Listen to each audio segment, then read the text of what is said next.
Hey everyone, and welcome to the best of August 2022. Just over 9 hours of all kinds of different horror stories. They are placed in no specific order. If you do enjoy, please be sure to drop a like rating as it helps out the channel immensely. Let's aim for 1,500 likes on this one. Subscribing if you are new is also very much appreciated, as I post content just like this all of the time. Enjoy the video.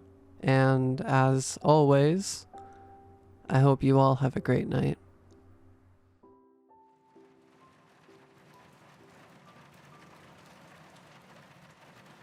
What can I say now? My mother is sobbing in the room on the main floor, the room she had been sharing with my grandmother for the past few months. My grandmother's bed is empty, taken away from us, body and spirit. I'm at the dining room table studying the twisted black oak in the front yard. Its branches are empty, the leaves are still. It's a relief, I must admit, but still, there is a part of me, a desperate part that wishes she would appear. A figure in the branches, dressed in white, a vulgar smile on her lips. Not her smile. A friendly wave like leaves in the wind. I wouldn't be afraid now. I will never be afraid of anything again. My grandmother's name was Natalia, and she was 92 years old. An absolutely beautiful woman was my grandmother from scalp to soul, and mind to soul, inside and out. Together with my grandfather, she raised 7 children, one of those being my mother. My grandfather was a working man, and I believe it's important to mention that he was also a very kind and sentimental man. But he wasn't much good at taking care of himself. So, to properly give credit where it's due, my grandmother took care of 8 people while my grandfather supported them. They were by no means a rich family. In fact, a lot of them resided in a 2-story apartment in a rather not quite destitute, but close enough part of the city. My grandmother did not work a paying job, but she worked the family kitchen, tethered to the stove at all hours of the day. She was the kind of cook that wasn't aware of her gift. It was simply embedded in her, part of her nature, as easy and common to her as her smile, and just as winning. Cooking was an extension of her soul, so to became an ordinary part of her daily routine. The only part of her daily routine, really, and she did it selflessly. There was no desire on her part to be critiqued or to impress. She did not do it for herself. I don't think she even cared if her food tasted good. It just did. Always. Whether it was her cottage cheese and lasagna, everything she would serve would make you want to lick the plate clean, and then kiss your fingers in gratitude. And there was no pride there either. None at all. For her, humility wasn't a practice, but a precedent. All she wanted was to make sure that everybody, family, friend, or foe, had a full stomach at all times. That was her purpose in life. Her ritual. And so, it only made her happier when her 7 children began to have children of their own. As the family grew, so did her smile. She was always the very first to arrive at every family gathering, apron already wrapped around herself, the one with the brown flower petal design, and she would set the oven, ignite the burners, unstack the pots, rummage through the fridge to discover whatever spontaneous ingredients there was to find and get to work. She would run the tap and fill a sippy cup with water, and then hand it off to my little cousin Joyce. She'd send Joyce away to water the plants because even plants needed to be fed. My mother and a few of my aunts had done a fantastic job in recreating certain dishes, but they were never quite the same. I regarded those dishes as honorable culinary pastiches, but my grandmother could have opened up a restaurant anywhere in the world, and have made even the strictest of food critics shed a delighted tear. My favorite was her breaded shrimp. Those tiny, curled balls of shrimp, coated in breadcrumbs, and fried, or baked, or both, to perfection.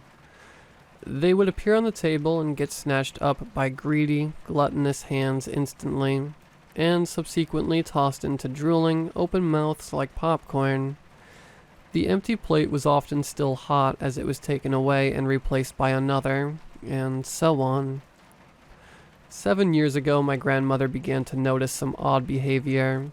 By then, all of their children were in their 50s, us grandchildren in our early to mid-20s, and it was just the two of them in that two-story apartment in that not quite destitute area of town. Both retired, my grandfather from work, my grandmother from 7 children. There wasn't much for them to do.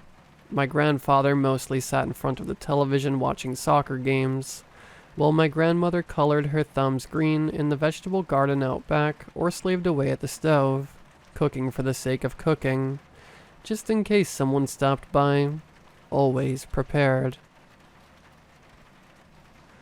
My grandmother was not typically a woman of routine, but she would feed my grandfather a full meal 3 times a day, at the same times each day for 60 years.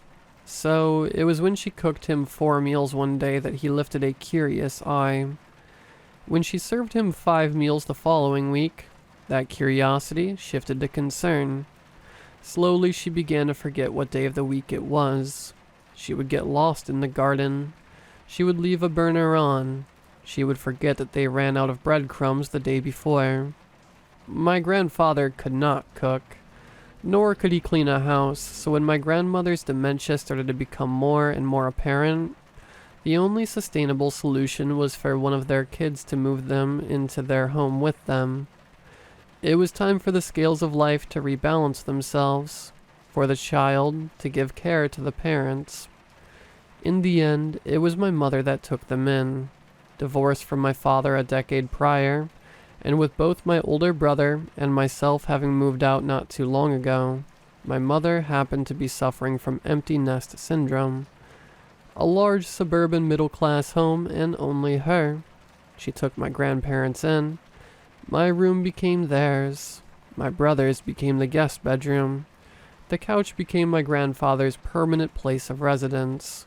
My mother became my grandmother, tethered to the stove as she was, and my poor grandmother pupated inside a reverse chrysalis, each day hatching into a new place, a new mood, a new person.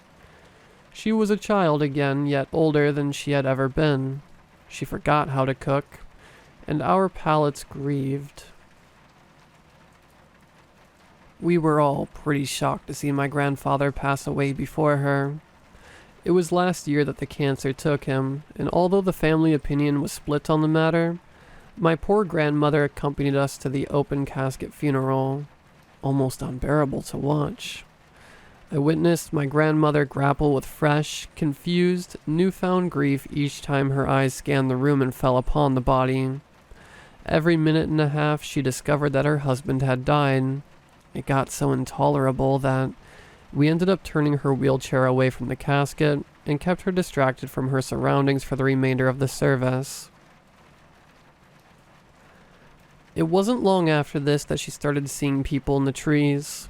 I was visiting my mother at her newer, yet older, house. She had sold the one I grew up in and downgraded to a bungalow with an added second floor. In that house, the dining room table faced a window. The television was showing us a documentary on the Alesia chlorotica, a slug that is able to survive through photosynthesis alone by stealing chloroplasts from the leaves they ate. We were all enjoying a pastiche dish that my mother prepared when my grandmother asked us why my grandfather was sitting in the tree. I gave my mother a sideways glance, and then looked up at the large, deformed, black oak tree in the yard. It looked ominous in the dying light of the day, and its leaves quivered in a disquieting way, almost as if the tree acknowledged me and was waving hello. There was no one sitting in the tree, of course. My mother seemed to have not heard a word. She shoveled a forkful of pastiche into her mouth and stared at the wall. "Mom?" I said. She asked why Grandpa is sitting in the tree. That's weird, right? My mother waved a dismissive hand at me. She says stuff like that all the time. She hallucinates. Well, that's terrifying, I said. Why? She said. She sees your grandfather. It's probably his angel watching over us. I looked at her as if she were crazy. That doesn't creep you out? No, it's comforting. When I left that evening, I walked past the mangled black oak to get to my car. I stood below it for a moment, each obsidian limb reaching out from half a dozen elbows, its leaves fluttering in the breezeless night, waving hello. That was the first time I saw what my grandmother saw. A man, no more than a silhouette, sat on one of the high branches, legs dangling and kicking at the air. He smiled down at me and his hand was raised, palm out, fluttering, quivering, disquieting my soul as it matched the movements of the leaves. I did not wave back. I looked away, walked as fast as I could on elastic legs and found my car. I managed to fit a shaking key into the ignition and made the engine come to life. The headlights brightened the road ahead, but the tree remained dark on the lawn. I turned my head reluctantly just to make sure I had truly seen what I thought I saw. Normally, in stories like this, I would say that I saw nothing. That there was no man, that my imagination must have gotten the better of me. Except, this isn't a story like that. This is real life, and in real life, one's imagination isn't powerful enough to conjure up an image like that. And so I stared at the tree on the lawn, backlit by the orange glow of my mother's dining room window. A man high up in the branches stared back at me. His head was turned to a nearly impossible angle. His legs dangled and kicked, and he regarded me with a toothy smile, his hand dancing a greeting like the leaves. It was my grandfather, except it wasn't. It looked like him, but those teeth were not his. He never had teeth like that, not even with his dentures on later in his life. And the shape of the body, well, it wasn't quite right. It was my grandfather the way my mom's cooking was my grandma's. It was an honorable pastiche, but not quite the original. And then I jumped because someone else was waving at me from the glow of the window. It was my mother waving goodbye. A normal human wave. I waved back, hoping the thing in the tree wouldn't mistake my gesture as something meant for it. I was afraid to interact with the thing in any way whatsoever, lest I invite it into my world, lest I opened a formal line of communication. I decided it best to keep my eyes averted from that point on. I drove off into the bright lights of the city and climbed the stairwell to my apartment with haste, afraid of the echo of my own footsteps because it sounded like something was following me. In my bed, I stared silently out the window toward the scraggly maple tree across the street. It sat fully illuminated under a street lamp, and I could very plainly see that there was no humanoid sitting there. Regardless, I drew the blinds and felt better for it. A couple of weeks went by, and I had mostly gotten over the spookiness of what I had encountered at my mother's house. I was invited back over for lunch one afternoon, so I made my way to the suburbs and parked my car beside that haunted black oak. I stayed true to my promise and kept my eyes away. Head down, I marched right up the driveway to the front door and let myself into the house. Lunch was more of a parody than a pastiche this time.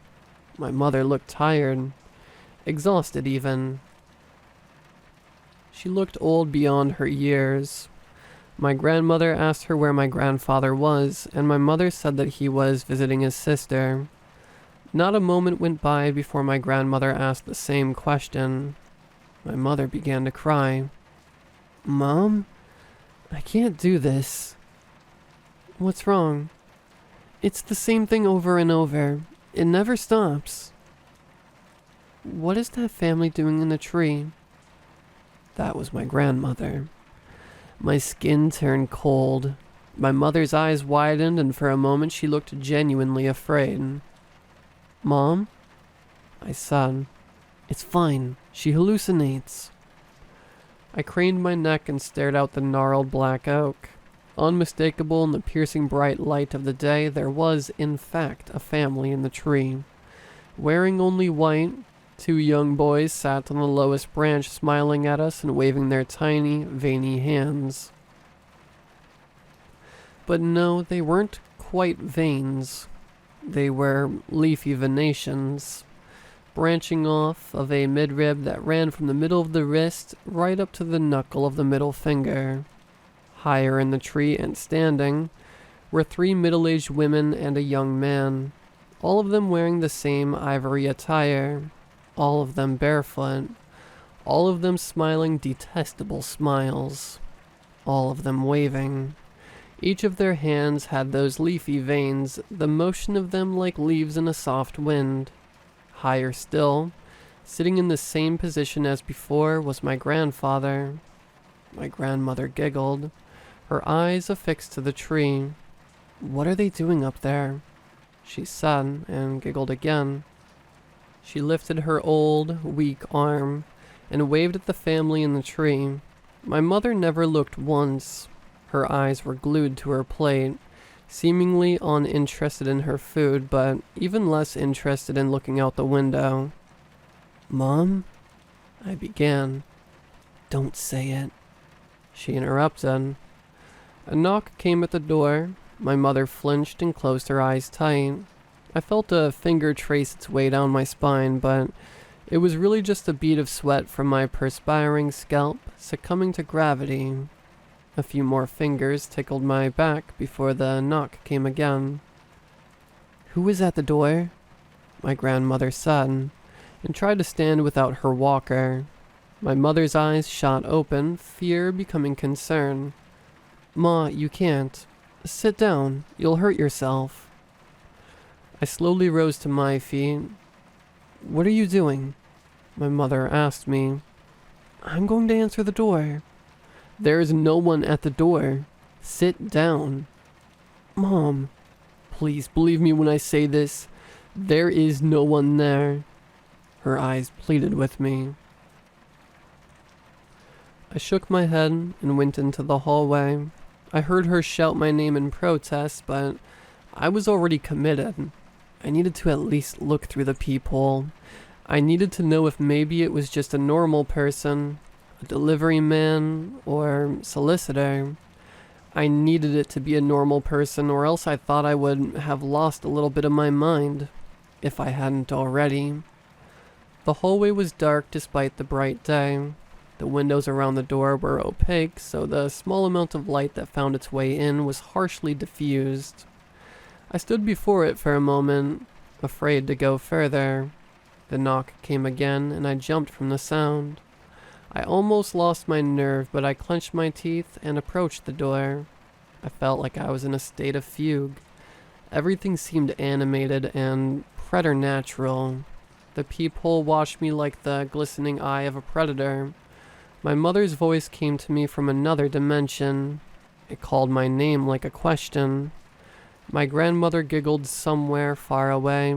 In a trance, I touched my forehead to the wood, placed my eye around the eye of the door, meeting my predator head on and looking into its soul.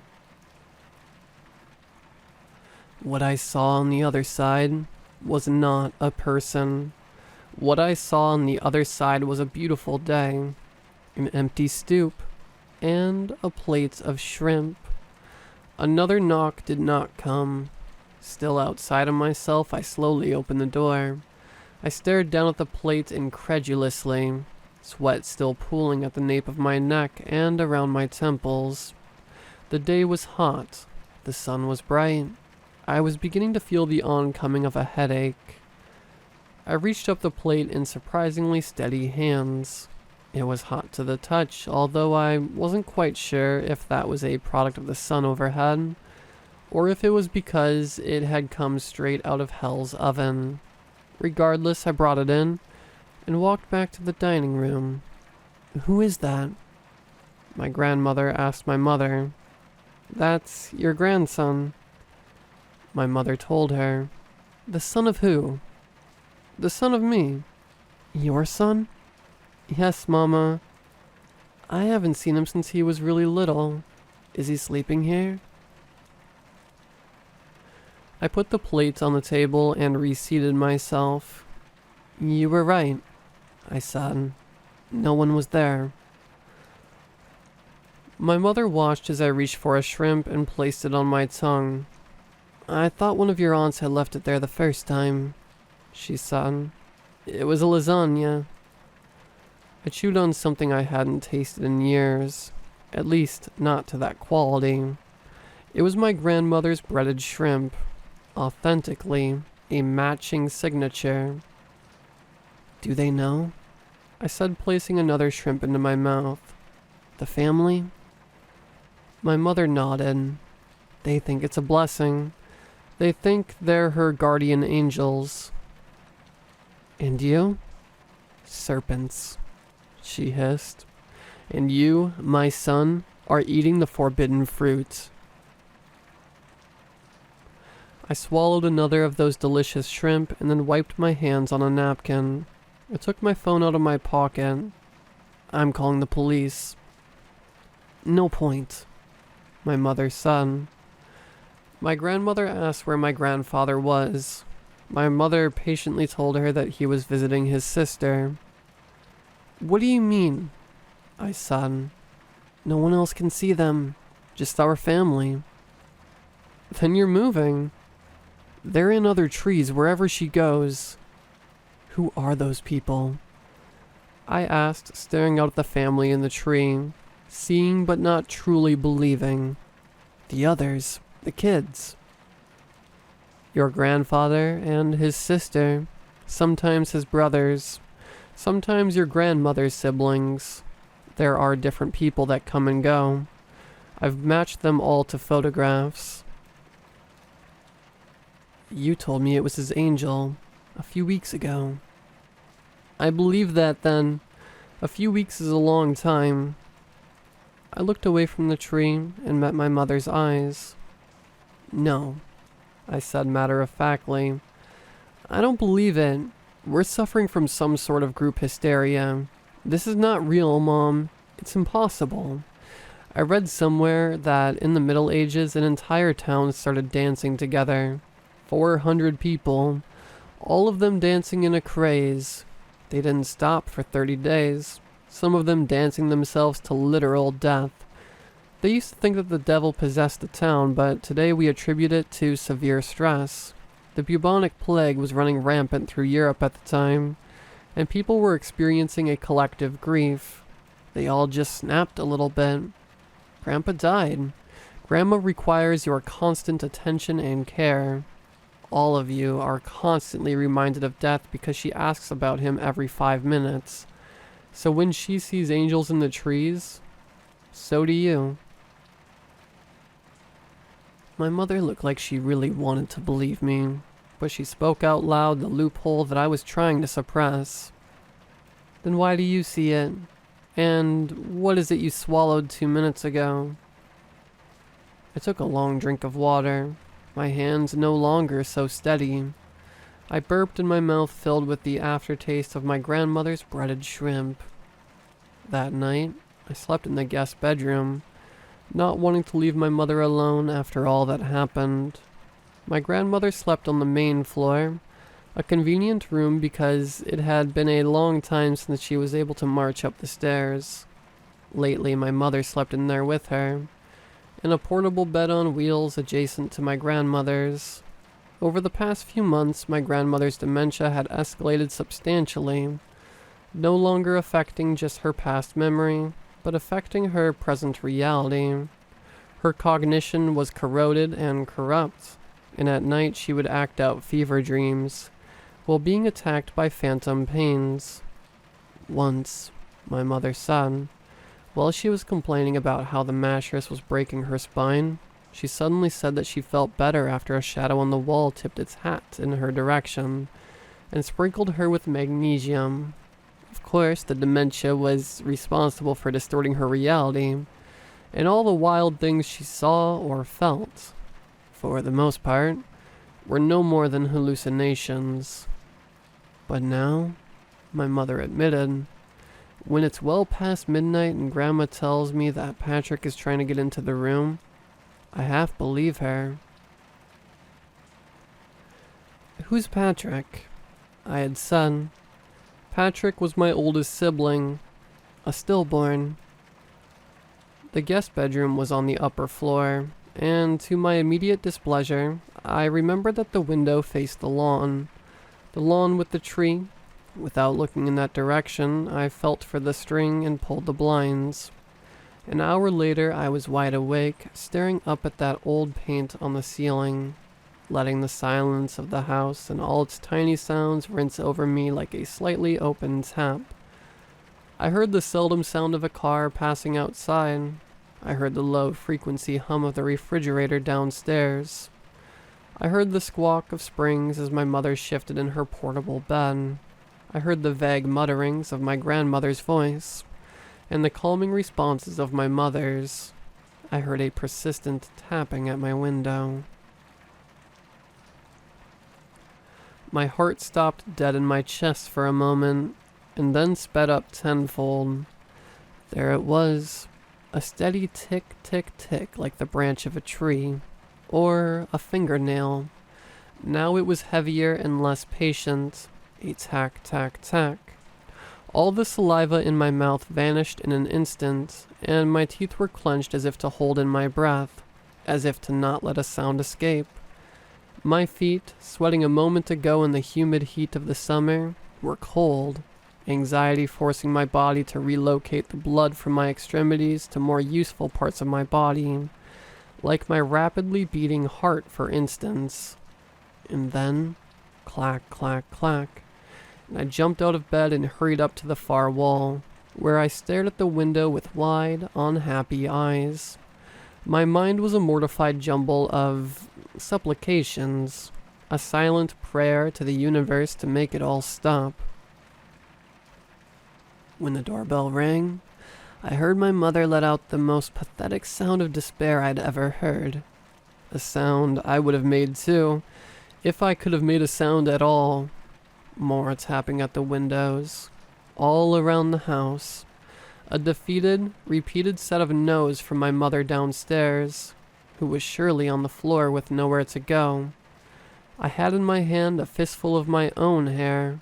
I tried telling myself that it was mass hysteria, that my brain was somehow overworked, or that I was suffering from some belated, unknown grief that I held locked away somewhere. The doorbell rang again.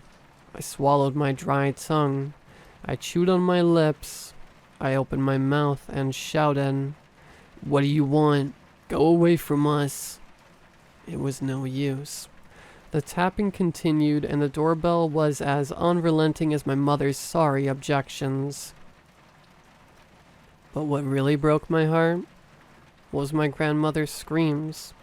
The sound of her confused, agonized wailing was enough to level me out. I let go of my hair and strode to the window, more angry than afraid now. I lifted the blinds, prepared to confront the perpetrator of those perpetual taps, and immediately regretted it. I was greeted by the smiling face of a young man. It was only his face because he was holding himself up the windowsill. One veiny hand held the ledge of the window in a death grip, while the other tapped on the glass with inhuman speed. His eyes regarded me with joy, and he would never blink. I turned away and sleepwalked toward the door. As I reached for the knob, I heard the squeal of the window sliding open. Uncaring, now that I knew the world was chaos, I turned my head around in time to see a gangly arm reach into the room. Attached to that arm was a young man dressed in white, climbing blindly through the window. Wide, joyful eyes targeted on me, never leaving, never blinking. His smile widened when he saw that I had acknowledged him, and he waved at me.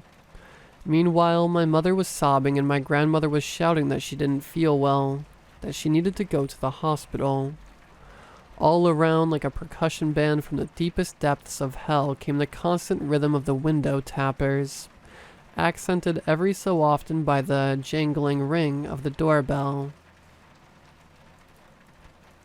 I turned away from the man crawling through the window and walked into the shadows of the hallway. As I walked toward the stairs, I remember thinking for a brief moment if perhaps hiding in the shadows on the wall was a man with a top hat. A man who might sprinkle magnesium into the mouth of the thing that was surely following me down the hall, to enhance its toothy grin, to reinforce the bones there, to make them stronger. What did it eat to need such large chompers? Leafy greens, I thought, and let out a maniacal chuckle. I made my way down the stairs, and as I walked to the front door, I made sure to unlock every window I passed by. I just wanted the tapping to stop, so I let them in. When I arrived at the door, I did not look through the peephole, because I no longer cared about what I would find on the other side. Of course, when I turned the lock and pulled the door ajar, there was no one there. On the stoop, in a round plate with a brown flower petal design around the rim, was a panettone. My grandmother's famous panettone, with raisins and cranberries lodged in the dough like someone had used it for target practice with their dried fruit gun. Its shape was the telltale sign, slightly lopsided and resembling a large muffin. I stared down at it with impatience. "Did you ring the doorbell?"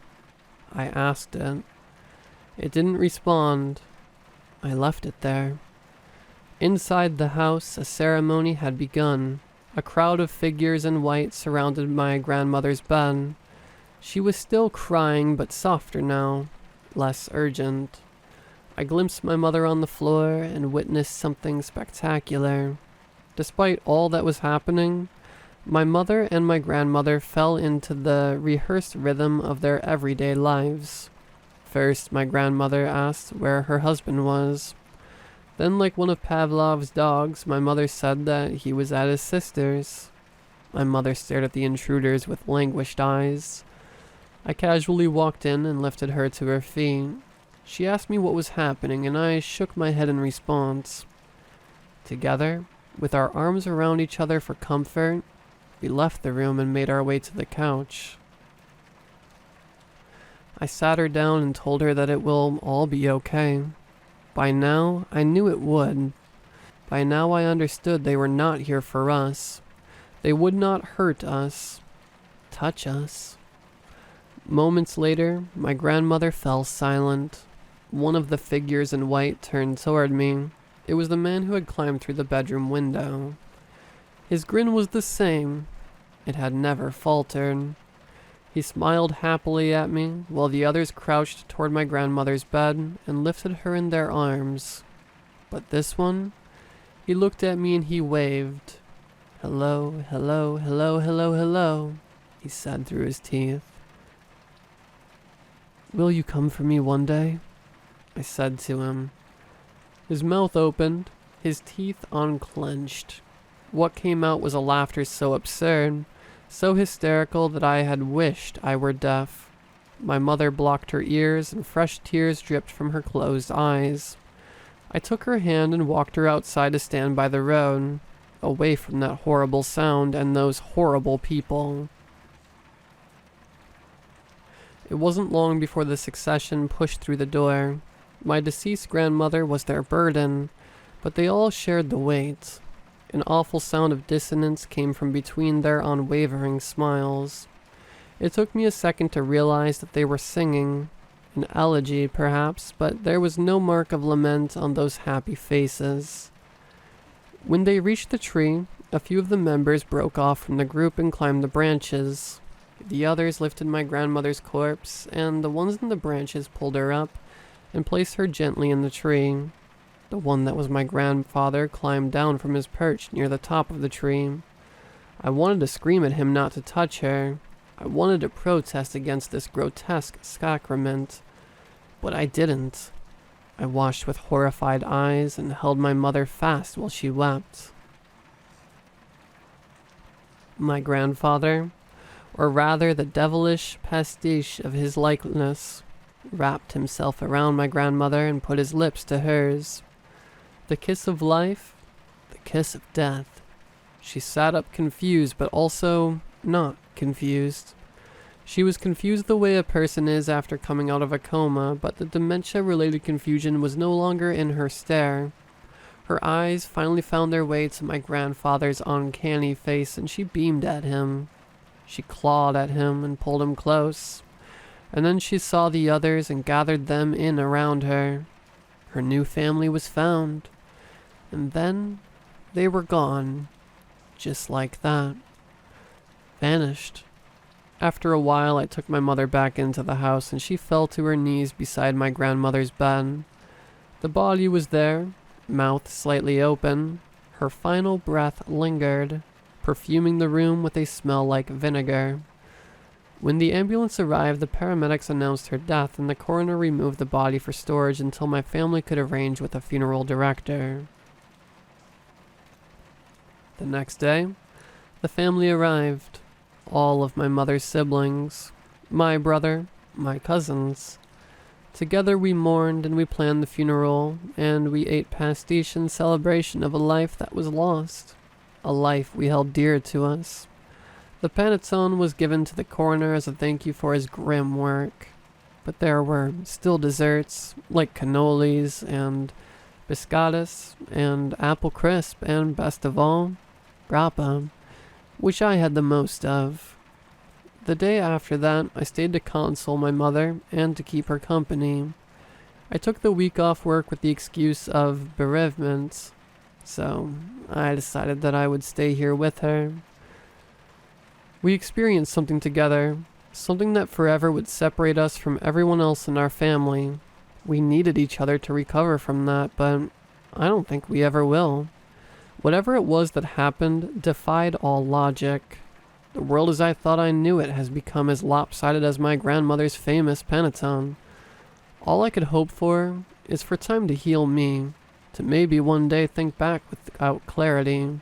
Maybe dementia would make me forget, or maybe it would just bring them back. I walked for miles yesterday to try to clear my head, and I came across a salt marsh. It was beautiful and sad, and when I finally looked away, I saw something on my shoe.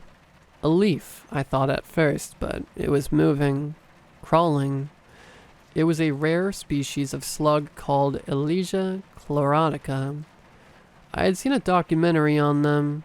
They looked exactly like a leaf, and they can survive for weeks off the chloroplasts from the leaves they ate through photosynthesis alone. Big jumpers, I thought. Leafy greens.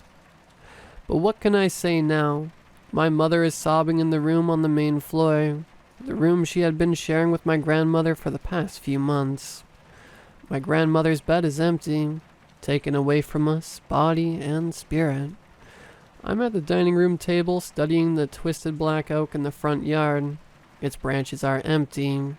The leaves are still. It's a relief, I must admit. But still, there is a part of me, a desperate part that wishes she would appear, a figure in the branches, dressed in white, a vulgar smile on her lips, not her smile, a friendly wave like leaves in the wind. I wouldn't be afraid now. I will never be afraid of anything again.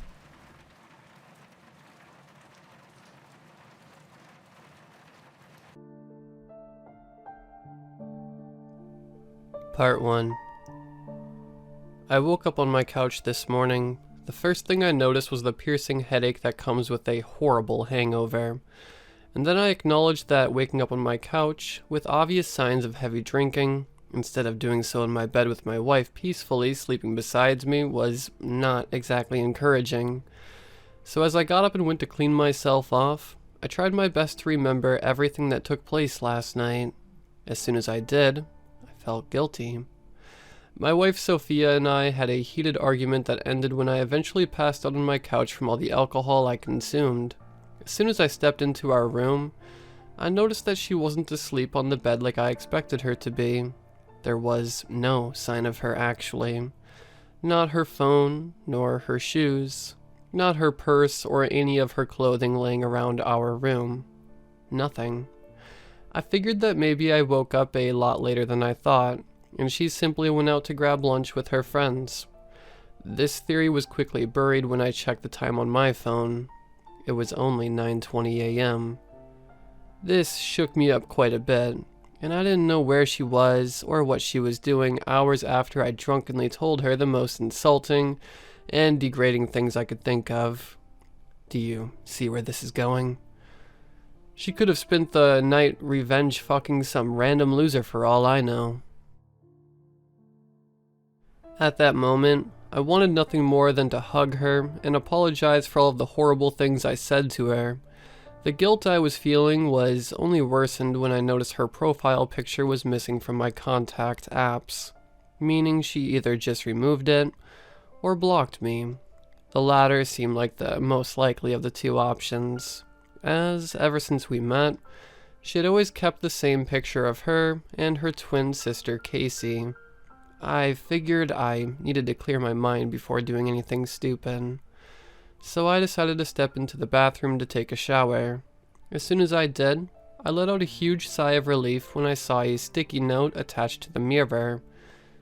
It read, "Hey Alex, I'm really sorry about last night. I know I was acting like a total maniac and provoked you into saying things you didn't mean.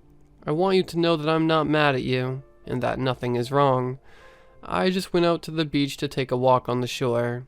I would have told you all of this in person, but you seem pretty passed out, and I didn't want to wake you up. Anyways, I'll be back soon. I love you." I smiled as I picked up the note and read it. However, I couldn't help but think that despite this obvious sign that I was just overthinking the whole situation, something still felt wrong. I brushed it off and proceeded to take a nice, long, hot shower. I felt a lot better as soon as I stepped out. My hangover had improved significantly, and the stabbing sense of guiltiness was almost gone. I got dressed and quickly tried to call Sophia, but it went straight to voicemail. This just made that lingering sense of worry suddenly reawaken itself, but then again, the beach had pretty much no signal, so I didn't worry about it too much and decided not to act immediately. Big mistake. Minutes turned into hours as I desperately waited for her to arrive.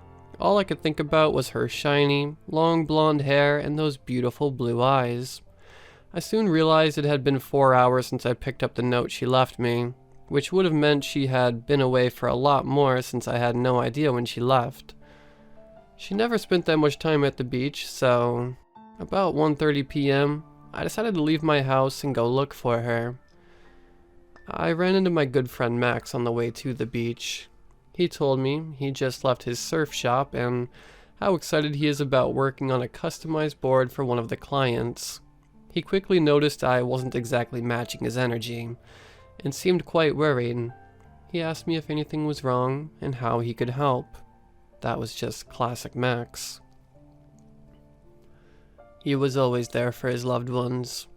He'd stick with those close to him through thick and thin no matter what. That's why I was really glad I ran into him on this particular day. I needed that kind of support now more than ever. I quickly explained the situation to Max, and his typical massive smile gradually turned into a serious expression, and I let out my concerns. He took a deep breath before speaking. Okay. I would have thought she'd just stayed mad and crashed somewhere, but that note really complicates everything. He then thought for a moment before speaking again. Maybe she's actually still mad at you, and still crashed somewhere, but she left you that note so you wouldn't come looking for her. I wouldn't worry too much, man. She's probably at one of her friend's house talking shit about you right now. But that's how it goes with her, man. She's a drama queen. She wouldn't just leave you without a big final showdown face to face, right? What he said did make sense, but I was still worried. Yeah, exactly. She wouldn't just leave without saying anything. That's why I'm worried. What if she actually came here and something happened to her? I replied, well, in that case, I'm here to help you look for her. Although I really don't think she's kidnapped or anything. That's insane. Trust me, she's probably at someone's house enjoying some time away from her psychopathic husband. He let out a soft chuckle, but quickly turned serious again when he saw his joke didn't amuse me at all. Look, man, if you're gonna help me look for her, I really appreciate it. If not, don't get in my way, I said with a stone-cold expression on my face. Roger that, he said as he quickly ran back towards the surf shop. I assumed he chose the latter of the two options I gave him, and scoffed quietly as I arrived at the beach. I was mistaken. About 20 minutes after he left, I heard Max calling out for me. I was too focused on looking for any sign of Sophia to turn around immediately, but when I did, I was delighted to see my friend alongside the entire staff of his surf shop making their way towards me. They were equipped with flashlights, binoculars, and even an automatic weapon, in case things went sour. I couldn't help but smile at the sight before me and greet my friend with a hug. We wasted no time and immediately split up into 4 groups, walking around the beach and asking every pedestrian if they've seen a blonde-haired woman in her mid-20s earlier this morning. We were met with negative answers over and over again, until the sun started to set and our hope of finding Sophia slowly disappeared with it. Before I knew it, it was already 7 p.m. We had been asking around for any sight of my wife for more than 5 hours, and most of Max's team were starting to lose hope entirely. One of them suggested we call off our search, and instead file a missing person report with the local police. I stubbornly refused, noting that the local police is extremely incompetent and a missing person report almost always leads to nothing. But deep down, I knew that was my best bet. Max quickly said, I agree with Alex. The police won't do anything to help us, but Detective Hoffman might be a different story. I'll call him right now. I was confused by his statement. However, it gave me hope. Whoever this Detective Hoffman guy is could really help us right now. At least help us more than the police would. Max quickly explained to me that Detective Hoffman is the client he talked to me about earlier. He was shopping for a birthday present to give to his son, and a custom surfboard from Max's shop was what he chose. Max told me that they had become great friends, which by his standards most likely meant that they were mild acquaintances, but whatever kind of relationship they had was irrelevant. What mattered was that this guy was a trained detective who also worked as a private investigator, and after a short phone conversation with Max, he agreed to help me find my wife in exchange for a hefty discount on his customized surfboard. I was so thankful that Max actually agreed to this, especially considering that initially he thought that there was nothing to worry about, but hey, that's Max for you. Detective Hoffman and I got in touch as soon as he ended his conversation with Max. We agreed to meet at my house that same night, so I said goodbye to Max and his crew, thanking them and especially Max for their help, and quickly made my way back home. I still had a sliver of hope in me that as soon as I walked into my house, Sophia would be right there waiting for me. Of course, that wasn't the case, but my disappointment was short-lived as about 10 minutes after I arrived, I got a knock on the door. It was Hoffman. I opened the door and greeted a tall but slender man into my home. He gave me a firm handshake and asked if he could come inside. Of course, I responded affirmatively, and he immediately took off his large, black trench coat to reveal a minimalistic, yet elegant white shirt and a red tie. He made his way into my kitchen and asked me if I had any bourbon. I was a bit shocked by his confidence. Usually, I would be the one to offer booze to my guests. I didn't have bourbon, but I did have about half a bottle of scotch left, so I offered it to him, and he gladly accepted. I took out 2 glasses and handed them to him. He served a generous amount of the brown liquid to each glass, put them on my kitchen table, and invited me to sit down. Again, his confidence was definitely a bit shocking to me, and I could have definitely mistaken it for arrogance. But I decided to keep these thoughts to myself. The only thing that mattered to me was finding Sophia. Listen, Alex, I'm going to ask you a few questions, and I need you to be 100% honest with me if you want us to get anywhere. Understood? Yes, I understand, Detective. Fantastic. Now I want you to know that we have a confidentiality agreement in place, meaning anything you say cannot legally be shared to anyone. Understood? Yes, understood, I replied. I definitely got a bit nervous when he asked me that. I was afraid of what he could ask next.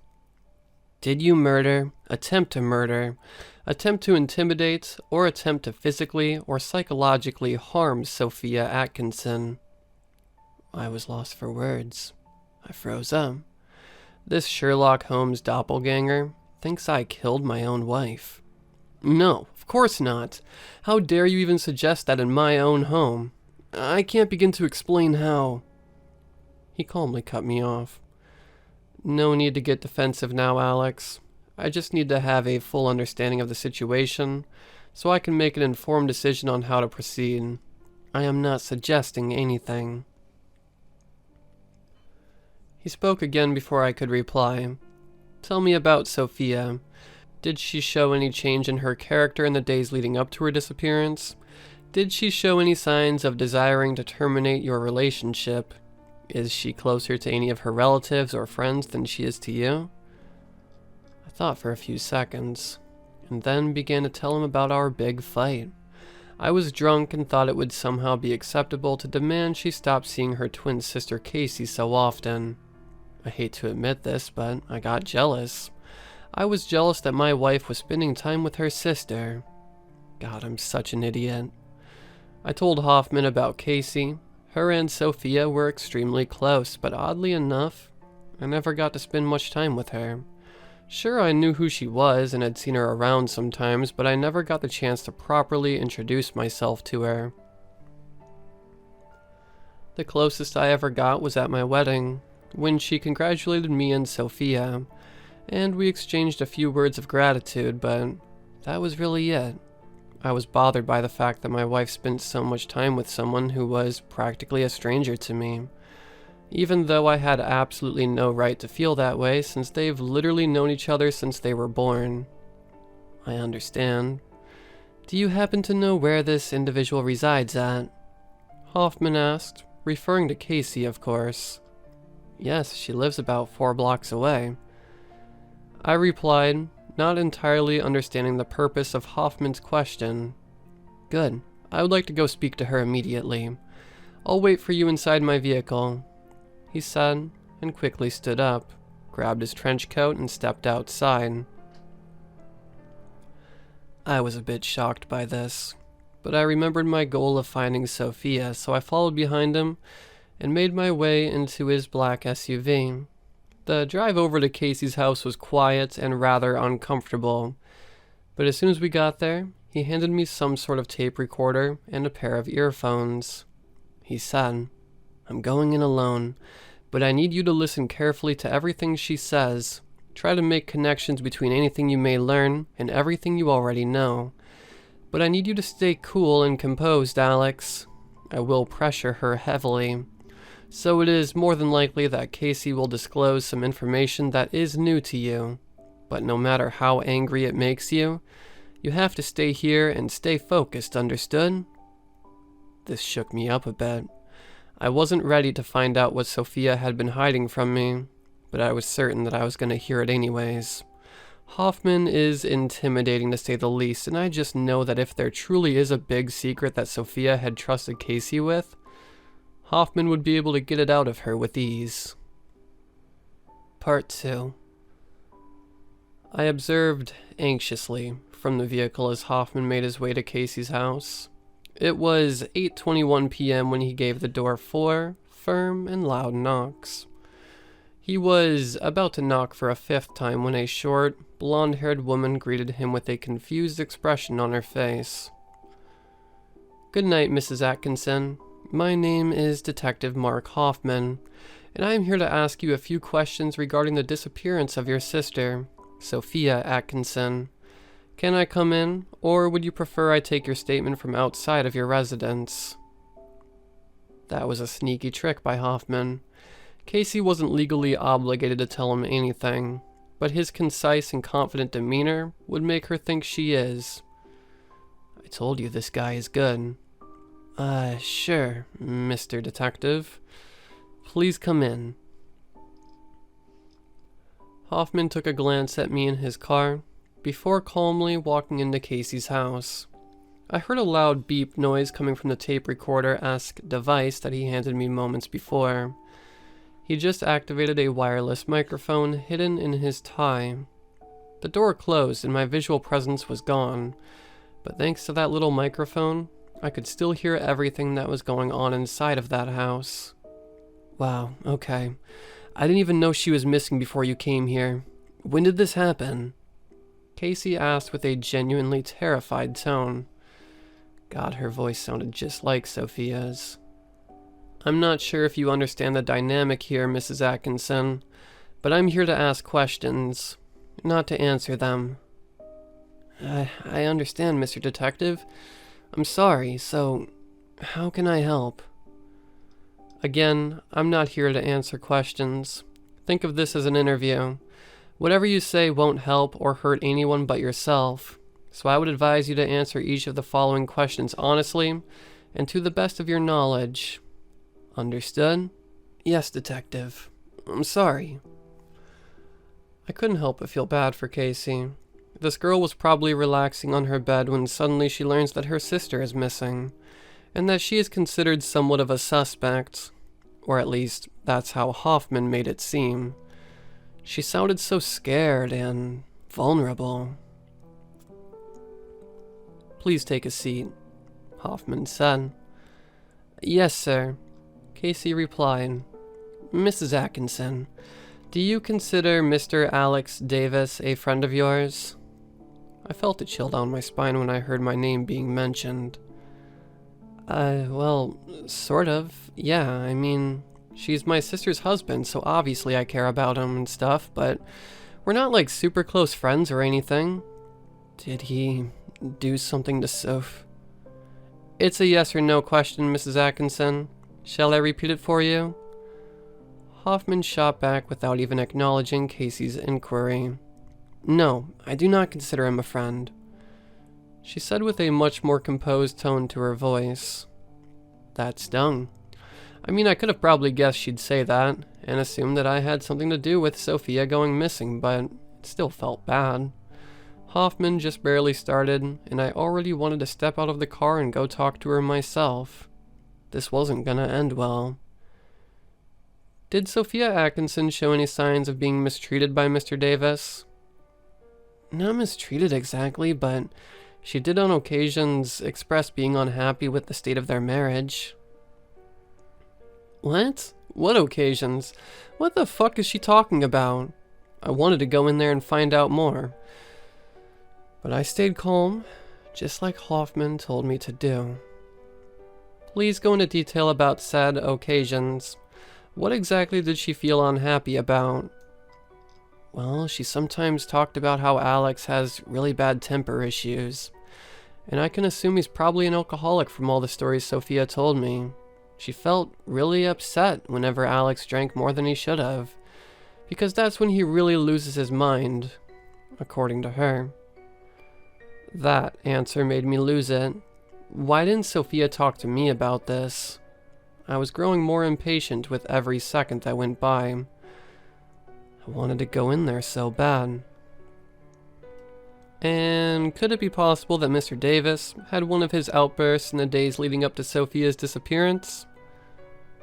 Well, definitely. It's more than possible. I think it's very likely, actually.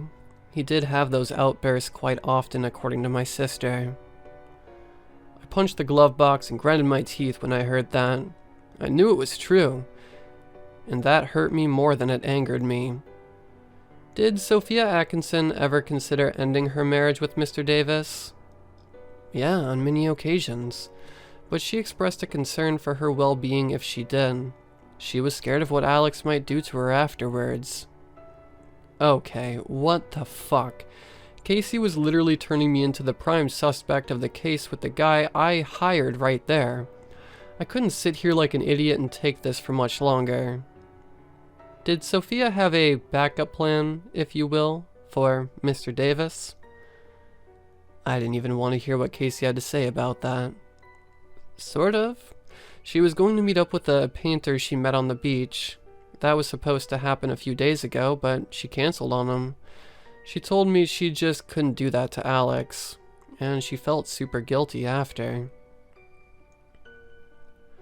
I was simultaneously relieved and completely enraged when I heard her answer. What painter?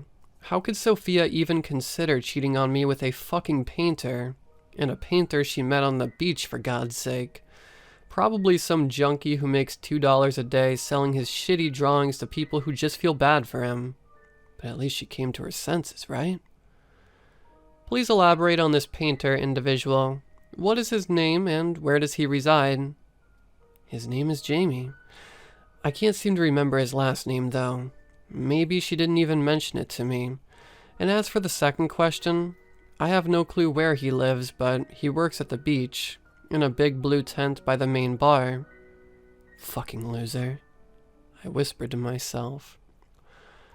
To the best of your knowledge, how did Jamie feel about Sophia canceling their date? A date? Holy shit. He didn't take it well. From what I know, he tried to get in contact with Sophia very often. She even blocked his number and he started calling her from a different phone. It got really, really bad. So bad that Sophia had to change her phone number to avoid him. She lost all of her contacts because of this. Oh, that explained the whole missing profile picture incident. I wasn't sure how to feel. And did he try to contact Sophia in person? Maybe show up to her house on some occasion? I don't know, but it wouldn't shock me if he did. And could have a face-to-face confrontation between the two of them lead to Jamie harming Sophia in any way? Wow, maybe yes. I didn't think of that. Oh my god. Casey sounded worried when she said that. I should have been worried too in hindsight, but then and there, I felt like I was losing my damn mind. I wanted to have a chat with this Jamie guy, maybe even stab him to death and throw his body in the sea too. I will not take any further questions from you. Thank you for your collaboration, Mrs. Atkinson. No problem, Detective. Let me know if I can do anything else to help.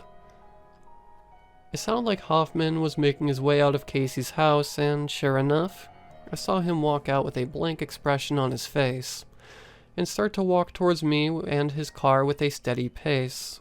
He stepped into his car and began to drive back to my house without saying a word to me.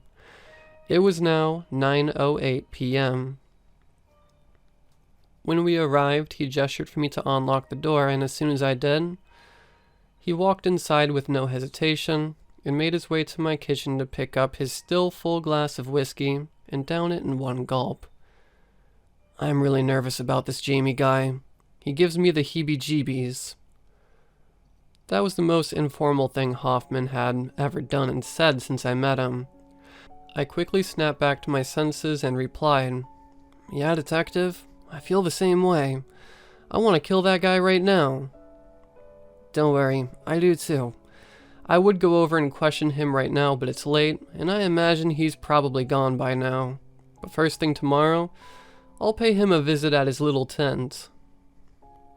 It seems like the alcohol really loosened Hoffman up. I thanked him for his help and wished him a good night.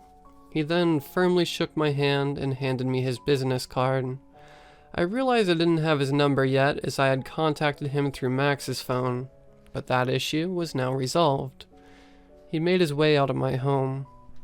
Hey, thanks for the drink by the way. Take care of yourself, Alex.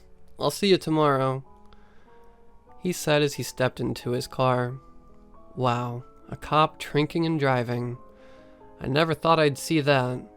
I waved him goodbye and closed the door. I immediately collapsed onto the couch and started crying tears of rage.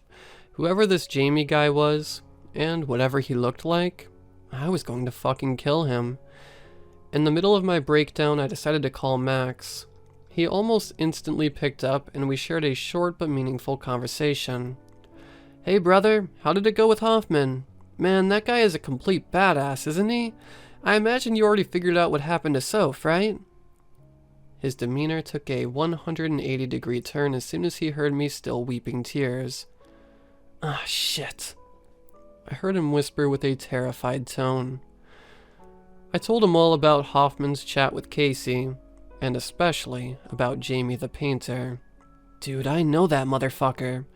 He's bought a few beanies and ball caps from my shop before," he said with an enraged tone. "What does he look like?" I desperately asked. "Nothing this pair of fists can't turn into shreds, buddy," he replied. I urged Max not to do anything. Hoffman was going to go question him first thing in the morning, and that was final. Max sounded a little disappointed at me denying him the opportunity to beat Jamie's ass, but we had to be smart about this. He promised not to do anything directly, but he did say he and his staff were going to keep a close eye on Jamie. I didn't contest that, as I figured a few extra pairs of eyes couldn't hurt, and thanked him before hanging up. Downing the glass of whiskey Hoffman served a few hours ago, and passing out on my couch. I woke up to the sound of my phone ringing. It was a text from an unknown number. It read, "Good morning, Alex. It's Detective Hoffman. I have many things to share with you, but one is definitely more urgent than the rest. Please listen to the following audio file." The text had a 6-minute audio file attached, so I grabbed a pair of earphones and started to listen. "Mr. Jamie Watkins." Mr. Tall, angry British guy. I'm guessing that last bit was Jamie's voice. He sounded like a complete douche. "Good morning, Mr. Watkins. My name is Detective Mark Hoffman, and I'm here to ask you a few questions regarding the disappearance of Sophia Atkinson." I could hear a light scoff coming from Jamie. He then stayed silent for a few seconds before speaking again. "I have no idea who you're talking about, Detective," Jamie said with a sarcastic tone. I could visualize a huge grin on his face as he said that. "Frankly, Mr. Watkins, I know that is not true, so I am going to remind you that if you choose to lie again during your statement, you can and will be charged for misleading an investigation." Hoffman sounded like he was slightly losing his control, which definitely was out of character.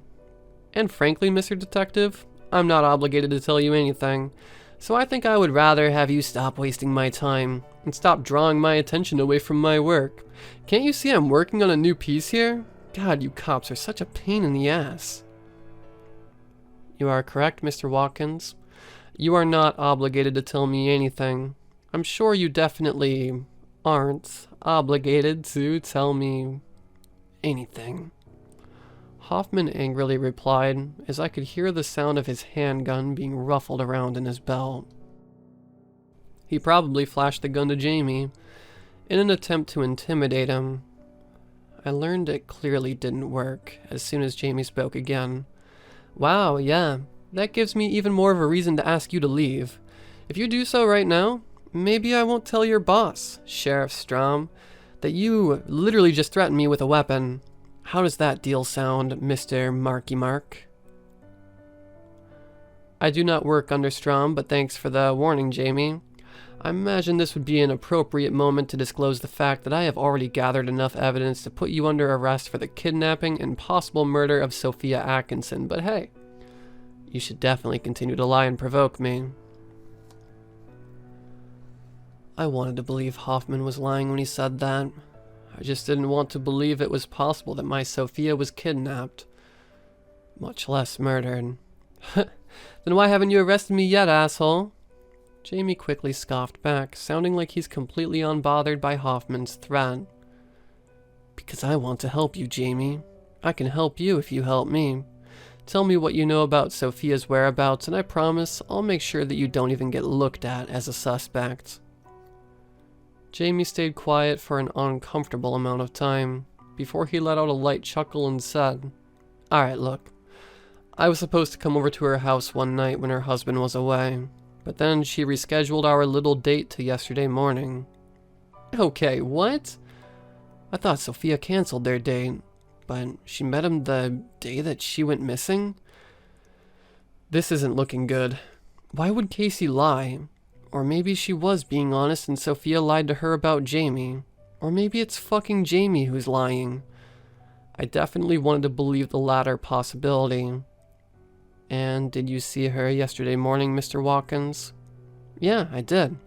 We went on a trip to Malu Island to grab lunch and a few drinks, but that's all I know, I swear. Malu Island was a small but beautiful section of land about a 20-minute boat ride away from our town. Please go into further detail about this trip, Hoffman said. Well, nothing sexual or even romantic took place. We met at the shore at around 8:30 a.m. and bought 2 tickets to Maru Island. We didn't really do anything major once we were there. We just talked for a while and shared a few drinks at the main bar, when she suddenly stood up and went to the bathroom. That's the last time I saw her. So she went to the bathroom at the bar and never came back? Hoffman asked with a distrustful tone. That's correct. I waited for about 20 minutes when I figured she just stood me up, so I got up and left. Jamie replied. Hoffman took a deep breath before speaking again. Let's talk about you for a second. Do you work here at the beach full-time? Is selling your, well, art your main source of income? Correct. Jamie confidently shot back. And where do you currently reside? Hoffman asked again. I live in a trailer home just outside the Bay Area. It's maybe 10 blocks away from here. I'll write down the address. I could audibly make out a scribbling sound. Very well, Mr. Watkins. I will not be taking any more questions from you at this particular time. However, I have a feeling we'll be seeing each other soon. The recording ended with that last statement from Hoffman. I felt more confused than enraged. Clearly, someone was lying, and I desperately needed to know who. I guess I got caught up in my own head because without really paying attention, almost unconsciously even, I got up to grab the bottle of scotch, and just as I was about to give in to my alcoholism, I was brought back to my senses with the sound of anxious knocking on my door. It was Max. My friend greeted me with one of his signature comfort hugs and quickly made his way to my kitchen as I closed the door behind us.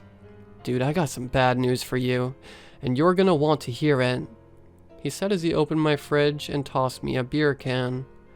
I was curious to hear what he had to say. Try to stay calm, alright? One of my cashiers, Jesse, told me just now that he saw that Jamie guy sneaking into his tent with a big black trash bag, and it looked like whatever was in it was moving.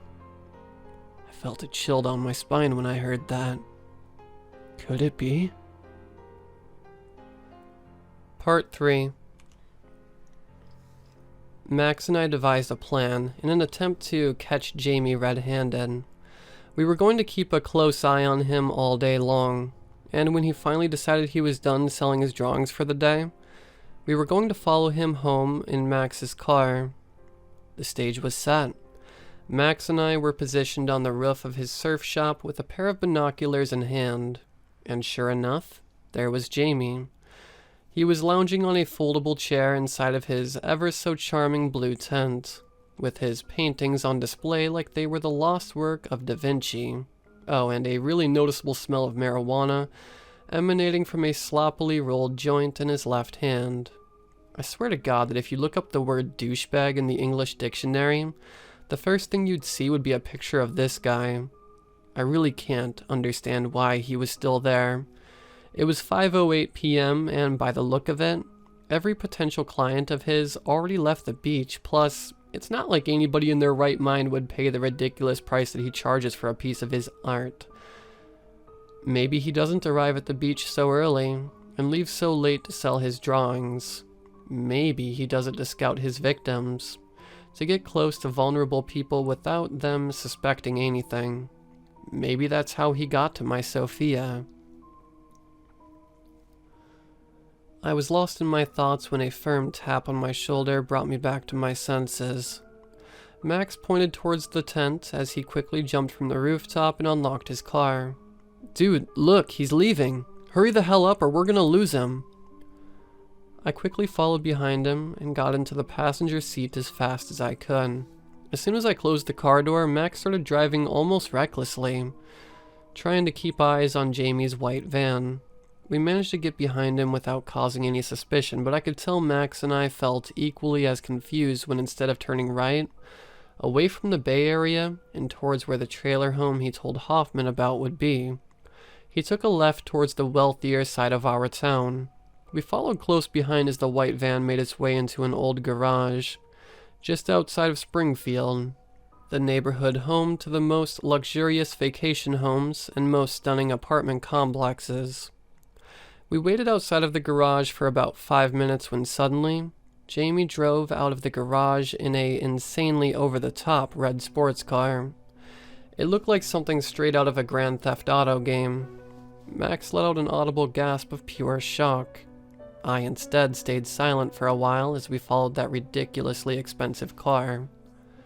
"Holy shit, how much do you think that thing is worth?" I said. "I don't even know, man. Like a couple million at least, but the real question is, how the fuck did he pay for that?" Max replied while confusedly shaking his head. "Maybe he stole it. I don't know. There's no way he paid for it. I mean, I've never seen anyone buy his shitty paintings." I said, "That's the only possible explanation I could think of." Max let out a soft chuckle at my reply. "Dude, Alex, you're such a gullible little goofball. I mean, it's obvious this whole painter thing is complete bullshit. The guy doesn't live in a trailer home, and he most definitely doesn't make a living out of selling paintings on the beach. He's hiding something, and we're gonna find out exactly what it is." "But that doesn't make any sense. If you were a millionaire, why the hell would you pretend to be a junkie? Surely it would be the other way around, right?" I said. "Well, maybe he doesn't want people to know that he's a millionaire," Max replied. "But why? If I was a millionaire, I would be delighted if people knew. Why would anyone not want to take credit for that?" I confusedly stated. "That's exactly what we're here to find out," Max confidently replied. Earlier that day, before my friend and I decided to go on our investigation, I got a text message from Hoffman. It read, "Hello, Alex. I should tell you what I've been up to since our last interaction. I've decided that in order to eliminate all doubts regarding Mr. Watkins' supposed encounter with your wife, I had to investigate Malu Island. So I did, and I discovered absolutely nothing that could connect Mr. Watkins to the disappearance of your wife. Although, on second thought, I think it would be convenient if you took a look for yourself. Perhaps the two of us should travel there tomorrow morning and give the island another sweep. But to be honest with you, personally, I reckon that the supposed encounter never even took place, or at least in the way that Mr. Watkins described it to me." Then another text message after it. "I can't describe how uncomfortable this individual makes me. I have a really, really bad feeling about him. I'll pick you up at your house tomorrow morning, just after I pay our little friend another visit. I'll see you tomorrow, Alex. Take care of yourself." The red supercar finally stopped, pulling into the driveway of a home I could only describe as surreal. Imagine the kind of property that the Wolf of Wall Street would own if he never got caught by the FBI, and times that by 10. Jamie calmly stepped out of the luxury vehicle and watched as two muscular men dressed in tuxedos greeted him, and one of them proceeded to park the car in the home's private garage. All Max and I could do was watch in disbelief as the scene before us unfolded. The home had a meticulously designed security system. It was no joke. There were cameras everywhere, at least 20 other unnecessarily jacked security guards dressed in tuxedos, a massive, electrified gate about 15 feet tall, and of course, because why not, there was a fucking sniper on the mansion's rooftop. It looked like a supervillain's hideout straight out of a video game. After analyzing our situation, Max and I quickly figured out that our options were quite limited. We only had two, actually. Option A, go home, or option B, die. Since we're not completely out of our mind, we decided to choose the first option and leave the investigative work to a professional, like our friend Detective Mark Hoffman, for example. We drove back to the surf shop and said our goodbyes for the day with a bittersweet feeling. We basically made no progress towards finding Sophia, and we're losing valuable time that in this particular situation could be the difference between life and death. But hey, at least we didn't attempt to break into a deranged billionaire's home. When I finally got home, the loneliness hit me harder than it ever did. My wife has been missing for more than 2 days now, and so far, all I've done about it is find out that she met up with a billionaire pretending to be a loser. She could be dead right now, or maybe she's still alive and in desperate need of some help. And yet here I am at home, alone, doing absolutely nothing to help her. I tried to change that by calling Hoffman and explaining everything Max and I saw in excruciating detail. I also sent him some photos I took of Jamie's car and his house. To my surprise, Hoffman seemed quite unbothered by this. He assured me that he'll get something valuable out of Jamie tomorrow morning, and wished me a good night. I'm ready to do something about it. I'm ready to step up for Sophia. Tomorrow, Hoffman and I will investigate Malu Island, and I swear on Sophia's name that I will not go home empty-handed. I will find something that can allow Hoffman to legally search Jamie's home, and then it's over. She'll be right there, alive and ready to finally come home with me. I miss her so much. I actually woke up at a reasonable time for once. It was 7:30 a.m., and I was ready to finally do something meaningful. I had called Hoffman the night before. I asked him to be present for his second interrogation with Jamie. I wanted to analyze everything about his demeanor. Any signs of guilt in his body language or matter of speech I was going to notice. Hoffman knocked on my door, and we decisively made our way into his black SUV. This made me reminisce about the time he interrogated Casey. The anxiousness and uneasy feeling was exactly the same. I was excited to find out more about Sophia's disappearance, but absolutely terrified about what exactly I could find out. Hoffman broke the silence. Right, Alex. Same thing as before. We will use the same wireless microphone technology we did last time, and the rules are still the same, yeah? If I'm being honest, I have no idea what I'll be able to get out of Jamie, so please keep a cool head. This could go extremely well or terribly wrong. But whatever happens, just stay here and do not leave the vehicle for any reason. Understood? Yes. Thank you, Detective, I said. We pulled up to the beach and Hoffman parked his SUV in a position that would give me a clear line of sight to the tent, but keep the vehicle from raising any suspicion. Hoffman handed me the same tape recorder thing as before, and gave me a pat on the shoulder as he stepped out of his car. I think up to that point, I had never been so nervous. Oh wow, look who decided to show up. My good old pal, Sherlock Holmes. I missed you, buddy. What have you been up to lately? Jamie said with a infuriating grin on his face. The show is over, Watkins. I now have conclusive evidence of your little side job. Or side life, I should say. And I imagine you wouldn't like it too much if that got out, would you? You'd probably lose a few clients if that happened. Jamie literally burst out laughing. How can someone be so relaxed when there's a trained detective interrogating them? Man, you crack me up, Mark. You're one hilarious dude, I'll give you that. I just wish you were as good of a detective as you are a clown.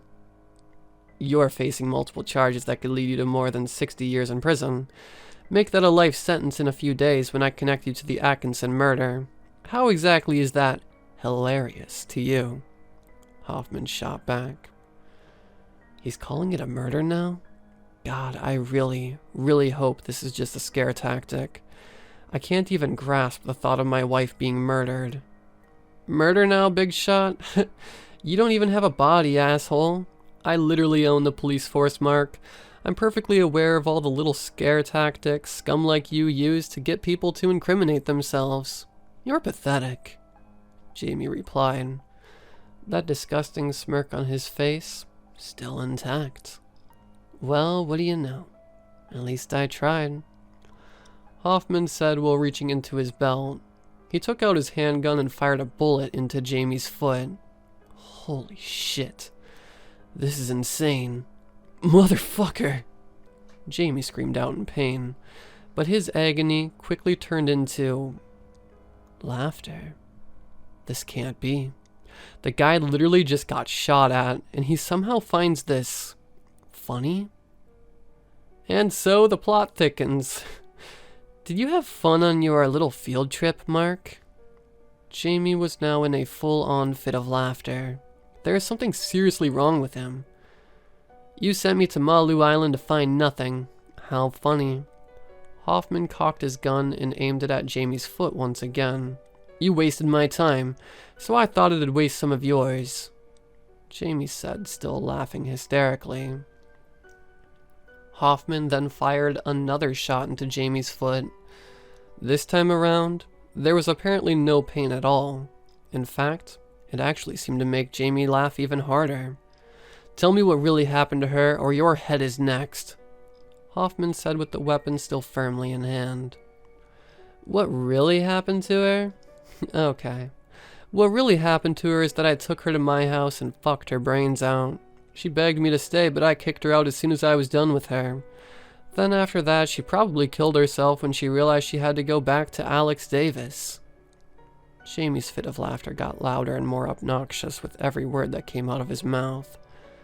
I officially lost my mind when he said that. I didn't care anymore.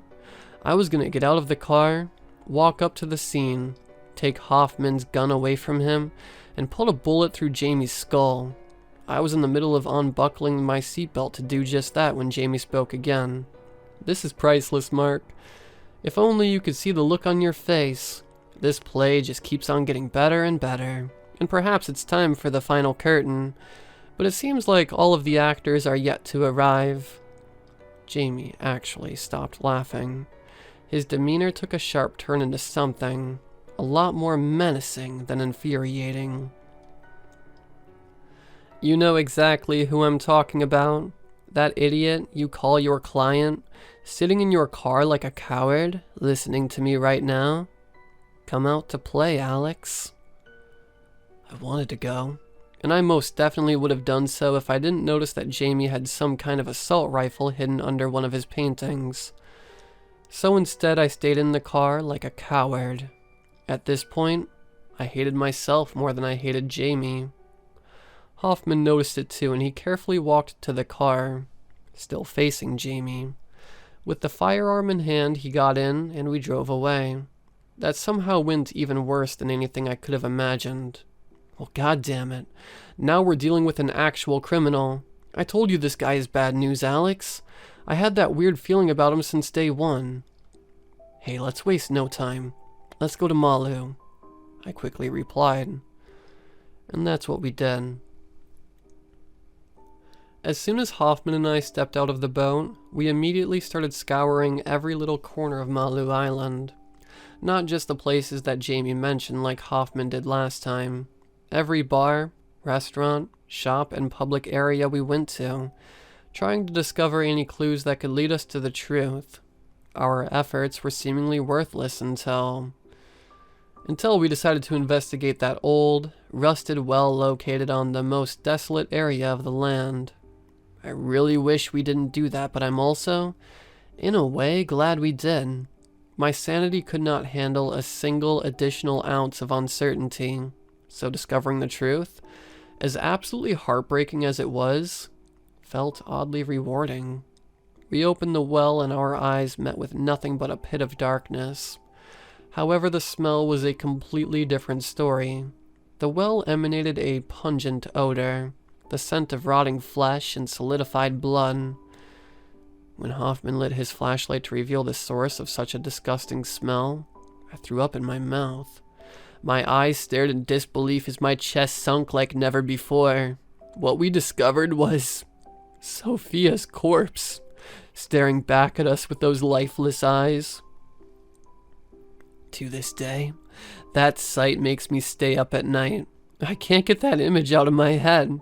The way her mouth froze open, and her hands rested stiff on what used to be her thighs. In that moment, I couldn't do nothing more than just stand there, too numb to even react. I felt the urge to scream or cry, but my body just didn't respond. Hoffman and I just stood there, frozen. I can't even tell you for how long. Time just didn't feel real in that moment. Nothing about that situation seemed real to me. It was a terrible nightmare that I couldn't wake up from. This was and still is without a doubt the worst day of my life, and I can predict with almost complete certainty that it will stay that way until I die. Jamie Watkins, if by any chance you happen to be reading this entry, let me just tell you that the murder case coming your way should be the least of your worries. If you are unlucky enough to run into me one day, I swear that I will put you through the most amount of pain the human body can handle, and I don't give a shit if we're in public. I will tear the flesh of your bones and rip apart every single one of your organs, one by one. You took my life away from me. You took the only thing I had and fucking took her away from me. I swear to God that one day I will do the same. I don't care how much I have to sacrifice. I will go to any and all lengths to destroy you and everything you have, even if it costs me my life. Take this as a friendly warning. If you value your life, the best thing you can do is just plead guilty and hide in a prison cell like the dirty rat you are for the rest of your miserable existence. But even that won't help you. I will find you, and I will make you pay for what you did to me. Part 4. It's been a year since events in my last entry took place. This time has been very uneventful, but there's still some important things that perhaps I should share. Jamie Watkins got acquitted of the first-degree murder charge against him. I don't even care anymore. I could see it coming from a mile away. We didn't have DNA or any piece of real evidence, just the audio recordings from Hoffman's interrogation, and those got easily shut down, since there were no witnesses of the interrogation besides me and Hoffman. The judge didn't even allow it to be played for the jury, and even if he did allow it, Hoffman literally shot Jamie twice during the interrogation, so it would have done more harm than good anyways. Again, I don't care anymore. I learned the hard way that with enough money, you can get away with almost anything. I distanced myself from almost every person who was in my life before this nightmare began. I only really stayed in touch with 2 people, Max and Casey. Max is my best friend and he's been incredibly supportive of me, always there when I needed someone to listen to my drunken rants. And Casey? Well, I get the feeling that I like her a lot more than she likes me. I stopped by her house quite a few times, and although she always allows me to come inside, she definitely seems very uncomfortable around me. But for some reason, this doesn't really bother me. I feel happy and safe when I'm around her. It's a feeling that I can't replicate with anyone else. When I talk to her, I feel like Sophia is the one listening to me. Her facial expressions, her body language, her smile, and even her scent just makes me feel at home. I suppose it makes sense, since she is my wife's twin sister, but there's still something special about Casey that I can't really explain. Max has been trying his best to keep me away from her. He says she's preventing me from moving on. He also once told me that I'm trying to replace one twin with the other, and as disgusting as it is, I think he's right. I know I have to do something about it. This isn't right, and it isn't fair for Casey. I tried to turn her into a Sophia simulator, and I think she noticed. Max told me about a friend of his, a middle-aged lady who used to work for him as a cashier. Her name is Monica. She quit a few months ago in order to set up her spiritual shop, and apparently it's been a huge success. Her clients are always satisfied, and she seems to magically get rid of people's problems. Just what I needed. I decided to give it a try because why not? It was gonna be expensive, sure, but I figured it's better to spend my money on something that could help me instead of buying nothing but pre-made food and whiskey. I drove there at night. Usually I would be playing some music, but ever since this whole thing happened, I can't seem to get enjoyment out of anything anymore. Every song I used to listen to reminds me of her. Same with every movie and every show. Hopefully this Monica person can help me live a normal life again, although I do have serious doubts. Most places that sell spiritual items end up being a complete scam, at least from my experience. Hopefully this changes my mind. I arrived at the shop about 15 minutes after I left my house. Monica greeted me at the door and invited me inside. "You must be Max's friend, Alex, right?" she said with a big smile. "Yes, that's me. I don't really know why I'm here exactly. There's something seriously wrong with me and I was hoping you could help me fix it." I replied, "Yes, Alex, Max told me all about you. I'm going to examine you if that's okay. Please, take a seat." Examine me? What does she mean by that? I probably should have asked her to explain this examination of hers, but I really wasn't in the mood to cause a scene. So I did exactly as she told me and sat down on a old, brown armchair accommodated behind the counter. She then placed some sort of stone on my forehead, gently holding it still with her cold hand. After a few seconds, she removed her hand with the stone still in it, and just stayed quiet for a while. It maybe took close to a full minute before she spoke again. "You're broken. Something really traumatic happened, and you simply haven't been able to get over it. You're lost. You feel like you need to replace something that you lost, but in reality, you don't know what you want. Give me a few minutes, please." "Well, yeah, no shit. I think I already knew that, Monica. So far, this isn't quite worth the $500 fee she's charging me. Or that's what I thought." She stepped into the back room of her shop, and shortly after, came out with a melting oven and a few plastic bags with powdered materials that seemed similar to cooking condiments, although I knew that they obviously weren't what they appeared to be. She then took the stone she had previously placed on my forehead and started to melt it. It was actually a soul crystal, as she called it. She started carefully measuring out and incorporating the powders into the hot goo. She kept on adding and mixing for about 5 minutes until she finally acknowledged me. She asked me to come closer, and so I did. Without any warning at all, she took my hand and pinched my finger with a small needle she had on hand. And as soon as a drop of my blood splashed onto the mixture, she spoke again. She softly whispered something with her eyes closed, and then poured out the hot mix into a steel compass to create the needle. It was something in Latin, I think, but what really caught my eye was the compass she made. Why did it need my blood, and why didn't she tell me anything before doing that? Monica handed it to me and briefly explained its functionality. "This is what we call a soul compass. Follow the needle, and it will lead you to the thing you desire most above everything else. Maybe finding what you truly need can help you handle your grief a little better.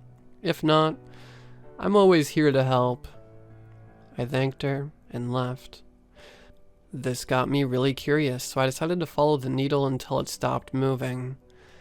It led me to Casey's house. Don't panic, I thought to myself. Maybe it's leading me to something inside of Casey's house, not Casey herself. I don't know why, but I thought it'd be a great idea if I wait for her to leave her house so I can take a look. Why do I keep putting myself in dangerous situations? Maybe that's why I so often see things I'm not supposed to see. At about 8 p.m., a little over an hour after I got there, I saw her leaving her house all dressed up for a night out, I suppose, but she was with Max. Why? I saw the compass needle following her every step as she walked by with my friend. At first I felt bad about breaking into her house, but now I find out she's been hanging out with my best friend. I needed to know more. I just couldn't resist. I stepped out of my car and carefully made my way towards her room. She always left the window slightly open enough for someone to sneak in. She was just as clumsy as Sophia in that regard. Before I knew it, I was in Casey's room, and nothing really stood out until I took a closer look at her desk. A bunch of messy, unorganized paperwork and 2 perfectly packaged and unopened envelopes. Fuck it, I thought, and opened the first one. It was a bank receipt for the purchase of a property in Paris. Holy shit. I didn't know Casey was moving to Paris, and I certainly didn't know that she had that kind of money. However, my, that's weird reaction quickly turned into a what the fuck when I opened the second envelope. It was a letter signed by Jamie Watkins. Dear Sophia, I would like to inform you that so far, everything is going swimmingly well. Thanks to Maximilian's surf shop, I have been able to move my product like never before. And as a thank you gift, I bought you 2 a nice apartment out of the country. I will allow myself to suggest that you 2 move there as quick as possible. I imagine the dental analysis for Casey's body will be in rather soon. And when that happens, the cover is blown. Best regards, Jamie Watkins.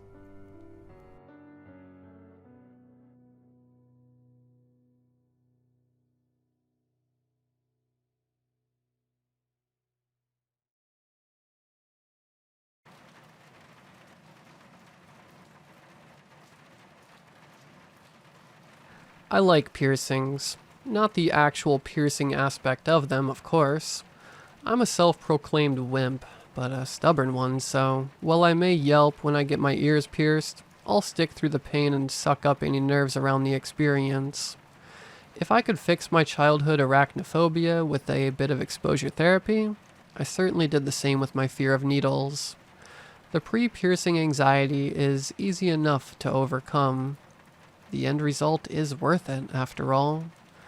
A new piercing feels like a new haircut. You walk out of a parlor and try to catch your reflection in the windows of storefronts, in the rearview mirror of the car, anywhere possible. You feel glamorous. But piercings offer something else. New places for jewelry. It's like if someone were to wake up with a tail or another limb. It's taking a part of your body that bangles and rings would have previously slid off, and with a few moments of discomfort opening up a whole new world of possibilities. Nose studs, earrings, septum hoops. There are so many bends and twists and options to it all that once you take the plunge, it's easy to start shopping for more. So, of course, the first thing I like to do when considering a new piercing is to shop for jewelry. Since there aren't very many storefronts near me with large selections of body jewelry, this ends up being a lot of online shopping. Sometimes brand name realtors, but more often small, independent vendors and jewelry makers either peddling discount resale or their own handcrafted wares. I like supporting small businesses, and I feel like the jewelry they offer is often more unique. It also feels a bit more personal ordering them from a small shop. And I love when I get a handwritten thank you note or a little something extra tucked in as thanks for patience with shipping delays. I got some free jewelry when I ordered my belly button ring. I'd fallen in love with a belly button ring that featured a cicada, or a wasp, some kind of insect with long, thin wings in gold and blue tones. To get free shipping, I also nabbed some off-season Halloween earrings that were cute enough I could see myself wearing them, and after weeks of anticipation, my order finally arrived in a small, nondescript bubble mailer envelope. There was more in the order than I had purchased, and when I poured out the contents on my bathroom counter, the thing that caught my eye was a different piece of jewelry. It was a curved barbell, standard size for a navel piercing. The large ball at the bottom of it was a pearlescent, marbled white, streaked through with clear and some cream tones. It was striking, and the one I had ordered paled in comparison. It reminded me of an agate, with all the layers of striations. The receipt in the bag had a small note written at the top, a squiggly scrawl. It simply said, "Thank you for the purchase. A gift for you, from us." The decision of which jewelry I'd start with was a no-brainer. The problem started a few nights after I got my piercing. I mean, there were inconveniences from the start. It's shockingly easy to bump your navel jewelry on things. No one warns you that you have to be careful leaning against a sink when you wash your hands, or that the large pocket on the front of overalls becomes a no-go for your phone for a few months. High-waisted clothing is out, and scrubbing with a loofah is a horrible plan. But there are so many little times that I didn't expect that it got jostled. I suppose all of that is normal. Growing pains are common when you're trying to train your body to accept something new. It was the 4th night after I got my piercing that I began to notice something was off.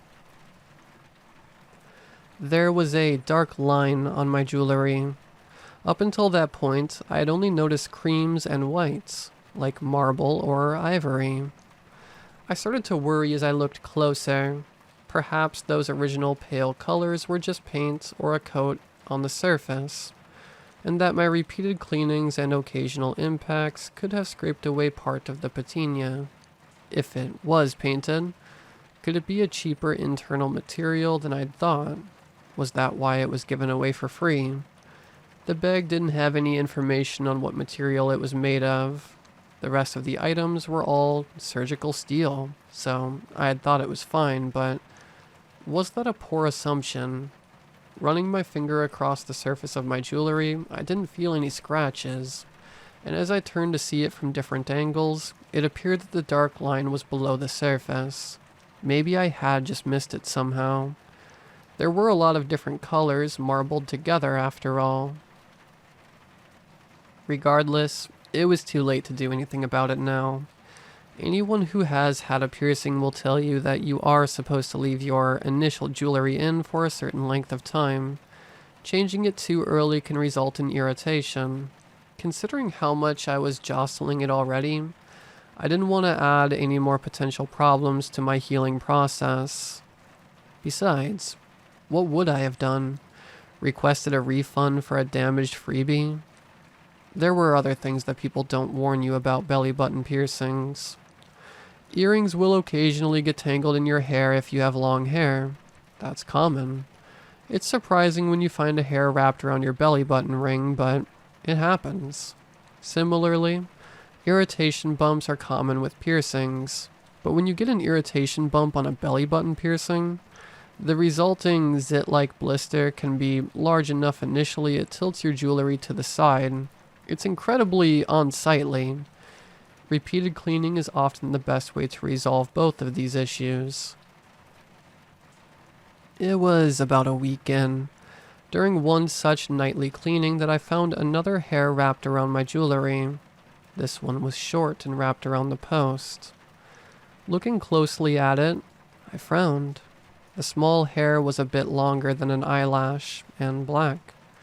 I do not have black hair. I racked my brain to think of where it could have come from as I carefully pinched it between my fingers. It wasn't until I tugged it gently and met resistance that I shifted my focus from the hair to the jewelry. The hair wasn't wrapped around the thin metal post. As I gently shifted the bar around to look from other angles, it looked like it was stuck on a white, ornamental ball that rested right over the navel. I tugged again, slowly to see if there was any more give, and met without progress. Squinting close to the mirror as I could get, I realized where I had seen it before. It was the same as the black line inside my jewelry. It is a unique kind of revulsion, realizing that there is hair where there should not be, like stepping into a shower onto a clump of something that squelches between your toes, wet and intrusive.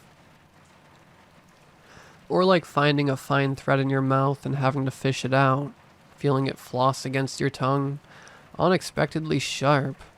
It is a distinct and awful revulsion, made exponentially worse when you realize that it is coming out of what you thought was a solid piece of jewelry, one you chose to put under your skin. It's an even worse feeling, realizing that it is not actually hair. When I pulled my hand away, it twitched, and then it was gone, faster than I had time to process. If I had to guess, it was just an eyelash or something that had gotten stuck somehow. My tugging must have loosened it, and then it just got blown away by the vent or something. That must have been it. That's what I had to tell myself, at least. There's no way that it retracted inside the jewelry. That would be absurd. The excuses I made to myself were what was absurd in retrospect. I had a dream that night. My jewelry was no longer swirling whites like marble. Instead, it was filled with coiled black threads, all bound by a thin, clear membrane. In my dream, I poked it with a needle and then gently squeezed it between my fingers like a grape. It popped in my hand and black things like a child's marker scribbles spilled out onto the counter. In my surprise, I pricked myself with the needle I was holding, and it stung near my navel. When I went to wash my hands of the mess, the black crawled up my arms, scurrying away from the water. I woke up sweating right as they began climbing my neck. I wasn't surprised when I went to clean my jewelry and found an irritation bump. They form similar to blisters due to friction on an area, and when someone twists jewelry around the way I had done, it happens. Actions have consequences. Just like zits, they go down over time, or can be lanced and drained of pus and blood if they grow too large. No sign of hair, at least, so I was counting it as a victory. The next time I saw it was over a week later, when I had almost convinced myself it was all in my head. Almost. The knot hair was longer this time, and I didn't touch it to begin with as I looked from different angles.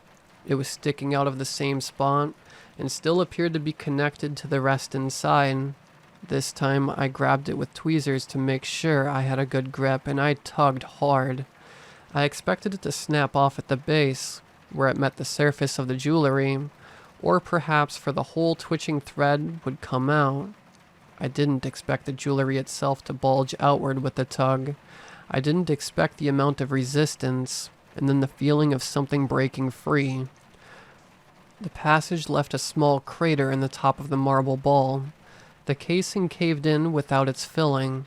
Despite all of my worst suspicions, I didn't truly expect to be left holding something writhing, its long, spindly leg gripped firmly in my tweezers. It looked like a tick, but with the fine legs of a spider. Perhaps it was just a spider, but that flat body was so thin as to almost appear disc-like, two-dimensional, like a dark line when viewed at an angle. And the mandibles, fangs, whatever it was, it looked cruel. Even without the sharp appendage by its abdomen, I could only imagine it to be a stinger. I won't lie, I panicked. I know that it would have been smart to keep it for identification purposes, or even just to take a picture of it, but I needed it as far from me as possible.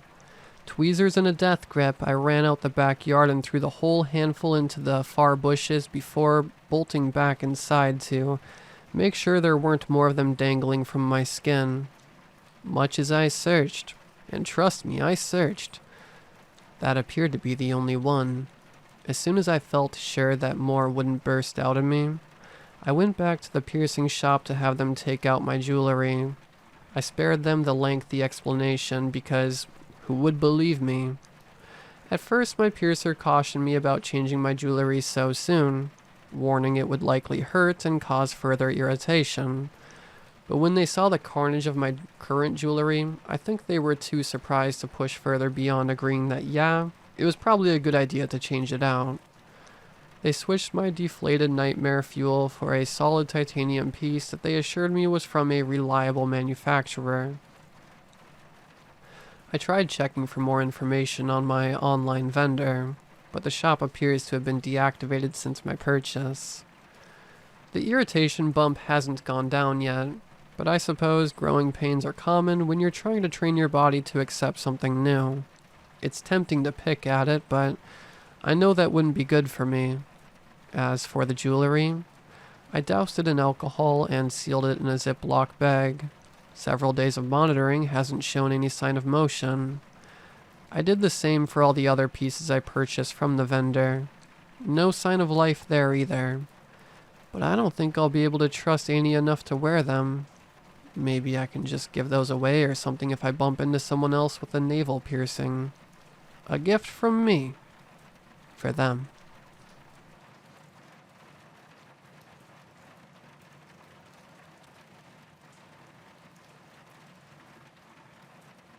My mom used to take me on walks after she and her boyfriends fought when I was a kid. We'd walk around our little town and eventually wander out to the park at the edge of town. Those walks were one of the few pleasant memories of my childhood. My infantile memory remembers the idyllic summer walks at twilight, with crickets singing all around like they were scoring a childhood that was less traumatic. The odd thing is, I can't remember the weather or the season of the day my mom disappeared. All I can remember is the carousel. We came upon it at the end of town, right up against the start of the woods. The carousel's whimsical music drifted out from its ceramic horses and chariots. It was like any carousel you've ever seen at a fair or amusement park. Classic ceramic horses and sleighs, bulb lights, mirrored walls. Except the thing was sitting in an empty field next to the woods. I begged my mom to let us take a ride. I still feel guilty about that. The carousel slowed when we approached. I found a white horse with a gold saddle.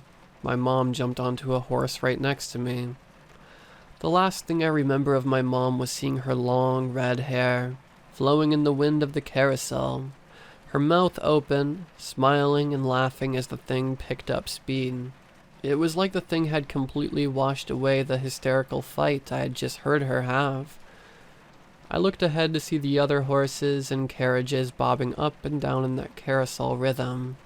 When I looked back to my mom's horse, and she was gone. I tried to climb down off the horse but couldn't. It was too high, and the speed of the carousel got faster and faster. I leapt off the horse and got off the carousel. It took me a second to recover from the crash. I looked back to the carousel once I did. It was gone. I was alone in the woods. I waited in the field where the carousel was until dark. Neither my mom or the carousel ever reappeared. I never saw her again. I told the police and every adult I could talk about what happened with the carousel. No one believed me. My mom was defined as missing. It was assumed she either ran away or was murdered and just never found. She was just another troubled woman in a small town who slipped between the cracks. No one cared, except for me. My foster care upbringing was what you think it was. Sad, chaotic, and damaging. Yet I made it through and put together a rather normal life. I had a good job, my own house, a dog, and was happy in my late 20s. Then one night I decided to Google carousels and people going missing. I ended up on Reddit and found threads of people talking about people they know going missing after finding a carousel in a strange location. Then the carousel disappeared and the person never came back. It was a phenomena all over the world. There was an online community of people who tried to track down the carousels. If they were close enough, people would go out to try and find them, but they would almost always disappear before someone got there. I got to know everyone in the group. They were all people like me who had lost loved ones to the carousels. The one thing that kept most of us sane was the group. sharing our experiences and clues to who, what, when, where, and why was going on with the carousels. I got especially close with Ian, a man my age from Portland whose fiancée was taken by a carousel a few years before. He had a giant tattoo of a carousel on his arm. He wore a necklace with horse pendants on it. We didn't live far away from each other, so we met in person a few times. We bonded over the similarities of our loss and the angst inside us. We started hanging out almost every weekend, getting drunk together and airing our sorrows. It made me feel better to have someone to talk to who could truly understand my pain. Ian was just so much like me. He even shared song lyrics to the name of which I can't remember, that I feel like both summed us up. Your composure is so greater, and you hold yourself so well. Inside you cling to pieces of a broken carousel. We'd blast the song and sing the line out with the strength of our lungs, but we'd be so blackout drunk I couldn't remember what the song even was. I think my chaotic upbringing and laser focus on just succeeding in life and finding stability prevented me from truly making friends. It sounds pathetic, but even though Ian and I had only hung out a handful of times, he had become my best friend. And it felt great.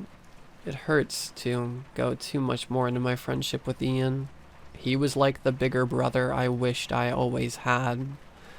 The perfect way to sum up our dynamic was something that still sends tingles down my spine.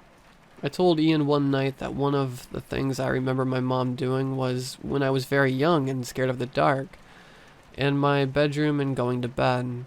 She would wheel a TV into the hallway outside my bedroom and play old Nintendo games she loved from her own upbringing until I fell asleep. That old Mario soundtrack still soothes me like nothing else. One night, after I talked about struggling to sleep again, feeling scared of something, Ian showed up that weekend with his PlayStation and set it up in my living room outside of my room and played into the night. He came back during the week and did the same thing for a few nights. He even played old Mario games to help soothe me. A carousel was spotted near me a few months into me joining the group. Ian and I drove out into the middle of the night. A few of the other members of the group were close enough to join as well. We found the carousel spinning and singing its whimsical song out into the world as the sun rose in a wheat field. We ran out to the carousel and jumped on. The carousel revved up to an incredible speed, and pretty soon we were spinning so fast, it was almost impossible to even hold on. My mind started to go into a trance. It started to blank, and I just spun, and deep and dark thoughts crippled my mind. I suddenly wanted to stay on the carousel. I wanted it to spin me around forever. My life was cold and sad anyways. I let go of the pole I was holding on to, and let the carousel just take over. I was lost in the spin for a few moments, then I felt my arm get yanked away. I found myself on the ground next to the carousel. Well, where the carousel was, it was gone. The other members of the group had pulled me out. They said they saw me in a trance and yanked me out just before the carousel disappeared. One of us did not get out, though. Ian. The group stayed in the field where the carousel was, dejected and praying Ian would come out, but he didn't. I was the last there until the property owner called the police. Finally, I left broken. I couldn't even process losing Ian. Eventually, though, just like with my mom, I went on with my life. Then one night I came home and found something on the doormat of my front door. A little silver horse. One of the ones from Ian's necklace. Ian was still out there. Ian showed up at my house one night. I hugged him tight. Then I had to know what happened. He wasn't sure how it happened, but he knew what happened, and knew what the carousels were now. According to him, the carousels were a trick from hell. They came up from underground as a way to lure people down into the devil's playground. Ian said he found out when he got taken down there. What the carousel did is by spinning you into a trance and injecting your brain with your negative and hopeless thoughts. It got you to stay on it and then pulled you underground to hell. He said the carousels prey on the hopeless. They can feel it in the air, and that's why they pop up in random places. A particular piece of Ian's monologue that he laid on me with wet eyes stuck with me. You know how like a carousel you always associate it with positive, fairs, carnivals? It's bright and shiny, but if you look closely, nothing's what it seems. Look at the horses and their crooked, stuck smiles. The mirrored glass, it's only magical if you like what you see in the reflection. Half the lights are always busted and burnt out, and the music. It's songs written by faceless, nameless people who died eons ago, you know? Ian explained. Sure, but how did he get out? He fought. He got sucked down for a few minutes, but he kept fighting the hopeless and negative thoughts, and he was able to pull himself out. I'm not sure if I believed him. He certainly seemed hopeless and negative sitting on the floor of my apartment. Something was off about Ian. He wasn't himself anymore. He seemed high, like he wasn't really there. I changed the subject and just talked to him about life for the rest of the night. I got the feeling I might never see him again. He looked weak, like he could barely keep himself upright. I could hardly look at him. I reminded him that night he left his PlayStation there last time he was over, hoping he might stop and play. He gave me the weakest hug I have ever felt and walked out without his game console. A few months later, a carousel was spotted not far from my home. I jetted out there as fast as I could. I found the carousel out in the edge of some rocks on a lonely beach, calling me to a dusk. I ended up on the carousel. I can hardly even remember doing it. The carousel spun me and I felt my brain slip into that familiar trance. I started thinking about that day when it took my mom. I felt my body become weightless. I saw the world around me spin into nothing but darkness.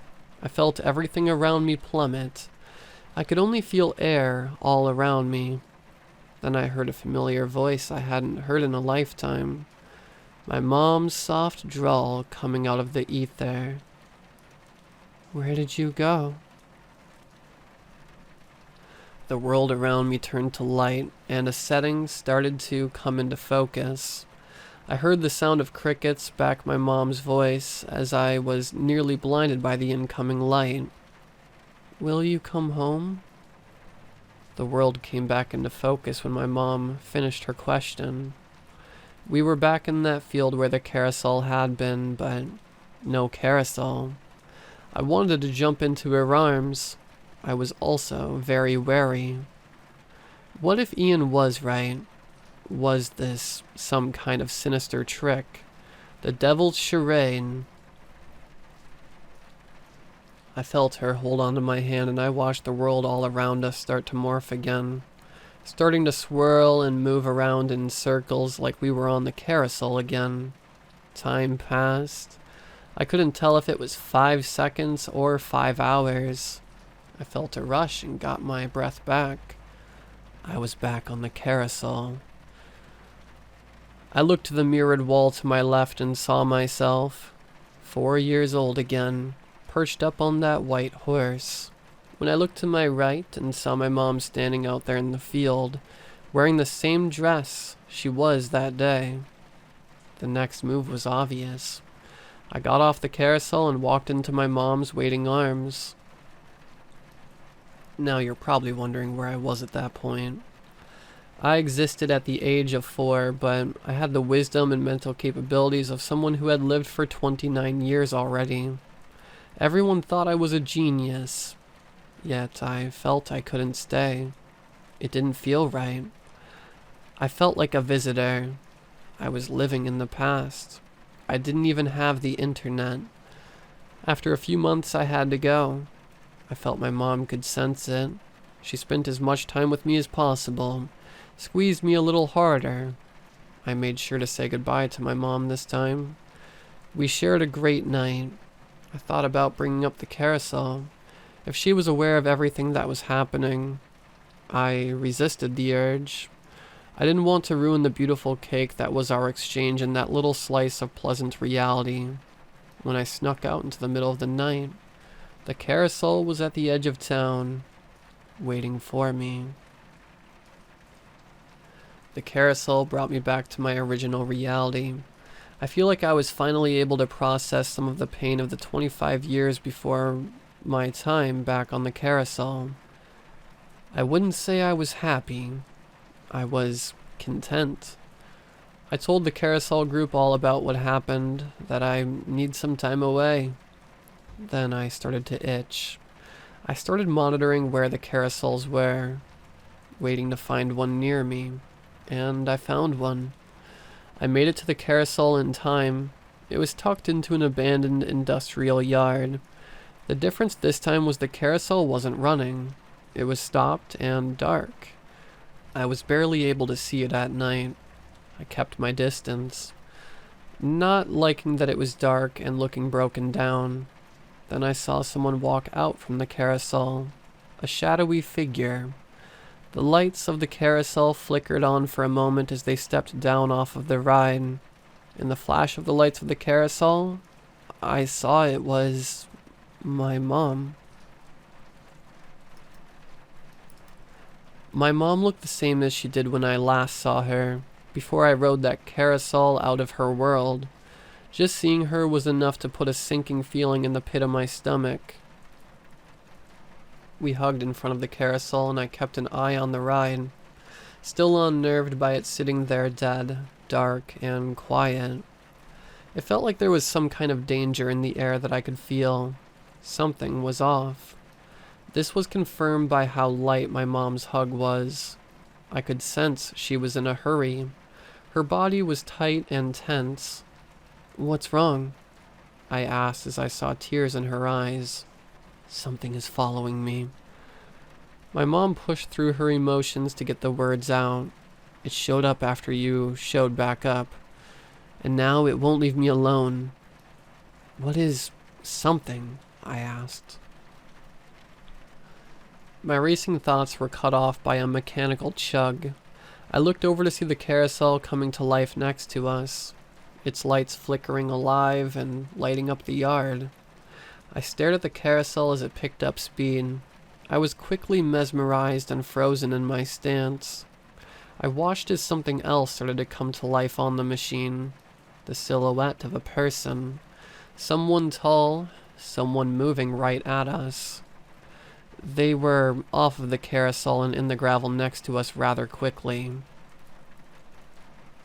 I felt my mom tug at my arm and pull me away, breaking me out of my frozen trance, but not before I got a good look at who had come out of the carousel.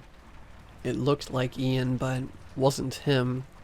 It was a young man, similar vibe, dark hair, dark features, tattoos but taller, and the tattoos were different.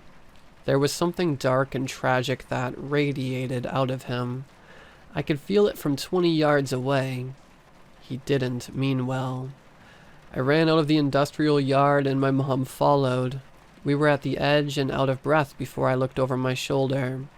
The man with the dark aura was right behind us. He reached out for us as I struggled to get the door which led out the yard open. I looked at his hand and was mesmerized. His skin radiated with a bright yellow light, like that of the bulbs on a carousel. I looked into his eyes and watched his pupils spin in a hypnotizing lull. It was like he was a human carousel. I was almost sucked in again. My mom pulled me through. My mom got us out of the yard and into my car. I got the thing fired up and tore out of there and into the night. I got us further down the road. "Don't go home," my mom added. "He'll follow." "Where do we go?" I asked back. "Let's just drive until we get too tired," she suggested. I did what she said, and my mom explained what was happening as we went. Ian had been right. The carousel took you down. My mom never said hell, just somewhere you didn't want to be. Darkness, and it never stopped. And it multiplied. It was a relentless evil. And she had fallen prey. She hoped I wouldn't, too. But I had gone through that day and went back and found my mom. We had some light. We had good days. What was the deal with that? What my mom said stuck with me. A carousel is what you want it to be. The speed can be too fast or too slow depending on who you are. It can be boring. It can be fun. It can be disorienting, but it's up for you to make it what you want. It's slow enough you can get off whenever you want, but only with care. If you come in with bad vibes, it can make you sick. If you come in happy, it can make you happier. My mom explained. So what was it for you? I asked. I was lost when I got on that carousel. I didn't know what it was, and it took me places I won't ever talk to you about. It completely changed who I was, but I always had a hope that someday it would rotate back to you, no matter how fast or dark that carousel ride got. My mom said and then looked over at me with haunting eyes. Then why can't you stay? I asked. Because that darkness will always follow me. I can't just shake it. I'm sorry, my mom answered. My mom further explained she was horrified when I showed up in her reality, knowing it meant I had gone through a carousel, but it was too late at that point. She knew she'd eventually have to protect me like this, so she just tried to make the most of that time before I ducked out of it. I was also lucky my mom was protecting me while I was on my ride, and off it as well. My mom explained this wasn't the first time she came out of a carousel to help me. The dark figures inside had looked for me before, came out and tried to lure me down, but my mom had followed them out and kept them from me. I could feel it. I thought of times over the years where I felt like I could feel my mom was somewhere near. One time I thought I heard her voice outside of the door of my bedroom. I think it was really her, protecting me, and now she was here doing it again. What was she protecting me from, though? Those that use the carousel to transport and bring back people just like me. They knew there were people who were trying to find their loved ones they lost to the carousels. They knew we were easy targets. That's who was after us right now, and the only way to get them to stop was to wait them out. They could only be out from the carousel for so long before they had to go back. There was no specific time limit, but they could feel when they needed to get back and would eventually retreat. I saw headlights move into the rearview mirror. I didn't have to ask my mom. I could feel it was him. The lights raced up behind us, even though I had the pedal of my old Geo Metro floored. I felt my mom's hand reach over and rest softly on my right hand on the wheel. I looked over and saw tears streaming down her cheeks. Then I followed those wet eyes out to a field next to us. Way off in the distance I could see the lights of a carousel shining. I felt my mom's hand squeeze mine just a little tighter. I'll have to be back someday, my mom said before I heard the passenger side door click open. I looked over and watched my mom jump out of the car. I had to be going at least 80 miles an hour. I saw her rolling in the near darkness for just a moment before I looked back in front of me. Every molecule of my body wanted to slam on the brakes and go back and help her, except the ones in my brain. They knew that was her taking herself out. Instead, I looked out at that carousel much closer now. Then I looked back at the rearview mirror and saw those headlights behind me much further away. The only thing I was left with was the faint sound of the carousel tickling my ears as I drove away into the night.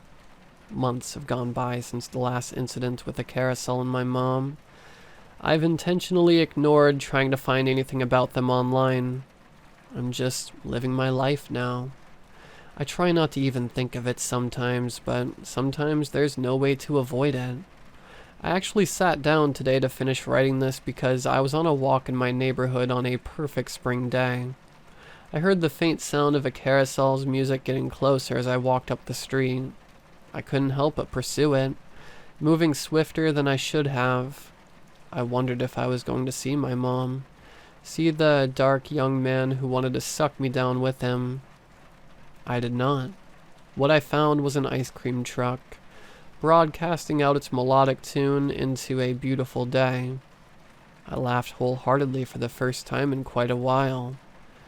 I smiled and walked away.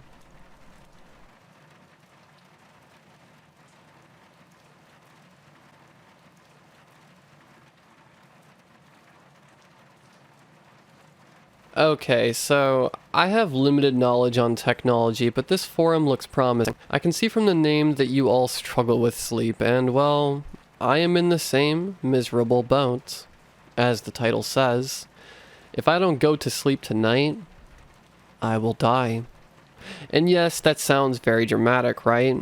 Maybe you're wanting to skip down to the bottom of this post and comment, just go to bed then, easy. But before you grace me with that clever piece of advice, listen, I can't. There is not a simple case of next day jitters keeping me from going to sleep. This isn't the fault of my overactive mind asking inane questions, or replaying my most embarrassing moments over and over like a greatest hits reel.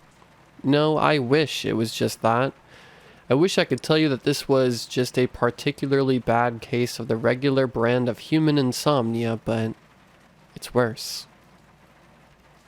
I physically cannot sleep. I've tried everything from drugs to knocking myself out. None of it is working. My body is incapable of the type of sleep it needs, and apparently, we're just now learning how vital that is to my survival. It sucks. Majorly. Anyway, trying to get away from all the bleak imminent death stuff. Dr. Pym once told me that the internet knows everything. So, here I am, internet, asking you to please tell me, is there a way to force your body to go to sleep within 24 hours? Surely at least one of you here has a surefire fall asleep method. Maybe even something so simple that myself or the doctors have completely ignored. Is that too hopeful? Probably. I understand that it's a long shot, especially since my body, and therefore its processes, are different from yours, but I have to try. Well, I guess I should explain the situation a bit, huh? Just realized I'm this far into the post and I haven't even introduced myself. Isn't there a human thing where you're more likely to care about something after it has a name? Or is that only if you are the one to name it? Either way, let me introduce myself. My name is 3, and I'm one of the myriad. Not that that even means anything to you. You're a civilian. I hope. It'd blow if I went through all this trouble to sneak onto the internet, just to immediately get caught. Well, caught before I can even get some advice. If you know about me, you know what's happening to me. I know someone will find this, but please. Odds are it'll be sooner rather than later, but come on. No one can really be mad at me or one, right? Everyone knows I won't last much longer. I don't think any of you even managed to look me in the eyes today. Not even Dr. Pym. I guess what I'm trying to say is, can you really blame me for trying to reach out? I could have emailed a news station. I could be sending out pictures, or releasing the files on this phone to the public. I'm really not trying to hurt Operation Myriad. It'd kill me if something happened to one or two. I'm trying to get some help. Please don't be too mad at us. I know you'll believe me when I say, all of this was my idea in the first place. I guess with that out of the way, I should warn you. I've had typing lessons, but I've never actually used a phone keyboard. Dr. Pym has allowed me to watch TikTok videos and play some games on his phone while running tests on my siblings before, especially on days when I was unable to participate in the tests, but I was explicitly forbidden from trying to message anyone on it. Didn't stop me from disobeying, from looking through his pictures or conversations with the 3 people he texts, but it was a pretty toothless act of rebellion. Then, about a month ago, I sneezed and, well, I melted his phone in acid. He got a new one, but I kind of felt too guilty to play with it anymore. Still, I guess that didn't stop me from stealing it today. At least no way I can melt this one. Where am I going with this, you might be asking? The answer is, I don't know. I think I was going to apologize for typos or something like that, because this phone keyboard feels infinitely smaller than a real one, but really, I should probably apologize for my rambling. It's been 4 days since I last slept, and yeah, sleep deprivation is definitely affecting me less than it should. Less than it would affect a normal human, but I still feel vague. Not all the way there. Sometimes my mind still feels normal, sharp, but then it feels like I'm wading through a mist, just looking for the point in what I'm doing. Anyway, point found. Forgive me for typos and rambling. Please just read with an open mind and then give me your best advice on how to deal with the situation. Keeping things short, we, the Myriad, are the products of a government experiment that took place 16 years ago. 25 human embryos were injected with a synthesized genetic material derived from an alien wreckage. Of those 25, only 3 of us came to term. We were named after our experiment, Project Myriad. We live in a compound, a sterile white building, where a team of scientists watch our every move. This probably sounds pretty horrible, huh? Maybe a little like a violation of human rights, and yeah, it would be. If we were human, but as it stands, it is probably not safe for us, nor for humanity, for the Myriad to leave the compound and try to live normal lives. The reason being, in the womb, our genetic code was completely rewritten. The alien genes attach themselves in a way that Dr. Pym still says is impossible. I'm not sure how to explain exactly how or what happened, even before the sleep stuff started. I wasn't exactly good with science, but I want to describe the situation with as much detail as possible on the off chance that it could help solve the problem. I wish Tu was here. He would be better at explaining it than me, but he once used an analogy that even I could understand. Do you know about cowbirds? Brown birds that lay white, speckled eggs?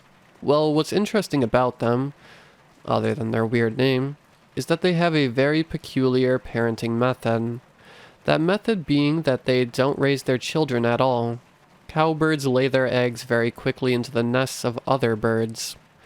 Now, if you think the parental abandonment is bad, know that the apple doesn't fall far from the tree, which is what happens to the unwilling host's hatchlings. They fall far from the tree. I could have worded that better. What I'm trying to say is that cute, little freshly hatched cowbirds enter the world and often immediately choose violence. They get rid of their siblings and then receive all of the nourishment from their host parents. It's pretty messed up. So this is related to me and my siblings, not in the fact that we were going to kill each other or human children. We're not evil or trying to kill humanity or anything like that. Nothing like the weirdo cowbirds. Though I guess our names are weird, so we're alike in one way. Sorry, I lost my point again for a second. What I'm trying to say is, the alien material that we were subjected to, that's what did the cowbird thing. It ripped away the part of our DNA that would have been passed down from our human father and bonded with that of our birth mother. And yes, if you're particularly keen-eyed, I said mother rather than mothers in relation to myself and my siblings. That is singular on purpose, not a typo. I said earlier that there were 25 embryos injected, and only 3 of us came to term, but I guess technically only 1 of the original 25 came to term. A lot of our past is shrouded in secrecy, even from us. Some things we've been told, other things we were able to conclude through observation and eavesdropping.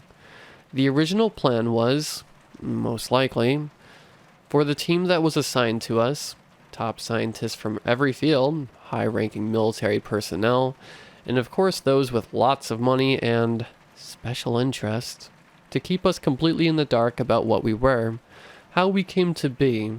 It's safe to say that, in the beginning at least, the plan was to raise us in a sort of cold, detached way. But that didn't work out. To keep us a secret, the same small group of people have been with us since birth. They practically are as confined to the compound as we are. Whether they meant for it to happen or not, we've become something of a family, and, well, most of what I know about regular human families comes from Pim, and what the television has showed me, I think we're fairly normal in the sense that it's us, the youngest of the family, that everyone revolves around. It was too hard for them to keep everything a secret from us. Of course, it is hard to keep a secret from two anyway. Back to the myriad. We are identical as, apparently, we split once and then once again, which should be impossible. They don't know why our mother was the only one who was able to produce a viable child, but Dr. Pym once told us she was the earliest along in terms of her pregnancy. Other than that, we don't have much information about her. I'm not even sure if she's alive or not, as we've never met her. Anyway, whoever she was or is, I find myself thinking about her a lot. I think I would have liked to met her, to see what it's like to have an actual parent. There's Pim and the general, but what would it be like to have a mom? This is probably a pretty stupid thing to be thinking about so close to the end. Anyway, I don't know if any of that is helpful, but now you know I'm, biologically speaking, half human. So at least half of your fall asleep advice should be effective, right? I guess I should tell you a little bit more about my alien side now. Hopefully, I have time. I can hear one tapping on the metal door. Pretty soon it'll be time for dinner, and if I don't show up, that'd cause a problem. I'll try to keep this short, to the point. That hasn't worked well so far. Okay, so remember how I said the alien material was unstable? That's because its genetic code was constantly rewriting itself. It made it incredibly difficult to study, apparently. I don't know why they decided to try to bond it with human DNA. I remember Dr. Pym once told me they tried a similar experiment but with orangutan sperm and human eggs, so I guess it's just a human thing to try to make babies with whatever you can. Well, whatever the thought was originally, it resulted in me and my siblings, so thanks humanity. Thanks for being weird. Anyway, our DNA is far more stable and fixed than that of the aliens. Dr. Pym has a theory that they were most likely able to shapeshift at will, but that isn't usually within our capabilities. I'll come back to the usually in a moment, but do we shapeshift? Yeah, in a way. It's just not something that we have any control of. Trying to keep it as simple as possible, each time we go to sleep, as our bodies enter REM, our genetic code completely rewrites itself. We wake up from the cold cots of the compound looking entirely different each morning. Height and weight, race and gender, it varies from day to day. More than that, each day we develop a different power. I know that sounds vague, but let me try to clarify. 1. She predominantly reawakens as a female, and even if she doesn't, she still identifies as she/her. One typically has powers that control or emit a physical phenomena, i.e. laser eyes, pyrokinesis, and super strength. She's the only one of us who has ever been able to shapeshift with complete control at will. That's why I said usually earlier. 2 is different. His powers aren't nearly as flashy as one's often are, but they usually have to do with his inner mind. He often has telekinesis, mind control, and foresight. It's the reason why it's about impossible to keep a secret from him. Thankfully, today he has psychometry. I learned something recently, something that I'm not exactly eager to share. Not that 2 is even paying any attention to me right now. Well, you already know me. I'm 3, and if you can't tell, I'm the oddball of the group. I mentioned earlier about accidentally melting Dr. Pym's phone with acid snot. Yeah, my powers are almost always useless, and only ever seem to affect me. Once I woke up with the ability to grow my nails long. Another time I was given an extra row of eyelashes. And on another memorable occasion, I woke up and my only ability was to lie. Like I was physically unable to tell the truth that day. That day sucked majorly. I made 1 cry big, ugly tears. 2 seemed to nearly hate me. Dr. Pym looked at me with this face I'd never seen before. His mouth was drawn into a thin, tight line, and his eyes were narrowed somewhere between disgust and disappointment. Eventually, the doctors figured out about the lying thing, but that day was a particularly painful one. But now, lying day is no longer at the top of my sucky powers list. One has dubbed my current ability insomnia. The reason being that I am now completely unable to sleep. Without being able to enter REM, my body isn't changing anymore. I feel like I'm going crazy, and the scientists at the compound are saying that my unstable DNA is breaking down. They aren't sure how I'm even standing anymore, as every piece of me is rapidly collapsing on a molecular level. I'm really scared. I really don't want to die. The only time I've ever been out of the compound was 3 years ago. Dr. Pym got permission to take us to a rented-out ice cream parlor for our birthday. We were escorted by a SWAT team and weren't even allowed to go to the restroom at the shop, but it was still so fun, so different. I don't want to die with that being my only story outside this place, nor my siblings.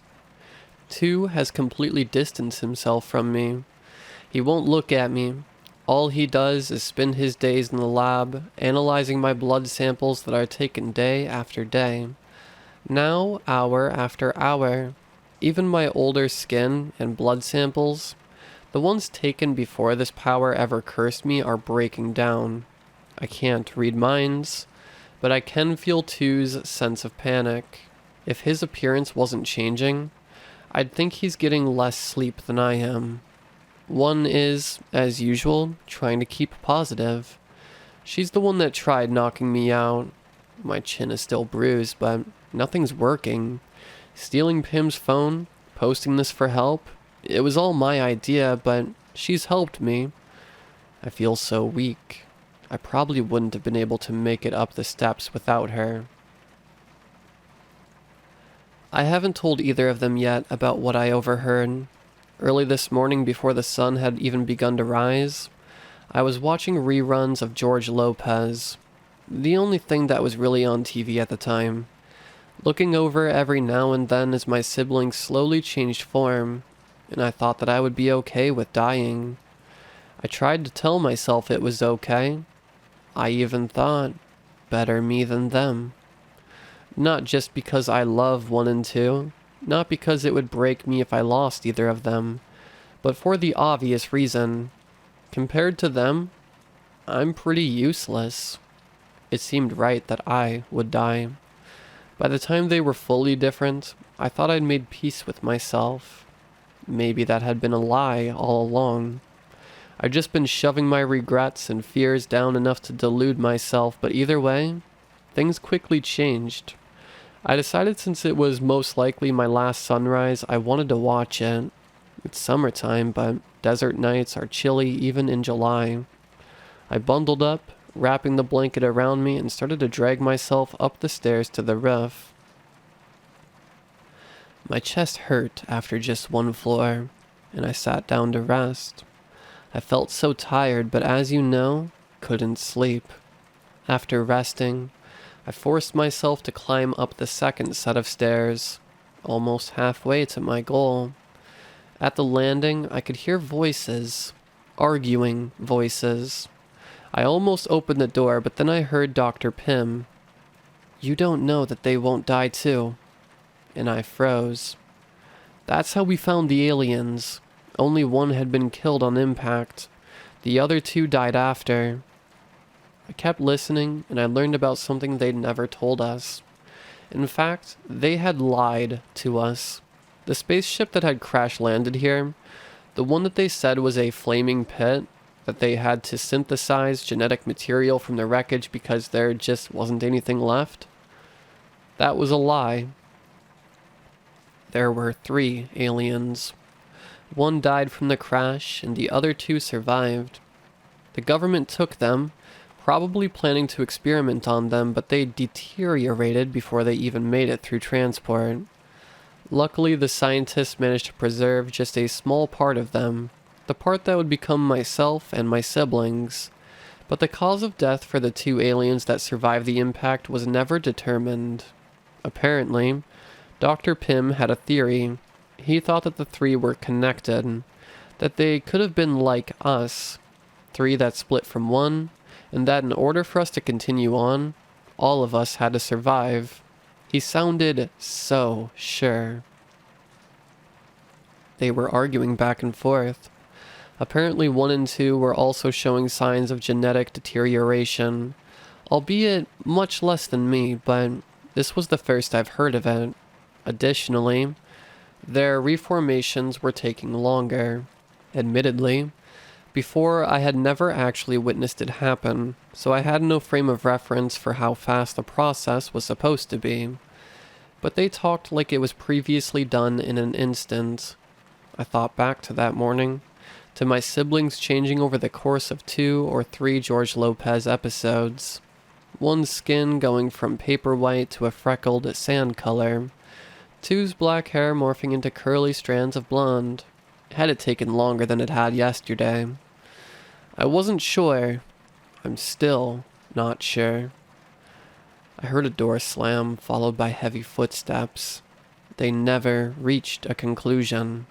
They never agreed nor disagreed on whether or not my stupid power was killing not only me but my siblings. I didn't know I was crying until I heard myself hiccup a sob. 3? And then Pym was there. The circles under his eyes looked even darker than mine. I tried to stand up to get away, but I ended up falling. My chin hit the ground and the bruise one had given me ached. "How much did you hear?" I couldn't lie. "All of it." He took off his glasses and wiped his hand over his face. Sweat poured off his forehead. I wondered how long they'd been arguing for. If they die, it'd be my fault, wouldn't it? And immediately he started saying no, trying to reassure me, but it felt like a lie. After that, Dr. Pym begged me to not tell my siblings. That they didn't even know for sure what had happened to the 3 aliens that were effectively our biological father. But he looked sure. He looked as sure as he sounded mere minutes ago. Still, I promised him I wouldn't tell. The reason is selfish. 2's already pushing me away. Maybe he knows that it's my fault he and 1 are going to die, but 1, she's never been anything but smiles. If she were to be mad at me, I think it'd be like dying twice. I don't want either of them to have to spend their last days like I currently am. Knowing what's coming, knowing how little of the world we've seen, knowing that we've done nothing. So instead of telling them, I'm telling you. And I'm hoping against all odds that these don't have to be our final days. One of you out there, on the internet, the place Dr. Pym says knows everything, can you help me? Help us? Tell me, no matter how stupid you think it is, how I can get to sleep tonight? It's time for me to go now. Dinner time, but until Pym notices I've stolen his phone. Or until my hand's too weak to hold it. Whichever first. I'll keep checking here, waiting for your advice.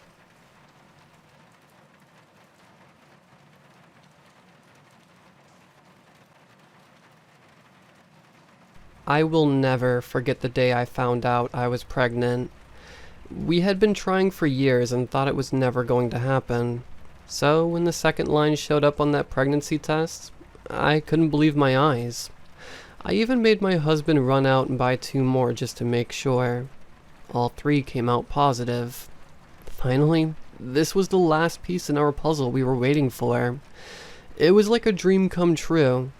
We were already married and living in our dream home with a big back garden that was perfect for adventurous kids.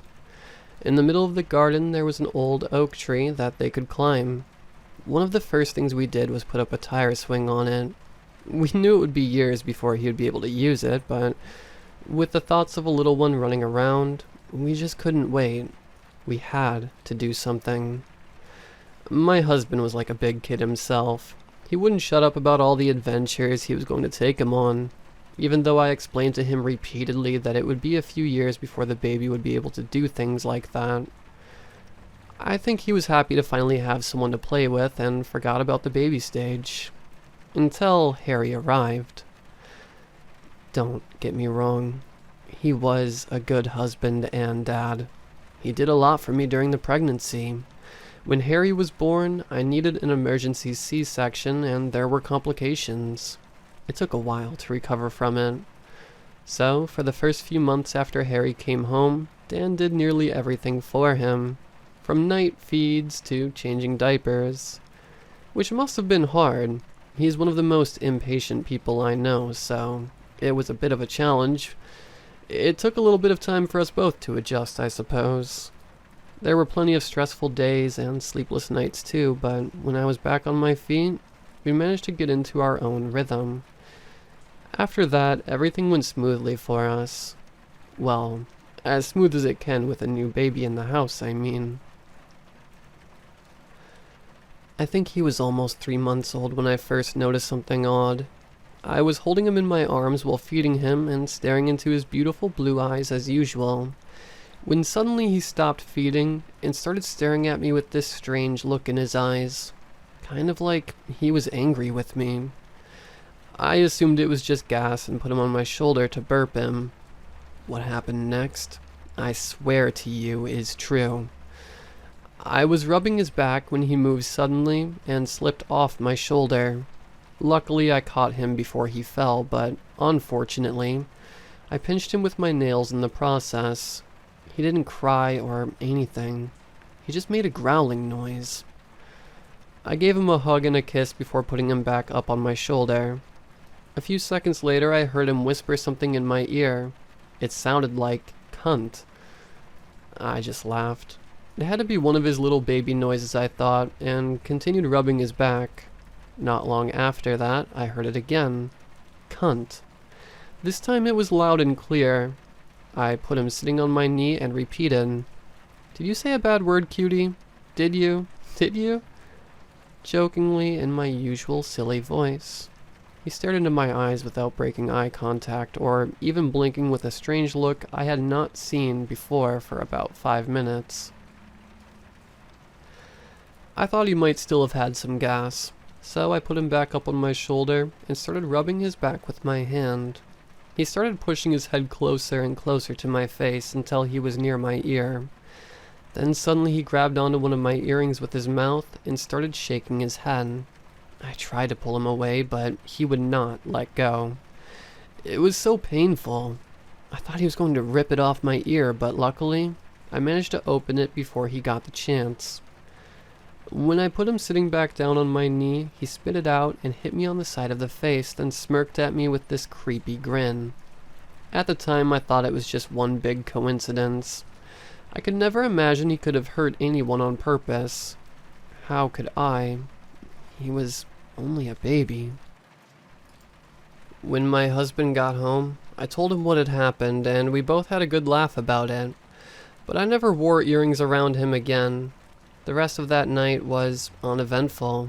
It was my husband's turn to get up with him. So, it was the next morning after my husband went to work before I was alone with Harry again.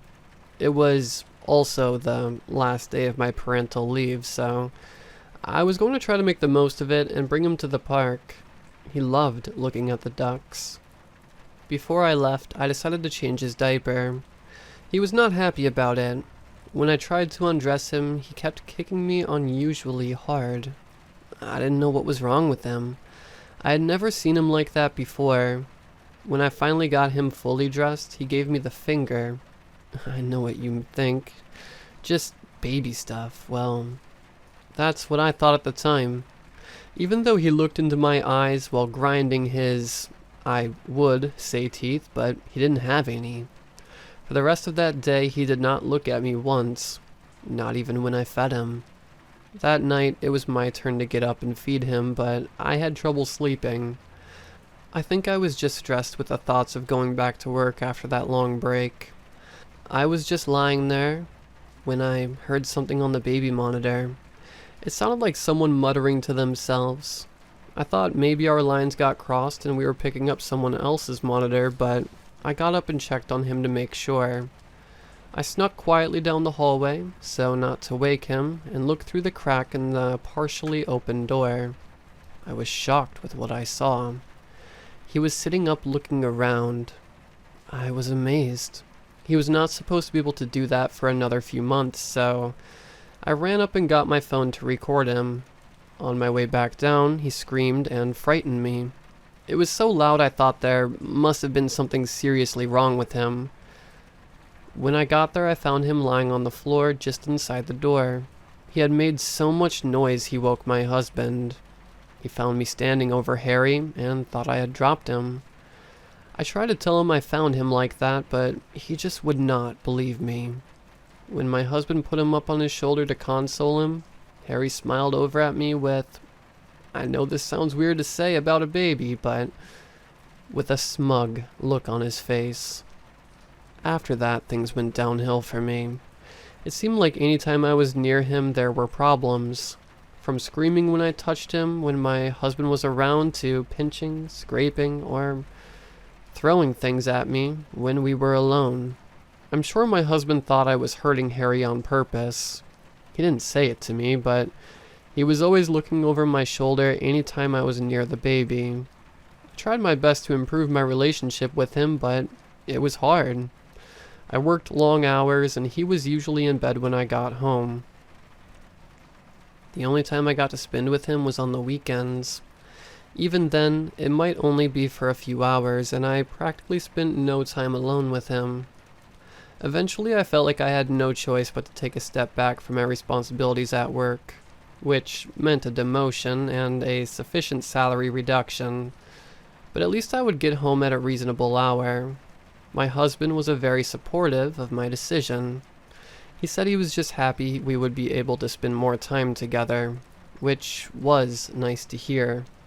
For the first few weeks, everything couldn't have gone better. We were finally able to do things as a family. I even started to believe Harry was starting to warm up to me.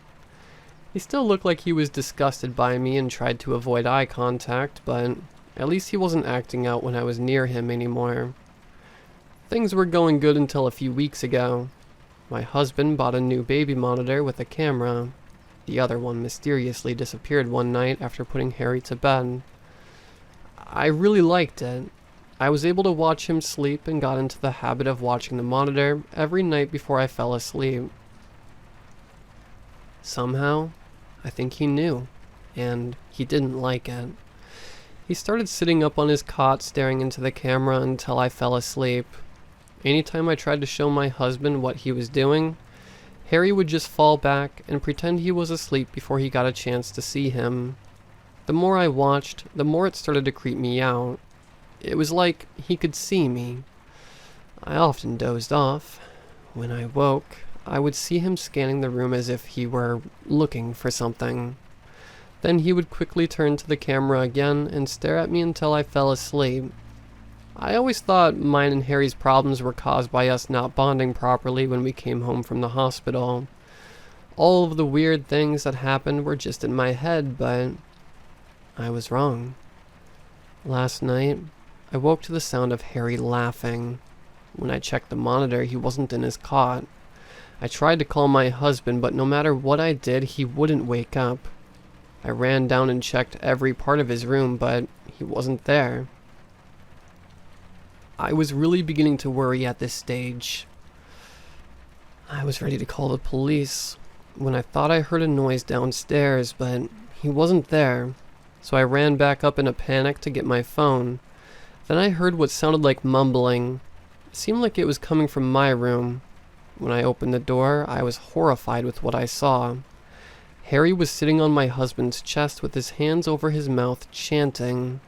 My husband's legs were shaking, and he was struggling to breathe. I panicked and pushed Harry onto the bed and started doing CPR. The whole time Harry laughed hysterically.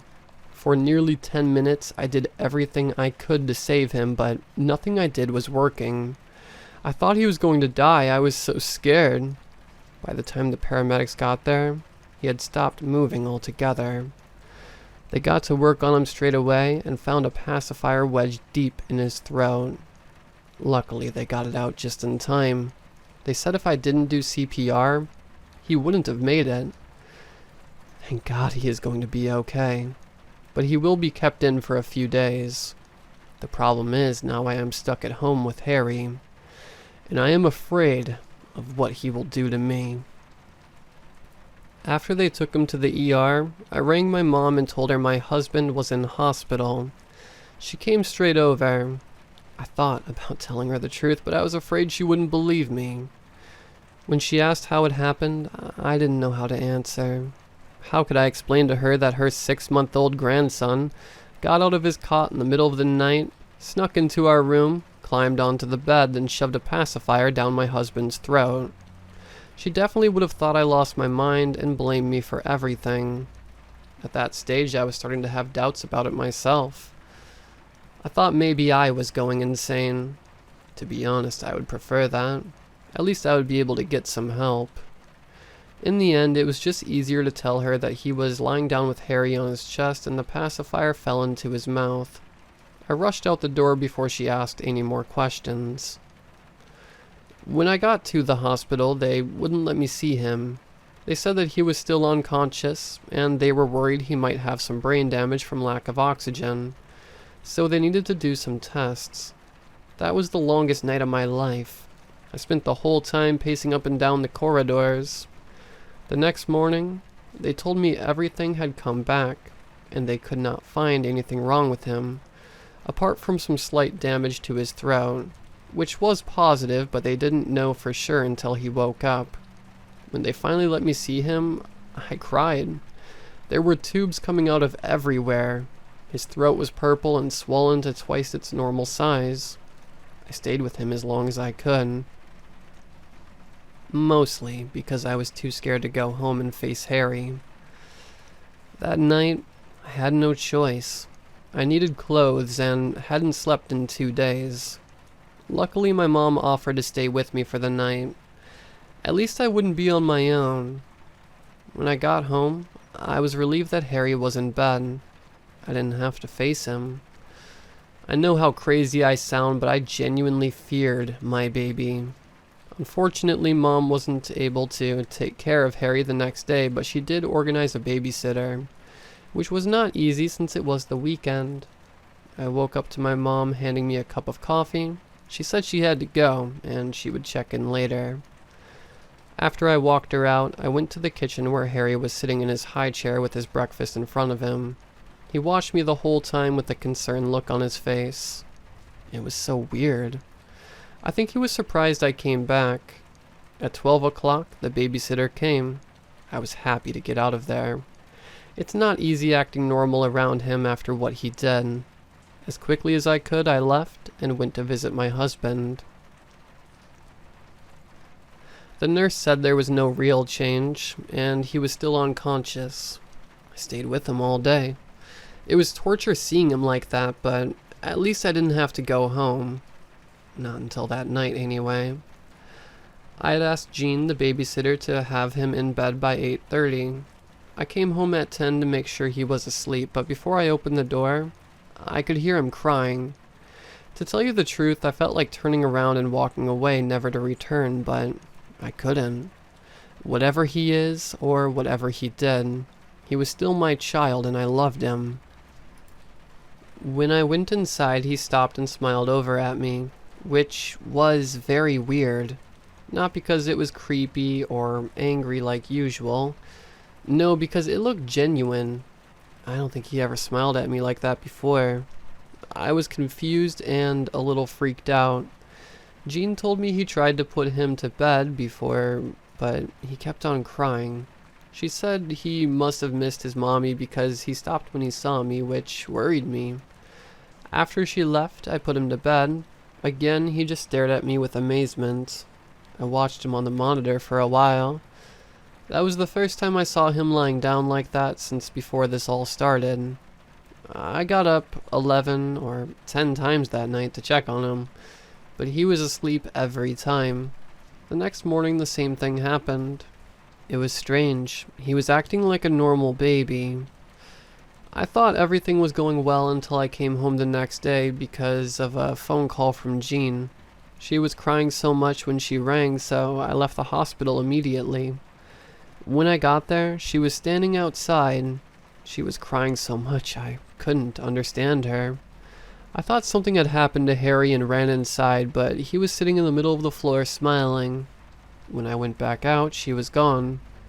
I tried to ring her, but there was no answer. So I tried the agency she worked for and told them what happened. They said they would get back to me as soon as they could.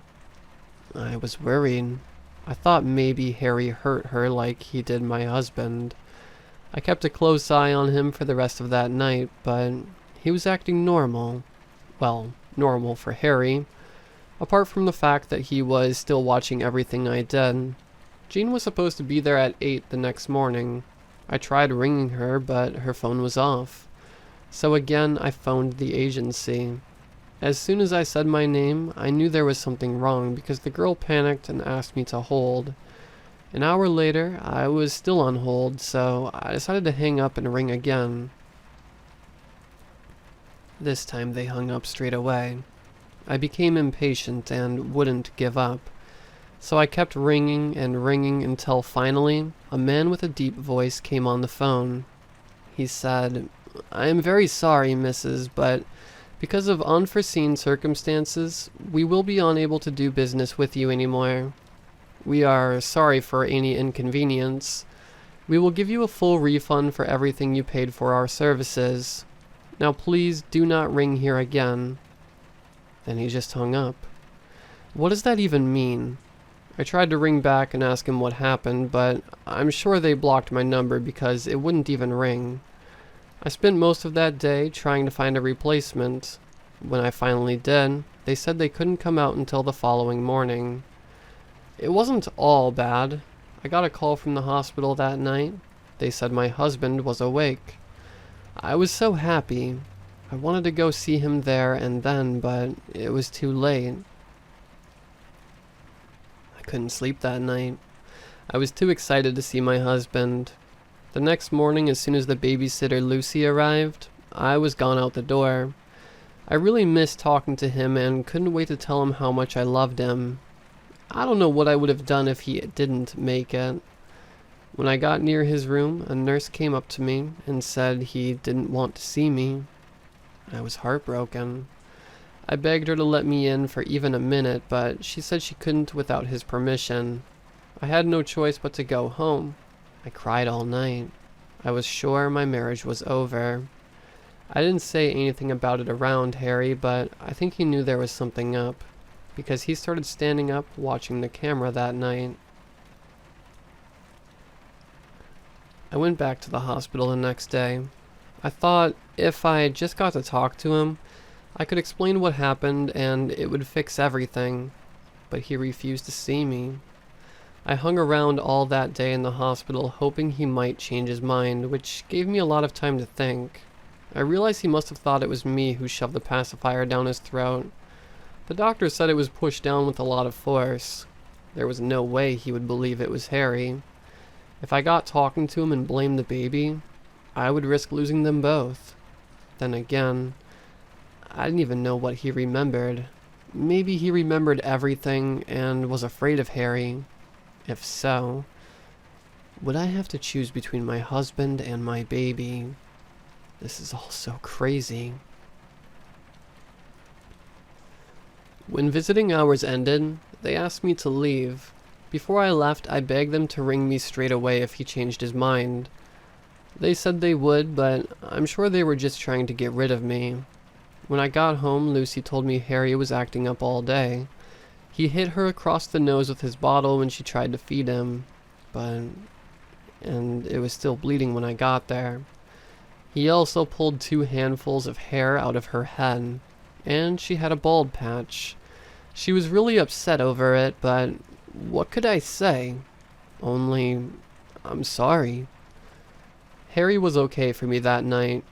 He went to bed with no problems and slept all night, which was a relief. The next morning I called my mom to look after Harry, as it was Lucy's day off. I never told her he refused to see me. I just said I was going to visit him. I was too embarrassed to tell her the truth. Then I just rushed out the door and went back to the hospital. I waited there all day again in hopes he might see me. I think the nurses were starting to feel sorry for me. They kept coming over asking if I was okay. I told them all I wanted was to see my husband. I'm not sure if it was because of them or not, but later that day one of the nurses told me he wanted to see me. I broke down in tears. I was so happy. When I got in there, he was sitting up on the bed. He looked nervous. To be honest, so was I. I had no idea what to say to him and was terrified about what he was going to say to me. I sat down quietly on a chair at the edge of his bed and waited for him to speak. For a moment he stared blankly out the window. Then he started to speak softly in a hoarse voice. I love you, and I don't want us to end like this. And I don't blame you for what happened. As he paused to get a drink of water and cleared his throat, I was sure he had remembered what had happened and knew what Harry did, which was a bit of a relief. Someone would finally believe me. He continued, You need help. I know that now. It's my fault. I knew you were having problems for a while and I ignored it. Even when you were getting hallucinations. I am truly sorry for that, and I promise I will be there for you however long it takes for you to get better. I didn't know how to react or what to say. I was happy he still loved me and wanted to stay, but I was confused and a little concerned about what he wanted me to do. He said he wanted me to see a doctor straight away, to find out what's wrong with me. When I asked him what he thought had happened, he told me the last thing he remembered he was in pain, and I was standing over him and he couldn't breathe. I wanted to tell him it wasn't me. I was only giving him CPR, but there was no point. There was no way he would have believed me. So I said nothing and let him believe it was me. I agreed with all his terms, at least that way I wouldn't lose him. That evening when I got home, my mom was in the kitchen. Harry was sitting in his high chair playing with his toy blocks. When I told her my husband would be coming home in a couple of days, Harry freaked out. He started throwing his blocks around the room, then grabbed his chair with both hands and started shaking it aggressively. He looked possessed. Even my mom was a bit scared. When she went over to try to calm him down, he screamed in her face, which frightened her, and she fell, spraining her elbow in the process. Then he stopped and went back to normal as if nothing happened. After my mom left, I put him to bed and called it a night myself. When I checked the monitor, Harry was standing up smiling at me. I just ignored him and went to sleep. Later, I was awoken by the sound of footsteps in the room, so I turned on the light and looked around. What I saw terrified me beyond comprehension. On my husband's pillow was one of Harry's pacifiers. I know I didn't leave it there. I checked the monitor. Harry was standing up. He smiled at me for a moment before he lay down and turned away.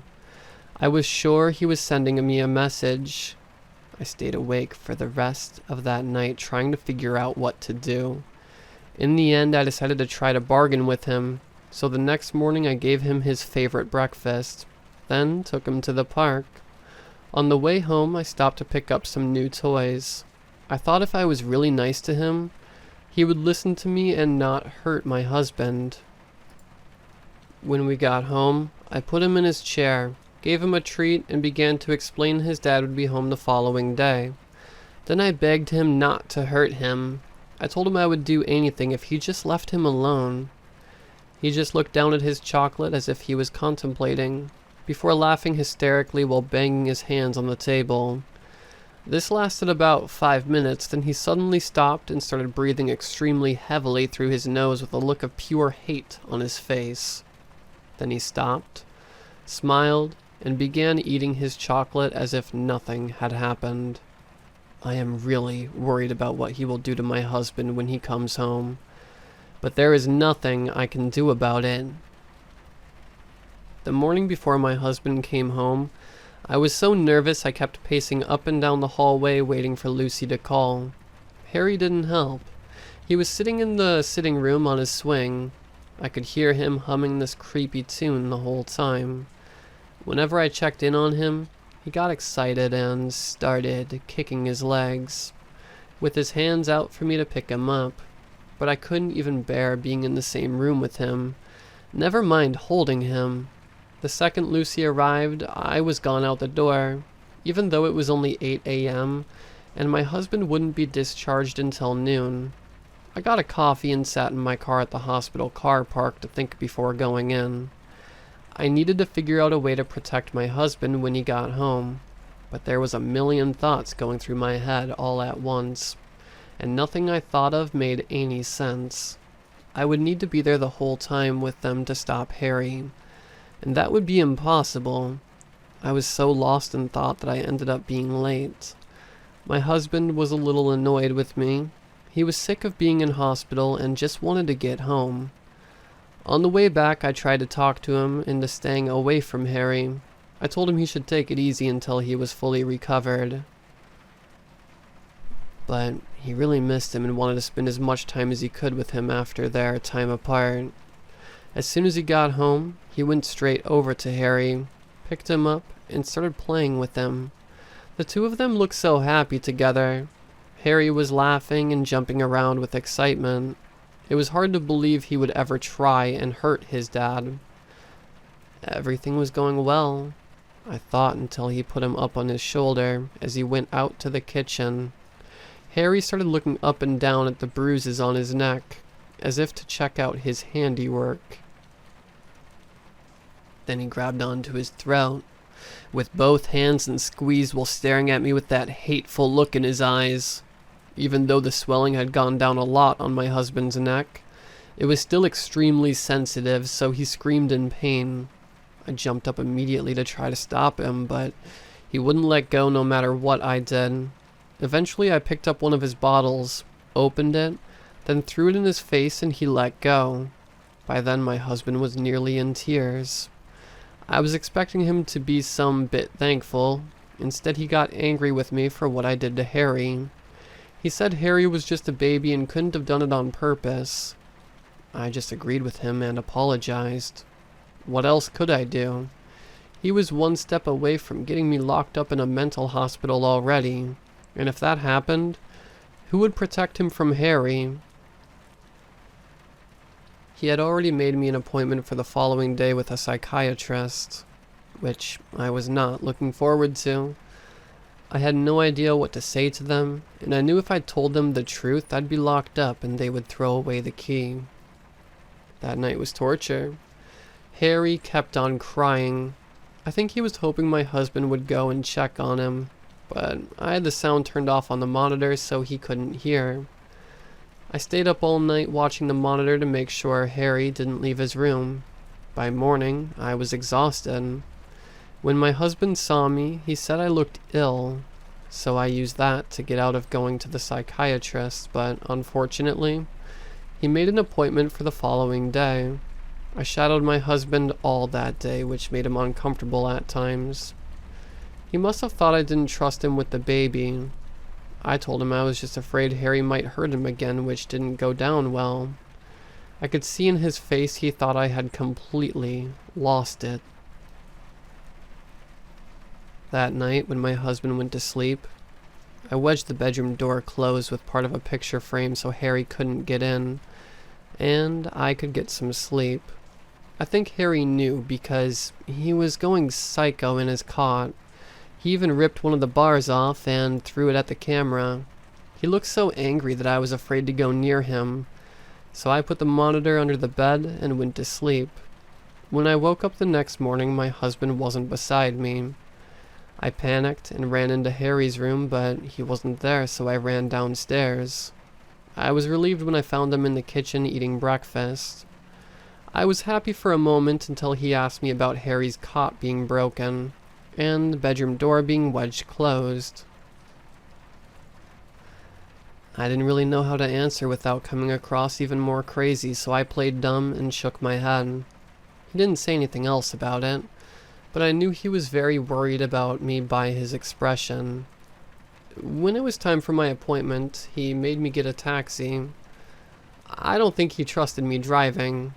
I begged him to take me instead so that he wouldn't be home alone with Harry.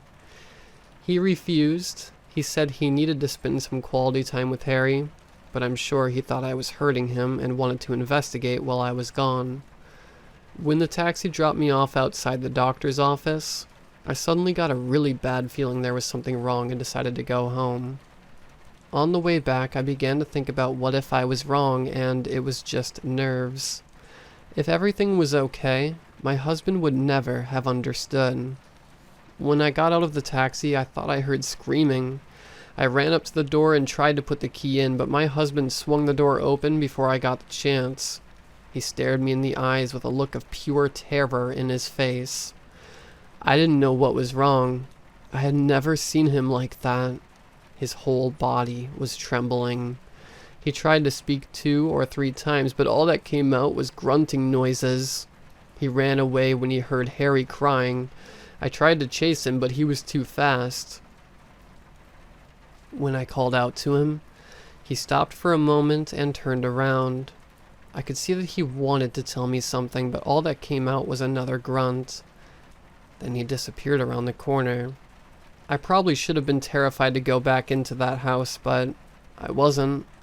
I was just angry, really angry, so I stormed back in there, walked right up to Harry, who was sitting in the middle of the table at the time, picked him up and put him up against the wall and said, "What the fuck did you do, you little shit?" He could see by my expression that I meant business, and for the first time he genuinely looked worried. I continued, "You better hope your dad comes back or I am going to smother you with a pillow, you fucking asshole." Then I took him upstairs and put him to bed. My husband had left his phone at home, so I spent the rest of the day trying to ring around all his contacts to try to find him, but no one had seen him. By nightfall, I had calmed down enough to check on Harry.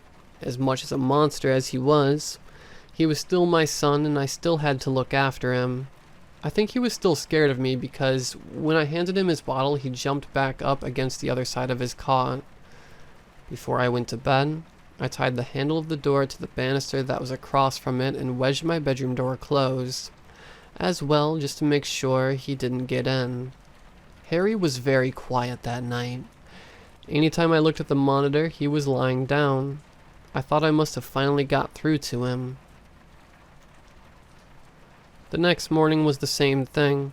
He wouldn't even look me in the eye, and anytime I went near him, he would put his head down. The first thing I did that morning was go shopping for new locks for Harry's door. I got 3 deadbolts and used my husband's drills to install them. I was sure there was no way he would get out after that.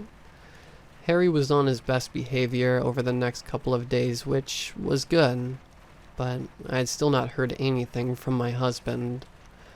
I thought he would have been back by then. Everything he had was here. The only family he had that he could stay with was his sister. She lived on the other side of town. I tried to ring her 3 or 4 times, but she wouldn't answer.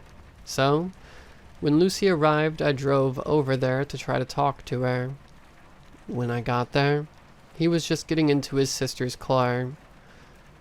He was snow white, and his eyes were bloodshot like after he was crying. He didn't even look at me. He just sat in and turned away.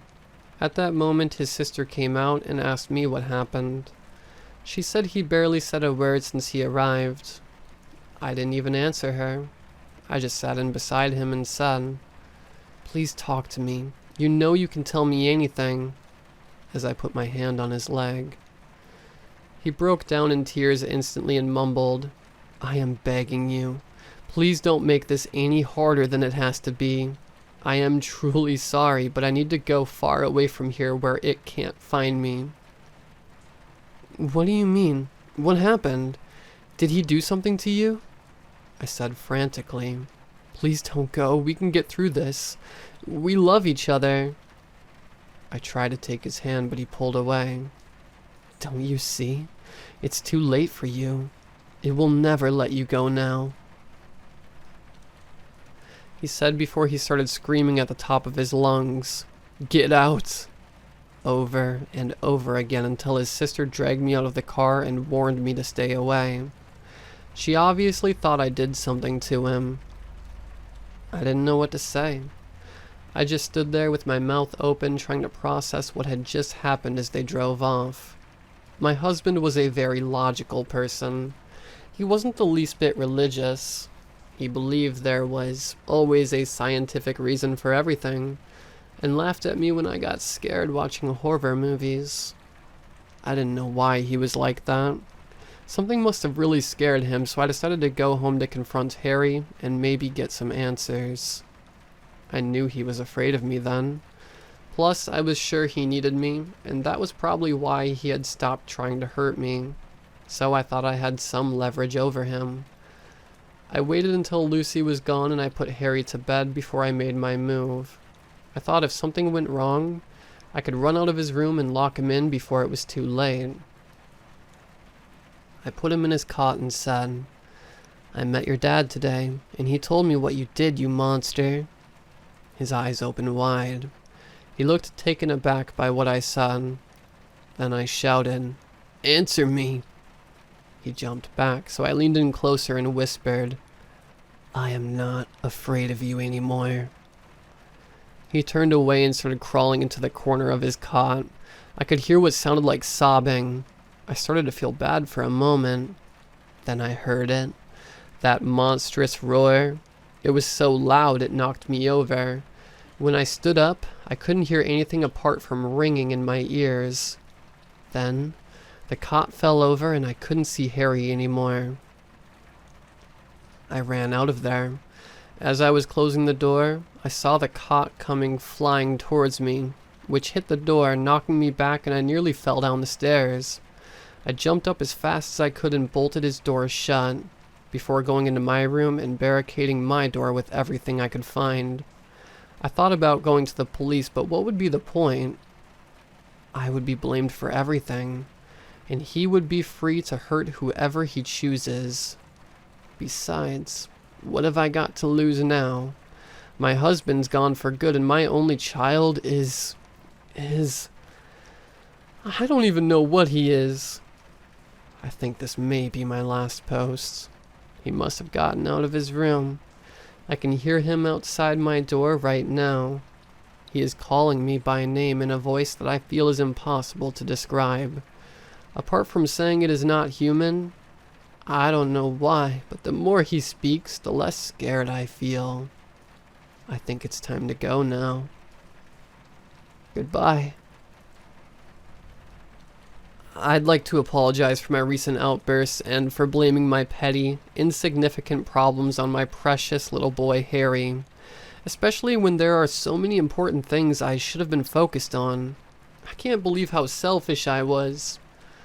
I should never have tried to hold him back. I blame society. It brainwashed me into believing just because Harry was different, there was something wrong with him, and I let that scare me. This caused him pain.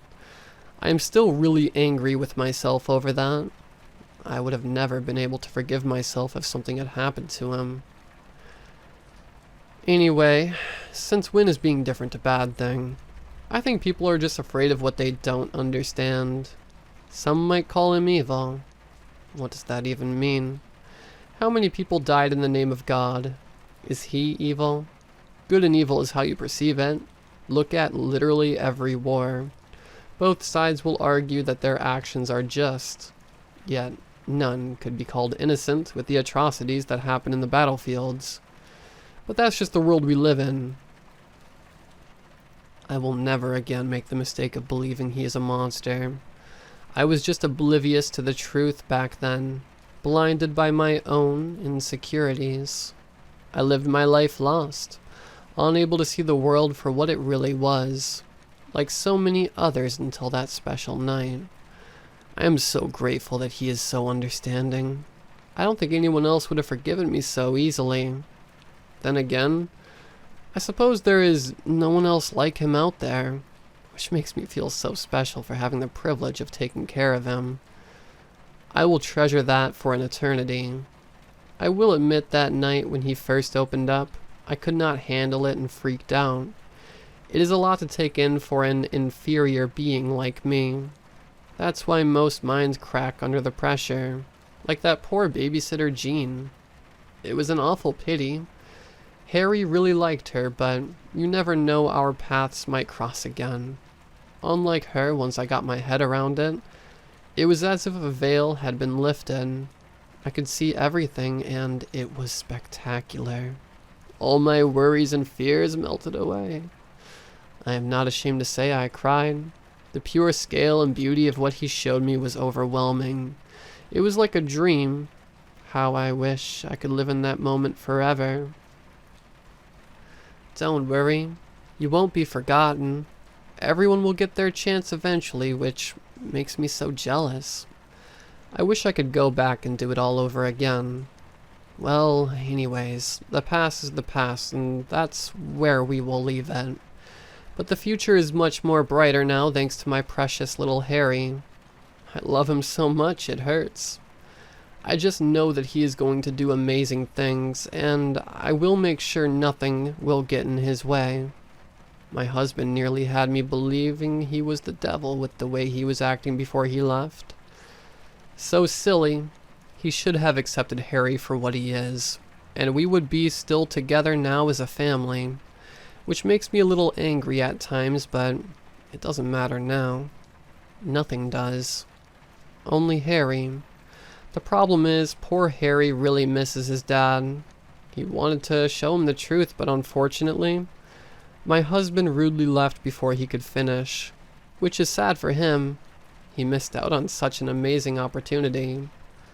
Lucky for him, not all is lost. Harry was in a forgiving mood, and we both agree it would be unfair if he was left out of all the fun, since he was such a big part of how it all began. So we paid a visit to his sister in hopes of finding out where he could have gone. She was a little bit naughty and tried to keep it a secret from us, but being the exceptional child that he is, Harry knew exactly what to do. Unfortunately, her mind wasn't ready to see the truth, and there was a little boo-boo. I guess some people are just too stuck in their ways. With her demons and angels talk, did she not understand that Harry is none of those things? He is so much, much more. I'm sorry if I'm rambling again. I'm just so proud of my perfect little boy Harry. It's so exciting. Okay, she told me my husband went to Lourdes, France to find himself.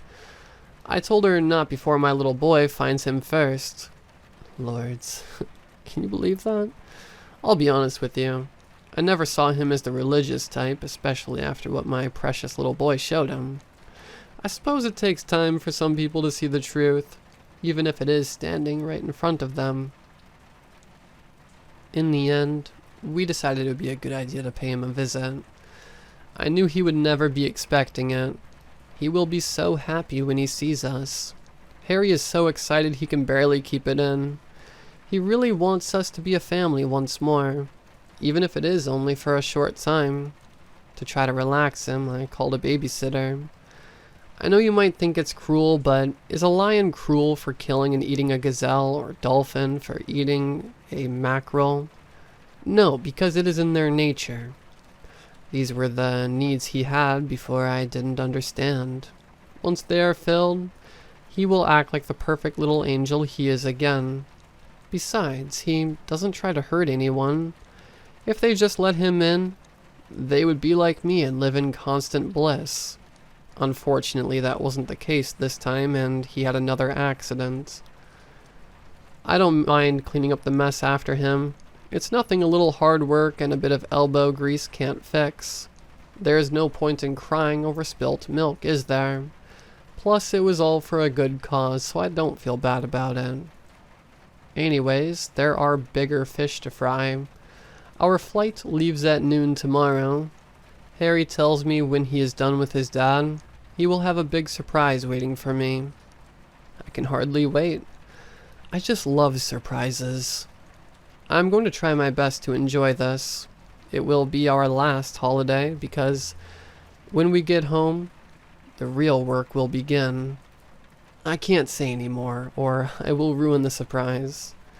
And Harry won't like that, will he?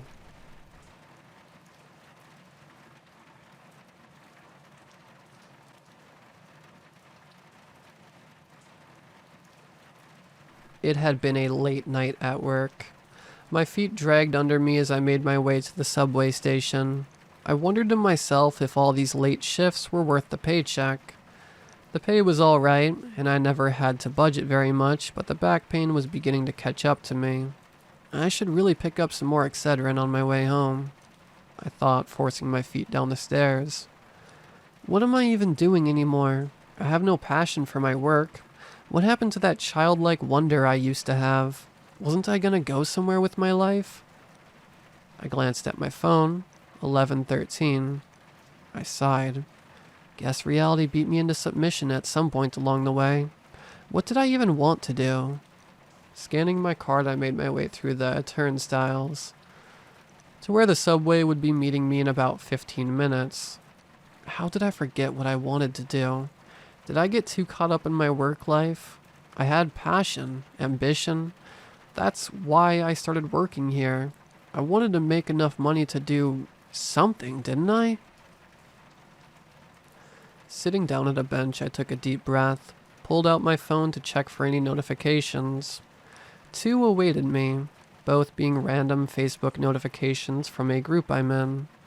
As I opened the Facebook notification, I began to hear and feel a rumbling from the left side of the station. Checking the time showed 11:16. Guess they're early, I thought, putting my phone back in my pocket. A small gust of wind slapped me in the face as the train whizzed and began to slow. It took longer than usual to stop, but eventually, with the last cart left in the station, I made my way to the train. The door opened as I approached, and as I got on, I glanced around. There were a few other people in there, all looking just to the side of me, as if they were trying to avoid eye contact. Guess the conductor's having an off day, huh? I chuckled, not receiving any response. A few seconds after the awkward silence, I made my way to an empty seat. I took a few more glances around, but everyone seemed to be doing their own thing, waiting for their stop. Another stop came. An older-looking bald man with a fedora got on, sitting next to me. A couple more stops came and went, the cart only seeming to gain more people, and a few more stops before I could get off. At the next stop, the old man turned to me. I glanced over at him, noticing he was wearing a well-fitted charcoal suit. "Can I help you?" I asked politely. The man spoke, looking to the right of me. "I'm not sure you're on the right train." I got a little nervous, wondering if I had really accidentally gone to the wrong side of the station. "Is this one not going south?" "No, it is," he chuckled. "You just hopped on a little early, didn't you? The trains are never late here, you know." I let out a short laugh. "Okay, buddy." I turned back to my phone, waiting for my stop to come, then waited. Time kept on passing, but no more stops came. Before I could try to get up to call for the train to stop, my eyes grew heavy. I felt like I'd just been injected with 50 milligrams of melatonin. Before I knew it, I was out.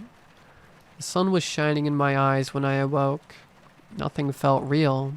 Standing up was a chore. I felt shaky. As I tried to focus my eyes, I found they wouldn't. Not on what I was intending them to.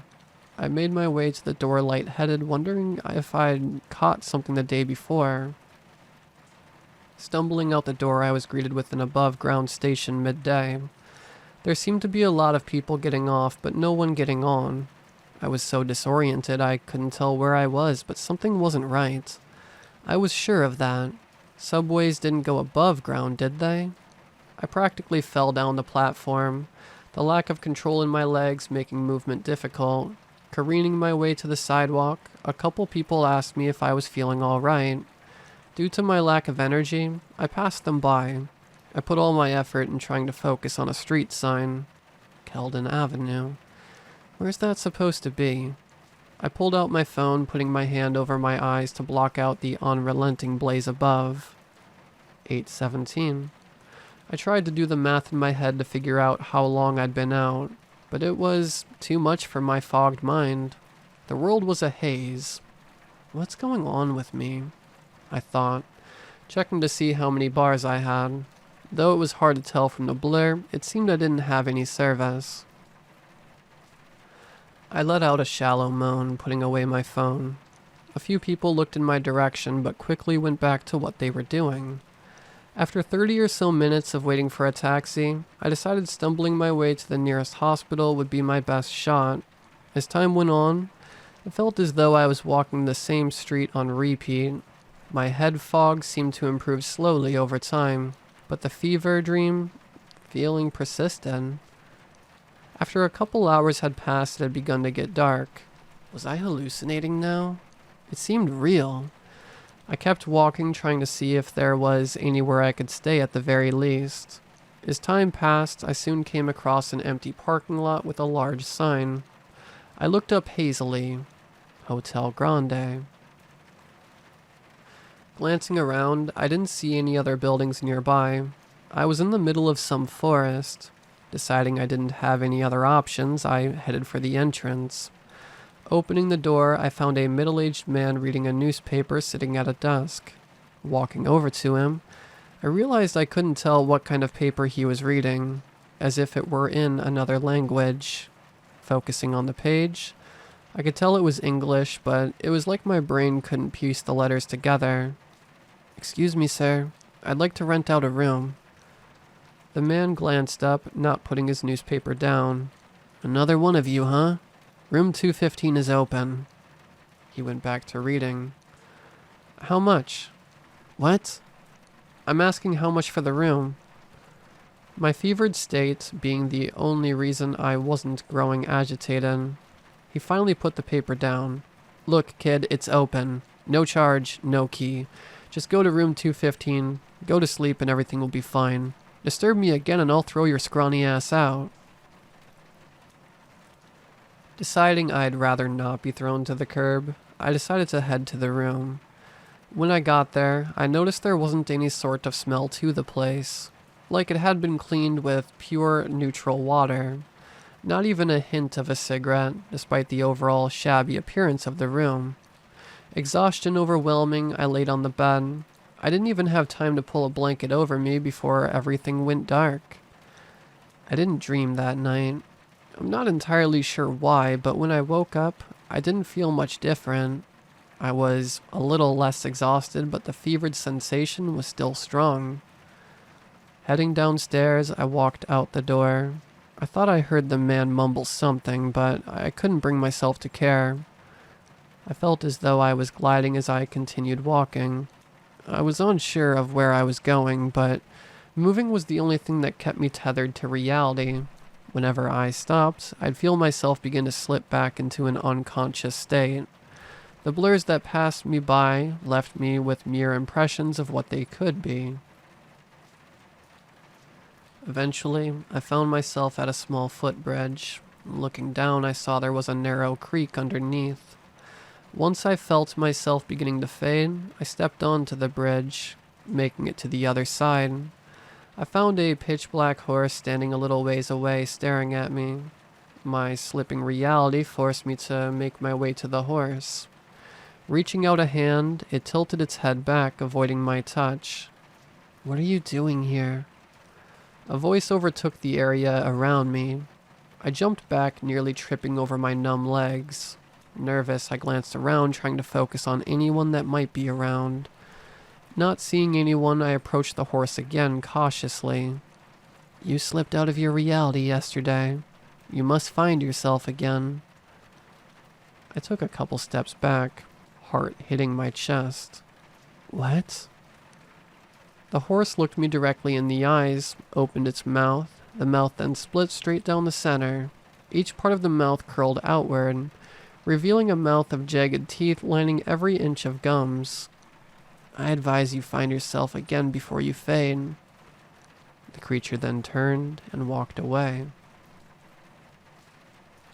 Turning around, I floated back the way I'd come. Everything seemed more distorted than before. Though, with time, I eventually found myself running into people again. Their faces seemed off, none of them looking quite real.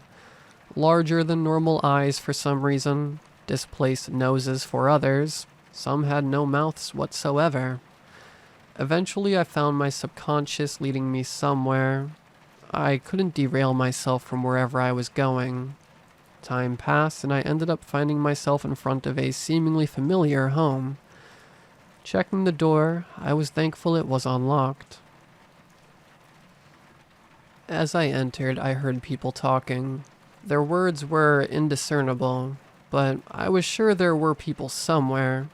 Heading to the out-of-focus kitchen, it sounded as though they may be downstairs. I walked around every room, trying to make out a stairway. Eventually, I found it. Through a doorway in the corner of the living room, I made my way downstairs. Their voices immediately became more audible, but all I could hear was gibberish. Not quite like they were speaking another language, per se. More like I was no longer capable of understanding English. I knew their words should have been making sense, but it was like my brain couldn't connect each word to the other. As I took each step down the winding stairs, my brain fog became far more unrelenting. I was in a haze, hardly able to process the limited visual information around me. Is there even a light here? I looked up as my feet glided down the winding steps. I knew there was light coming from somewhere, but it was as if the air itself was producing it. Finally, I reached the final step and the voices stopped. I looked ahead to make out 4 figures. Aside from some vague details, they appeared to be mere silhouettes. 2 of them were looking to my left, 1 to my right, and the last just above my head. Excuse me, I don't mean to interrupt. My body nearly gave out from under me. I'd begun to lose sensation in my body. I couldn't feel the feet in my shoes, the shirt I was wearing, nor the belt around my waist. All that existed in that moment was the dwindling consciousness. I don't mean to interrupt, but do I know you? The one looking to my right asked something, though I couldn't make out any words. A few moments passed and a more stern-sounding statement came from the one looking above me. When the 2 looking to my left said something, they all began repeating the same sound. I knew I recognized them, but it was like they were chanting for me to leave. When one took a step toward me, I ran up the stairs as fast as I could. Once I made it out of the house, I collapsed to the ground, deep panting until the smallest amount of focus returned to me. I was finally able to feel the shoes on my feet again. As I rose, a sudden shrieking began stabbing my eardrums. I held my hands over my ears before suddenly understanding what the shrieking was saying. I bolted as fast as I could, tripping a few times as I regained sensation in my legs. I had to run full speed, there was no avoiding it. As I pumped my arms, I began feeling the muscles and weight they carried. The head fog began to clear when I slipped turning a corner, scraping my right side up pretty bad. Refusing to fade, I got back up, pushing the pain to the back of my mind. There was no way I would let this vision, or afterlife, or whatever the hell it was, beat me. I refused to let myself go.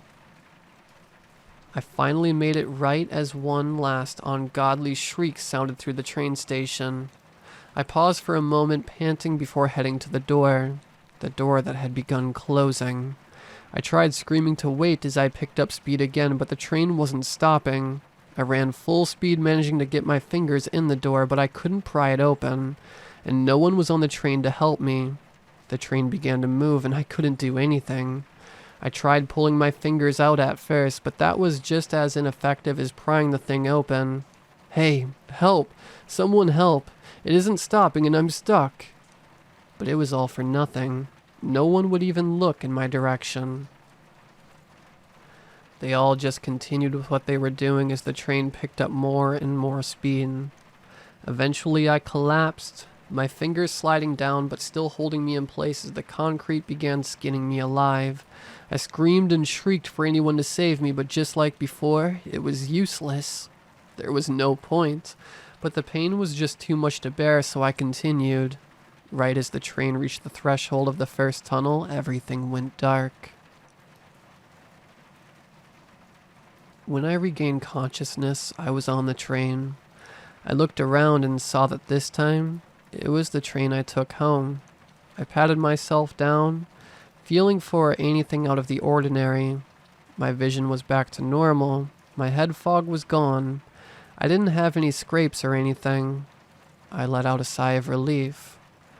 The train began picking up speed again, and I decided to check my phone to see how much longer I had to get to my stop. But a cold sweat overtook me when I saw the time was only 11:30. I checked to make sure, but the date was the same. How could it have only been 14 minutes? How did I get on the train? What was going on? And as all those questions overtook me, a long since forgotten memory surfaced as I remembered who those people in the house were. They were the childhood friends I used to hang out with. A tear made its way down my face, signaling the initial cracks of a dam to burst. The ones I'd planned a future with, the people I promised I'd be friends with forever, the ones who went missing when I was 12. I'd made a promise as I cried over their disappearances back then, and I intend to keep it. I'm posting this here, not for you all, but for my family. So if I never make it back, they at least have a way of finding out why. We're not exactly on speaking terms, but if any of them happen to be reading this, I'm going to go find Emma, Connor, Olive, and Tyler. I know what I experienced was real. There's just no way a dream like that can fit into 14 minutes. I don't know what I experienced, but I think it was a sign that they're still out there. And I just can't stand keeping at this dead-end life without them. This is Henry Yaler, signing off.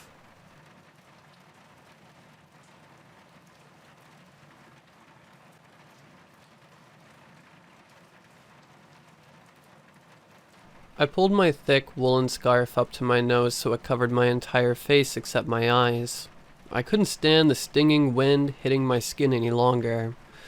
You may be wondering what reasons drove a 17-year-old girl like me to spend that chilling December morning roaming the empty streets of my town instead of being at home curled up in a cozy blanket enjoying my favorite TV show alongside a cup of hot chocolate. Well, it wasn't exactly my choice. Alright, Cindy, I understand it's the holidays and you want to relax, but I don't want you to be glued to the couch and the internet all day. And besides, you're only a few months away from becoming a legal adult, and it's time for you to learn to handle responsibilities. That's why I've gotten in contact with a nearby daycare center and have applied you for a part-time job. You'll be taking care of children ages 3 to 6 starting next Monday, up until the end of the holidays, every morning including weekends. My mother suddenly announced to me the day after the holidays began. And so, there I was. On my way to the daycare center I'd be working at for the duration of the holidays because my mother had said so. Delivering the news without warning, a mere 2 days before my job was supposed to begin, and stubbornly refusing a no for an answer. What she forgot to tell me was that in order to get to the daycare, I had to spend 20 minutes walking under a snowfall that made my teeth chatter, and erased the ability to feel anything on my hands and feet, even though I was wearing gloves and boots that were supposedly made to protect me from that kind of weather. It was so cold it almost felt like they weren't there. My mother could only come to pick me up by car after my shift because she had to go to work in the morning. The thought of having to repeat that grueling process on a daily basis made me wish I'd just freeze on the spot on day one and forget about it. After somehow managing to survive the initial trek without turning into a human popsicle, I reached my destination in a neighborhood on the other side of town. Or at least, I did according to the directions my mother had given me. I was standing in front of a run-down, old-looking building unsuspectingly tucked in between two apartment blocks in a back alley. This was supposed to be the daycare I was going to work at, but it had no signs or any indication whatsoever that conveyed its purpose. In fact, when I approached its windows and peeked inside, it seemed to be completely empty. I phoned my mother and asked her if the address she had given me was correct. Indeed, she assured it was the one she had been provided with by whoever she had reached out to when she applied me for the job. I felt scammed, powerless, and outraged. Not at my mother, since I understood that mistake wasn't her fault, but at the ones that had shared that address with her. Were the managers of that daycare so utterly incompetent as to provide new employees with the wrong directions, and accidentally lead them to a random, derelict warehouse?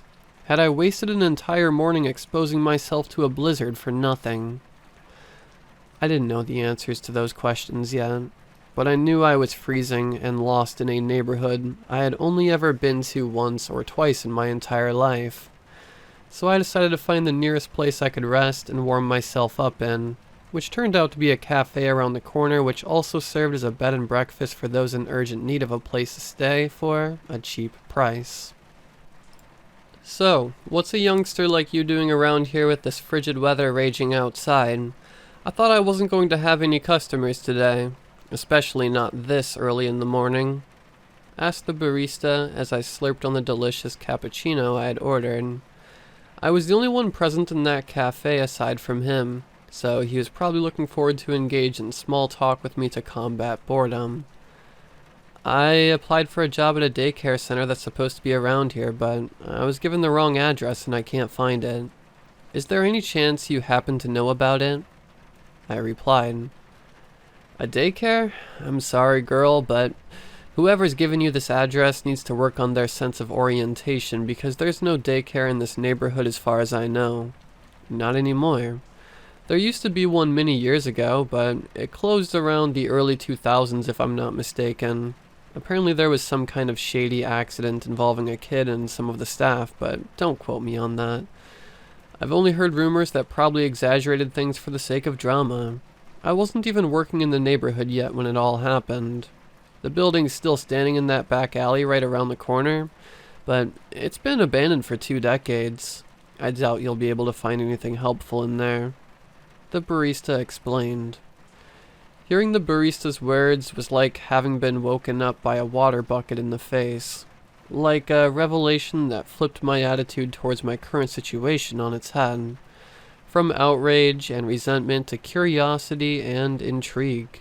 I was positive the abandoned daycare the barista spoke about and the rundown building I had been led to were one and the same. Now I was sure this whole thing had to be much more than a simple mistake or coincidence. Did the people that had sent me there know about the abandoned daycare? Did they know there was a daycare in the neighborhood, but not that it was abandoned? But that made no sense.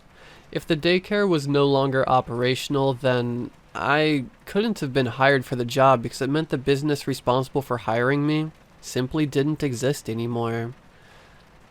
I needed to get to the bottom of this, and thus, driven by a newfound motivation, I once again headed to that mysterious building in that back alley, the so-called abandoned daycare, climbed up its windows and broke inside, convinced it would lead me to new discoveries that would allow me to piece together the mess I had unwillingly gotten myself into. Plus, my mother was still at work, so if I wanted to return home, I had to go there by foot. and there was no way that was going to happen. The inside of the building was equally as derelict and gloomy as the outside. Its walls were faded and moldy, and there were spider webs in nearly every corner.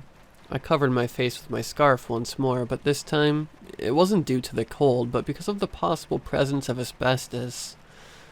The building's layout consisted of various large chambers that were most likely playrooms where the children that once attended the daycare used to play in, judging by the amount of old toys scattered all over the place. Something was off about those toys, though. They looked withered and broken, but not in the way you'd expect from toys that have been sitting untouched for 20 years. They looked as if someone had damaged them on purpose. But who could have done such a thing? The children that attended the daycare back in the day? I found it rather unlikely that the daycare staff would just let them destroy all the toys, and leave them there for no apparent reason. One of the playrooms led to a small enclosed backyard filled with kiddie attractions such as a slide, a seesaw, and a pair of swings. They looked to be in terrible condition, however, overgrown with tall grass. It was kind of melancholic. A place that had most likely brought joy to many young boys and girls now reduced to a depressing, empty shell of its former self. It was a shame because, sure, the building was run down, but it looked like it could be easily restored and repurposed after a cleanup. It made me wonder even more about the cause of its closure, and the mysterious accident the barista had told me about. I spotted a wall filled with various old drawings, most likely drawn by the children who used to frequent the place. The pieces of paper they had been drawn on had grown moldy and acquired a yellowish tone, not unlike the wall that hung on. Other than that, they seemed to be rather ordinary drawings, until I spotted a certain one that made me pause for a few seconds to double check if I was seeing was truly real. It was a drawing depicting a pair of teenage girls. I didn't recognize one of the girls, who was blonde with pale Caucasian skin tone, but the other one was wearing a coat, a bobble hat, a woolen scarf, a pair of gloves, and a pair of boots identical to the clothes I was wearing at that exact moment. Her skin tone, hair, and eye colors were also the same as mine, and to top it all off, the detail that made my skin go pale was a name written right below the two girls in capital letters: Cindy and... It was apparent the drawing was missing a chunk of paper where the name of the unknown other girl would have been written alongside mine. Who's there? I uttered nervously as I heard what sounded like a high-pitched laughter as I was still trying to process the drawing I had found. I got no answer. Seconds later, I shrieked in panic as I felt what I can only describe as an invisible figure running right past me. I didn't see or hear it, but I swear I felt something moving mere inches away from my body. I decided I had already seen enough, and headed straight to the window I had entered the building from, only to find it was somehow locked, despite the fact I was sure I had left it open when I first entered the place. Cindy... What sounded like distorted, barely intelligible moans could be heard in the distance. For a second, I almost thought I had heard someone uttering, or rather struggling to utter, something that sounded very similar to my name. The sight I was met with, upon turning to look at whoever had muttered those ominous murmurs, left me paralyzed in terror. A couple of shadowy figures were standing at the other end of the hallway that branched out into the various playrooms. One looked to be around the same height as me, while the other was the size of a preschooler. Both of their skin looked horribly burned and melted, as if it were made of wax and were falling apart, but could never quite finish the process. Aside from a few thin locks of hair loosely dangling from their heads, they were practically bald, and their demarcated faces were almost featureless aside from a couple of small hollow holes I assumed were their eyes, or at least what remained of them. I was so utterly terrified. I couldn't move or scream or cry or do anything besides standing still and staring at them as I trembled in fear. My body and mind were in so much stress. I genuinely thought I was going to pass out at any moment. To this day, I still have no idea how I managed to maintain my composure.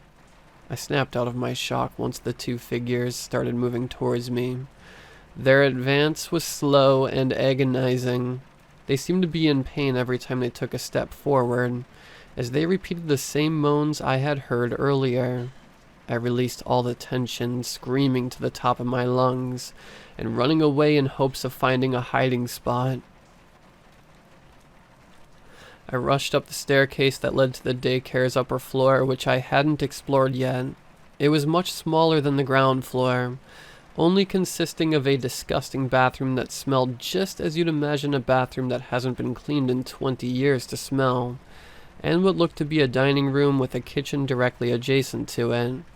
The dining room was filled with tables and chairs scattered across the floor, alongside a broken CRT television, and a bunch of old VHS tapes containing several cartoons and kids shows aimed towards a preschooler audience. I hid in the kitchen where various empty shelves and closets could be found, alongside a cockroach or two. I squeezed myself inside a small closet and hoped for the best. After a few seconds of silence, I heard the two entities roaming the dining room despite the fact I hadn't heard them climb the stairs, which they needed to have climbed in order to get there. They approached the kitchen as I sat in the closet, trying not to move a muscle or emit any sound. It seemed they were getting closer, closer to my hiding spot, as if they knew I was there all along. Cindy. Both of them uttered. This time I was sure I had heard them pronounce my name. Despite all my efforts to hold the closet door shut, it swung open as tears started running down my face. The two figures stood in front of me, aggressively lunging themselves towards me and grabbing my arms and legs. I felt a wave of stinging pain across my whole body the second I came into physical contact with them, as if I was being electrocuted. It was unbearably painful, but it only lasted an instant, as I faded into unconsciousness immediately afterwards. I woke up inside the same closet I had been caught in. The relief I felt upon confirming I was still alive and in one piece was followed by intrigue as I realized the two entities were nowhere to be found. My confusion would only increase from there, as it didn't take long before I discovered both the kitchen and the dining room didn't look like how they used to before I had fainted. Like, at all. I didn't know how long I had been unconscious for, but the previously dirty and run-down chamber was suddenly in pristine condition. Everything was clean without any cockroaches or spider webs to speak of. The chairs and tables were no longer broken and on the floor, but had been meticulously arranged as if someone was supposed to eat there soon. The television and the VHS tapes as well. Even the lights were suddenly working now. Was this some sort of dream? For a moment I wondered if I had been put in a coma because I couldn't find any logical explanation. I pinched myself to check if I was awake or not, and I felt the pinch, meaning this was happening for real. I descended the staircase, utterly baffled, only to find the ground floor also suddenly look like it had been inexplicably refurbished in an instant. The walls were now painted with bright colors and adorned with posters, stickers, and murals. The previously broken toys in the playrooms were now neatly placed in shelves, and almost looked as if they had just arrived straight from the assembly line. To say my mind was blown would be a severe understatement. What the hell was going on? Upon hearing a collection of high-pitched voices coming from the playrooms, my heart rate started to rise once again as I thought the two entities had reappeared. And if that had been the case, I probably wouldn't have been as shocked as I was when I found out the source of those voices were children, regular children, Just a bunch of little boys and girls having fun in several different ways. There seemed to be nothing paranormal about them in the slightest. Some were playing indoors with toys and with each other. Others tinkered with arts and crafts, and others played in the backyard, which, just like the rest of the building, had inexplicably been ridden of all traces of decay and was now a beautiful sight that almost invited you to go inside and go wild. It was cold and there was snow, but the children playing in the backyard were well bundled up, and weren't letting the low temperatures ruin their fun. Some children began to silently stare at me, believing I didn't notice, and would turn their backs and giggle playfully once they realized I knew they were watching. "Hey you, what do you think you're doing here? How did you get in? Don't you know this is a daycare for little kids? You'd better explain yourself now, or else you'll have to explain yourself to the cops," yelled a young woman carrying an old-school flip phone identical to those that were all the rage back in the 2000s. I'm sorry, ma'am. The place looked empty when I first arrived, so I decided to enter through a window, and then things happened, and... Anyway, that's not the point. The thing is, my name's Cindy, and I've come here because I've applied for a job. I'm supposed to help in taking care of the children," I nervously replied, improvising a response for a question I was not prepared for. "Oh, now that you mention it, I do remember being told about a new employee that would be joining up soon. Please forgive me for my reaction. My name's Rebecca. Pleased to meet you. I didn't expect you to come today. They didn't tell me the exact date for your arrival. It's probably a mistake on someone's part. Anyhow, welcome to our humble daycare. You can take your winter gear off.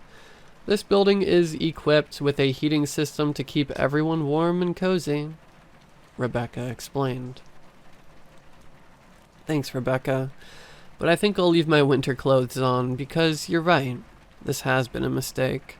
So how about we call it a day, and we'll see about tomorrow, okay?" I answered before starting to walk at a fast pace, making a beeline towards the front door and exiting that building at long last. I tried calling my mother on the phone to ask her to come there and take me back home with her car, but it was no use. Every time I tried, I just received a voicemail telling me the number I was calling didn't exist. Not knowing what to do, I decided to head back to the cafe from earlier. "Hi, what can I do for you?" asked the barista, except that wasn't the same person I had met earlier. The middle-aged man was nowhere to be seen, and in his place was a woman who looked to be around the same age as Rebecca. "Hello, I've just come here to rest for a bit.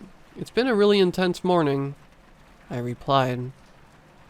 Sure. Make yourself at home. By the way, is everything alright?" she asked upon noticing my concerned looks. "It's nothing. It's just that I wasn't expecting to find you here. I visited this establishment a couple hours ago and there was a different barista. He must be a coworker of yours, right?" I explained. "What are you talking about? I'm the only barista working here. I've spent the entire morning in this cafe and haven't seen you before. Are you sure the cafe you visited a couple hours ago wasn't a different one?" The barista answered in confusion. Yes, I was absolutely certain it was the exact same cafe. First the daycare and now this. Seriously, it was as if the universe had decided that morning was the ideal time to make me go insane. But before I had time to question my sanity, I spotted a calendar right beside the cafe's counter that left me speechless. The date displayed on it was December 2001. I spent the night at the cafe, as it was also a budget bed and breakfast, which I believe I already mentioned last time. The room I slept in was nothing special, but it was perfectly functional, with a decent bed, a small bathroom, a drawer, and a closet to store the few belongings I had, and even a CRT television which looked pretty dated by modern standards. But remember that the only reason I was staying at that cafe in the first place was because I had somehow traveled back in time after my terrifying paranormal misadventure at the daycare.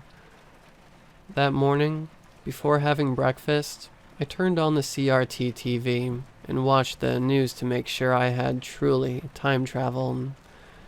Indeed, the news that were broadcasted were clearly from December of 2001, and they were live broadcasts, so yeah, as much as my poor brain struggled to comprehend it, this was happening for real. I needed to get to the bottom of this, and the only place where I'd be able to find a way to solve and get out of this mess was the same place where I had gotten myself into that mess. The daycare. So after bundling up, I made my way towards that dreaded building. When I went to the daycare for the first time, the weather was unbearably cold. In fact, that was precisely one of my main complaints against having to go there by foot.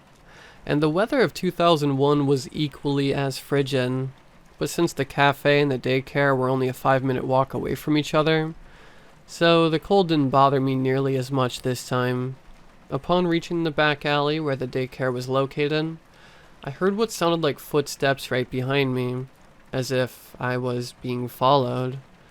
I turned around to find a teenage girl right behind me, who looked to be around the same age and height as me, but I couldn't get a good grasp of her overall appearance because she was heavily covered in winter clothing just like me. Hello? Are you following me? I asked. What? No. I'm heading to a daycare center located right in this alleyway.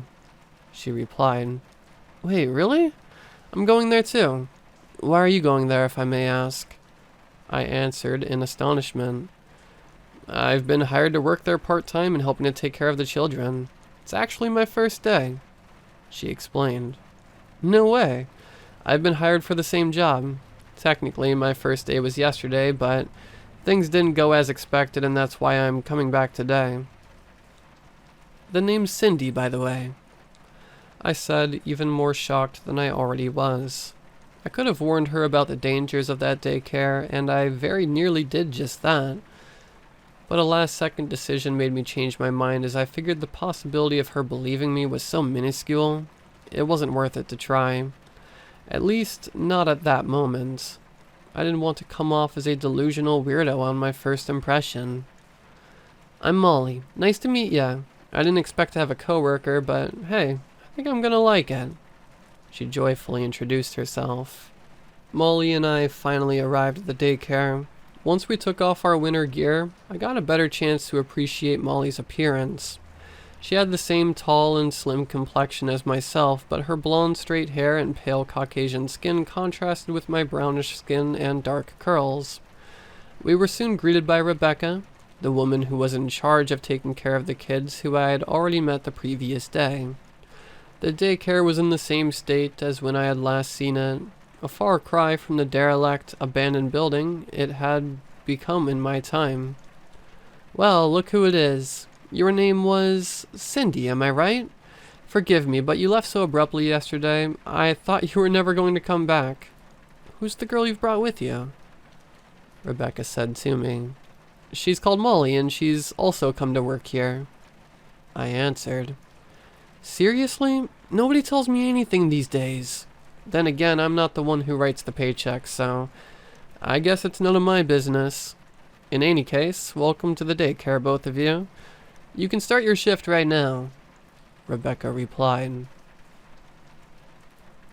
And thus, Molly and I spent that morning working at the daycare normally, just having a good time playing with the children, doing some arts and crafts, and occasionally intervening in a minor dispute between preschoolers, but honestly, those were the exception as the kids that attended the daycare were surprisingly well behaved. It got to a point I was enjoying working there so much I almost forgot about the fact I had time traveled, and about how much of a horrible experience the previous day had been, with the abandoned daycare and the pair of phantoms that had hunted me down and then somehow sent me back in time.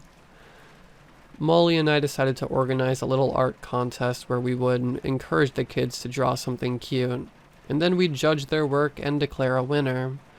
Even though we actually planned to declare everyone the winner because we didn't want to discourage anyone. Aw, Cindy, look, aren't we adorable? Molly said as she showed me a drawing a child had made depicting Molly and I with the names Cindy and Molly written below. but I didn't pay attention to it as I was too busy focusing on a drawing a little boy named Hugh had made. He had drawn a pair of familiar figures, pale and decrepit with barely recognizable facial features, one of them being considerably taller than the other. I had no doubt about it. They were the entities I had encountered the previous day. Hugh, why have you chosen to draw these creatures? I nervously asked, as horrifying memories of the previous day came flooding back. Because I saw them earlier in the backyard. They were watching me. The boy casually replied as I felt shivers down my spine. I immediately rushed to the daycare's backyard but saw no one. Hey Cindy, what's the matter? Where are you going? Molly asked in confusion. It's nothing, Molly. Don't worry. I replied, letting out a forced smile. The time for the children to go home arrived as I was still swept in paranoia. That horrible feeling only increased once we found out Hugh was missing. Rebecca instructed Molly and I to search for him as her and the other kids left the building, leaving us on our own. Cindy, don't try to hide it. Something concerns you. You've been acting weird ever since Hugh showed you that creepy drawing he made, Molly said. I'll explain to you later. Now we have to focus on finding Hugh, I replied. Seconds later, we heard what sounded like a high-pitched, childish giggle coming from upstairs. We rushed to the kitchen where the sound had come from, but who we found wasn't Hugh, but rather a certain pair of familiar beings. They hadn't changed a bit since the last time I saw them, which made me question whether they were here because they also existed in 2001, or because they were the same ones that I had found in my age who had also followed me back in time. The latter didn't sound that far-fetched considering they were the reason I had been transported to the past in the first place. Molly was as speechless and paralyzed by fear as I had been when I had first encountered them. Thankfully, I was there to grab her hand and encourage her to run away as soon as I noticed they were starting to move towards us. We fled downstairs and hid inside a playroom, locking the door behind us. What the hell are those things? What the fuck is going on? Molly yelled, sobbing as tears poured down her face. I'm not entirely sure, but when I told you earlier that my first day hadn't gone as planned, this is what I was referring to. I didn't tell you about it because there's no way you would have believed me without having seen them, I replied. We then heard what sounded like the desperate cries of a small child coming from right outside the playroom. It's Hugh. What are they doing to him? We need to help him, Molly exclaimed as she grew more and more desperate. Hold on, Molly, calm down. What if it's a trick they're using to lure us out? I warned her, but she didn't listen and approached the door. We need to get out of here. I can't take this anymore, she yelled as she opened the door, only to find one of the entities on the other side, the smaller one, who made a beeline towards her as Molly jumped back and began backing away, screaming in panic while the creature crawled towards her. I didn't hesitate to grab a small wooden chair present in that playroom and use it to hit the creature with all my strength. The entity flinched and we used that opportunity to escape the playroom. The other entity, the bigger one, materialized right behind us. We decided to split up and hide in different places in an attempt to disorient it. Although in retrospect, I admit it wasn't a really smart decision considering sticking together was literally what had just saved Molly from getting caught. But can you really blame us?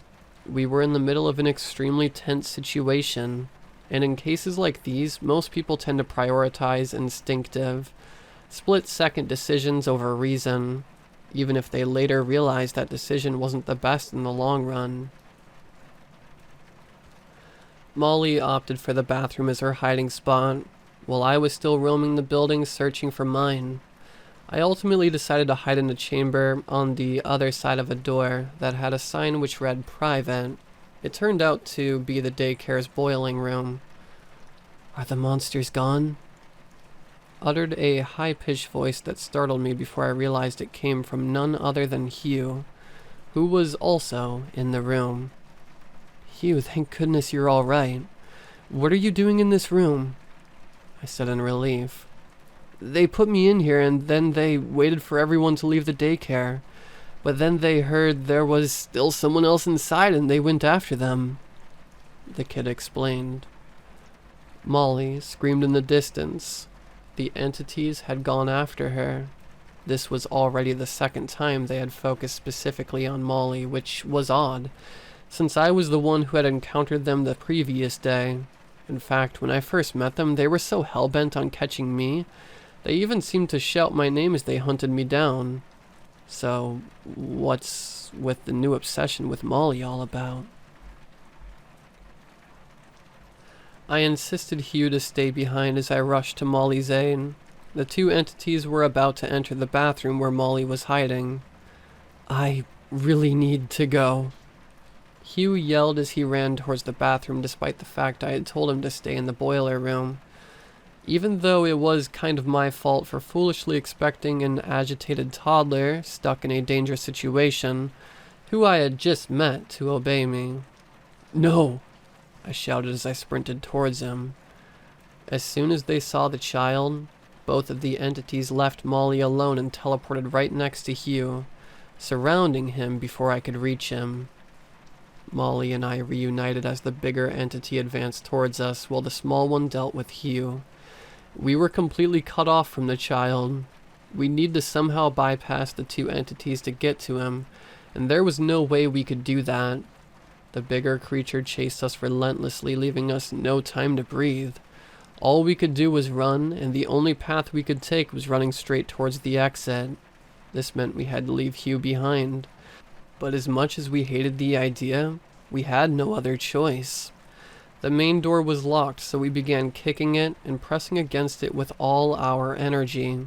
We managed to force it open as the distance between us and the creature was only a few feet. We rushed outside the building screaming and took a few minutes to catch our breath outside in the snow. "We need to go home. We can call the police and let them deal with this," Molly exclaimed. "And what are we going to tell them? If we tell them about the creatures, at best they'll think we're trying to prank them, and at worst we'll end up in an insane asylum," I protested.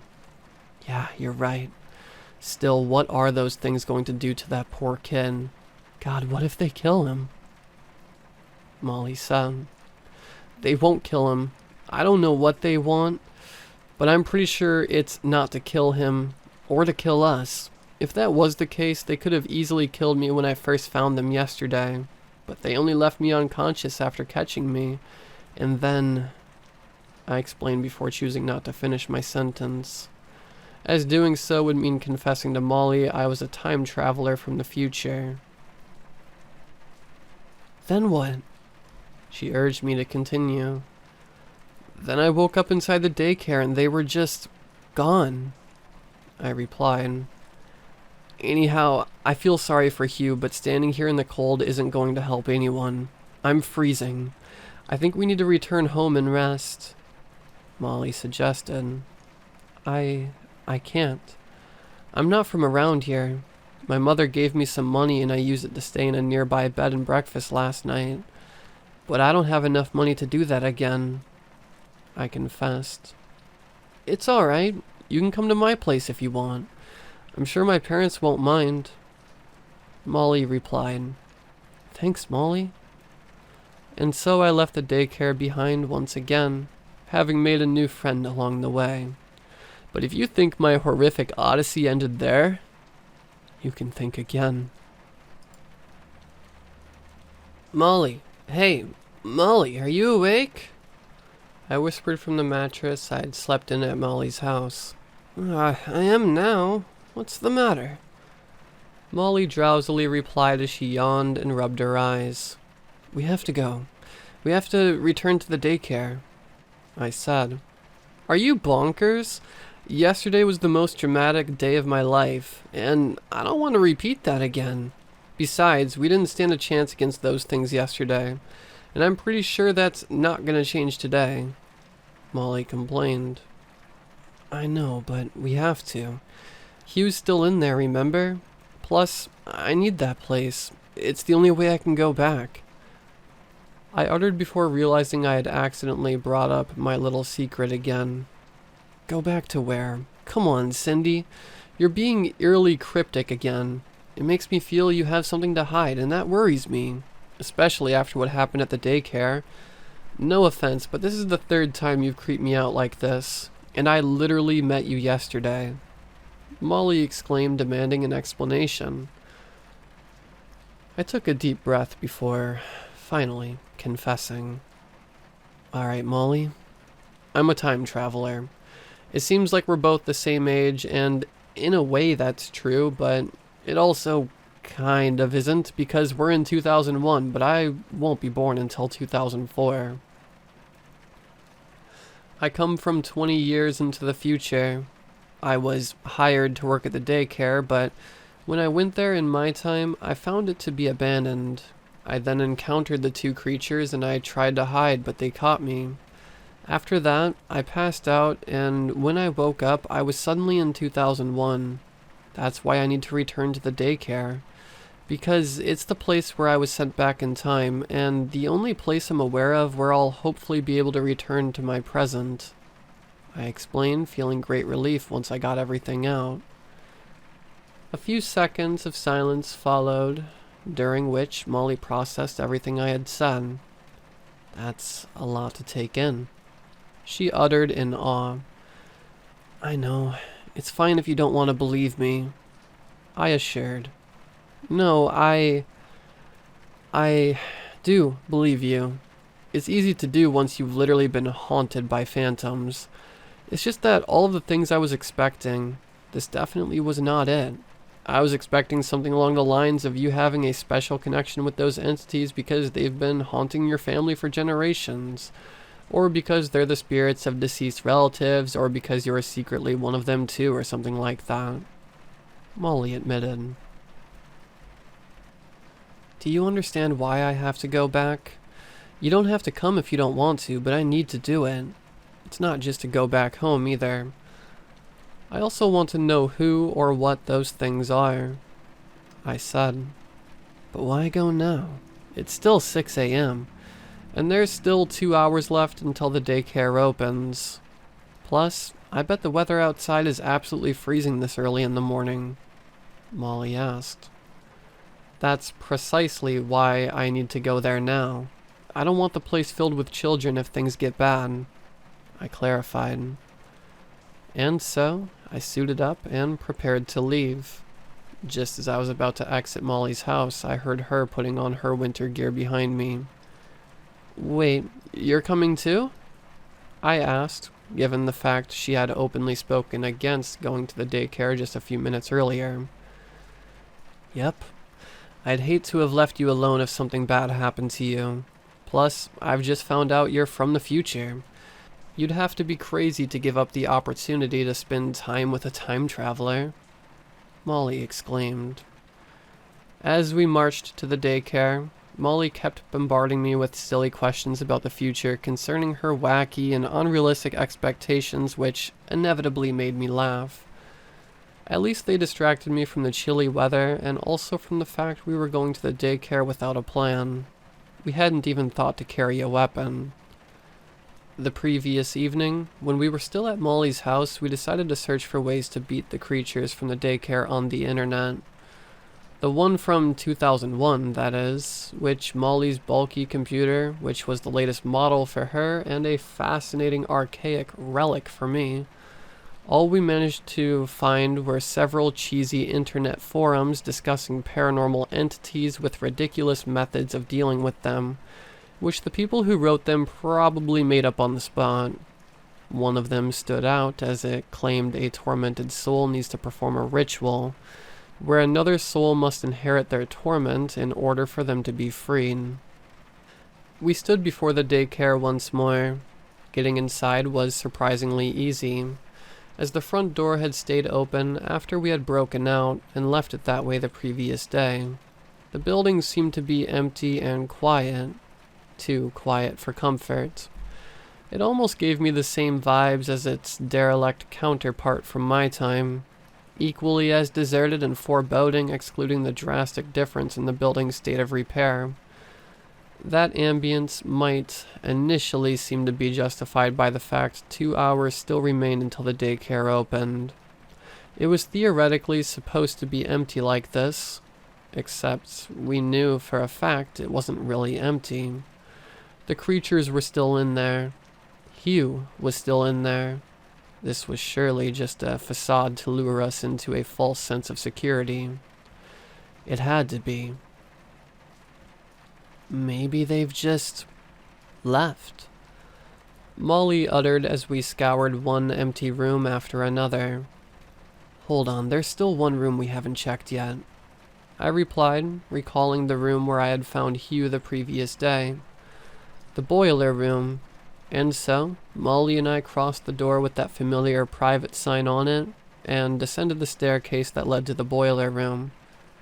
Look, in that corner. It's him, Molly pointed out as we found Hugh, who appeared to be unconscious. It wasn't until we got closer to the child that we managed to get a good look of his surroundings. He was laying in a circle surrounded by candles located right next to a second circle surrounded by candles which did not yet contain anyone inside. Had the mysterious entities been responsible for this? It sounded like the most likely conclusion to come to, but why? Were they planning to carry out some sort of twisted ritual involving this innocent preschooler? What happened? Hugh faintly uttered as he opened his eyes. You were unconscious inside this circle, Hugh. Did the two creatures did this to you? Do you know where they could be? I asked him. But before he could utter a reply, he fixedly stared in horror at something Molly and I couldn't see at first because it was right behind us. Something, or rather, someone. The two entities had finally revealed themselves. They approached us in the same agonizing way that they had become their trademark by that point. They could have caught us right there, but what they did instead was something that once again made me question their nature. They looked back at the staircase that led outside the boiler room, but nothing was there. A couple seconds later, the daycare's front door could be heard being open, followed by the sound of footsteps and murmurs. Someone else had entered the building, and the two entities knew that before it actually happened. When they looked back just seconds before, they were anticipating themselves to what was about to happen. Molly and I quickly took advantage of that moment of distraction, snatched Hugh, and ran out of the boiler room. We were expecting the two creatures to react quickly and give us chase, but they defied my expectations yet again, as they stood still watching us without moving a muscle. You might be inclined to think they didn't move because they were shocked by our sudden escape and didn't have time to react, but I didn't believe that to be the motive behind their behavior. It looked as if they weren't moving not because of being surprised, but due to the opposite. As if they didn't bother with pursuing us because they had other plans for us later.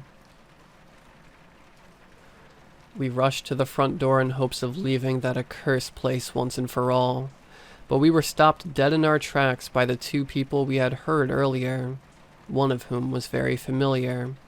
You! I knew you'd be here. I knew you'd have something to do with Hugh's disappearance. Last evening I got in contact with the daycare's higher-ups and the police, and they confirmed that the only one who was supposed to be hired to work here was Molly. Look, I don't know who you are, where you come from, or what you intend to accomplish, but what you've done is against the law and you need to atone for it. And I see Molly is with you, so I'm sorry, but she's also complicit and will also be fired. Rebecca angrily exclaimed as the policeman that accompanied her stood by her side attempting to intimidate us with his rigid posture and serious stare. But Miss Rebecca, they're not the bad guys. The two monsters are the bad guys. The two monsters that live here are the ones who kidnapped me. Cindy and Molly have come to save me. Hugh explained after Rebecca gestured to him with her hands indicating him to come to her side, but he stubbornly refused and kept firmly gripping my hand. Before anyone could formulate an answer to Hugh's words, they both materialized in front of everyone. The two entities were back from the boiler room. What the hell? Rebecca nervously yelled in panic as her face went pale. All of you, stand back. The policeman ordered as he took a step forward, pulled out a pistol and shot at the creatures several times, using his entire magazine. The entities visibly flinched but didn't really look to be significantly hurt by the bullets. Before he could reload the next magazine, the creatures jumped at him, grabbing his arms and legs the same way they grabbed me when I first encountered them. The policeman screamed in pain for a brief moment until the creatures let go of him, and he lay on the floor, immobile and speechless. I didn't manage to check if he was unconscious or dead because Molly, Hugh, and I were already sprinting towards the exit. Rebecca, come on! We have to get out of here! I exclaimed, encouraging Rebecca to follow us. She seemed to ignore me as she stood, still hyperventilating. It was clear she was too shocked to do anything and froze in terror. The entities took that chance and got a hold of her. Cindy! She finally shrieked as the creatures dragged her to a playroom. I did not hesitate to run to her aid. Cindy, wait! Molly tried to stop me.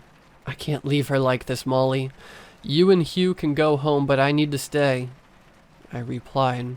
No way I'm abandoning you here. I'm with you too, Molly assured. I'm not leaving either, Hugh added. The three of us rushed to the playroom where Rebecca was being held. She was unconscious while the two creatures stared at us from the playroom's door as we approached them. Listen, she doesn't have anything to do with this. It's me who you want, isn't it? You sent me back in time after I first met you, and now you've followed me and are doing all of this to get me, correct? I said to the creatures, awaiting a response which I did not receive. Come on, answer me. You can take me if that's what you want, if you leave everyone else alone, I added, but still the creatures remained silent. Say something. I'm giving myself away. All I ask in return is an answer. I yelled again, growing more and more desperate. It took them a little while, but the creatures finally decided to react. Cindy, they both uttered in their distorted voices as they pointed at me and stepped aside from the playroom's door, inviting me to come inside. Molly put a hand on my shoulder and shook her head. It's okay, I murmured at her as I stepped inside the playroom. The door abruptly slammed shut once I entered the playroom, leaving me and Rebecca inside and Molly, Hugh, and the two entities outside. I yelled and tried to force the door open, but it was useless. Rebecca and I were trapped. I shook her unconscious body in an attempt to wake her up. Headache. I've got a headache, she uttered as she slowly regained consciousness. Rebecca, we're both trapped in here. The two creatures from earlier are outside this room with Molly and Hugh, I nervously explained. Cindy? What? We're trapped? She asked in confusion. Yeah, we have to do something, I replied. I've got the keys in my pocket. They open every door in this daycare, she said as she walked towards the door, pulled out her keys, and opened it with ease. Great, now we have to find Molly and Hugh, I said as we exited the playroom. But those things, they're still in here, aren't they? We have to leave. We have to leave now, Rebecca worryingly replied as her face went pale and she started hyperventilating again. We can leave after we get Molly and Hugh. Didn't you come here because Hugh was missing? I exclaimed. It's no use. This place is haunted. We're all cursed now. I need to go home. Yes, I need a long shower. I need to go home, go home. She yelled in panic before she sprinted towards the exit and left the building screaming. I descended the staircase and went to the boiler room again. I knew they'd be there. Hugh and Molly were laying on the floor inside the two circles the creatures had prepared for them while the entities grabbed them both by their arms and legs. The bigger one grabbing Molly and the smaller one grabbing Hugh. Of course, I had been so foolish to think it was all about me. I was never their main target. They always aimed to get Molly and Hugh from the start. I was nothing but the pawn they needed to gather all the other pieces together in the right place at the right time. The two creatures dissolved into thin air as Molly and Hugh started twitching. Their bodies began to morph and distort in ways I didn't think were possible. Their hair started to fall off as their skin became something akin to melting wax. I rushed towards them and tightly grabbed Molly's hand. "Cindy, Cindy, Cindy." Molly shouted repeatedly as her voice started to distort and became increasingly harder to understand. Her hand turned pale as an intense wave of pain went through my body. I lost consciousness a split second later. When I woke up, I found myself all alone. The creatures, Molly, Hugh, everyone was gone. As I roamed the daycare, I noticed it looked just as run down and abandoned as when I first stepped foot inside the place. No trace remained of the vibrant and lively daycare of 2001. The cobwebs, the moldy walls, the broken toys, and decaying kiddie attractions. They were all back. I jumped back as I felt my smartphone vibrating inside my pocket. It had been inactive ever since I was sent back to 2001, but it seemed it was working again. "Hi, Cindy. I've just finished my shift and I'm on my way to pick you up at the daycare. How was your first day, dear?" My mother said through the phone as I broke into tears.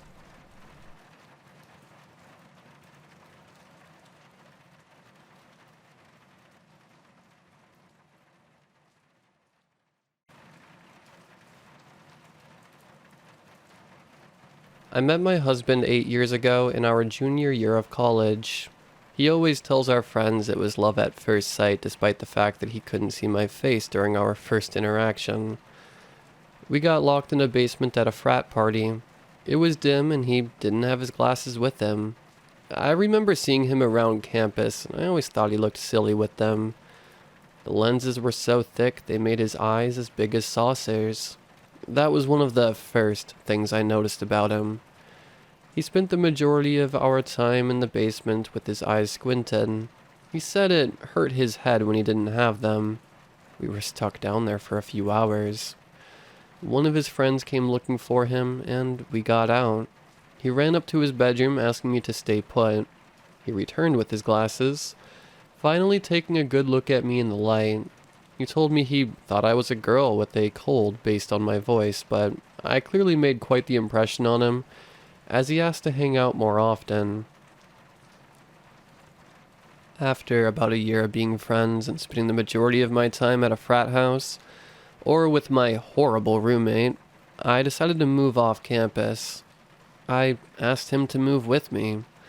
We were best friends and we needed to focus on getting our lives together in a less distracting environment.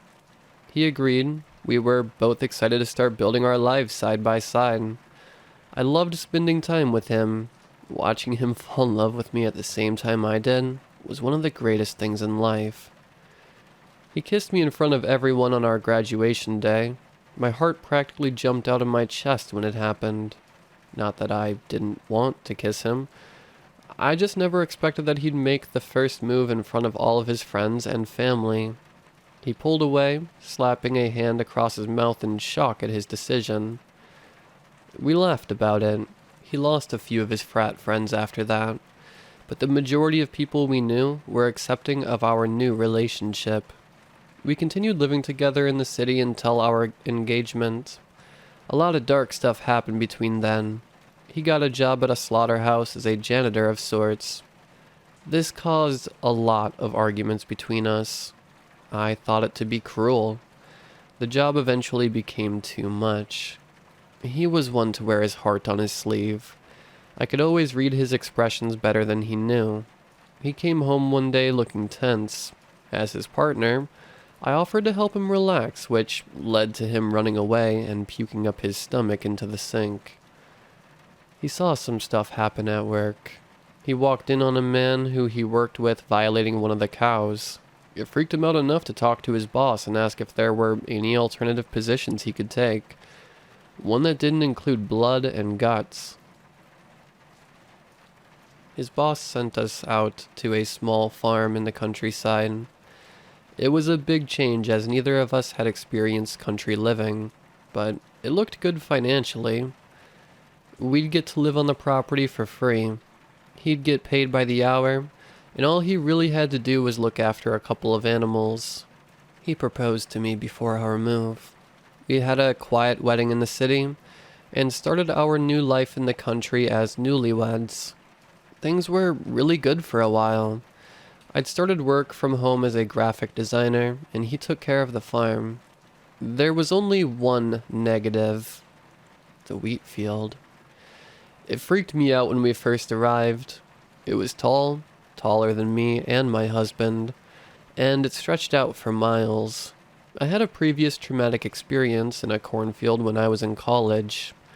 I accepted a drink from a friend that was laced with a psychedelic and got lost in it. Things weren't the same for me mentally after that. It was one of the dark points I mentioned earlier on. I spent a while trying to recover from the whole situation, my husband by my side every step of the way. I did eventually, but the backyard of my new home was something that sent a chill down my spine. I put it behind me, choosing to focus on my art and husband.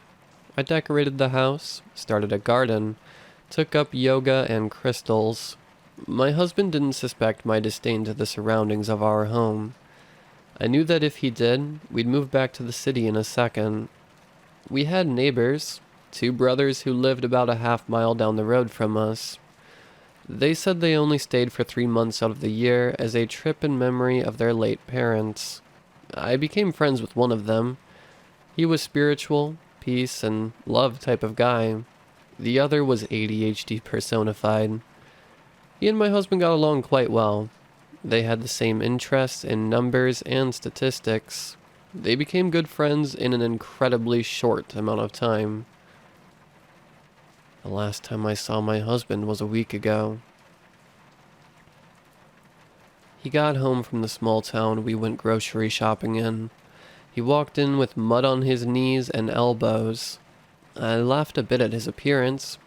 He tried to mess around and hug me, explaining as he chased me around the house that he slipped on his way up the driveway. He kept stumbling as he didn't have his glasses on. I didn't think anything of it. After a few minutes of trying to be funny, he said he was going to go shower. He tripped on his way up the stairs, getting mud on a few of them. By the time he was done showering, the sun was down. He called me from upstairs, asking if his glasses were in our bedroom or on the counter. I checked and couldn't find them anywhere. He said he thinks they might have still been outside from when he fell. I offered to go out and help him look, but he was a kind man. He didn't want me out in the cold or to get dirty. He knew I had a fear of being outside in the dark as well. I curled up on our couch while he walked out of the light of our porch. I could see his flashlight moving around from my peripheral vision for a bit. I worked on a piece on my iPad. The customer needed it done by the morning, and I was so focused on getting the details figured out that I didn't even notice the time passing. I wish more than anything that I just went outside with him. I finished up the piece. The house seemed too quiet. I checked the time. He'd went outside an hour ago to find his glasses. He wasn't back. I stood up, looking out the window. I stepped outside and called his name. I got nothing but an echo and the sounds of grasshoppers in return. I closed the door, creeping up the stairs to our bedroom and bathroom. Not there. I don't know if this will make you guys think I'm horrible. If it does, I understand. I don't think I'll ever forgive myself for how things went that night. Maybe it was shock or fear, or maybe it was irrational and I'm truly vile, but I went upstairs to my bedroom and laid in bed. I remember thinking to myself that I shouldn't worry, that he'd be back any second. I shouldn't go outside and look for him because he was okay. He was just taking a while to find his glasses. I couldn't sleep that night. The air was still in the house and I'd felt more vulnerable than ever before. Like the sides of my body were exposed to a crowd of people. Any sound I heard felt like I got lifted higher on a crucifix, spread out and unable to defend myself from the unknown. I don't know when I fell asleep, but as soon as daylight showed, I went outside and searched everything. I went to the neighbor's house. I explained to them what happened, still in a bit of daze. We went to the police station where they told us there wasn't anything they could do for the next 48 hours. We spent all day looking around town, the grocery store, the library, everywhere. I called hospitals in the area, talked to gas station clerks. Nothing. I got back home later in the day, checked into the house and farm again. My friends offered to stay overnight, to which I said yes. I went up to my bedroom at 9 p.m. My friends were in our guest room, which brought me some comfort. I was woken up at 2 a.m. by some strong winds. I heard a rattling come from the backyard. I stood up and looked out the window, trying to avoid eye contact with the wheat field as best I could. There was little to no way to see. The only light source came from the chicken coop. Despite my best efforts, my eyes traveled to the field. I noticed movement in the plants coming from a while away. It moved closer and closer to the edge of the field. By that point, I was trembling. My heartbeat pounded hard enough to make me feel sick. I couldn't see whatever it was that was causing the movement. By the time it got close enough for me to make out, I turned away, squeezing my eyes shut and putting my hands over my head. I was so afraid. I felt myself begin to unravel. I needed my husband back. One of my friends had to work at 6 a.m. I walked downstairs to say goodbye, thank them for everything they'd done to help. They left at 5:30. I couldn't go back to sleep, still feeling a sense of shock at the fact that my husband was gone, and I had no clue what happened. I made some coffee and slowly walked back upstairs. I took a second to crouch down on the stairs, lightly touching the mud prints from the last time I really saw my husband. I heard a sound coming from the bedroom. I slowly stood back up, trying to tiptoe to the source. I made it to the crack in our bedroom door. I saw my husband inside. As much as I wanted to run in and hug him, a piece of me told me to stay put. I watched him for a second, letting my eyes adjust to what I was truly seeing. He was nude. His spine seemed to be severely curved to the left, the line of his back going deep and crooked. He was hunched over, his arms dangled at his sides as if he was not feeling in them. They were long. It looked like his shoulders were dislocated. The skin on his neck to his shoulders stretched unnaturally. His knees were bowed inwards. I watched as he took a shaky step toward the window. His feet dragged and his knees wobbled, almost like a fawn taking its first steps. Everything about the scene was uncanny. I could make out his side profile. His jaw was slack, his eyelids hung low, his eyes expressionless. I slowly backed away, walking downstairs to the living room. I waited for him to come down, to tell me he hurt himself. That's why he looked so odd. Or to tell me he was lost in the fields. That's why he appeared so gaunt. I placed my coffee cup down with force. I wanted to make a noise. I wanted it to know that I was in the house, to hide or run away if it needed. I knew immediately that I was afraid of it, even if it looked like my husband. An hour passed. I could hear heavy footsteps upstairs. They lightened over time. My blood ran cold at the fast-paced footsteps I heard coming down the stairs. I clenched my fists. I asked for forgiveness subconsciously. I don't know what I expected. My husband walked into the kitchen, dressed, showered, and walking normally. He smiled upon seeing me, asking why there was mud all over the steps. I laughed, still sitting at the counter. He didn't question my lack of response to his disappearance. He walked past me, planting a kiss on my cheek and reaching for the box of cereal in the cupboard. I noticed what looked to be stretch marks up his arm. I didn't know what to say. My lips quivered. I had little to no control of my facial expressions. As much as I felt the situation wasn't normal, I couldn't help myself from standing up and wrapping my arms around him. He hugged me back, rubbing my head and planting another kiss to my cheek. I let out a quiet sob, gripping him tighter, desperately waiting to feel a connection with him. I thought that the closer I was to him physically in that moment, the more likely I would be to shake the ugly feeling I had about him. I peeled myself away from him, grabbing his face in my hands and looking into his eyes. I couldn't see anything in them, no emotion. He had a smile on his face. It looked like nothing I'd seen from him before. I told him I had to go to work. He nodded and kissed me goodbye. I got in the car and drove to my friends down the road. Only one of them was home. I knocked and started to explain what was happening as soon as he'd opened the door. He looked at me like I was crazy because who could be afraid of their own husband who was missing only 24 hours ago? I stayed at his house for the next few hours. He tried to help me rationalize what I thought I saw, but in the end he really didn't have anything to explain the behavior. I asked him to come home with me, see for himself.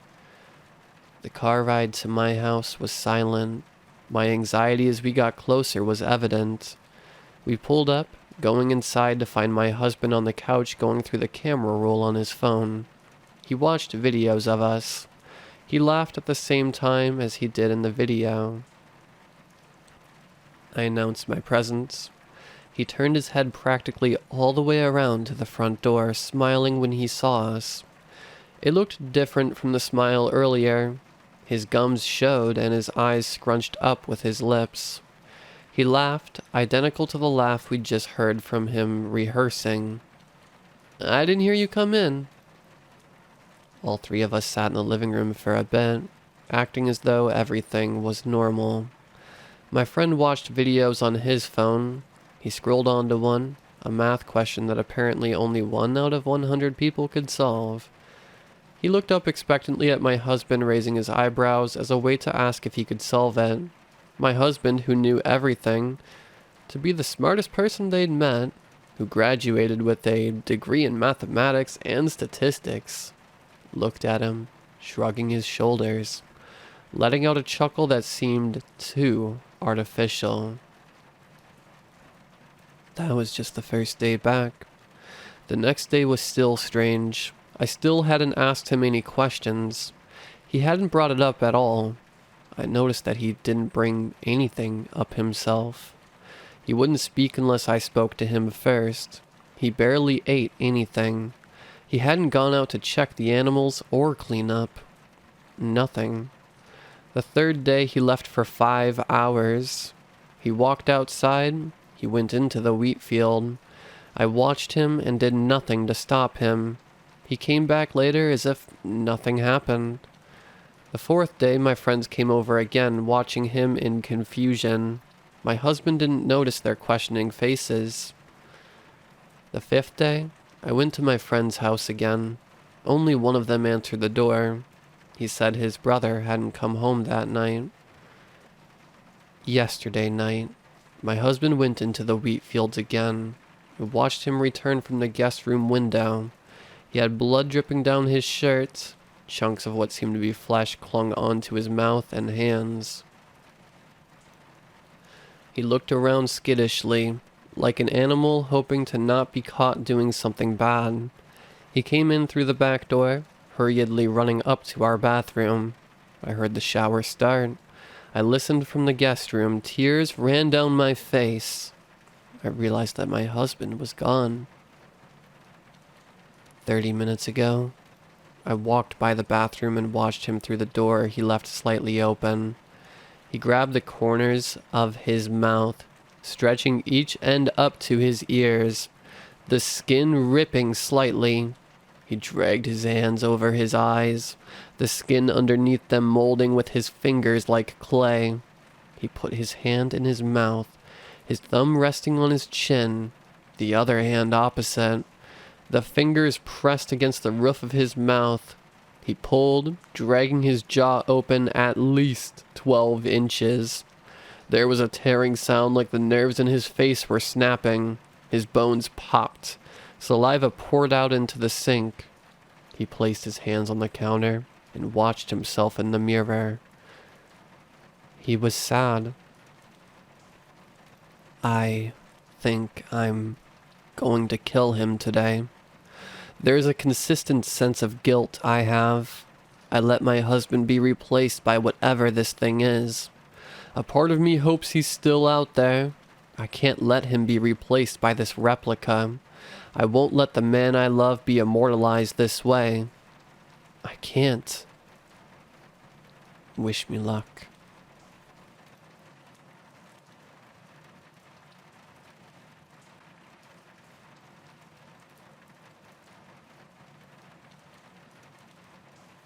Thomas, my husband, and I have been married for 3 years.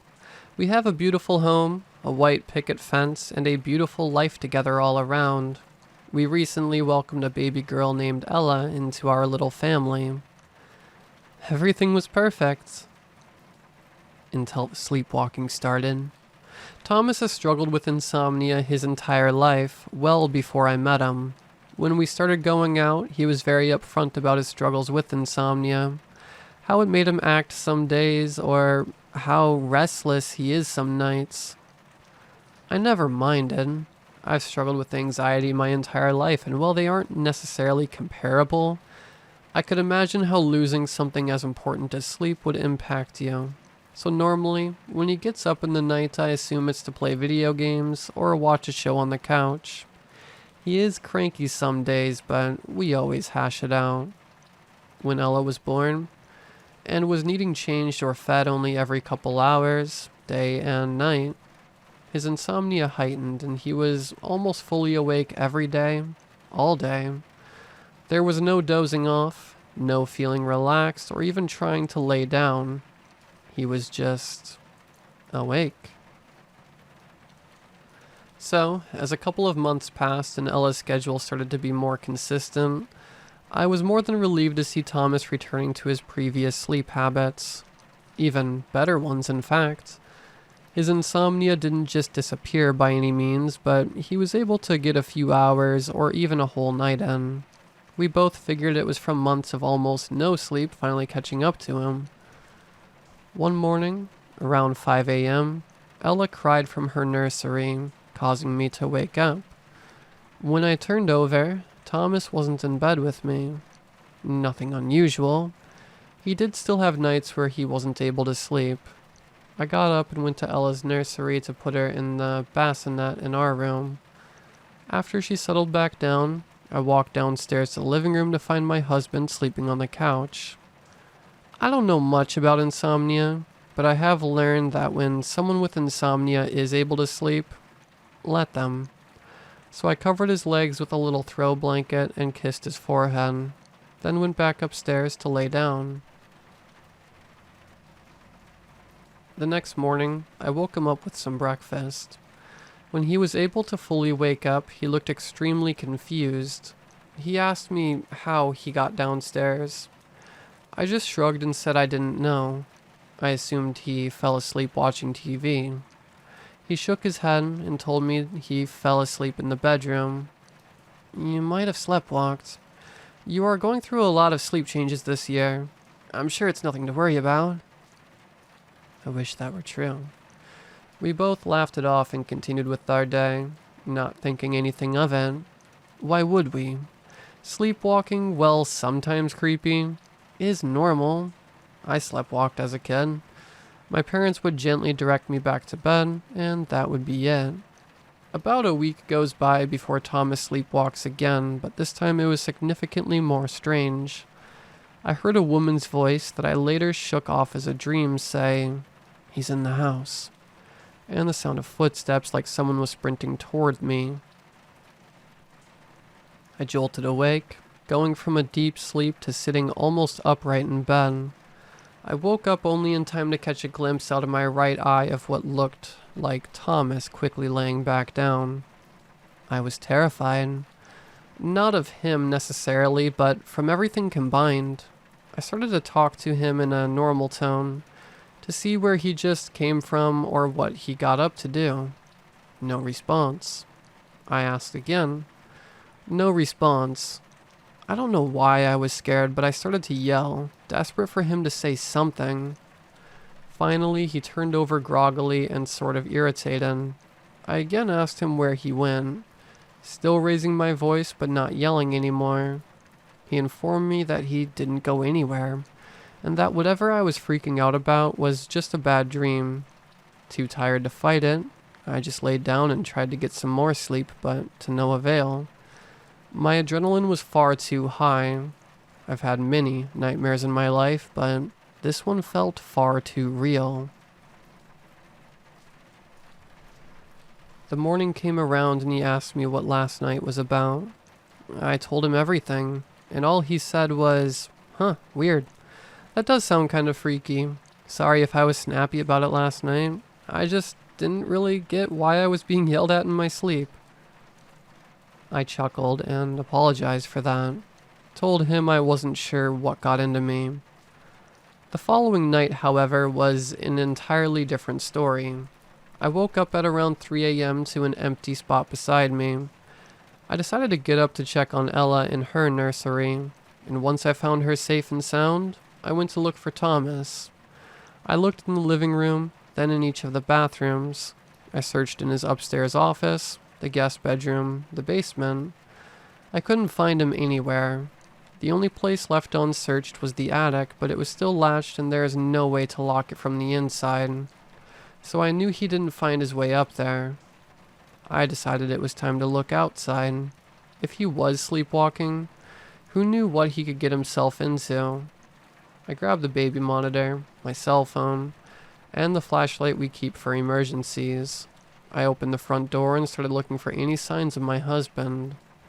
After searching the front yard for quite some time, I opened the gate to the backyard and began to look back there. As time went on, my nerves started to skyrocket, and every possible scenario was flooding my brain. Just as I was getting ready to call the police, I had a thought cross my mind. The treehouse. When we moved into our home, there was a treehouse in the property from the previous owner. There was clearly a lot of love put into it. So we decided not to tear it down so our nieces and nephews would be able to play in it whenever they visit, and so our future children could use it someday. I climbed the ladder into the treehouse and sure enough, I find Thomas. But this time, he was clearly still sleepwalking. He sat against the treehouse wall with his knees up, arms relaxed. He stared straight ahead of him with the glassy, emotionless look many sleepwalkers get, not noticing I was now in the treehouse with him. I won't lie, it was fucking creepy. I sat for a moment wondering what the best way to get a sleepwalker out of a treehouse was. I didn't think there was a way to safely guide him down the ladder, and I probably wouldn't be able to convince him to go down a slide in this state. As hilarious as the thought sounded, against my better judgment, I tried to wake him as gently as possible. Once he gained consciousness, he screamed. I had braced myself for some type of reaction, knowing before I woke him that you should never wake a sleepwalker, but felt I had no other option at the time. But this scream was blood-curdling. It was so loud and so intense that a few of the neighbors' lights switched on, and I heard Ella start to cry over the monitor. I started to try and calm him down, but the more I spoke, the more terrified he became. He proceeded to yell at and scold me, accusing me of somehow bringing him into the treehouse. I froze, unsure of how to react. Normally, at such a crazy accusation, I would laugh straight in his face, making a sarcastic comment he couldn't help but smile at. This time, though, based on the veins popping out in his forehead, I knew that would be adding fuel to an already raging fire. After what felt like hours, but probably just seconds, of being yelled at by my otherwise very loving husband, Thomas finally climbed down the ladder, heading into the house to sleep on the couch. I felt sick to my stomach. What the fuck just happened? I thought. It took me a moment to gather my bearings, but I was able to find the strength to get back up and go inside. I walked past my husband, who was already fast asleep on the couch, and went to the nursery to tend to Ella, who was still crying over the monitor. I picked Ella up and sat in the rocking chair, soothing her back to sleep. I thought about the events that just transpired and how I would approach it in the morning. I rocked Ella for hours and worried about my husband and my marriage until my eyes couldn't stay open anymore. When I woke a few hours later, it was to both Thomas and Ella's beaming faces. "Say good morning, sleepyhead," Thomas said to Ella. She let out a squeal of delight, and I couldn't help but let out a sleepy smile. However, when I locked eyes with my husband, I was furious, and he could tell. "Whoa, babe, what's the look for?"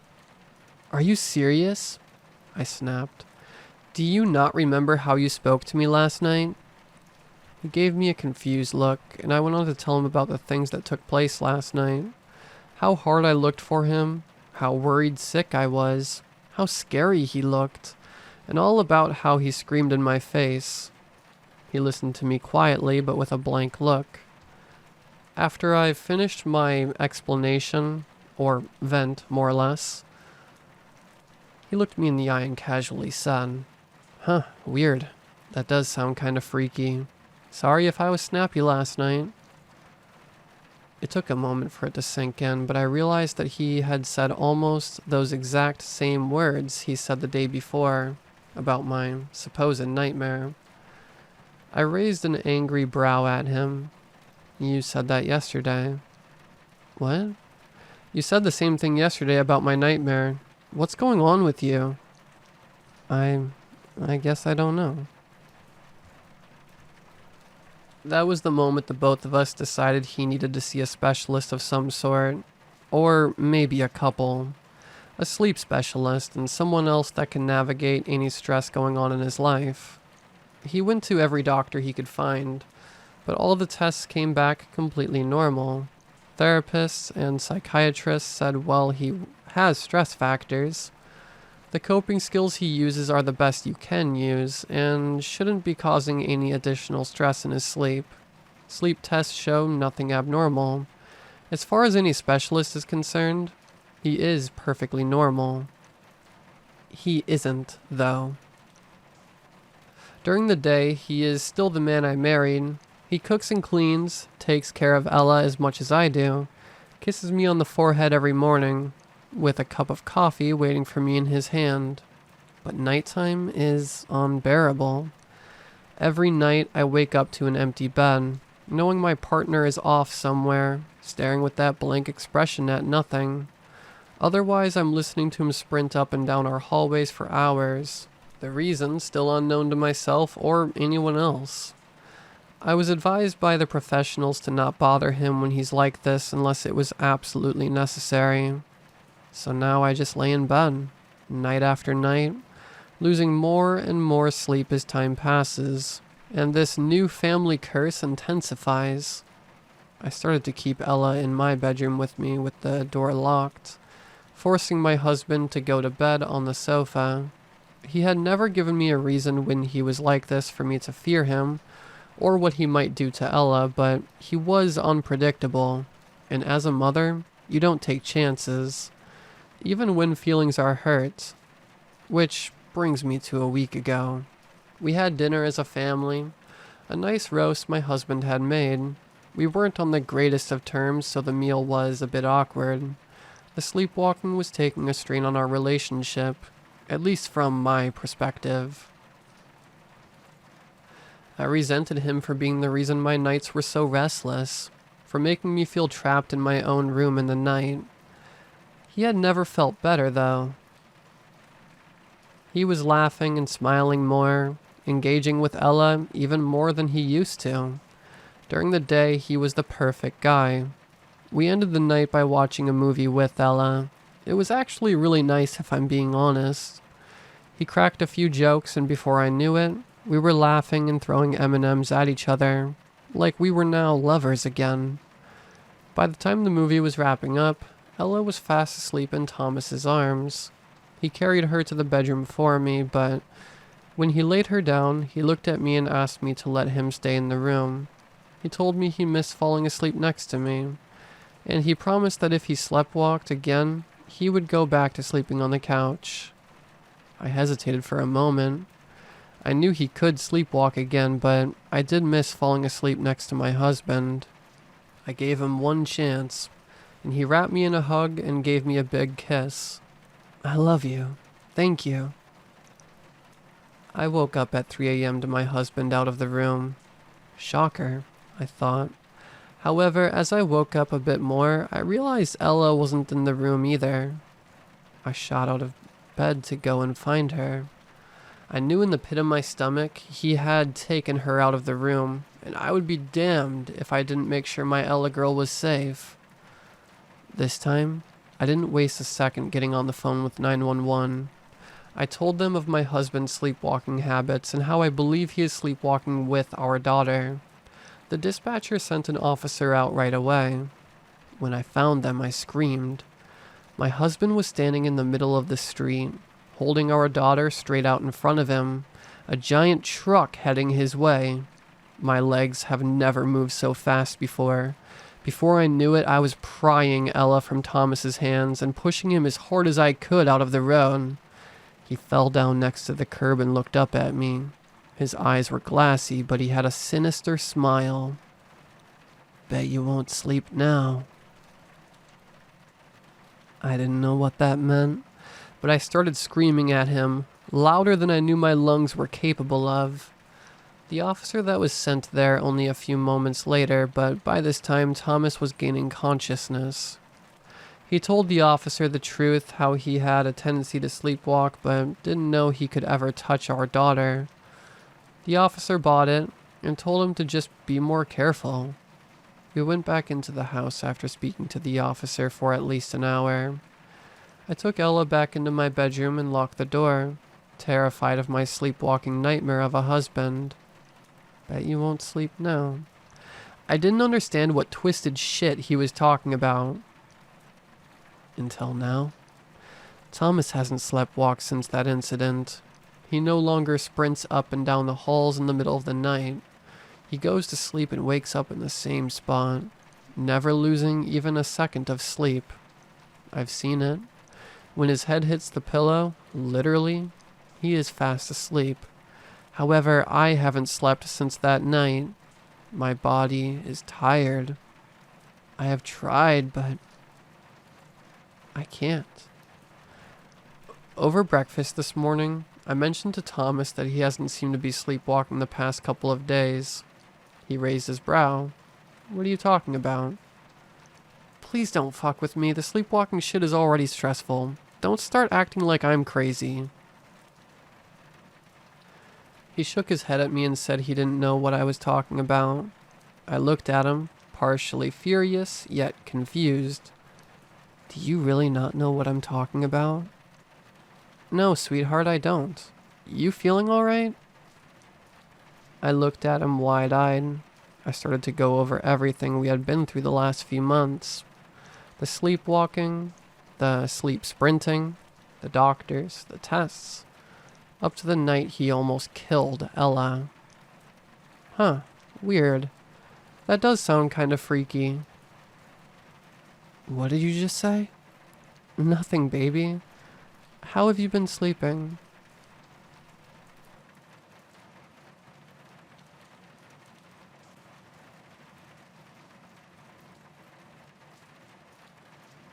As a child, I loved digging holes. I never expected to find anything at the bottom of them. I just loved the act of shoveling dirt and making a hole out of the flat ground. Behind my house, there were several acres of dense woods that were perfect for it.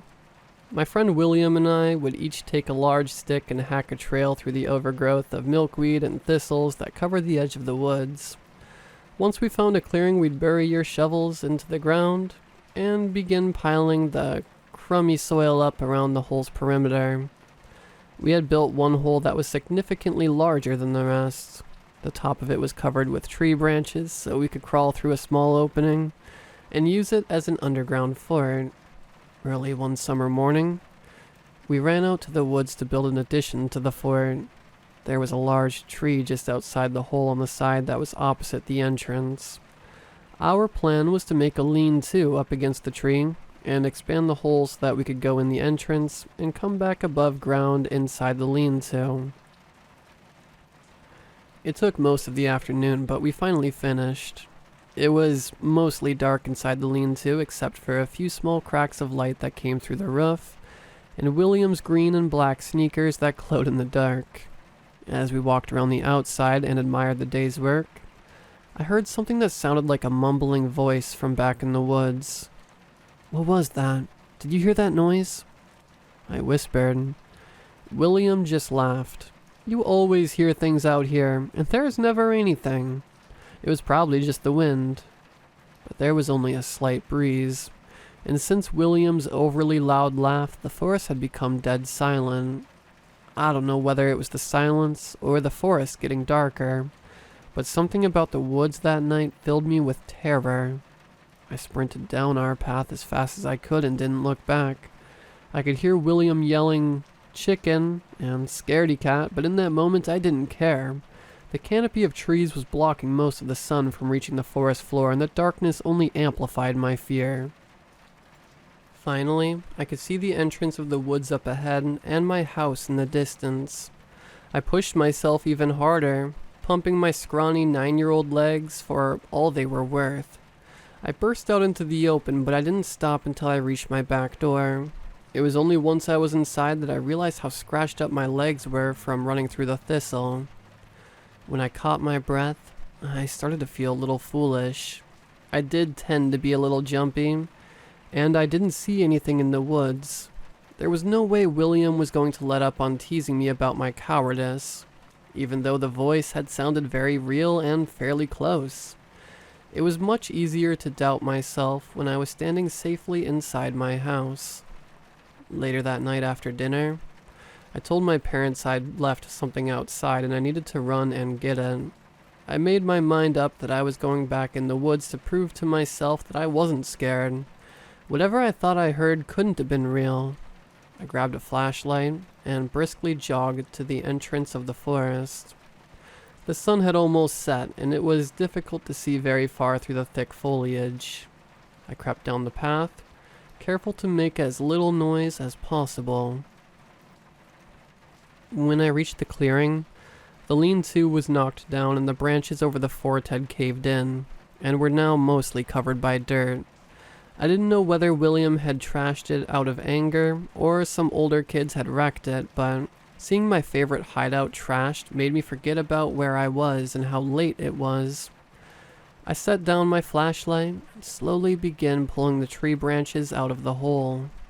Once I'd removed all the branches from the cave-in, I went to clear out all the dirt that had been thrown into the hole, but when I picked up my shovel, the dirt on the end of it was still soft and wet. Whoever had wrecked our hideout had done it recently. My one-track mind was so focused on repairing my fort that I didn't stop to think about all the danger I could be in. I had only dug a few shovelfuls when I hit something hard in the midst of all the loose dirt. It was difficult to see what it was since my flashlight was laying outside of the hole. I only had to brush a small amount of soil away before I saw something familiar glowing underneath a thin veneer of dirt. All that was visible was a small part of William's luminescent sneakers, and an inch of his pale skin just above his socks. Fear seized every part of my body. I was kneeling in the bottom of a dark hole in the middle of the woods next to a lifeless body, and something or someone was still lurking nearby. Finally, I was able to come to my senses enough to reach up and turn off the flashlight. I slowly crawled out of the hole and laid completely still, listening for anyone that was prowling nearby. I crept slowly through the dark. By now, most of the trail had been flattened enough to make the path fairly obvious. I was walking as quietly as I could, slightly bent over to keep myself as invisible as possible. Once I was about halfway out of the woods, the path straightened out, so there was no longer any danger of losing my way. I slowly let out an audible breath of relief as my porch lights came into view off in the distance. I was preparing to sprint for home when a light from behind me scanned the trees above. "Don't forget your flashlight." A loud voice half shouted and half grumbled. As I dashed for home, I could hear the most sickening laugh ringing through the woods. By the time I reached home, my shirt was stained with dirt and tears. It took several moments before my parents could understand me through my incoherent sobbing. When the police searched the woods that night, they were able to find a small, abandoned encampment just 100 yards beyond our fort. It was littered with refuse and notebooks filled with half-crazed ramblings. They never were able to find William's killer, but some nights when my room is especially dark, I can still hear him laughing.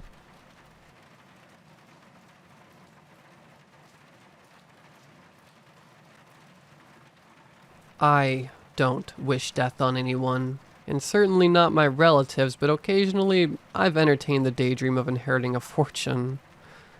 This is unlikely to happen because I'm not aware of anybody in my family that's rich. My best friend Rodney thought the same thing, but as it turns out, he had an unknown, estranged great uncle that was absurdly wealthy. The cause of his death was unknown, as was the source of his money, but Rodney didn't seem to care. As the last living member of his family, everything was to be left to him. There was, however, one condition to his inheritance. It was peculiar but simple. Move into his belated great-uncle's mansion on the outskirts of town, and live there for a year. If he did this, he'd be set for life. If not, he wouldn't get a penny. His move-in date coincided with a 2-week business trip that sent me to the other side of the country. When I got back to town, I went straight to see him. He didn't answer his phone, so I figured I'd just drop by. Raindrops began to patter on my windshield as I pulled up to the private drive. The gate was closed and I didn't know the code, so my only option was to park my car by the entrance and slip past the wrought iron gates on foot. I pulled my jacket collar closer to my neck to shield against the slanting raindrops, and trudged into the mist. Massive oak trees stood guard on both sides of the driveway. Even the forest here seemed to belong to a rich man. There were no underbrush or scraggly pines, only ancient, dominating hardwoods that cut off the sunlight from any small plants that tried to grow amongst them. About a quarter of a mile down the driveway, the trees receded and gave way to a large clearing. In the middle of the clearing sat a behemoth. I looked up at the Victorian masterpiece that was now my friend's home. I felt small beneath it, like a child that was being scolded by an angry stranger. Up ahead, I could see that the front door was left wide open. I hesitated when I reached the threshold. "Rodney, you in there?" No answer. I stepped into the foyer and cautiously walked down the main hallway. The interior was immaculate and looked as if it were plucked straight out of the 18th century. An orange glow danced across the walls up ahead as small crackles and pops shot through the air. A fire was roaring in the biggest private library I'd ever seen. Books were stacked from floor to ceiling on all 4 walls. One leather chair faced the fireplace. A figure sat hunched over in it and stared into the flames. "Rodney, are you okay?" I asked. My words hit him like cold water as he snapped his bloodshot eyes in my direction. Where had he been? Look what the cat dragged in. I'm glad you're here, honestly. The timing couldn't be better, he said. Really? Why do you say that? Rodney sprang to his feet and drug up another chair to sit next to his. Its metal legs scratched the hard pine floors like nails on a chalkboard. Come sit next to me. Something was off, but I complied anyway. He glanced over his shoulder before continuing in a hushed tone. How is it that a being is contained? He asked. It wasn't strange to hear this kind of talk coming from Rodney. He'd always been drawn to abstract and conspiratorial ideas, but he was usually calm and collected. Today, he reminded me of a scientist coming off a bender. A being is contained in a body, I answered. Yes, and as people we're very good at identifying another person's body. But there might be other entities that are much bigger than us. Not as contained as you and me, but just as real. Why are we whispering? I asked. It's in the house. I think it's listening. You think the house is alive? Are you high? On the contrary, I've never been more sober in my life. Just go with me for a second. After all, they say it's the sign of an intelligent mind to be able to entertain an idea without accepting it. He always said this when he was about to say something extra crazy. Okay, fair enough. Tell me what's going on. If a house wanted to communicate with you, how might it do so? It doesn't have a mouth. It can't just come out and say, "Hello, good sir." It would have to find other more subtle ways to interact with you. It might influence a dream or emanate a certain atmosphere or feeling. It could even be as simple as a door that closes by itself at just the right time, signifying that you're on the right train of thought. Or the wrong one. Who says that a house would have altruistic intentions? I said. Exactly. See, this is why I need you here. You keep me grounded. If I'm going to make it through this year, I'm going to need your help. What happened to make you think this place is haunted? At this, a glossed over look spread across his eyes. Nothing. Just ignore me. I've been cooped up in here for 2 weeks and it's rained every single day. This place is big enough to get lost in. Speaking of which, let me give you the tour. Rodney seemed to revert more or less back into his usual self as he showed me from room to room. The house was a labyrinth. I'd need a map to remember all the hallways, wings, and levels. The only reason anybody would ever build a house this big is vanity. Would you mind staying here with me for a few weeks, just while I'm getting used to the place? You could pick any room you want. He gestured to one of the mini bedrooms that was nearly as big as my apartment. I'll be honest with you, Rod. This place creeps me out. I know, me too. He laughed. But I'm asking you as a friend. Plus, once I get that money, I'll make it worth your while. I'll stay for a few weeks if you need me to. You don't have to pay me.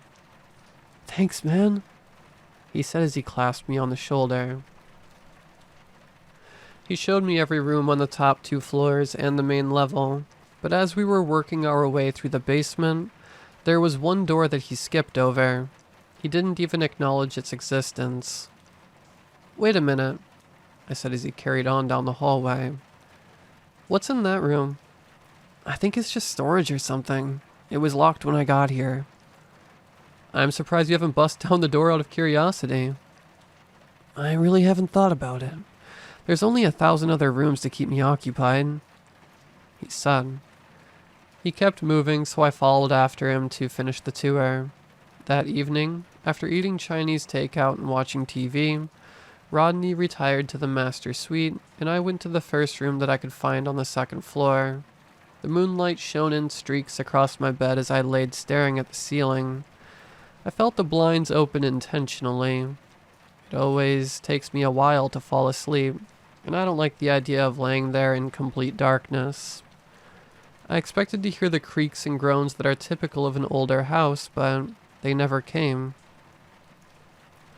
If I would have left the blinds shut, it would have felt like I was floating in space, like some kind of antique sensory deprivation tank.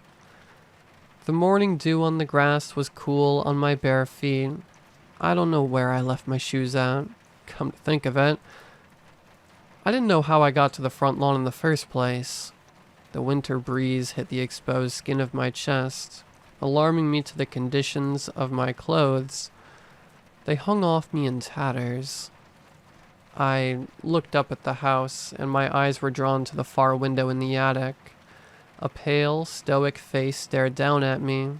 More faces appeared in adjacent windows. I scanned the whole third floor. They were there too.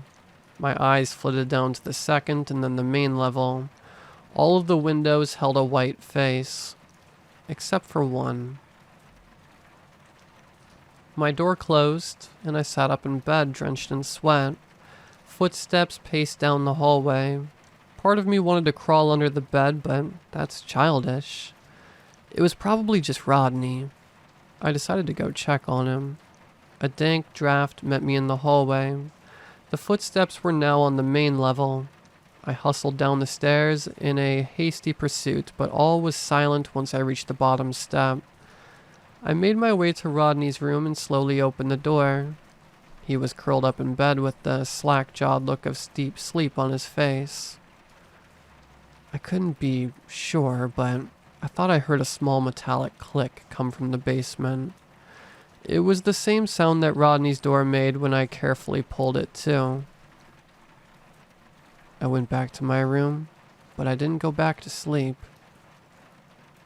Just as the sun finally peeked over the horizon, loud clanging noises started on the main floor. I unlocked my door and went to investigate. "Good morning, my old friend. I hope you're hungry," said Rodney with a toothy grin. He was flipping eggs in a cast iron skillet. "I'll eat a little. I'm not a big breakfast person, though. How'd you sleep?" "Like a rock." I knew he should be well rested, but the dark circles under his eyes said otherwise. "Did you hear anything last night?" I asked. "No. Did you?" "I heard footsteps in the halls. I thought maybe it was you, but I checked and you were sound asleep. Also, I think I heard a door close in the basement." "It was probably just the house making noises. I've heard all kinds of things over the last 2 weeks that turned out to be nothing." "What's in the locked room in the basement, Rodney?" He stared at me with that same crazy look he'd had in the library. The redness in his eyes seemed to smolder and burn just as the eggs were now doing. "I told you. I don't know. Do you think I'm lying?" "No, I believe you. I just thought I heard someone go into that room last night. That's all." He snapped his attention back to the burning eggs. "You were probably just hearing things. You'll get used to it." We ate our overcooked breakfast in silence as the sound of rain began to fall against the windows. I thought about leaving for the day, but the rain steadily increased, and with it came the occasional burst of lightning. I wasn't going anywhere until this cleared up. I went to the library and kindled a fire in the fireplace. After searching through piles of historical and philosophical books, I found something that was more in my lane. 1,000 Leagues Under the Sea by Jules Verne. I spent most of the day aboard the Nautilus, only taking small breaks for snacks and to stretch my legs. It was during the last one of these intermissions that I wandered over to a desk on the far side of the room. There was a journal and a pen sitting on top of it. It might not be good manners, but I opened it and flipped to the most recent entry. "Time slips by, and I slip under. I will not lie, I cannot shun her. As thin as age, as blind as thunder, I fear I have become asunder." It was Rodney's handwriting. I didn't know what to think. The TV turned on in the living room. I closed the book and retreated to my room. As I sat, barricaded behind a wall of pillows, the storm outside grew in intensity. Sheets of rain were hurled against the house and cracks of lightning threatened to knock pictures off the wall.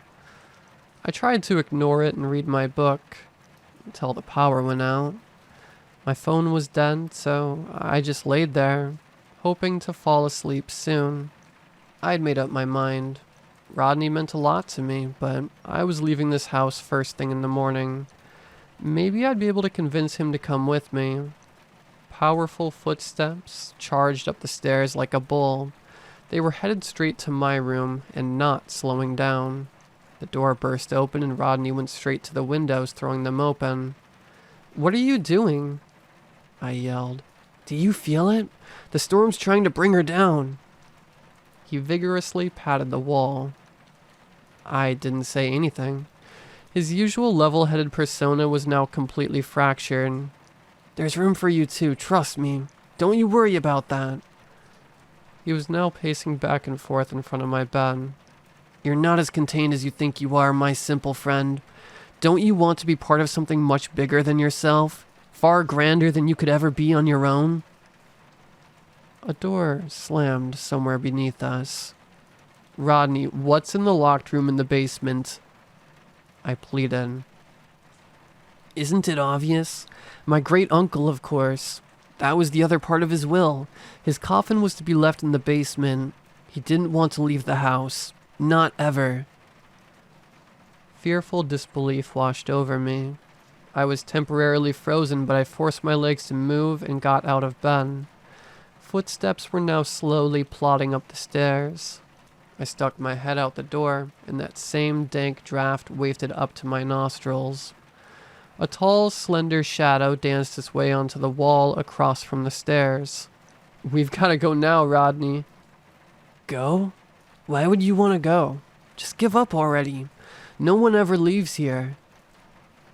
I tried to drag him out of the room and down the hall to the next set of stairs, but he wouldn't move, and the struggle quickly shifted from me trying to drag him away to him trying to restrain me. He overpowered me and I tumbled backwards, falling into the corner bedpost. It broke in half and we all collapsed on the floor. The steps were now right outside my room. "To hell with this," I said as I grabbed the bedpost and cracked Rodney upside the head. His eyes rolled back and he went limp. I picked up the dead weight of his body and hoisted it out the window. He fell like a sack of potatoes into the bushes below. I looked behind me to see cold and stiff fingers grasp the edge of the door frame, and then I jumped out into the rain. It took all of my strength to pick Rodney and throw him over my shoulder. Slowly I made my way across the lawn and down the driveway. Once I had put enough distance between us and the house, I looked back to see a pale white face looking out of my bedroom window.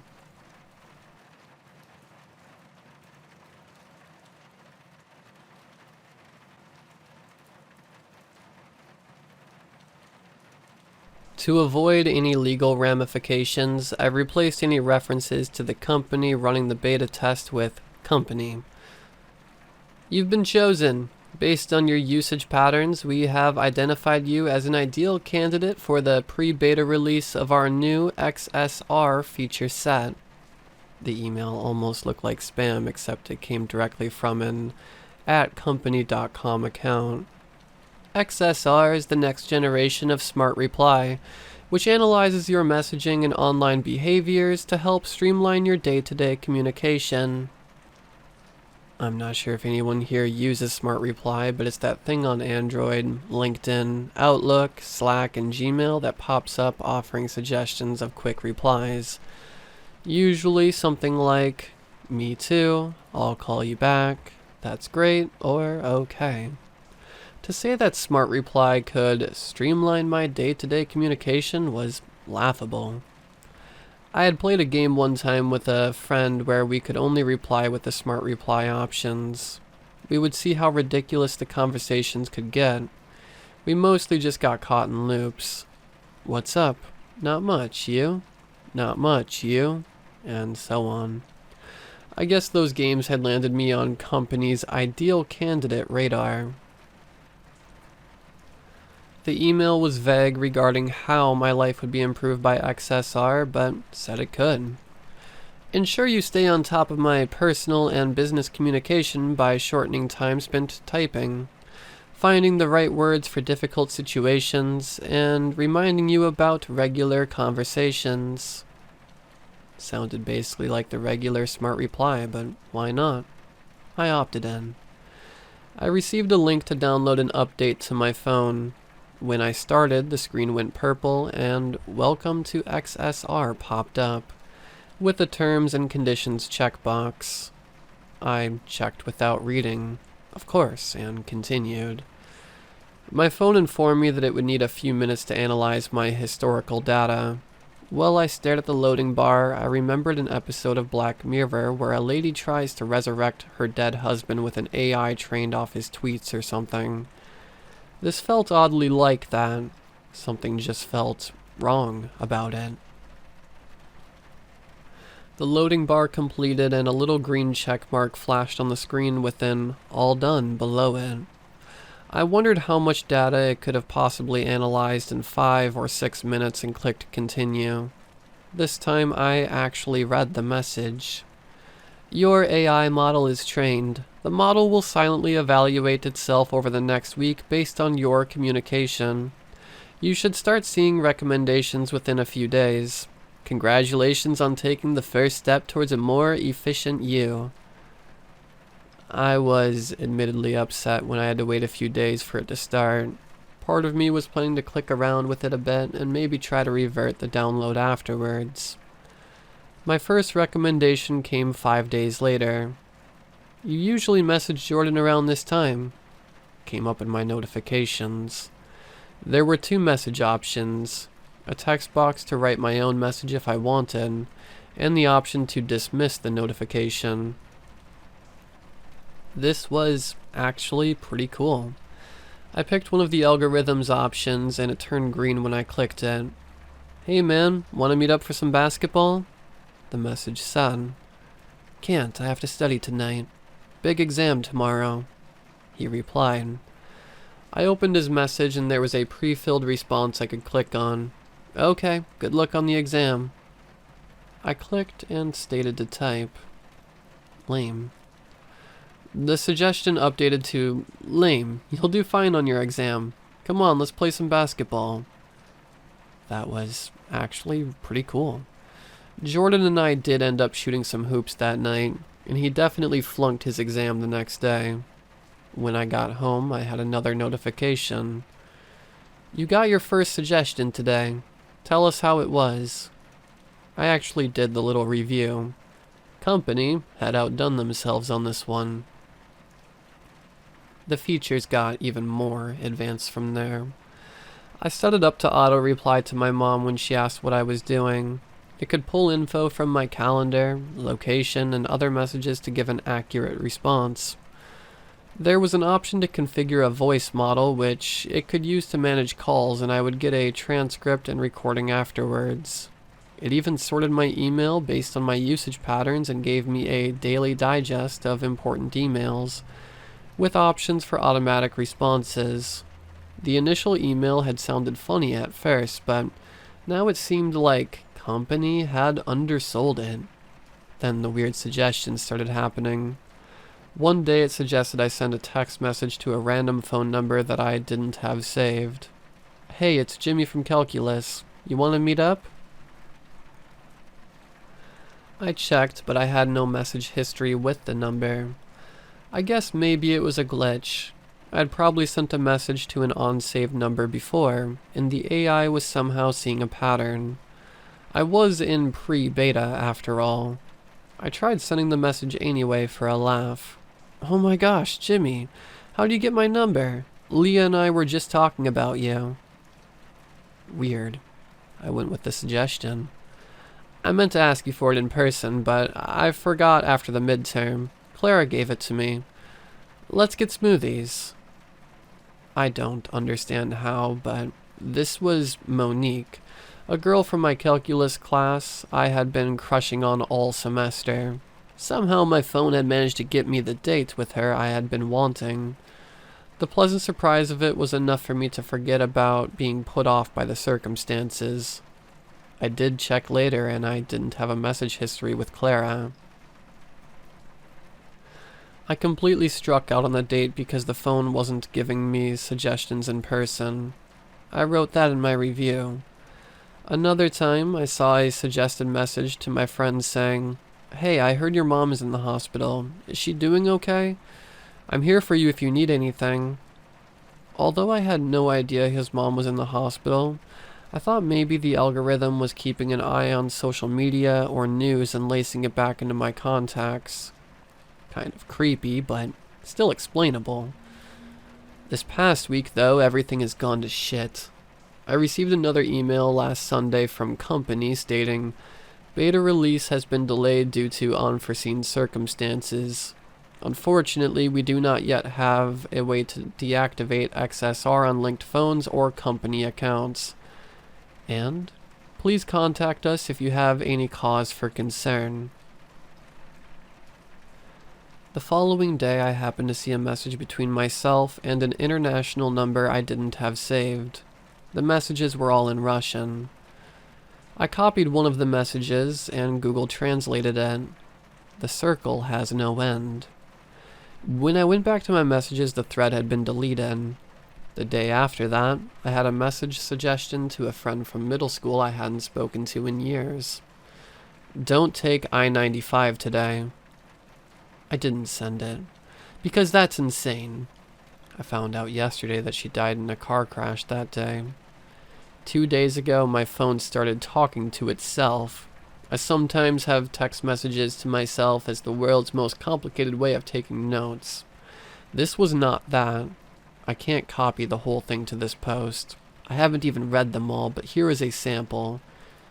"What's up? Not much, you?" On repeat for 3 hours yesterday morning, followed by "Knock knock. Who's there? Banana. Banana who?" For another 2 hours, followed by "Orange. Orange who? Orange, you glad I didn't say banana? No. Jimmy, you need to lighten up. You're always so serious." "I know, Jimmy. You're a good friend." "You're the good friend, Jimmy. We should meet up." These self-messages were less creepy than the predictions in Russian text because they at least just seemed like a bug. They were by far the most annoying, though. I would set my phone down for 20 minutes and come back to 1,000 notifications, made worse by the fact that all the messages were doubled up since they were sent and received by my phone number. This morning, the messages slowed down and changed.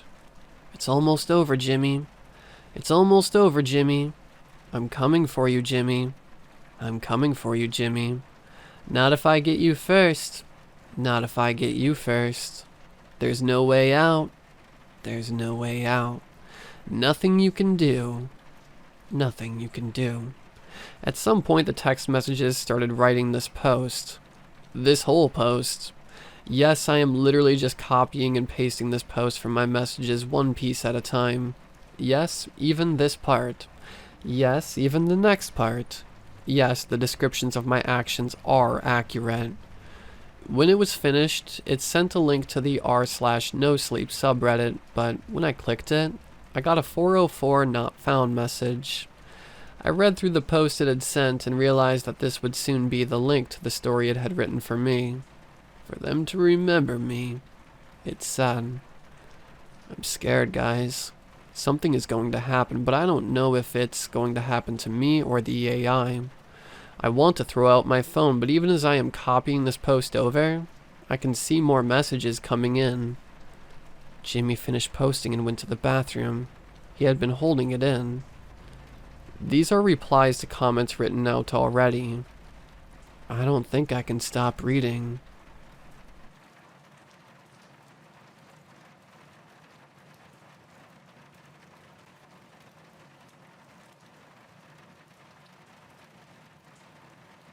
Michael Makonda wanted our house from the start.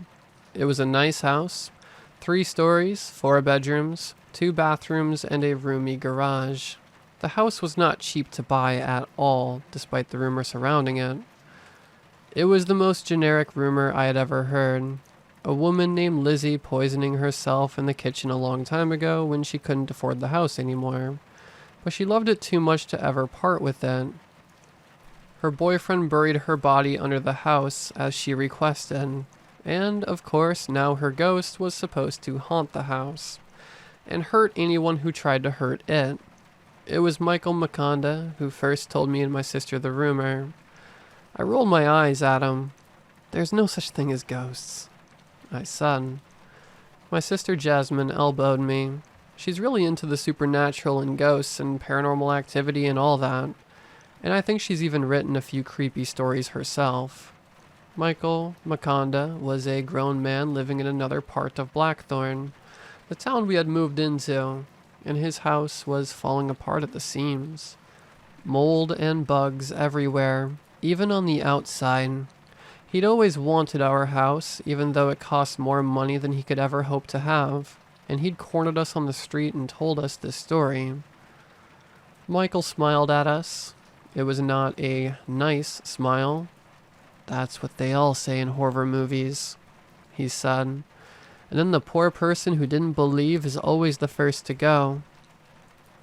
"I really do want to see a ghost," Jasmine said. She was only 9. Michael rolled his eyes at us and walked away, yelling over his shoulder something about how the ghost would probably be the last thing we'd ever see. I took Jasmine's hand and walked back to our house, the house Michael was so jealous of. The first hoax came next morning. Mom came downstairs and found a bunch of notes plastered all over the walls, all saying the same thing: "Get out of my house." Mom, of course, screamed, and Dad and us came down to see what had happened. Jasmine was excited as anything upon seeing all the notes, but now I was determined to catch Michael Maconda in the act. This wasn't just house jealousy anymore. This was breaking and entering. "But what if it's not him, Daniel?" asked Jasmine that night. "What if it really is Lizzie?" "It's not Lizzie," I said. "I'm gonna prove it." Looking back, I don't know why I was so desperate to prove it myself without any help from Mom or Dad. Too many years of media where the kid saves the day while the adults do nothing, I guess. I thought I would catch the second hoax. I'd set up my phone to record Michael breaking into the house, but when we came downstairs in the morning, the battery was dead. And it turned out to be doubly pointless, since this hoax wasn't even downstairs. When Mom and Dad opened their bedroom in the morning, a bucket of red paint fell on them, Carrie style. And of course, we kids got the blame. And that's when I actually told them about Michael Maconda. The next thing I knew, we were all over at his house confronting him. But of course he played innocent and pretended he didn't know a thing about the whole affair. But me and Jasmine, we knew better. Well, maybe not Jasmine, but I sure knew better. And I was about to catch him and expose this wannabe Scooby-Doo villain. Meanwhile, me and Jasmine were grounded until one of us fessed up to the paint crime. The night of the third hoax, I was patrolling the house when I happened to bump into Jasmine doing the exact same thing. "Jasmine," I hissed at her. "What are you doing?" She rolled her eyes at me. "Trying to catch Lizzie, duh. What are you doing here?" "Trying to catch Michael," I said. "Duh." "It's not him," said Jasmine. "Didn't you hear him today? It's Lizzie doing this." "There's no such thing as ghosts, Jasmine," I practically yelled. "He's breaking into our house and doing this." We argued for a while and went back to our rooms in a huff.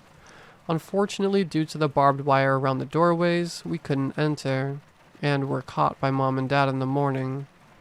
I was hating Michael more day by day. The next day after school, I went around to his house and thought, two can play at this game. I went into Michael's house and found a tin of red paint, a roll of barbed wire, and an empty notepad. There were more items too. A bottle of bleach, boxes of dirt, knives. But the one that really caught my attention was the animatronic. A big corpse-like animatronic wearing a flowing white dress stood front and center in the whole mess.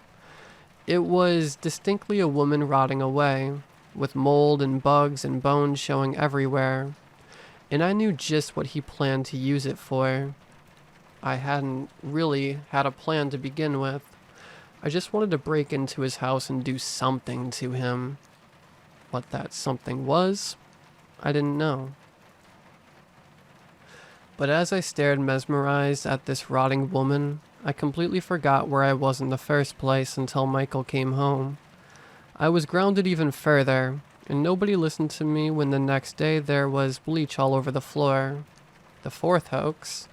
Even Mom and Dad were starting to slightly believe the ghost story by now. The fifth hoax was what I like to call the buried alive one.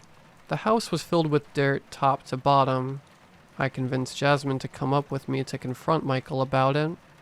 And all he said was, "Lizzie's trying to bury you. Just like how she is buried. She wants you gone." But I saw the twinkle in his eye, and thankfully, Jasmine saw it too. At the sixth hoax, Mom and Dad, I think, didn't care whether it was really a ghost or not. They just wanted out. And I think I would have reacted much the same had I woken up and found the floor littered with knives and cut my foot. Oh wait, that happened to me too. It happened to all of us. Sorry for the sarcasm, but this wasn't just annoying at this point. It was flat out dangerous. And Jasmine and I agreed. Whether ghost or human, we were going to catch this thing in the act, once and for all. What would have been the seventh hoax ended up being a night I'll never forget, and not for the same reasons as the previous 6 nights. Me and Jasmine split up patrolling the house, as we had done on the third night, except this time we were working together.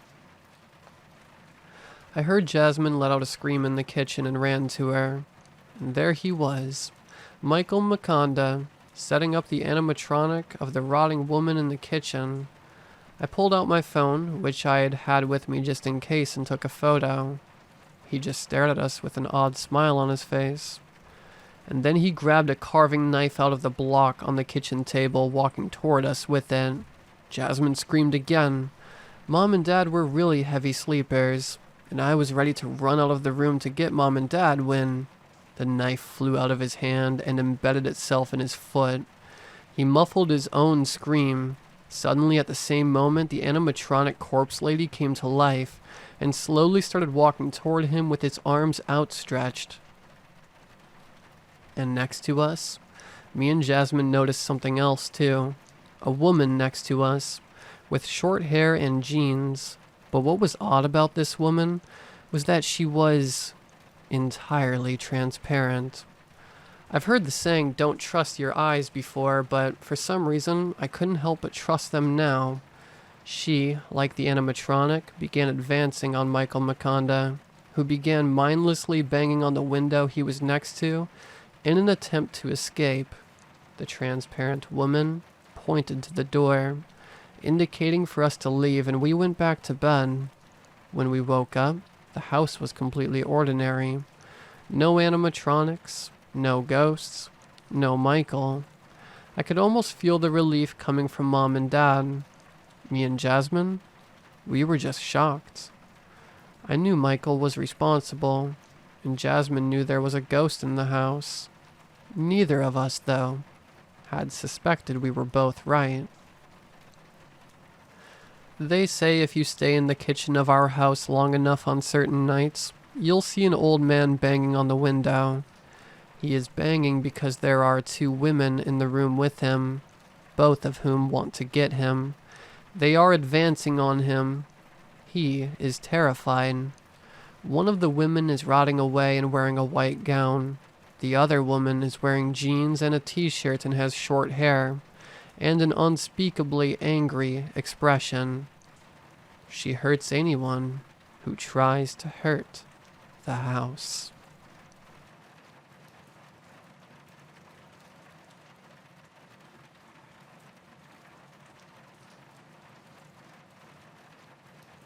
You remember those scavenger hunt books from when you were a kid? You'd get a jumbled clusterfuck of random pictures, generally tied to a theme, and you'd be tasked with finding things in the background. I had to go out to grab a part to repair my kitchen sink. It had been leaking lately. I remembered an old bookstore I always went to was right next door to the hardware store. I went inside and saw my favorite childhood series, Find Me. I was beyond surprised to see them hiding on the shelf. $3 each. Absolute steal. I grabbed Find Me, Pirate Adventure, Find Me, Circus Top, and Find Me, Space Station. I took them home and threw them aside, intending them to be more of a nostalgic decoration than actual reading material. I was going to put them up on a little decorative stand in some half-baked attempt to capture my inner child. I got to work on the faucet. My entire counter had been soaked to the point where I almost had a little pool by the drying rack.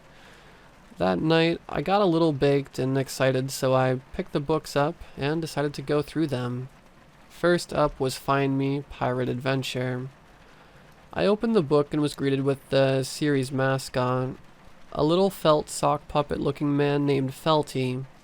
Felty would guide you through your adventure and ask you to find everything for him, clad in a cute, thematically appropriate outfit each time.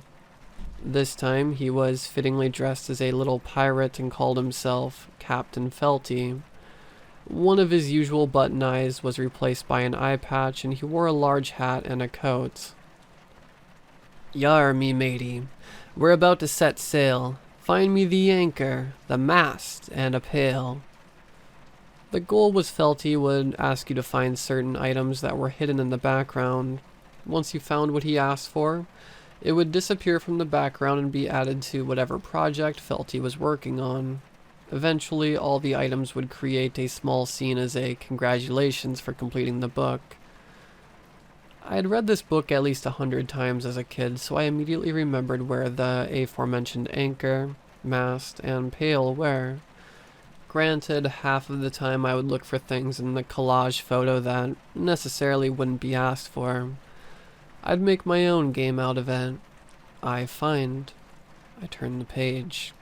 "Thank you, my friend. Keep on the lookout. Find me the map, me hook, and a trout." The rhymes weren't always the best, but damn, did it have the spirit. The main scene of the pirate adventure was a large dock where a bunch of toys dressed up as pirates would hang around, going about their days. The dock was next to a giant blue lagoon filled with fish, to help younger kids with figuring out what a trout was. All the fish got replaced with this shitty giant JPEG of a trout. I flipped to the next page where, miraculously, the other assorted tropical fish were back. Find the sunken man. This kinda took me off guard. I didn't really remember this part. There was no rhyme, no funny boxes, and last of all, no sunken man. I flipped the page. "Alright, my friend, we're getting ready. Find me favorite first mate Teddy." In the middle of the dock was a teddy bear. Teddy was Felty's little pal who also appeared in every book. I turned the page once more. He drips, he drips, he drips on land. His tired old bones drag past the sand. He smells of old copper. His limbs they go popper. He is the sunken man. Lying there in the middle of the lagoon was what appeared to be a bloated, eyeless body. He seemingly stared at the reader, a blank, slack-jawed expression on his face. His elongated features and rotting face couldn't help but make me squirm. How the hell did this make it in a children's book? Once again I flipped the page. "My dear friend, you're simply the best. Could you find me some gold to put in me chest?" I found the gold, no problem, in the alley of the dock as it always had been. However, at the bottom of the lagoon, the sunken man still sat. Page after page, he still sat there at the bottom of the water. I could swear he was looking right through me. Unsatisfied, I closed the book before I could finish it. The dark picture of a waterlogged corpse at the bottom of the lagoon didn't exactly make me want to continue reading. Deciding that a circus has a significantly lower chance of drowned bodies, I grabbed the next book. Find Me, Circus Top. On the first page I was greeted by Ringmaster Felty and Dr. Teddo the Clown. Oh dear, oh my, I'm not sure where it went. Could you please find me my big circus tent? In the middle of the page was a large white and red striped circus tent. The first find is always the easiest. The next page we were inside the tent. The same toys from the pirate book were now all dressed up as various circus performers. We're all working and busy as bees. Find me the swings to set up the trapeze. At the bottom of the circus tent was a small pool. The kind you'd see with the whole "there diving into this tiny pool from a great height" gag. Ah, shit. A pool, that's right. I totally forgot to finish fixing the sink. I got up and walked over to my kitchen. There was water all over my kitchen counter and a lot of the tile. I finished up quickly and washed my hands. Good as new. I wiped up a bunch of the water and went back to my book. Take a break, take a look. It'll be real quick. Dr. Teddo is gonna do his trick. This was Teddy's first big part in a book. He would dive from the big diving board into the small pool, each page showing his descent, giving you a little break from the finding. Watch Dr. Teddo jump and flips. Next page. He twirls and curls and does his drips. Next page. How Dr. Teddo never trips, we'll never know. On sea, on land, he'll go to and fro. I flipped the page once more. Out like a wave, here comes the crash. Here is Teddy, and here is his splash. He made it. That was the final page. I couldn't help but feel excited. I get it, it's a children's book, but reading all this again is fun. I can't just stop now, the nostalgia is infectious. The final book was Find Me, Space Station. I've never read this one. Race to space with Astro Felto. You'll go far with him in this star adventure. Felty, or his cute nickname for this book, Felto, was dressed up as a little spaceman. He was flying off to a little space station made of cardboard and aluminum foil. On the next page, Felty was in the station. The floor was cluttered with a bunch of junk and random debris and toys floated around the room. A small airlock door on the wall led out to a large hallway. Next to it, a huge window opened up out to space. What is a ship without a crew? Find me some friends, find me a few. I thought that could have worked better in the pirate adventure, but hey, it's difficult coming up with a ton of rhymes. The toys from the previous book were hiding in different spots, but weirdly enough, no Teddy. The ship needs repairs. Can you take a look? Find me the ship's big repair book. In the center of the nearest desk to Felty was a large book with yellow letters that said, Ship Repairs. Well, that was easy. I turned the page. Find the Sunken Man. Damn, no wonder it was on sale. Misprint. I wonder if there's some sort of collector's group for these. Maybe I'd get my money back online. I could always just keep it to feel more special over having a misprinted book. Next page. Find a way out. There in the back of the hallway stood the waterlogged corpse of the sunken man. His eyeless, elongated face stared at me. Bloated and swollen, he leaned against the doorway, standing in a puddle of dark water and his own filth. I flipped the page. Find a way out. What the fuck? I flipped again. Find a way out. The sunken man was closer. Felty was still reading the repair book, his eyes glued to the page. I could see the sunken man in more detail now. Leak, salt-stained cheeks, his body engorged with seawater and pus. His jaw hung low as if it were to fall off at any second. I looked around at the room for some kind of exit. Maybe an escape pod. I flipped the page. Find a way out. He was even closer. I kept flipping pages. The message kept repeating. Closer and closer the man limped, and dragged his popping, broken limbs over to Felty. I stopped flipping pages, but he didn't stop moving. He drew closer and closer. Puddles formed across the floor. His dislocated jaw opened wide as if to let out a scream, but no sound escaped his lips. I slammed the book shut, knocking it off the table in my panic. I went to pick it up. All over the floor was a large, wet ink spot. I picked the book up and opened it. The pages were gone, missing. All that was left were smeared images echoing the remnants of what was there just a moment before. I got up. I need a drink. I need to get out of the house. I stepped into a massive puddle on the floor. It trailed all the way through the house. The sink, you've got to be fucking kidding me. I marched out of my bedroom and towards the kitchen. I could hear the sink dripping from the hallway. Drip, drip, drip. I walked over to the sink and turned it off. I guess I may have left it on. The drip from the sink stopped, but the sound didn't. I opened the cabinet beneath the sink and saw no leak. Drip, drip, drip. Suddenly I heard a pop and then another crack. I felt a cold, salty breath behind me. Drip, drip, drip.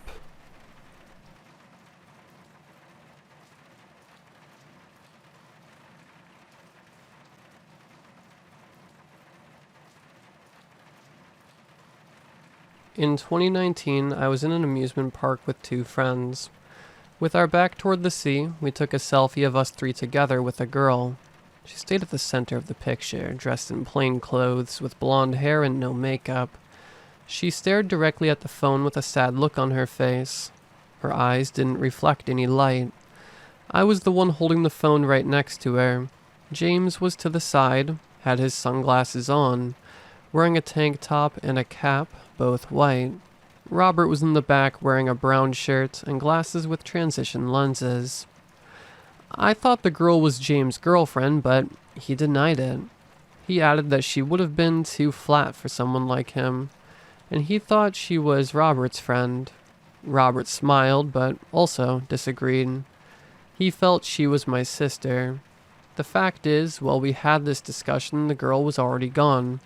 She disappeared the moment we took the selfie, like if she never existed. My friends and I stood there looking at the screen. We were unaware that day would have been the last one we saw each other again. A few months later, the pandemic struck. 2020 was in its infancy, but my New Year's plans were already down the drain. Forced to stay at home, I started scrolling through my old photos until I found exactly what you guys and I are thinking about. And my heart jumped in my throat when I realized James wasn't in the picture anymore. I placed the phone on the table, careful enough like I was managing a bomb, but fast enough like I was holding a poisonous animal in my hands. I grabbed my forehead and looked at the picture.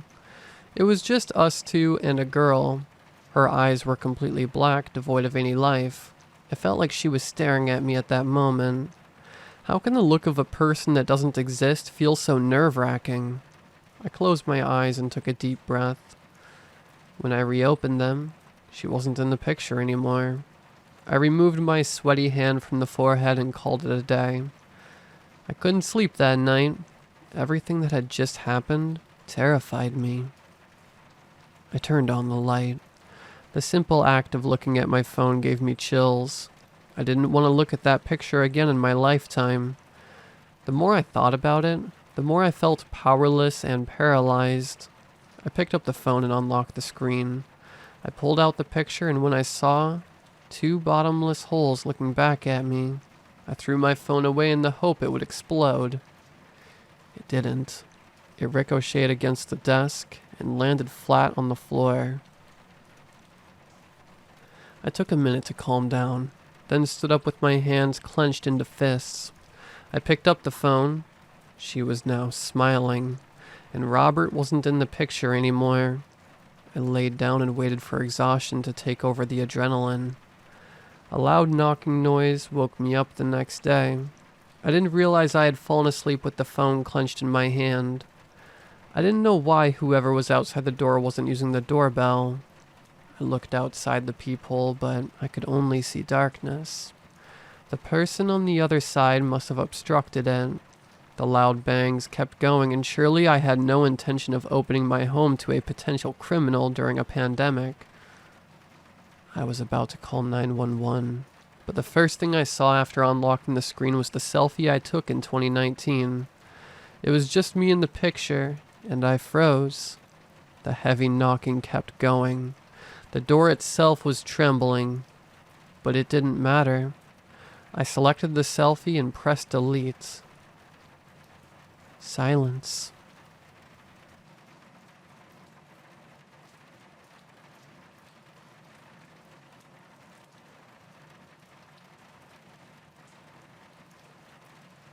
I was watching a show at 3 in the morning when the ad break began.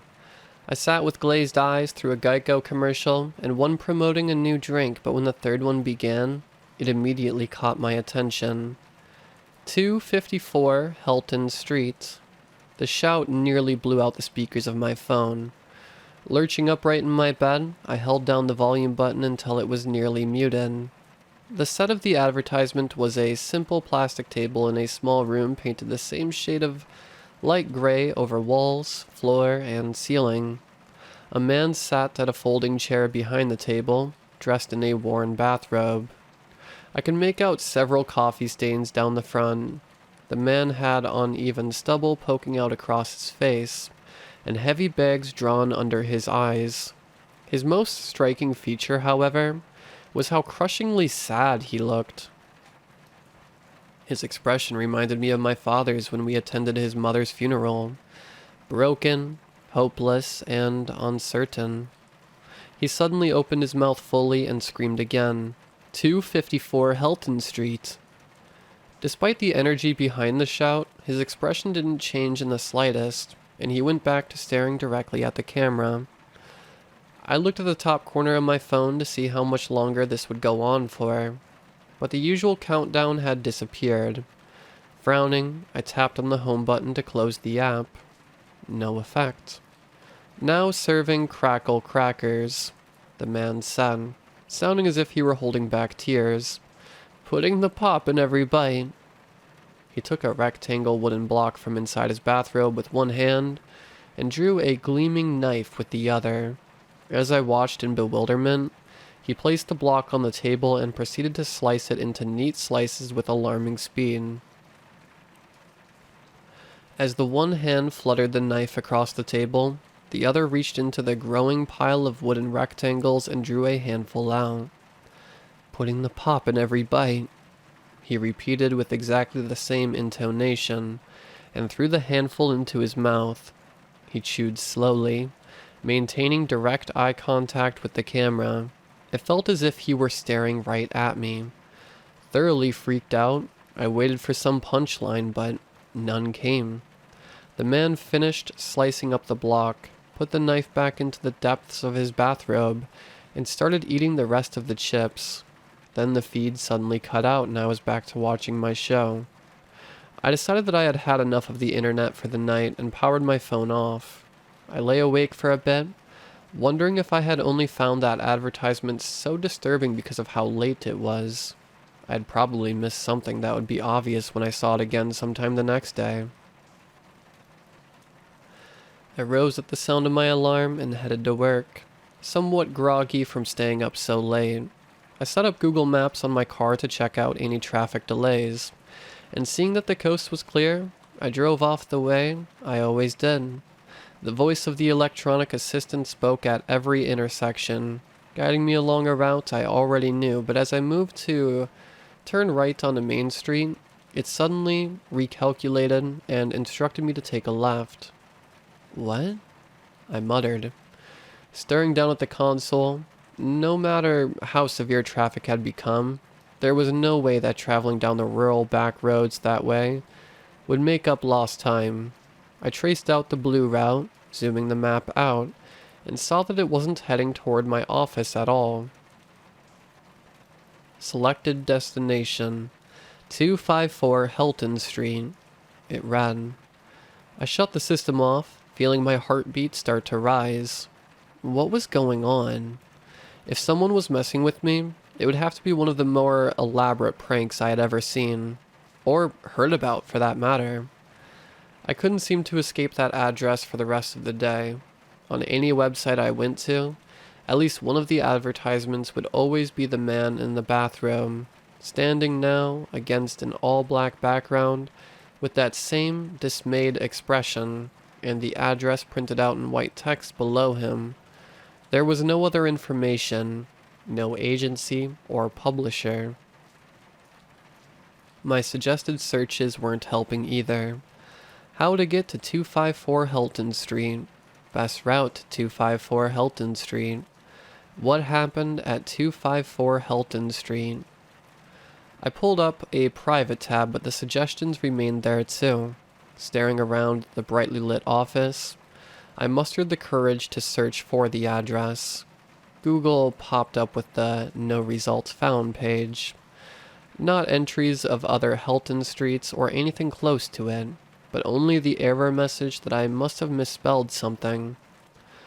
I started to avoid my phone over the next couple of days just to be safe, but that didn't help at all. On one occasion, I was watching live cable television downstairs when the ad cut to the man, his facial hair longer now, his lips dry and cracked. 254 Helton Street, he screamed, with enough force that this time he broke into a fit of prolonged coughing. For minutes on end he remained doubled over, hacking his lungs away, until a small puddle of saliva had formed on the surface of the table. We're out of crackers, he said slowly once he had recovered. But other items remain. Try the new summer fun pops, now with 5 new fruity flavors. He drew out a tray from below the table containing the dirtiest patch of ice I had ever seen. He dug his fingernails into the surface, scraping away tiny flakes, then cupped them into his mouth and swallowed. Again he reached down, more frantically now, trying to tear chunks away from the material with no success. Please come quickly to get the best offer on these items. I fiddled with the remote to no effect as he stood, clawing at the blackened ice, repeating that last statement over and over with robotic accuracy.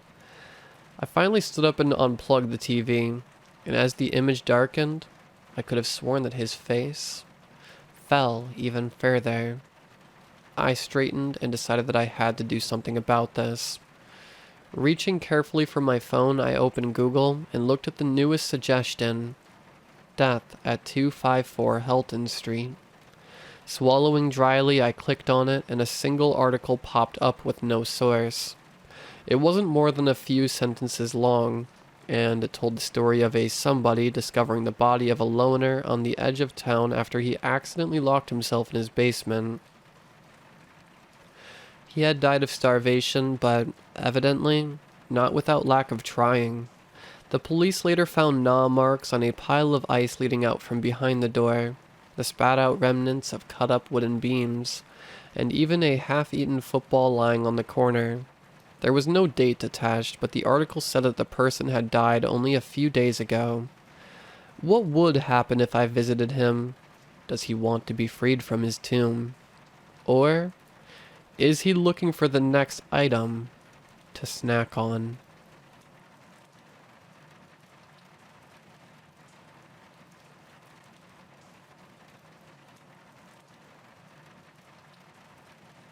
This happened 30 years ago, but still keeps me up at night. I was 17 at the time, and me and my best friend John were spending the summer hanging out and getting into all kinds of trouble. I don't really recall who dared who, but we decided we would break into this old jelly factory that had been abandoned for over 20 years. We met up at the front of the factory right after sunset with just a flashlight each. We went around the factory looking for a way in. The moon was out, which gave us a good view of the building. It loomed over us, 5 floors of cold gray concrete. The ground level had no windows, but some of the upper levels did. Most of them were broken by kids from the neighborhood throwing rocks. We were looking for a window on the first floor that was as open as possible, so we could try to lift each other in without cutting ourselves. That's when we noticed the open doors. 2 large factory doors just standing there fully open. We didn't really think about it. We just looked at each other, shrugged, and went in. Inside, the temperature immediately changed. It was much colder with a soft breeze, which I figured was draft. It felt like entering a cave. What stood out most was how dark it was. Pitch black. I could barely see my hand in front of my eyes. Again, we didn't think much about it. Even though I felt my spine tingling, we turned on our flashlights and shone into the darkness. You couldn't see the other side. We started walking. In the distance, we could see a small greenish light. That's probably an emergency exit sign, I said. The stairs are probably near it. Let's go there so we can go up. After walking for a while, we realized that the light didn't appear to be getting any closer. That's when John turned around and yelped. I turned around quickly. "The entrance, it's gone," he said. I tried to reassure him. He was always the one that got spooked easily. "Probably just a cloud blocking the moonlight," I replied. "Nothing to worry about. Come on, let's go." We continued walking towards the light, but again we weren't getting any closer. By now, John's nerves had really gotten to him. "Tim, I'm scared. Let's go back," he said. I would have tried to talk it out of him, but we never admitted to being scared to one another. So for him to say that meant that he was about to shit himself, and I have to admit I was scared myself too. "Okay," I said. We turned around and walked back the way we came. That's when our flashlights started flickering. Fuck. John started hitting his flashlight in a panic. "I just charged mine today." "Yeah, mine's going out too," I replied. "How can that be?" he yelled. "I don't know, but let's get moving now that we have some light." We started walking, and slowly our flashlights gave up on us. I could hear John's breathing getting heavier and heavier. "It's okay, John," I said, trying to comfort him. "Just keep walking, I'm right here with you." That's when all of a sudden it felt like something hit my head hard. I remember going down, my ears ringing. The next thing I remember is waking up in the pitch black, laying on the floor, tasting blood. The memory of where I was flooded back in an instant, and filled with adrenaline I jumped back up. "John?" I yelled. "I'm right here." I heard him reply from a couple of feet away. "Walk towards me. It's okay." At least he seemed to have pulled himself together. I walked towards his voice until I bumped into him. "I must have fainted," I said. "That's okay," he replied. "Let's get out of here." As he said it, a shiver of light shone through the darkness. It was the door. We ran towards it as fast as we could. We rushed out, feeling the warmth of the summer right upon us. I was panting, hands on my knees from the run. "I'm finally out," John said. "Yeah, we made it out, man. Can you believe this?" I looked up at John, surprised at how relaxed and composed he appeared. Well, he was so nervous just a few minutes ago. "How long was I out for?" I asked. "Long enough," he replied. "Long enough?" That's when I looked into his eyes and realized this wasn't John. That was 30 years ago. It has lived its life as if it were John. No one else seems to have noticed, and I'm sure as hell not going to expose it publicly. But in case you meet John, no, it's not him.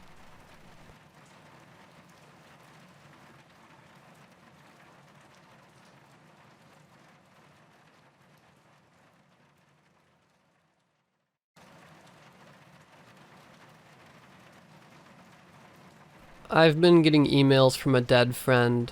At first I thought it was a mistake. Maybe someone had hacked it and was playing a mean joke. Maybe it was a weird scam attempt. Or maybe it really was Kermit. That was their name. We used to joke about how they shared their name with Kermit the Frog, even though it was spelled differently. I even drew them a picture, which wasn't very good considering I was about 11 at the time, about that joke. I remember they messaged me the next day telling me how much they loved it. Kermit and I never spoke in real life, or even on the phone or over Skype. We met on DeviantArt back when that site was still kind of cool, and we talked exclusively through there and on email. They were a few years older than me, though I'm sure they didn't know it. I never shared my age and always tried my best to seem like one of the cooler, older kids online. We kept in contact for about 2, maybe 3 years, until I was 14 and they were around 17. Until they died. I still remember the week they left. It was a Tuesday night when I first realized something was off. When I came home from school that evening and checked my tablet, I had a message. I'll admit, it kind of scared me. Both of us were pretty paranoid at the time, looking back. Not really of each other, or necessarily other people, just of something. Anything. It was like we were waiting for things to go wrong. Like we were holding our breath. That message was different from the others. They weren't telling me about how they couldn't fall asleep because they'd read too many scary stories, or about a kind of funny, kind of sad reason why they'd been too scared to do something. It was a single sentence, short and to the point, nothing like the excited, rambling messages I knew to expect. I think someone is following me. The sentence made my stomach drop. I could tell something was different, and my mind started racing, coming up with awful scenarios a mile a minute. Are you okay? What's up? That's creepy. Are you sure? I don't think you're lying, of course, just hoping for the best. I'm sure now, as I was sure then, that we both knew that last comment was a lie. I just didn't know what else to say. They didn't respond even though their profiles showed they were active. I guess I assumed they had the browser open while their computer was idly running, and told myself they'd respond when they were ready. And then I said, "Good night." And then I went to bed. The next morning I had an email instead of a reply. That wasn't so strange by itself. We switched back and forth on the two all the time. What was strange was that Kermit had started a new email chain, rather than simply replying to our steadily growing correspondence chain. There was no subject. It just read, "I think someone is following me." I got that same email every morning for the next week. I tried to respond, of course, but if they ever received them, they ignored me. It always came as a new email, never a reply. On the third day I decided it must be some prank, a hacker or something, and responded saying I wasn't going to play along anymore, that I wasn't going to talk to them until they knocked it off, and then I tried to ignore it. On the following Tuesday, I checked DeviantArt and realized that it was Kermit's birthday. They were just turning 18. I was sitting there fighting with myself, unsure if I wanted to wish them well or continue the cold shoulder routine, when I got the final email. Someone was following me. When I reopened their DeviantArt account, it was gone. I never heard from them again. They just disappeared. Until last Friday. I guess I wasn't sure that they were dead. People deactivate accounts all the time, but I knew it. My arms had been heavy and my stomach rolling with the fear, the regret, of a loss that I could feel in my veins. It sounds silly putting it into words, but if you've lost someone before, you know. There's a certainty before you're even told, a change in the air, a static. You're just waiting to hear what you already know. You're holding your breath. Nothing about the email told me it was from Kermit. There was no subject, and for all intents and purposes, it appeared to have been sent from my own account. It was a single sentence. I think someone is following you. This one, though, keeps changing each day. The subject stays blank. They're all from my email, but the sentence keeps changing. You think someone is following me? On Wednesday, I kept catching my reflection's eyes. We think someone is following us. On Thursday, I tried my best to ignore the pricking of eyes on the back of my neck. Do you really think someone is following you? On Friday, echoing footsteps followed me home. I think I really am. On Saturday, I never left the house. Would anyone believe you if you told? On Sunday, I hid in my room so I wouldn't have to look at the dent being rhythmically knocked into the door from the outside. You know I can see you. It's been 6 days. I didn't sleep last night. And if the tapping at my window continues, I will not sleep again. I'm still in my room, and I can't even hide or close the blinds. Everywhere I turn, there is my window. It doesn't look like the blinds were ever even there. The glass is empty, but that is no comfort. The tapping of that hand still rattles the pane. There's nothing for me to do but pass the time. And I suppose that's why I started writing. I could celebrate early. Alone, but never alone, here in my room. Someone at the window can watch, but I will never see them. Well, I do. It's only been 6 days. Tomorrow is my birthday.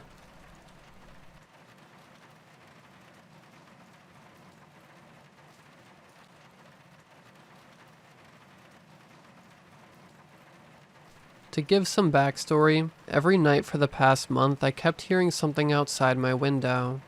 As soon as I would lay in bed, it would scratch at the glass, making it impossible to sleep. At first I thought it was a raccoon or something, but after the second day, I knew it wasn't a raccoon.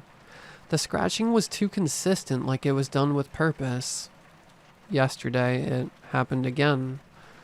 I was awoken by what sounded like nails on a chalkboard. The clawing continued, inching me closer to insanity.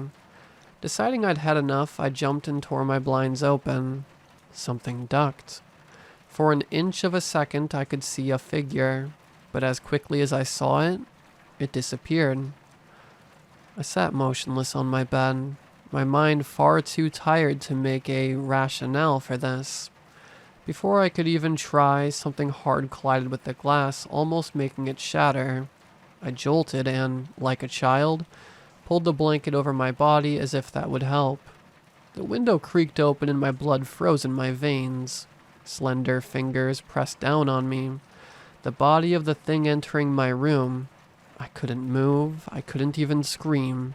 The bitter coldness of it hurt me more than the pressure.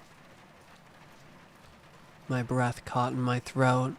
I figured I was suffocating because of the noise coming out of my mouth, but I realized the sound wasn't coming from me. Its vocal cords splintered while attempting to speak, or at least that's what I think it was doing. It was trying to communicate something to me. I just didn't know what. A hand reached out, fingertips caressing my cheek. A painful mixture of cold and wet spread across my face. Open is what I assume it said. It was hard to hear over the sound of crackling vertebrae. Again the creature wheezed out. Are you awake? The voice continued in an inhuman replica of a human. Please, look at me. It sounded like speaking tore its throat apart. Once its vile breath hit my face, it took everything I had to not vomit. Every day? The creature hissed, gagging on its own tongue. Every day, I've tried to make you acknowledge me, but you never looked. Why do you fear me? What have I done to you? Silence prompted me to reply, which I ignored. I know what it is. You fear what I am, or what I am not. I can change. For you. Liquid dropped onto my face, emanating a vile stench. I didn't know if it was saliva or blood, and I didn't want to. Slowly but surely, the voice sounded more human. You love your family, right? I waited for it to continue. Silence, a sound I hadn't heard in years. I wasn't sure whether I should have been relieved or afraid. Stuck with my thoughts for so long, I finally felt free of the monster. That thing had finally left me. Its voice had ceased. Yet the feeling of being watched intensified. I wasn't free at all.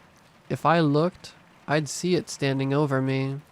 Then came a horrific snapping sound, and the creature began moaning in pain. I assumed that the terror I felt could not be any more prominent. But I was wrong.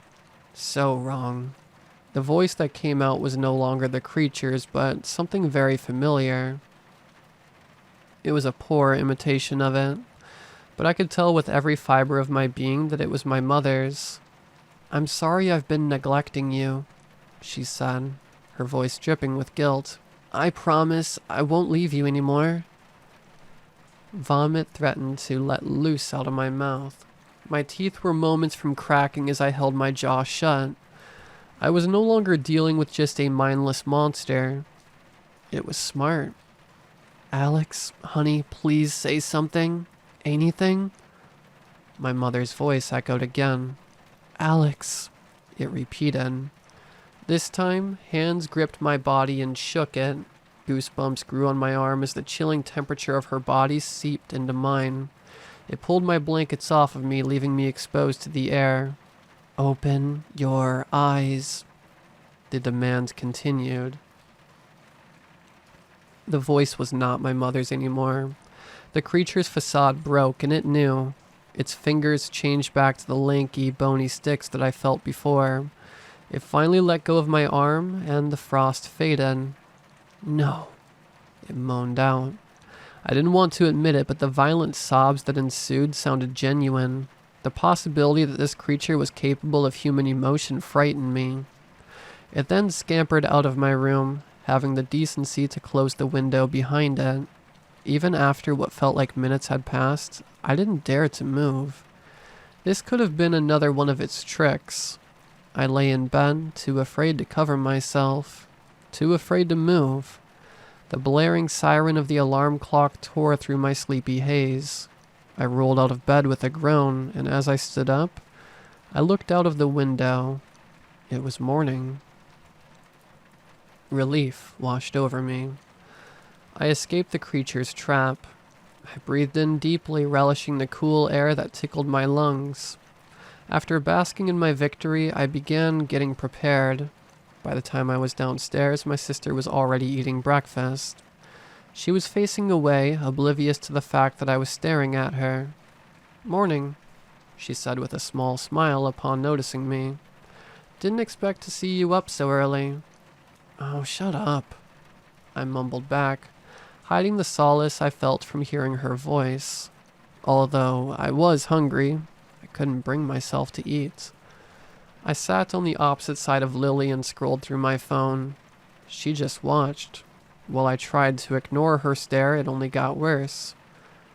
Mom's already out, Lily mumbled, her eyes finally finding another target. She said that you can order something for dinner. Did she mention anything about hearing stuff at night? My question must have sounded desperate because upon asking it, Lily's smile dissipated, worry lingering in her eyes. I mean, she paused, her pupils looking up like she was searching for the answer. No, she didn't. Why? I leaned in closer, oblivious to how uncomfortable she looked. What about you? Did you hear a voice? Or banging? Or scratching? Or anything? She moved back in response. No. Are you okay? You're making me worried. Did you hear, like, someone try to break in or something? I stopped when I looked at Lily's expression. She was looking at me like I was mad. Shaking my head, I pulled my hair back. No, it was just a nightmare then. I'm not sure if I said that to convince me or her.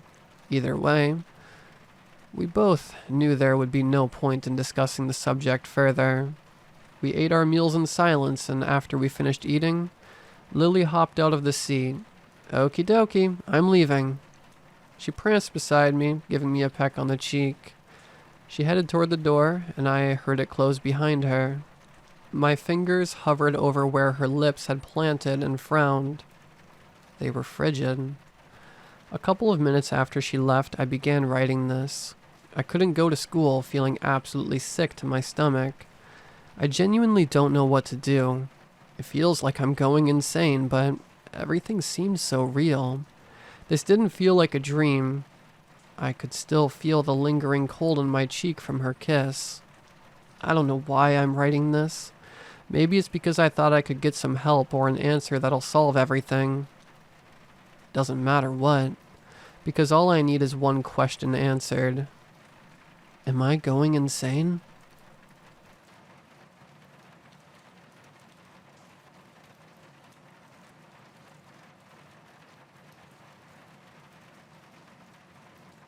My name is Vivian Tobias. If my paranoia is incorrect and people actually have noticed our disappearances, my girlfriend Mia Lawless and I have been reported missing for at least a couple of years now. I have nobody to blame but myself for getting her into this mess. A mess we've been trying to clean up since we got into it. I think we're 19 now. We were 16 when we got here. I'm not sure though. I can't be sure of anything anymore. Time might as well not even exist here. We're not the only people here. Well, there was a time where we weren't. Now that I think of it, maybe that's a good thing. There's less people suffering like this. Mia and I have been close since 8th grade, despite our clashing interests. Growing up, I was the ghost kid. You know the one. That one kid in your school with all the witchy rumors about them. Super quiet and always being followed by the popular kids pretending to be besties with them as a joke. Come to think of it, maybe that type of kid isn't as frequent as I led myself to believe to make myself feel better. Either way, I was that kid. I had a drastically different hair color every month, yet my outfit barely ever changed. My interest in the paranormal led me to go on ghost hunting trips wherever I caught the slightest whiff of an urban legend worth exploring. I could tell that Mia never believed any of the stories, but she enjoyed seeing me invested in something, so she usually kept quiet about the absurdity of some of the things I caught myself caught up in. Of course, the occasional snarky comment would slip out, but we'd just play it off as a joke. Partway through the first semester of our sophomore year, 5 students went missing. Christina, Xavier, and Vinny, a few of the popular students who'd regularly torment me, and 2 others, Dominic Tenchi, one of my few friends, and Sammy Schubert, one of the theater kids. It was a huge deal. School was shut down for a week for safety reasons, and the headlines of all assignments from that week were pushed ahead. I couldn't leave the house to visit Mia because of Mom's concerns for my safety. What with the sudden burst of missing persons cases. So Mia and I kept connected through Discord. We had our own theories. Mia speculated the popular kids heard of a dangerous place and decided to check it out, dragging the other students with them. And they were either killed or kidnapped. I personally wasn't sure what to make of it without turning it into something you'd find in a Fear Street book. When school opened back up, I couldn't help eavesdropping on any conversation I could make out. Everyone else had their own rumors too. Some of them similar to each other, some actually plausible, and some downright stupid. One kid thought Michael Myers got them. Like, he genuinely thought that. I failed to suppress a snort when I heard that one. One theory caught my attention, however. Realm of the Cursed. I kept hearing that name. All throughout the halls, the kids at my school had never believed in supernatural phenomena the way I did, but this was the going theory.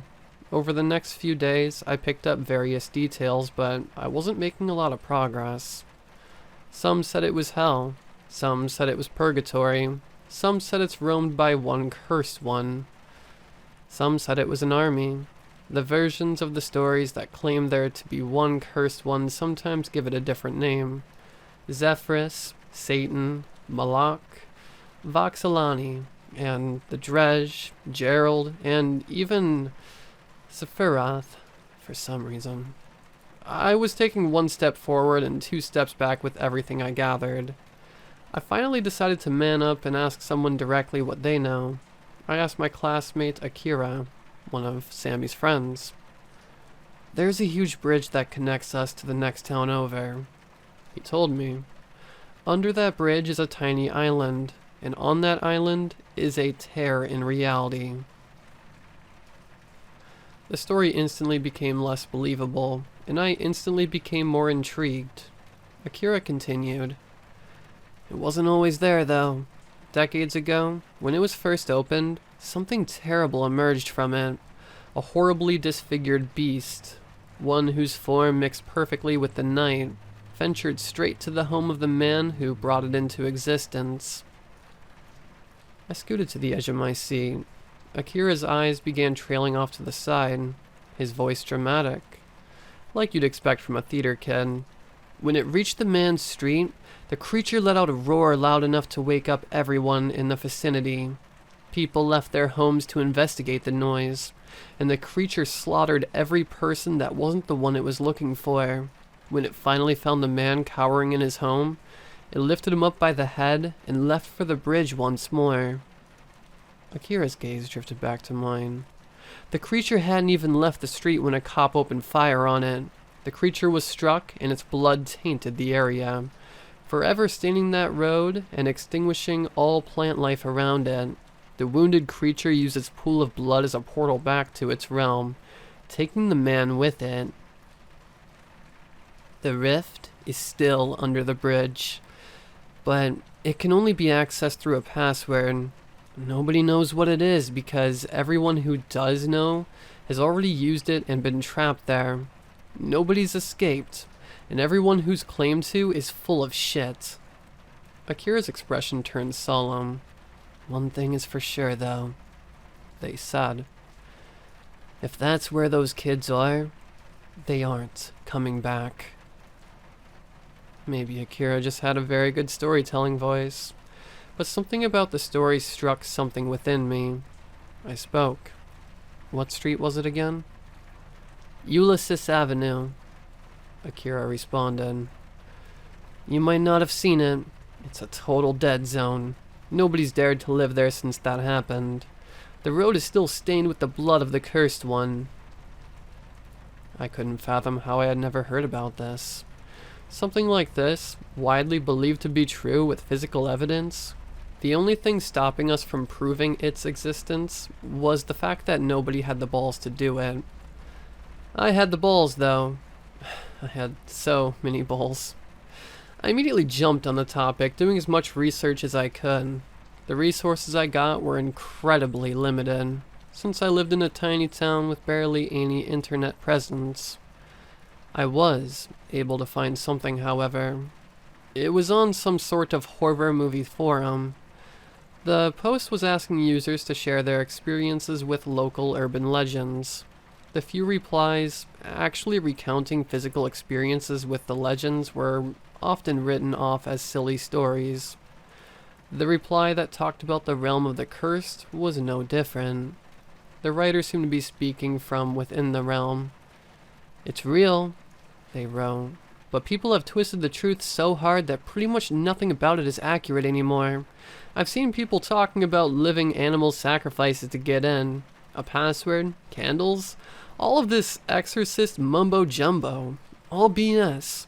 It's all meant to keep you from actually getting there. I mean, I see where they're coming from, but all they managed to do was slow me down. There's no password. You just gotta speak. Speak your devotion to the cursed and talk about how you wish to live in its world and all that.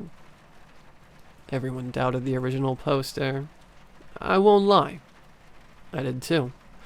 The poster's account has been inactive since 2009, and that was the only thing they ever posted. So, they were either a troll, or they faced the same fate that the missing kids might have faced. I got so caught up in researching this topic that I spoke with Mia less and less, and unsurprisingly, her concerns grew. A week later, we were hanging out at my house, and I made my final decision. I'm going, I announced out of nowhere.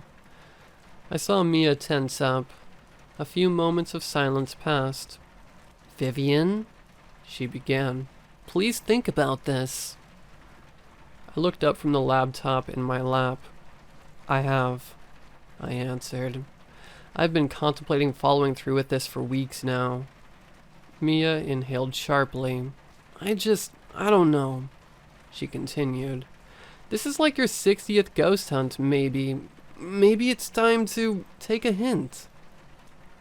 My eyebrows lowered a little. This is the closest I've ever gotten to finding proof of something like this. Anything like this, Mia, I said. Mia stood up. And what if it is true? Her voice had a twinge of anger to it. What will you do then? Just get out? Viv, nobody's done that. You'll have walked right into certain death, and for what? I closed my laptop and looked at Mia. I just want to know. I want to be sure there's something out there. And if I back down now, all I've done in life will have been for nothing. I don't care what happens to me. Mia put her hands on mine. But I do, she said. I've already lost most of you to this ghost fanatic stuff you've got going on. You pay it more mind than you do the people in your own life. And if you're right and this place is real, I'll lose all of you. The intensity of Mia's expression faded a bit.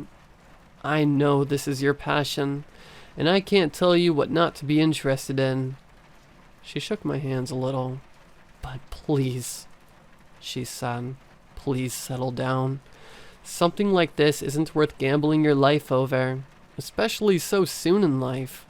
I love you, and I can't just let you do this to yourself. We stared at each other in silence for a long time. Was she right? Yes, absolutely. In every conceivable way. I should have listened to her. However, at the moment, my mind was set. Mia finally withdrew. Well, she murmured, if you're going, then I'm going with you. I blinked. What? I'm coming with you, she repeated. What? I repeated back. No, I'm not putting your life on the line too. Mia didn't miss a beat. Either I come with you, or I tell your mom what you're planning. What's got you believing these stories now? I retorted. Mia fell quiet for a few seconds. Because I think it's real, she finally answered. I was taken aback by that one. Mia never believed a thing I did. It took what felt like a minute for me to form a response. Is this a trick? Mia shook her head. I've lived here my whole life, Vivs. I've been down every street enough time to pick up a general vibe. Even before I heard of the legend, whenever I'd go down Ulysses Avenue, I'd feel hopeless, she said. And whenever I would reach the stain in the road, I'd feel something, some sort of premonition. Nothing ever happened, but that's what it felt like something had me in its crosshairs. It might have been my paranoia talking, but either way, I want nothing to do with that street. But if you're going, I am too. Like you said, it'd be nice to at least know I was right. And that was that. We'd be leaving the next day near midnight. First, however, I had a final day of school to look forward to. Mia and I agreed not to tell anyone what we were doing. Somebody figured it out, though. Must have been Mia who let it slip. You're going? For real? Akira's voice wasn't as hushed as we wished it would be. I couldn't blame them. You need to promise not to tell anyone. Mia pleaded in a half-whisper. We'll be alright. Akira brought his hands to his head. You're gonna die, man. The school's gonna freak out. They're gonna think there's a serial killer on the loose or something. Mia put her finger near Akira's face in a shushing gesture. You don't say a word, she said slowly. It's not worth getting yourself into trouble over. We've never had this conversation. Akira bit their lip. All right, they finally said, though I could see the guilt in their eyes. The day ended and Mia and I went our separate ways. We had our schedule in check. We both agreed to skate to our destination to save energy. While I used a scooter, Mia had chosen rollerblades as her form of transportation. Not very practical, but she'd always enjoyed it as a hobby. Mia had agreed to bring an inflatable raft and oars, so we didn't have to swim to the island. We both had location permissions turned off on our phones so our parents wouldn't be able to come get us if they got worried. And I left through the front door, taking care to lock it behind me so I wouldn't chicken out. It was a stupid idea. I know, but we were teenagers. I mean, we still are, but we were dumb teenagers. This was nice. The weather was breezy and pleasant. The sky wasn't as light polluted as you'd expect it to be, and the streets were comfortingly quiet. Just the two of us, marching on towards certain death. The atmosphere was so enjoyable, I almost forgot that detail. Soon enough, we came upon the massive bridge. I drifted to a halt while Mia kept moving until she was able to rest against one of the bridge's beams. Mia removed her skates and untied her hoodie from her waist. Well, she put on the hoodie. I noticed she was wearing some kind of tool belt. I asked her just what she had prepared. Knives, she answered. Lots of them. A belt full of knives. At least she had a bag with her to carry more important items. Well, I said, let's get going then. It took around 20 minutes to blow up the raft, which we cautiously carried down the steep hill towards the water. We rode towards the island in silence, letting it properly beach itself before stepping off. You got your speech ready? Mia asked. Oh, I had forgotten about that. Mia sighed. Okay, just say the first thing that pops into your head, she suggested. Of all the days for me to actually be good at improv, it had to be today. Realm of the Cursed, I began. Give us refuge. Within your walls, we will be safe from the dangers of this world. Cursed one, take us under your wing and grant us the solace we beg of you. I squeezed my eyes shut in anticipation. I held my breath, I clenched my fists, and I waited. Nothing. I kept waiting and nothing continued to happen. I opened my eyes to see Mia had hers shut too. Eventually she gave up. Well, she said, guess that's it then. I sighed. This was a waste of time. I looked into Mia's eyes and saw she was having trouble keeping them open. I didn't blame her. It was super late. But then I noticed I was having trouble keeping my eyes open too. What? Was the last word to leave my mouth before I blacked out. I awoke to a strange, pulsing feeling in my chest. Suddenly I shot up, a torrent of water shooting from my mouth, leaving me a coughing mess. My eyes stayed shut tight as I felt a hand touch my face, followed by two arms wrapping around me. Jesus, Mia said in between deep breaths. I thought I lost you. My eyes squinted open, and I saw the sun had risen. How long had I been out? Slowing my breath, I took a deep breath in. My inhale sharpened as a blast of pain stabbed into my chest. Shit. Mia took the words out of my mouth. Mia must have cracked a couple of ribs. CPR does that. It would be hell to deal with, but at least I was alive. I took a moment to look around. Everything looked the same as usual, except more yellowed. This was new, but it hadn't been the weirdest weather I'd seen here. After doing a quick 360 around the island, I found both the raft and oars were completely gone. We weren't incredibly far from the shore, but it would be a grueling task to swim from one end to the other with broken ribs. I sighed.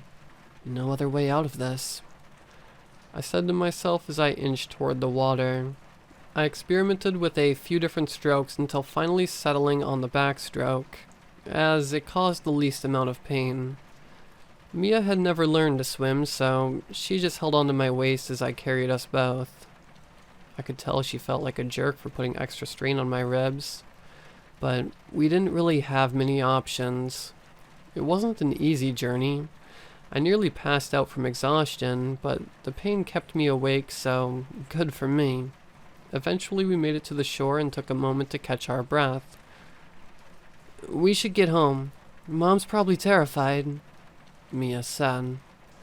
As we made it to the top of the hill, we discovered that my scooter and Mia's skates had disappeared.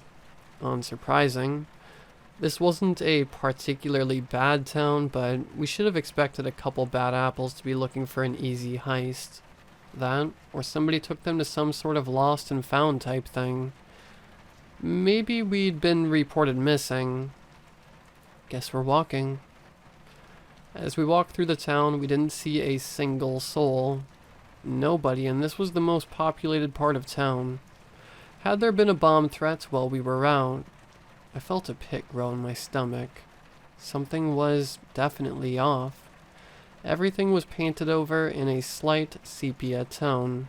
Not so intense that everything was the same color, but noticeable enough for the Walmart to appear green instead of blue. It looked like how Mexico is usually filmed in American movies. Wherever we were, I could tell this was not home. It may have been made up of the same shapes, but it was as if I was looking at someone wearing a loved one's face as a mask. The more details I took in, the more dread I could feel building up. The final nail in the coffin, the thing that really cemented the fact that I totally screwed up, was the shape. The shape I saw ducking behind a car. The massive, void black mass, and the one piercing white eye. The monster only I had seen. "Vivian!" A voice blared into my mind the moment I made eye contact. Its voice sounded, well, just about every adjective you could think of. It was every accent, every pitch, every gender, every tone, every emotion, everyone. I only managed to pick up two things about it. Despite its omnitonal nature, its voice felt predominantly, almost, motherly. Like I had shown up to a family reunion. It was happy to see me. Hell no. Shit. I repeated to myself as I ran as fast as my ribs would let me. I can't help but be thankful that this place matches my home to a T. Otherwise, I never would have been able to figure out my way around. I rounded every corner after corner until we made it to my street. Every house on the street looked the same as their real-world counterparts.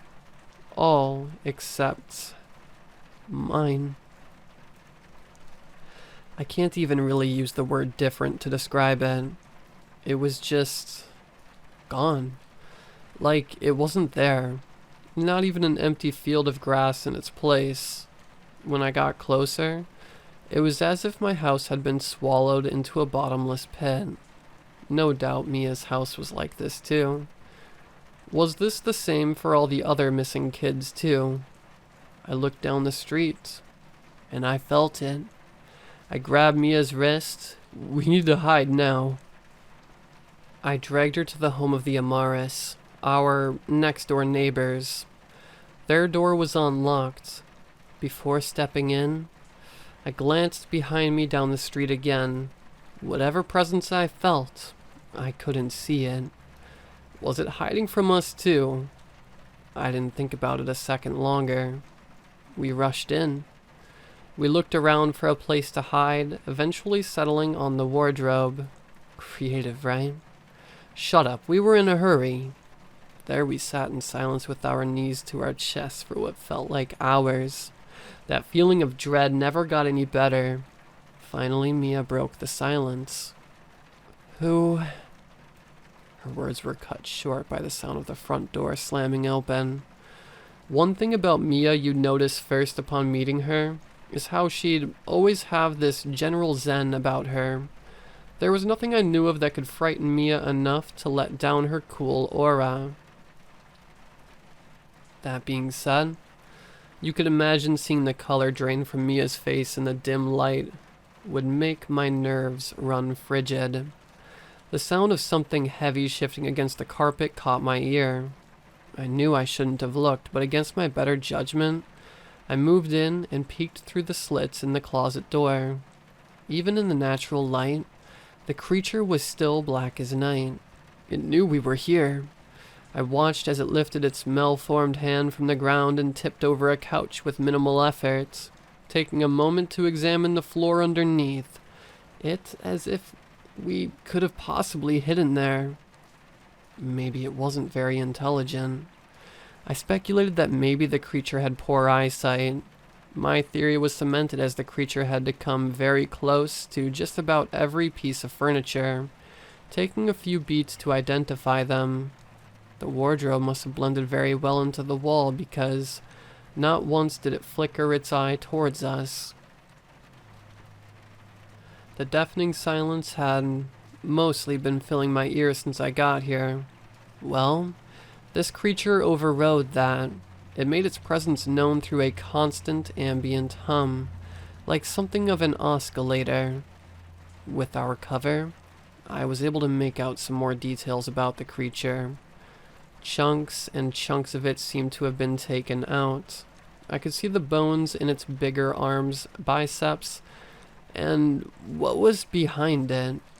Something had ripped its lower jaw in half down the middle, making it look like the mandibles of an insect. From its various wounds, dried out veins stuck out in a zigzag pattern. These were the only real details I could discern, as all I had to go off of was the silhouette form it took. All we had to do was maintain dead silence as the creature searched the other rooms. I had one job. After about 30 minutes of searching the house, I heard the creature let out some sort of exasperated sigh as it dragged its oversized hand through the living room and towards the door. I waited until I heard the dragging noise switch from carpet to concrete. A sigh of relief is what would have left my body had my ribs still been intact. What instead came out was a jolt of pain, followed by a coughing fit and a tidal wave of agony. As I caught my breath and wiped a tear, I noticed Mia's face. Her eyes pierced my soul, wordlessly screaming at me for dooming us both. I heard the creature snicker under its breath.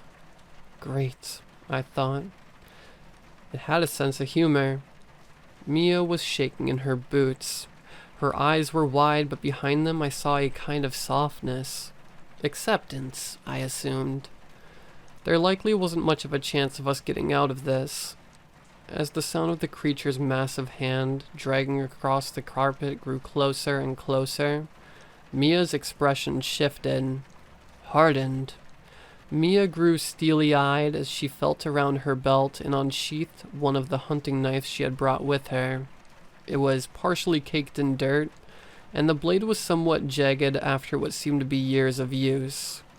The creature's ambient hum grew in volume until I swear I could feel it shaking the closet door slightly. I was frozen as a statue, forced to watch as Mia stood up, still slightly trembling. Her determined look quickly shifted to rage as the door finally swung open. I could see it was at least 3 heads taller than Mia, and Mia was among the tallest girls in our grade.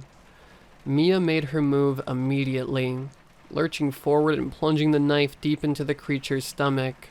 She did it with such force that the beast seemed to be pushed back a few feet from just the knife's hit. Her eyes shot to mine, and she opened up a hand. I took it, and we bolted around the creature as it clutched its abdomen, screeching in agony. I've grown accustomed to that noise, but the first time I heard it, it stayed with me for a long time. We sprinted as fast as we could for a block or two, finally stopping to hide behind a Volvo outside a massive house. I racked my brain for ideas on what to do. Mia tapped my shoulder with the back of her hand. "The school," she said. "Huh?"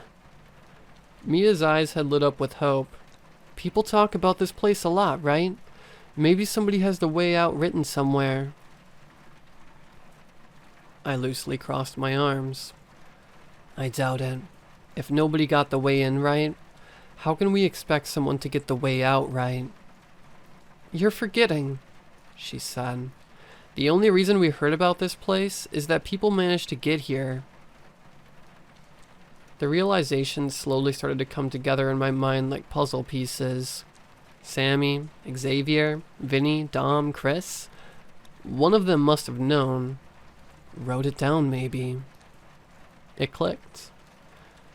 Everyone always has left their notebooks and folders at school, only using their bags to carry more personal belongings and books. They'd only take their notebooks home in the rare case a teacher assigns homework. Otherwise, they'd leave them in their lockers. If we could look through enough notebooks, maybe we could find a way out of here. We were about 60% of the way there when something caught my eye. We had ducked behind a tree when the creature passed us. I peeked out to make sure the coast was clear when I spotted something in the window of a house across from us. A head poking out from a window. A person looking down both sides of the street cautiously. I couldn't make out many details due to the black hood they were wearing. The person seemed to calm down, standing up and retreating out of my sight. Whoever this was, I could assume they were like us. I filled Mia in, and we agreed to investigate further. Maybe they could help us. Strength in numbers. We cautiously crossed the streets and tried the door. It opened. For a second, I was dumbstruck as to why someone would leave a door unlocked like this, but then I came to 2 realizations. 1, I hadn't even attempted to lock the door when we were hiding in that house earlier.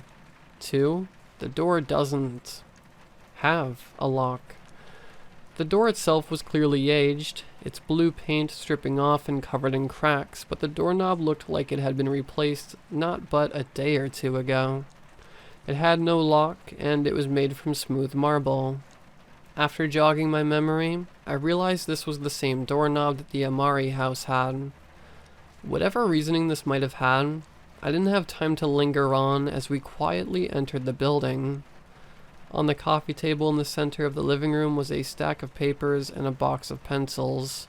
Hung around on the walls were various pencil drawings. Some of them depicted the creature, some characters from different animated shows, and one of them was a map of the town, spread out along numerous sheets of paper connected with masking tape. "Hello?" I called out in a hushed voice, hoarse from pain. No response. Whoever this was wanted nothing to do with us. I did my best to ensure we meant no harm. We're not here to hurt you." Mia joined in. "We're stuck here too." No response. I like your drawings," I added. Slowly we walked through the house, examining each room. The bedroom was empty. The kitchen was empty. The garage was empty, but the feeling of this person's presence persisted. We were just about to call it quits when I heard something fall over in a room we'd already checked. "Hello?" I called out once more. I cautiously approached the door when a figure jumped out from behind a dresser, pointing a short sword at me. I immediately threw my hands up and backed away. The person's face was obscured by the shadow of their hood and a black face mask bearing an Oni design. They breathed heavily, alternating between pointing the blade at me and Mia. They lowered the sword a little bit. "Holy shit." They finally spoke. "Vivian." The person relaxed, pulling down their hood to reveal a head of hair dyed bright pink. At one time, it went down to his shoulders, but he seemed to have sloppily cut it short. "Dominic," Mia said. Dominic was one of the 5 kids who went missing, starting this whole ordeal. He was one of the nerdier kids, getting straight A's in most of his classes. We were both part of the same party in the school's Dungeons and Dragons Club, where we'd stay at school for 3 extra hours every other Thursday. Mia began. "Do you know where the others are?" Dominic's expression hardened a little. He shook his head, but the guilt I saw in his eyes said otherwise. "I'm so sorry," I said. After a beat of silence, Dom's eyes widened. His guilt shifted slightly into fear as he asked us just what the hell we were doing here. As we told him the whole story, his breathing steadied. "If you don't mind," I began. "How did you get here?" He sighed. "Well, you might not like to hear this, but I became friends with those kids. It started with them taking jabs at me, of course, but I played along, and, well, I guess we just kinda got along. I think their attitudes rubbed off a little on me. I was the one who gave the idea to come here in the first place, and I was the one whose idea it was to drag Sammy along."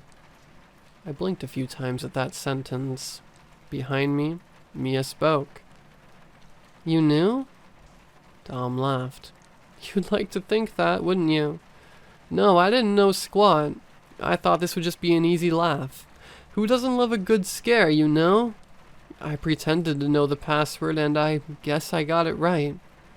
I took shelter in this house about a week ago, scavenging food from other houses, drawing whatever's in my head to keep me sane, and hiding whenever I sensed that thing drawing near. As of now, it hasn't even glanced in my direction. This place belongs to it. Everything's the same, but doorknobs have been replaced. No guns, and from what I can tell, food doesn't expire.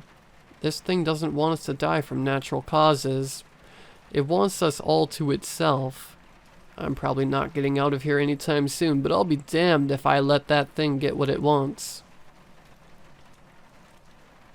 "Well, you might not be planning to leave," Mia said, putting her hand around my wrist. "But we are." As Mia walked me to the door, Dominic followed. "There's nothing for you out there," he said. "Without anything to defend yourself, that thing's gonna tear you to shreds." We stayed silent. "How do you plan on getting out?" Dom added. "We'll find a way," I told him over my shoulder. "We need to." And that was that. Dominic was, albeit reluctantly, aboard, and we had our plan. We just needed to figure out how to get the lockers open. We crossed through the town, taking care to be hard to spot whenever possible. One of the downsides of being out in the daytime is that you're naturally easy to make out in contrast with the yellow grass. An upside is that it's easier to see the thing. So, win-win, I guess. When we finally made it to the school, the entrance seemed to tower over me, even though it wasn't really all that tall. This would be the place I'd be risking my life to enter week after week, and I knew that. Despite its foreboding nature, a sense of calm washed over me. A sense of calm that I could only really feel at school. Yeah, weird, right? I'll spare you a lot of the details, but my dad wasn't the greatest person. In fact, he was so not great that when I was 11 and he died in a drunk driving accident, neither my mom's nor my dad's side of the family sympathized with him. He really screwed me up for a while, and something about school in general, and the sanctuary from my dad it gave me, is why it's been in a special place in my heart for so long. I assume Mia saw me relax my posture as she put a hand on my shoulder. She pulled a couple knives from her belt. 6 left. She handed me a knife and flipped hers around to a stabbing position. Dominic seemed caught off guard. You brought how many knives? Mia smiled. What? Too many? Only 9. Rookie numbers. I answered as I put my hand on the door. Even with how obvious this place's mimicry of the school was, the calm I felt was just the same as it would have been had I entered the original building.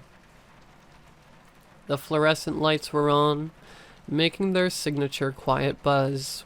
I was still a little on edge because of the whole thing with us being hunted by Big Hand McGee, but other than that, I felt safer than I'd felt before. Our first stop was the office. We'd most likely find the locker combinations there. The building was designed like a maze, but our familiarity with it saw us through. I'd say we were halfway there when the lights above us began to flicker, and with it those feelings of safety I described in such detail flickered too. The tone that the creature constantly emanated began to fill my ears. If you've been following, that isn't a good thing. It wasn't long before I saw it round a corner and look me in the eyes. I was frozen in my tracks. Even as Dominic pulled on my arm and Mia begged me to run, all I could do was look at this thing as it trudged toward me, shutting off every light it passed underneath. Eventually a sharp slap to the face broke me out of my trance and we bolted. This guy doesn't wait around, Viv, Dominic told me. You want to make it out of this place or not? Eventually, we rounded a corner and came to the door of the office. The two of us exchanged a brief look of confidence as Mia opened the unlocked door. The two of us. Shit, Tom, I blurted out. Wherever Dominic was, it wasn't here. You get him, Mia told me. I'll get the locker combos and we're out. We'll come back tomorrow. As I ran down the halls, my eyes scanning frantically for Dom, I started hearing screams emanate from all around me. I tried taking my mind off of it, but it wasn't hard to discern that these screams must have belonged to the numerous lives that were lost in this purgatory. I picked up my speed a little, not wanting my voice to become one among those millions. And then, a yell. Not a persistent shriek of torment like the one surrounding me, but a sharp, sudden, startled yelp. It was right in front of me, and as I strained my eyes to see what it was, I realized that the halls were filled with some kind of black fog, making it hard to see past 20 feet in front of me. As I connected the dots in my head, it clicked when I saw a smudge of pink on the floor in the mist in front of me. Dominic. Dominic was on his knees facing toward me, away from something else. He winced as he held on to his left hand, blood oozing from it. The sword he had carried lay a few feet away, stained crudely. I turned my head up and, almost indistinguishable from the fog, the thing was there. It advanced towards Dominic like a slasher villain, slowly, coldly, imposing, insidious. It was relishing in Dominic's pain. Have you ever had one of those dreams where you try to run, but you can barely move an inch? That's sort of what was happening to me. I was completely hopeless to watch as Dominic's eyes caught mine. Viv? And were obscured by the thing engulfing his head with its massive hand, effortlessly lifting him into the air. I was running at full speed. I saw the floor moving under me, but it seemed to slow down the closer it got to the creature. Even as tears streamed by me and the walls blurred with speed, I wasn't getting any closer, even as I felt the wind fly past my face. It was toying with me. My mind was being assaulted from all angles. My ears were flooded with a torrent of screams, the ones surrounding me, the muffled cries of Dominic, and my own. My nose started picking up a tinge of metal and the gunpowdery smell that had filled the halls not 10 seconds ago. I saw red start to leak down Dominic's shirt as his body grew limp. It was too much for me to handle. I still regret what I did next, but looking back, I knew it was my only option. Squeezing my eyes shut, I hurled my knife at the horrific scene with every ounce of strength in me, drifted to a 180, and started bolting the other way to tell Mia to get the hell out of here. A more mangled variant of the signature screech I had first heard in the Amari house caught my attention, and I looked over my shoulder to see the creature clutching its neck. I always was a good throw. My short burst of self-confidence was quickly snuffed out by the blood-spattered mess that used to be one of my closest friends entering my focus. Tearing my eyes away from the scene, my mind kicked back into gear, and my speed began to pick up. This time, I was actually getting somewhere. After making it back to the office, I saw Mia stuffing a paper-filled binder into her bag. "Viv, where's..." Without a word, I grabbed Mia's wrist and bashed into the closest window at full force, nearly destroying my shoulder in the process. Shards of glass rained upon us as we tumbled out of the building. As we sprinted, Mia must have noticed my tears and knew I'd let him die. All I did was watch until it was too late. At least, that's what I told myself for a while. We weaved through the streets and made for the Amari house, where we would stay while I attempted to recover from my injuries. Surprisingly enough, we found the pantries lined with canned food that wouldn't expire for a while. It occurred to me that maybe we could ransack some houses for seeds to plant, which is just what we did. I'm not surprised the curse provides us with these tools. It wants our blood to be on its hands only. We tried our best to give Dominic a proper memorial. This is what we've been doing for the past couple of years. Every few days, we risk our lives to loot a few lockers for notebooks to flip through, in hopes of finding any key to leaving this place. We aren't close to hitting them all, but we aren't giving up just yet. We fortified the Amari house and have our methods of defense down. We haven't killed the thing just yet, but it seems like all it needs is a good sharp poke and it'll back off for a bit. The harvest is bountiful, and the reinforcements are solid. It's safe to say we have a bit of time to find our way out of here. Recently, I've managed to find an internet signal, albeit very poor, on the bridge just above the rift we entered through. Isn't that convenient? I hadn't thought my phone would do so much use here, but hey, here we are, and here I am posting my story here like anyone will believe it. You know what? I think it's time to confess. I have made the choice to forego all location-based details because Mia and I do not want to be found. My name is not Vivian Tobias. Her name is not Mia Lawless. His name was not Dominic Tenchi. I see now why people tried to change the details. I came up with every name in this post at the drop of a hat. Several details were fabricated. I won't say what I made up, but just know that I did all of it on purpose. To make it harder to get here. To throw people off. To keep people safe. All of the pain I've gone through, and everything I saw while in this hell through, all of it was real. If you don't believe this story, trust me, that's fine by me. Hell, I don't want people to believe it, if it keeps them safe. Let this story serve as a warning. If you choose to look further into this, even go as far as to come here yourself, I understand that I cannot stop you. The most I can do is beg you not to. We're trying to find our way out, but if we do, we're staying quiet about this. And we don't trust you to do the same. Please don't try to find us. It's for the best.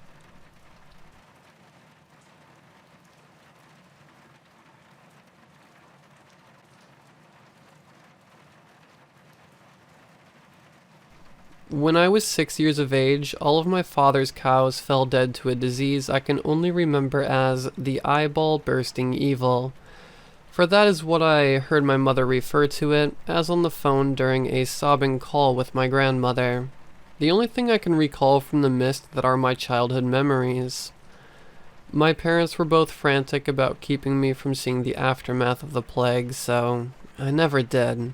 My only glimpse being the last sight I had of the cattle from my childhood farm as the horses dragged away with sore, cold limbs. Their peaceful silhouettes littered on the viridian field, bloated and rotting, resting under a robin egg blue sky, lifeless and, by consequence, worryless. A couple of years down the line, I would begin to envy them. I was but a mere infant then, when we lived at the farm, but despite the unripeness of my young brain, it allowed me to remember things my little sister never had the chance to. I remembered the brick roads and the scent of the bakery's pastries hand in hand with the organic spore of an afternoon downpour. The walls of our house, the hardwood floors, and the oil painting of a queen whose sclerae were white with lead and crown, yellow with chromium that hung over the fireplace.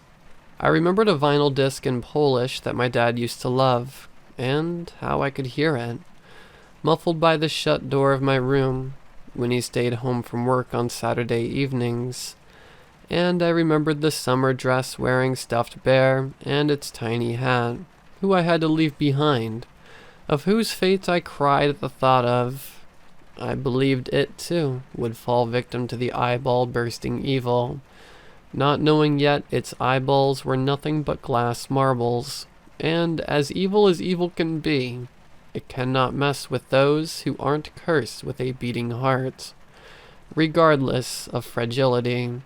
And I think I would have forgotten all those details from my short life at the farm if it weren't for the ghost that seemed to haunt me the moment I stepped foot on the haunted town, and which made me hate its very ruts, clinging and cherishing any and all moments I could recall from before it.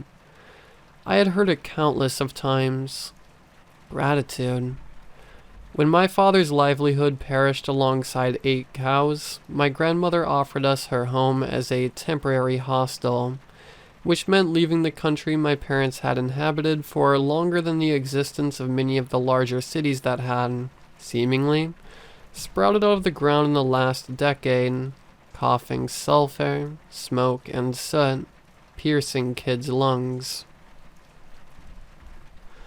My mother met my father when they were both in college, her for nursing, him for law, although they both wished to be painters.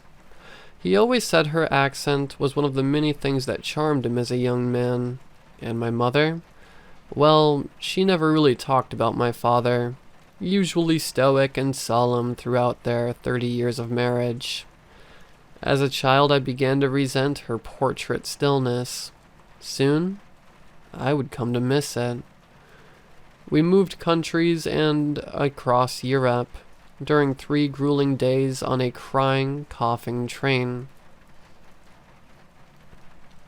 It could have been the piercing cold that seeped in from under every door of the harrowing old house, but I was not able to shut an eyes for the blue entirety of the very first night, unable to peel away my pupils from the window beside my stiff bed, hearing the distant sound of my mother's habit of talking in her sleep, and watching the moon crawl like an ice beetle through the English violet sky, plunging with all the time to spare and none at all, behind the hills that covered the horizon, which shone, carpeted with white snow, under the light of a newly born sun. The glass pane quickly lightened in tone, shining clarity over the landscape around me. Its tall, elegantly dressed pines, rogue, pointy bushes, and frozen lakes. A sight worth sighing for if it weren't for the sinking hole in the depths of my guts. I got enrolled into the local school not long after. My mother wished to find another Christian institution like the one before, but for obvious reasons she couldn't, or wouldn't comprehend that wasn't possible. People from my grandma's town held beliefs and ideals that my mother did not understand, and so she feared them, and loathed waving me away every time I left the house, choked by a tie and a polyester sweater. I could see it in her eyes. She wished for nothing more than to grab my wrist, pull me back into the living room, and slam a Bible on the old wooden table for me to read until I bled the blood that fell from Jesus' palms through my eyes. And I found a deeply unknown sense of selfish satisfaction from watching her grieve in silence at the thought of the poisoning of my mind through academics, far from the hands of her God. But alas, I am not to talk about my troubling relationship with religion, and the one who may, or may not, have built everything and everything beyond. For my hand would probably cramp and fall dead as a victim of necrosis, like a forgotten hiker on top of a mountain veiled by snow. That is not the story I wish to narrate this time. I came back from school one particularly gray day to the sound of mutters and hushing getting louder and louder as I approached my grandma's house. I was left outside, surrounded by curious neighbors with big eyes and sharp tongues. My mom had jammed the handle of a spoon from my grandma's silver cutlery into her ear, and was being transported to the hospital. I could hear the wails of an old woman from inside the house, and, not long after, my grandmother stumbled out, held by my father, both speaking to each other in soft words as if to make the other's grief lighter. I knew it all to be pretense, though. They worried not about my mother, but about the way an act of such barbarity towards her own self had shaken their lives. How dare she shatter their precious window of normalcy?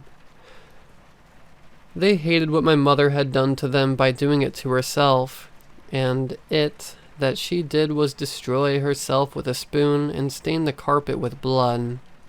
A stain that was probably not going to come out anytime soon, and it would cause it to be replaced. Good, because the carpets were very old. Anyways, and they made the place smell like mothballs, and the ghost of a cat that died a while ago. Once my mother was able to speak without crying her insides out, she was questioned to death, but she had only one answer. I could not keep hearing the words of those demons. It was just too much for me. An answer that did not satisfy my grandmother or father, as they still held on to their sense of happiness and comfort by their cuticles and hoped for I slipped and accidentally jammed 10 centimeters of silver into my skull. My mother lost hearing in the victim ear, but was, otherwise, clear to come back. But she wasn't, was she? She refused to leave the hospital bed and screamed at the sheer thought of glancing into my grandmother's house.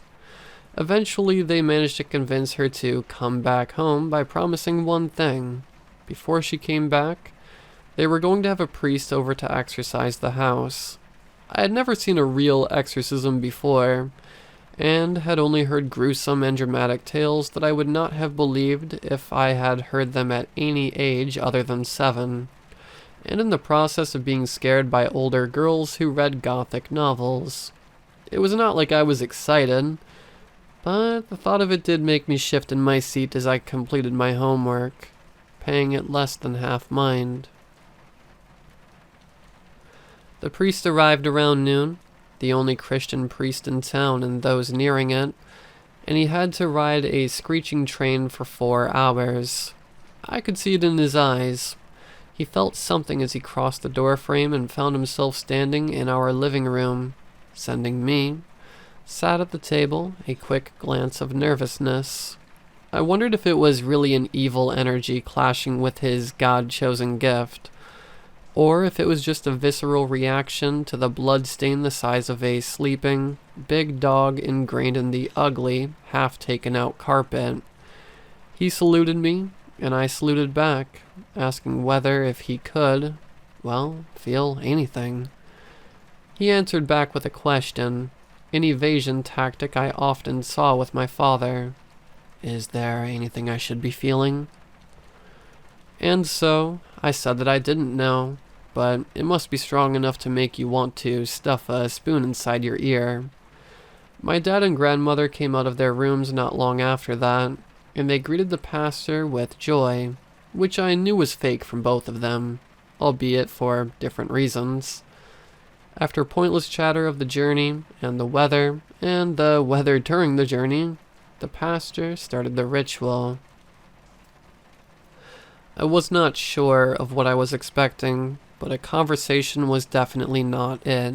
The pastor drizzled us with holy water and spoke to the walls, the ceiling, the furniture, and the blood-stained carpet, asking for any evil forces that went against the word of God to leave the premises at once, for they were not welcome there, or something of sorts, demanding, in the name of Jesus, their quickest evacuation.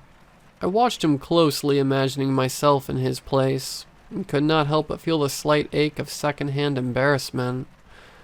Nevertheless, he poured his heart and soul out about his God to the invisible, intangible, insensible entities that may or may not have been there, and afterwards, he left, sore-throated but highly paid. Nothing had happened except that, now, a golden cross hung from one of our walls. Our house was blessed by a screaming session from a middle-aged man, and an uncomfortable meal of shaken silence afterwards. But that seemed to satisfy my mother, as, the very next day, she was back, and she greeted me after school with the jolliest of moods, radiant as ever, high on placebos and faith. Yet, that wasn't it. Now was it? It never is when it comes to the spiritual and the beyond the body. That was not near the end, but perhaps the beginning of it.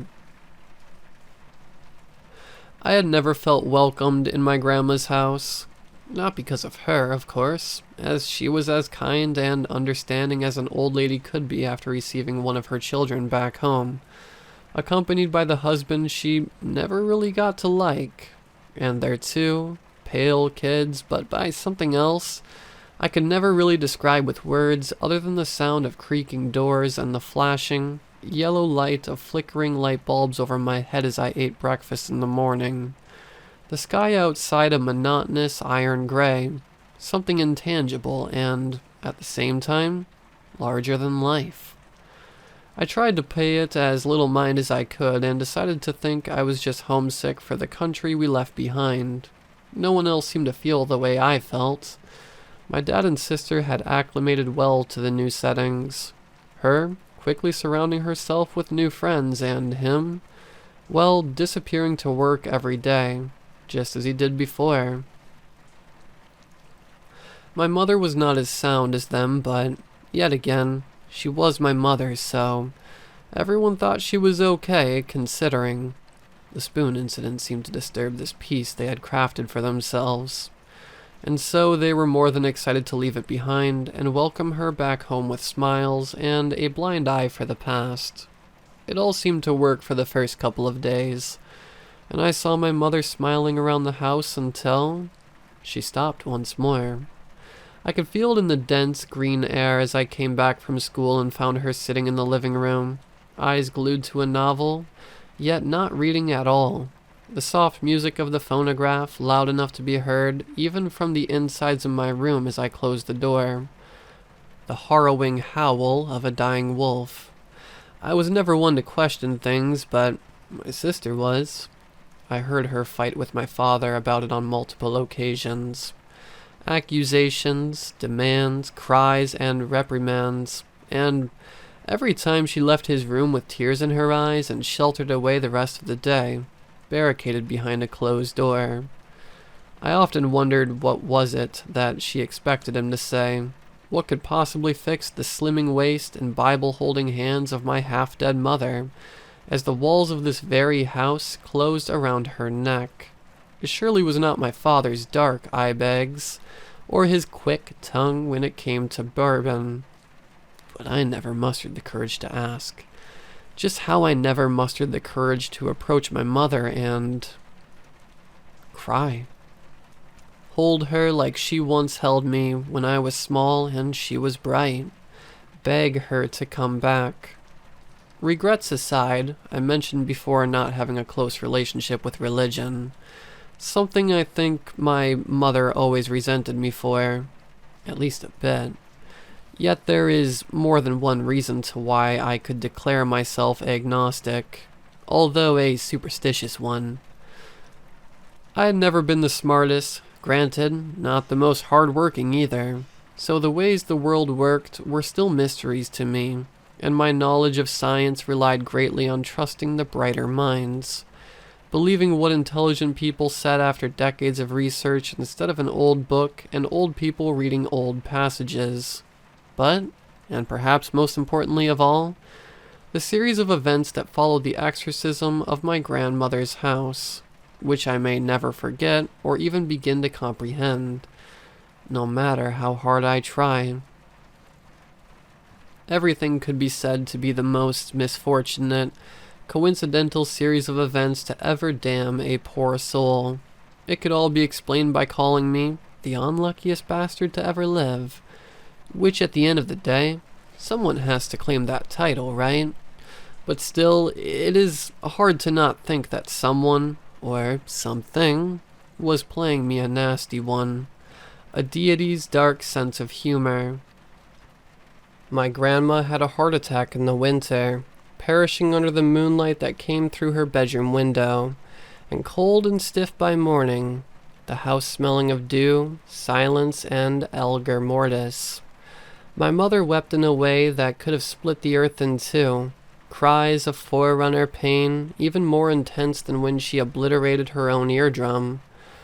A doctor came, although she was already the color of uncooked dough, and 3 days later, we buried her in a walnut casket under the cold morning rain, and had boiled eggs for breakfast at 10, which I later heard my sister vomit and wash away. And although they say there's calm after the storm, the tempest for the House of Whispers never ceased. For only a week after my grandma's heart stopped in her pale chest, my mother shoved yet another spoon into her healthy ear, and my father screamed himself breathless as they took her away. My now deaf mother, upon awakening, refused to go back to my dead grandmother's house, and had to be, well, dragged back. When the medical bills were mounting high, launching herself into the dying, yellow garden, desperately and sleeping the evening away in a fetal position, her skin seemingly burning, if ever, between its four walls. I wondered what it could be like to lay with not a sound disturbing your slumber. How similar that must have been to being dead. Nevertheless, my father resented her greatly, saying it out loud to my sister, and crying about how she thought of no one but herself. It only made our lives harder and harder. My sister did not take this lightly, of course, and the screaming match filled the hallways without a rest every time I entered the house. Glancing at my mother in the patio, who was growing dirtier and sicker by the hour as she refused to come back inside, and thinking that she could not hear any of it. She's going to take herself out with pneumonia out there. The woman is insane. My father's prophetic words bounced around the hallways, and sure enough, his poisonous spit became a whisper of air and a corporeal realization, and my mother never saw the morning sun again. Although it wasn't pneumonia, for pneumonia does not leave a corpse with 32 stab wounds to the chest, and a sock stuffed into its mouth. I found it weirdly funny to think about last month. For I would never have guessed that in less than 30 days, I would be sitting in the middle of a station with the shivering body of my sister beside me, getting a couple hours of sleep drenched with anxious nightmares of dead grandmothers, murdered mothers, and murderous fathers. Hard to not think that someone or something was playing me a nasty one, a deity's dark sense of humor. We were briefly taken to our grandmother's house to pack away belongings and leave for foster care. The blood stain on the never-replaced carpet reminding me of better times. Folding my clothes from the closet and into my suitcase, I couldn't help but stare at the insides of my half-empty room. Even though everybody was gone, I could still feel it. I now realized it was not my grandmother, it was not my father, and it even was not my mother. The feeling of acid unwelcoming still lingered in the air like the faint smell of manure in a field of flowers covered with dead cows with bleeding eyes. And then I finally saw it.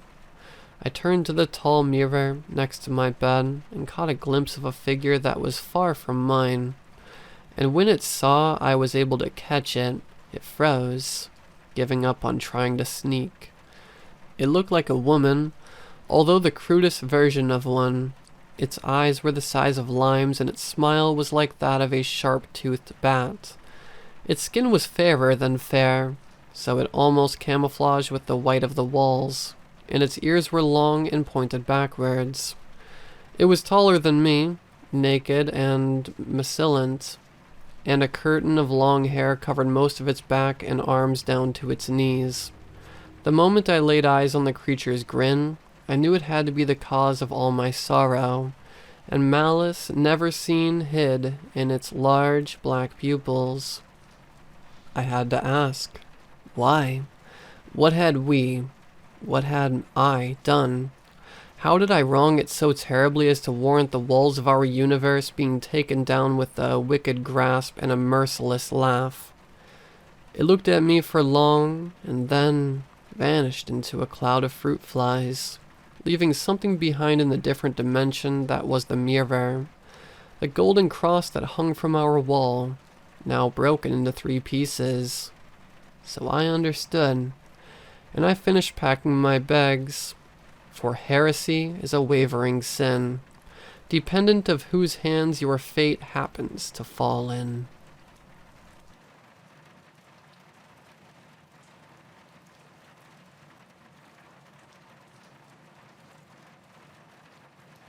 Back in the early 1990s, my uncle worked on board a commercial fishing vessel out of Cape Cod, Massachusetts. It was a 95-foot trawler operated by a 7-man crew and would take regular runs anywhere between a few days to a week out at sea. It was a dangerous job. The North Atlantic was a cold, cruel place. When you're 100 miles from shore in the middle of a storm, with waves battering the rusted hull of your boat, your only protection from the fury of the sea, you really feel true isolation and terror. For those who aren't familiar, trawling is a fishing method which involves casting a net into the ocean and dragging it steadily through the water, picking up anything that gets caught. The net would then be pulled out of the water, and the crew would sort out which fish to take to market and which to throw back. Bycatch was very common. Oftentimes, other animals would inadvertently get caught in the net, such as dolphins, seabirds, small sharks, seals, and sea turtles. Those would be released back into the sea, but not without almost certainly being injured or killed by the net. It pained my uncle to see these creatures like this, but he was young and had to put food on the table for his new family. However, the ocean does not make it easy to do this kind of work. Commercial fishing was a risky endeavor. It wasn't uncommon for entire crews to die out there. That was a possibility that weighed on my uncle's mind every time a storm was brewing while he was at sea. One such trip finally made him quit, and to this day, the memory of his former friend and crew member still haunts him. It was supposed to be a short 3-day trip to bottom trawl for halibut. Being the dead of winter, the crew did not want to be exposed to the unpredictable weather for too long. The quote often goes, "If you don't like the weather in insert place, just wait 5 minutes and it will change." Everyone says this about their region, but the quote was first penned by Mark Twain, specifically about New England. The trip started on a brisk but Sunday morning, but as the day went on, dark storm clouds gathered and stayed in the region for the entire duration. Out there, scattered showers pelted the crew and towering waves rammed and tossed their boat. The cold and the wet chilled their fingers to the bone, making a difficult job even harder. Then they began to notice barnacles spreading through the hull, starting at the bow. They were few at first, staying well below the waterline, but as the day progressed, more and more appeared, growing unusually fast. Their captain, Mateo, was puzzled, for the crew had recently removed all of the barnacles before heading out. How could they return so quickly? But since that was an issue that was much lower on their list of priorities, they chose to ignore it for the time being. That first night, while my uncle was enjoying his 4 hours of sleep, he had an unusual dream, one where he was standing at the bottom of the ocean, looking up at the surface far above him. Though he was underwater, he was breathing perfectly fine. The light above was a pale pink-purple hue, shifting and pulsing with the flow of the water. All around, the carcasses of fish, squid, whales, and other sea creatures rained down in slow motion, leaving trails of bubbles in their wake. Then, the sea grew darker, enveloping him in a shroud of complete blackness. With it came a long, deep rumble in the distance, which caused his entire body to vibrate. The light coming from the surface faded, and right when the last inkling disappeared, he woke up. In the morning, he casually mentioned his unusual dream to the others, thinking nothing of it. But when they heard his story, their faces went flush, and they reluctantly admitted that they too had experienced similar dreams. Though not exactly like my uncle's. They each saw their own version of it. Lancaster, the fisherman whom my uncle was closest friends with, said that in his dream, instead of standing on the ocean floor, he was hovering with hundreds, even thousands of feet of water above and below him. He couldn't even tell there was a floor to begin with. Then, as the darkness closed in around him, and the grinding, bellowing noise came, he looked down. Slowly the ground opened up, a yellow glow emanating from the newly formed fissure. As the fissure grew wider and wider, he suddenly realized what he was looking at with an enormous eye. Despite this, Lancaster and the others, being the tough-as-nails blue-collar men that they were, did not let their demeanors falter in front of each other. They brushed the dreams off and stayed focused on the work ahead. They still had several tons of fish to catch and a fat payout to chase. Lancaster, however, was especially quiet after that. That day, they were at the mercy of the waves, which came with more aggression than before. Some were nearly 10 feet tall and hammered the deck, soaking the men in freezing cold water. The barnacles had grown even more, and by now they were beginning increased drag on the vessel. It was when the crew approached the continental shelf that things would take a turn for the worse. Right before the drop-off, the crew lowered the drag arms and tossed the trawl nets down, cruising at a steady 3 knots to drag the nets on the bottom of the ocean. All went well at first until the starboard net had suddenly been caught. This was not usually a concern, but as hard as the crew tried, they could not pull it free. On the sonar, they saw a large, indistinct shape in the water, right behind their trawl. The outline of it was hazy. They couldn't determine what exactly the shape was. At first, they thought it was a school of fish, but that didn't explain what was keeping their net from moving. As they watched, the shape grew larger and larger. Mateo scoffed that the transducer must have been malfunctioning. They tried to reel the net in, hoping to cut their losses before it took too much damage, but the winch wouldn't budge. Whatever was holding the net in place, it was too strong for the winch to pull. By now, the engine was straining, and the stronger they pulled, the more the boat's starboard side was pulling down, tipping it dangerously into the water. Black smoke billowed from the exhaust as the engine began to shut down. In all the chaos, my uncle looked over at Lancaster and noticed he had completely blanked out. At first, my uncle thought he was frozen in fear, but that didn't make sense, because Lancaster had more experience than him, and was no stranger to high-intensity situations like this. He remembered how shocked Lancaster was in the morning, and realized something must have really gotten to him. But this was no time to ask. My uncle grabbed him and had him assist in hand-pumping diesel fuel into the engine until they could get the air out of the line. If the engine failed, they would be stranded at sea. Whatever it was that had a hold of the trawl net, it was unfathomably strong.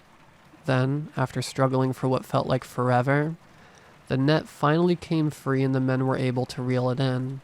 On the sonar, the shape quickly withdrew, as if it was just an anomaly on the screen. They managed to revive the engine and sped away from the area, not wanting to stick around any longer. The drag arms brought the nets up onto the deck, and the men quickly sorted through their fresh catch. Immediately they realized among the creatures they had dragged up was an enormous oarfish, an absolute monster from the deep. It looked to be about 30 feet long. Though it was dead, the body was still fresh, meaning it couldn't have died too long ago. One crew member, Isaac, wondered if that was what caught the net, but the idea was quickly dismissed because there was simply no way an animal could have done that, and the thing detected by their sonar was much, much bigger. Still, the men were puzzled by their very unusual find. Oarfish typically lived at depths of up to 1,000 meters, and would only come to the surface if they were sick or dying. On rare instances, they were caught by fishermen, or their carcasses would wash ashore. Another crew member, Ortega, warned that oarfish were bad omens, and that they should throw it back as quickly as possible. The others, including my uncle, objected the idea, and reassured Ortega that everything would be fine. They decided to keep the oarfish as a memento. After putting all their catch on ice in the hold down below, they put the oarfish on a hook and hung the carcass with cordage from one of the drag arms.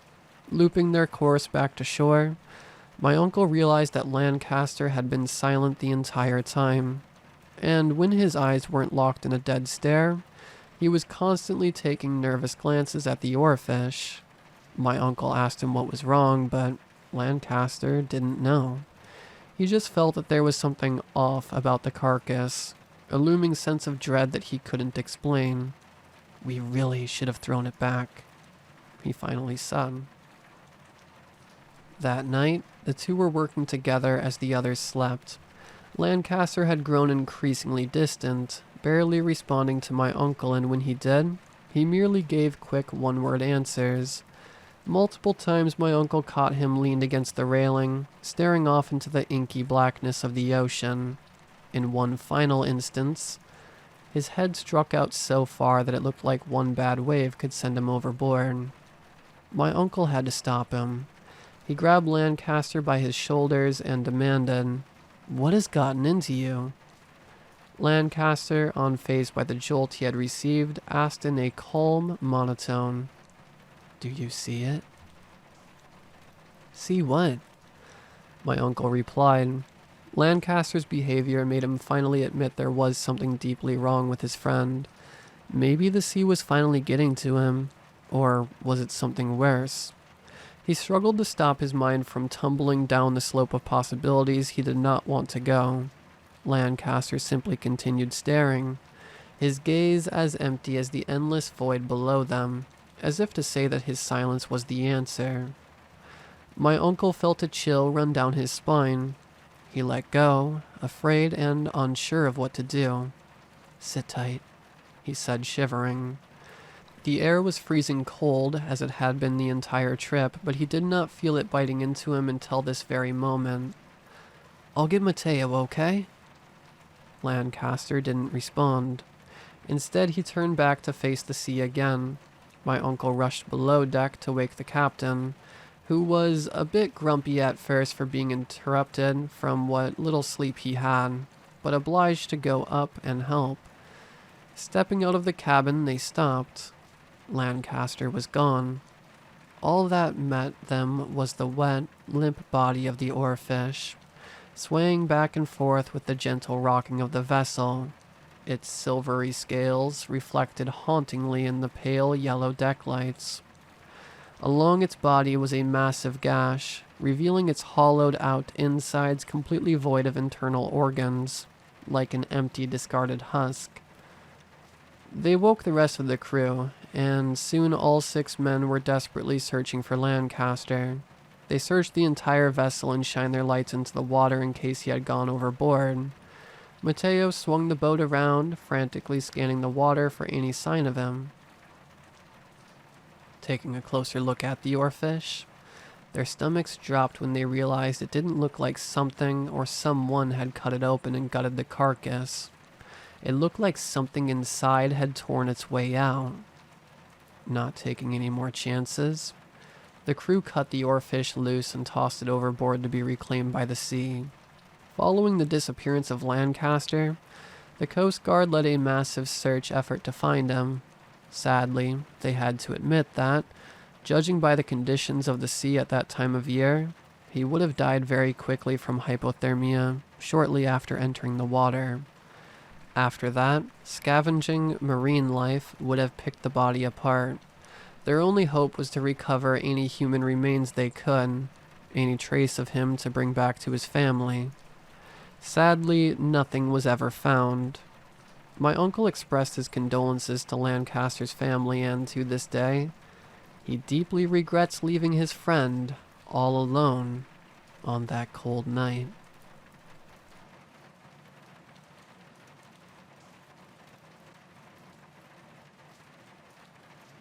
My days of being a nosy neighbor are over. It started about a month ago when I was pulling in from work. I saw a tall, slender-looking man fiddling with a pair of keys in the door of the conjoined duplex right next to mine. I usually stayed to myself in most instances, but thought it'd be rude to just walk straight into my home without at least introducing myself. I walked up to him as he was starting to open his door. "Hey there." The man had nearly jumped out of his skin and quickly turned to face me. He had a fairly pale complexion with dark black hair, while his eyes were hidden behind a pair of sunglasses. "Hi, you'd think I'd know how to work a key by now." He shyly responded with a slight smile while extending his hand. "I'm Troy, your new neighbor." "Nice to meet you, Troy. I'm Danny." I grabbed his hand, which oddly seemed a bit sticky. As Troy swung his door fully open, I could see his eyes light up. Wow, lots of room for activities. That was kind of a weird comment to make, I thought. What was even more bizarre was all of the furniture left over in the house. I looked back at his driveway and noticed he only had his car sitting there, and all Troy had on his person was a Polaroid camera around his neck. Curiosity finally got the best of me. "Did you pack pretty light?" Troy looked back at me with a perplexed look. "Oh, yeah. The movers are going to be a few days late." He stood in his entryway looking at me like an NPC waiting for their next command. I took this awkward moment as my chance to get out of there. "Well, let me know if you need any help unpacking when they finally get here. Nice meeting you, Troy." He kept staring at me and smiled. "You too."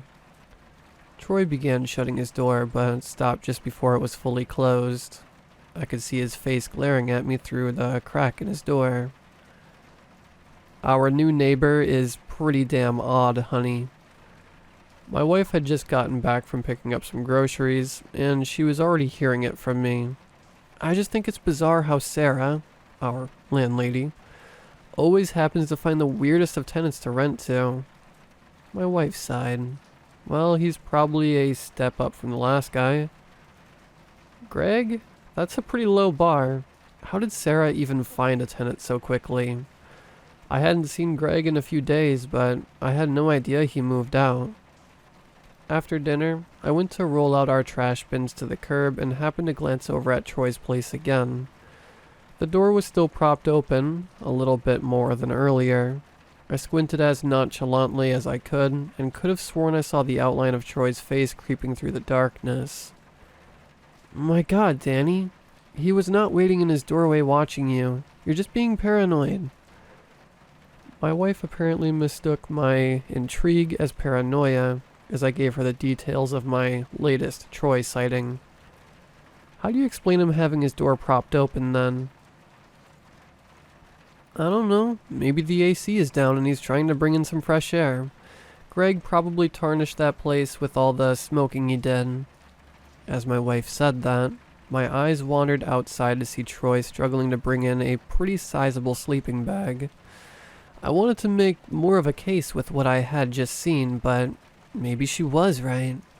I was done debating for the night.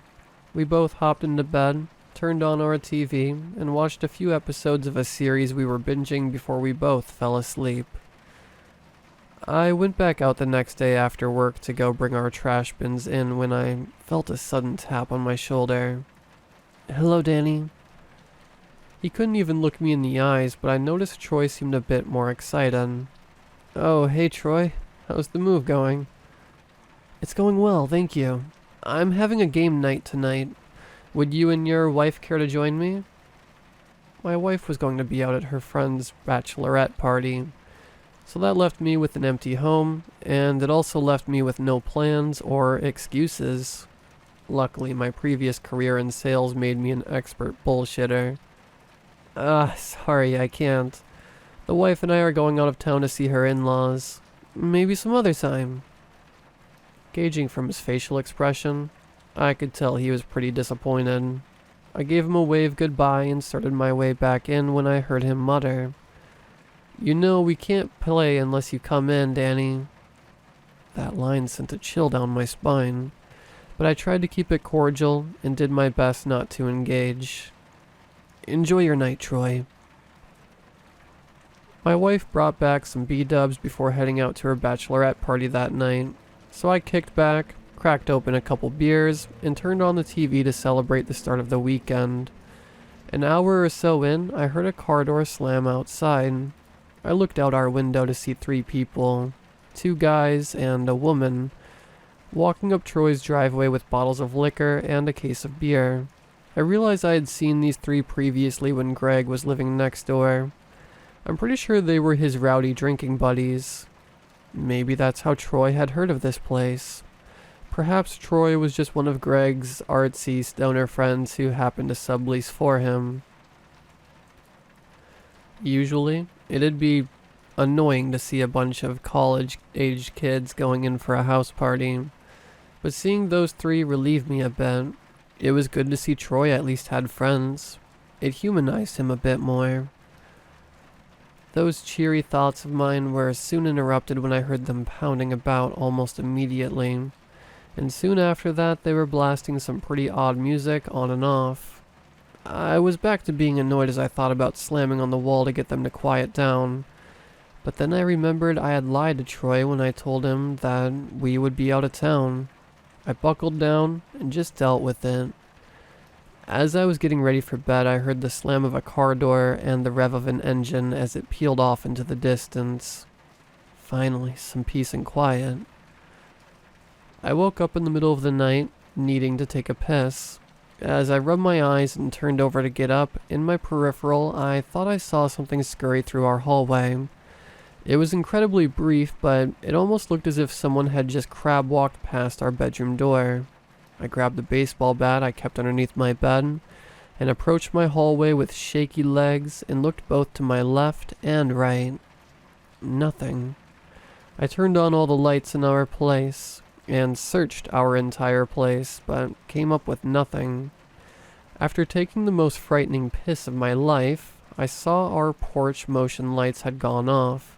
This sounds like an incredibly dumb move, and maybe the baseball bat gave me a little too much courage, but I decided to step outside to see what it was. There was a certain stillness outside, but something immediately felt off. In the distance was a rustling noise. A few steps out towards my driveway, I found where the sound was coming from. Troy's place. The rustling was followed by a giggling sound. I peered around the corner to see his door was again propped open, but even wider this time. Almost fully open. The perspective gave me a full view into his entryway and living room. In the corner of his living room stood Troy, back turned to me, wearing nothing but his briefs. He dropped something and stuttered, "You're here to play." In that moment I felt frozen, but I did my best to puff out my chest and called out, "Troy, is everything all right?" Just then he darted across the room to hide behind a wall. Another giggle. His pale face popped out from behind the wall. Troy put his right hand over his mouth and pointed at me with his left and started giggling. His motion was so unnatural as he ran across the room, arms flailing above him to hide behind another wall, and started giggling again. His arm poked out to grab the item he had dropped earlier. "Come on, what are you waiting for?" He popped back out to stare for a second and then hid back behind the wall. A few seconds go by and I began to hear a childlike whimper. "Why won't you play?" I started to find my footing again and began to back away. I reached for my phone to call 911. "Why won't you play?" Just then Troy started storming towards the front door with a knife.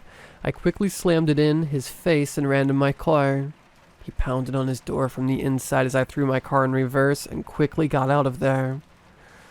My call to the cops didn't initially lead to much.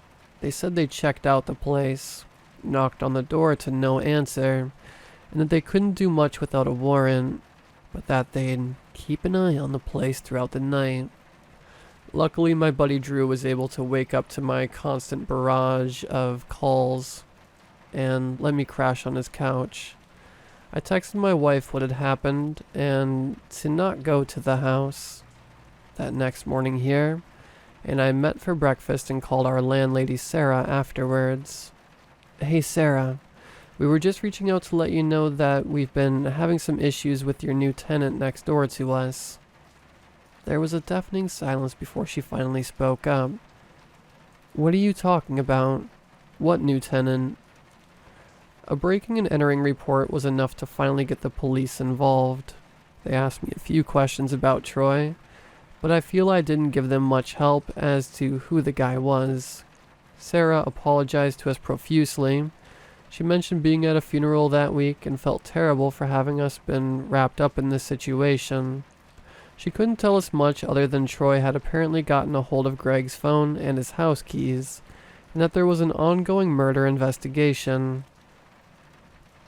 Sarah gave us the unfortunate news that Troy was still out there, but she would do everything in her power to make sure we felt safe.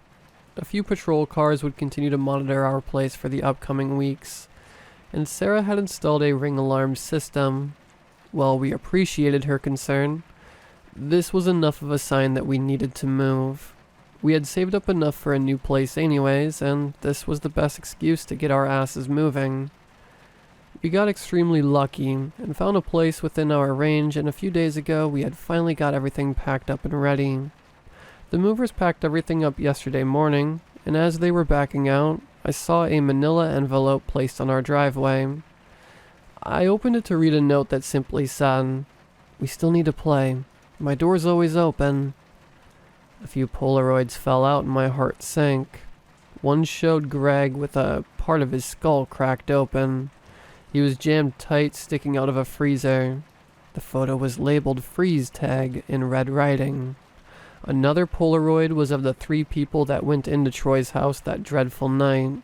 One person was laying face first on the floor, bleeding out while the other 2 were tied to chairs with gags in their mouths with hardly any clothing. They had this incredibly sad and awful look of fear and despair on their face. This one was labeled "musical chairs." I looked at the final photo and my chest began to feel extremely heavy. My breath was becoming more shallow. I think I was having a panic attack. The photo was just shots of me from behind, most likely pretty recently. It read, "Hide and seek."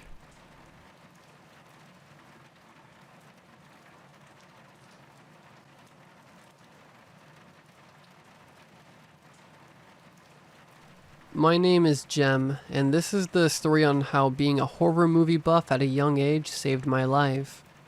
To start off, I should tell you that I lived in a very old, broke town in North Carolina from age 10 to 16. I lived on the same street as a graveyard full of Confederate soldiers, and it was just generally not the safest town you could imagine. I believe the town is very haunted, because this isn't my only story. This is just one of the ones I happen to have experienced with other witnesses to the event. Our town was surrounded by deep woods, and I played there all the time. During the day, only during the day. At night it was terrifying, and I always felt like I was being watched, so I avoided them after the sun went down. One day during the summer, when I was around 13, all four of my brothers went to have a boys' night at their friend's house while I had all my girlfriends stay at my house. It was a blast. We watched movies, ate junk food, danced around the house to music, all the fun sleepover stuff you'd expect out of teenage girls. The area we lived in didn't have light pollution, so we could see the stars. The night was a clear night, so we went out onto the lawn to stargaze. So my 5 friends and I all laid out in the grass and were there for probably about an hour until we noticed there was noise coming from the graveyard. We all shut up so that we could listen to whatever it was. There had previously been sacrifices at the graveyard, but that's a whole different story. We just wanted to make sure we weren't about to be murdered by a bunch of asshole kids trying to summon a demon. Again. After listening for a moment and not hearing anything, we all laughed it off. That is, until we heard someone call out. And then we went silent again. Someone was screaming from inside the graveyard. Someone was screaming for me. Someone who sounded exactly like my oldest brother. I should explain that my brother was overprotective of me and always had been. Anytime there was danger, he would tell me to run as fast as I could until I got home. He also always made a point to tell me that if something bad were to happen to him, that I should just run and not look back. So hearing my brother scream my name was extremely off-putting and out of character. Still, I could hear him screaming, "Jem, help! Come help me!" My friends and I all jumped up off the ground together, but they started down the street. I, however, am now and always have been a horror movie fanatic. I told them to stop because something was very much not right. I pulled out my flip phone and called my brother's cell. "Hello?" He answered, sounding annoyed as any older brother would have, to his kid sister calling him while he was over at his friend's place. "Jack, why are you screaming my name from the graveyard?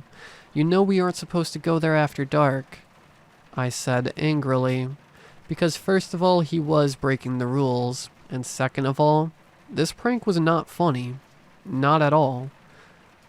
Then I paused as I heard the sound of Pokemon being played on the Nintendo 64 in the background. "Jem, I'm not in the graveyard. I'm at Corey's house." I looked back up and down the road at the graveyard.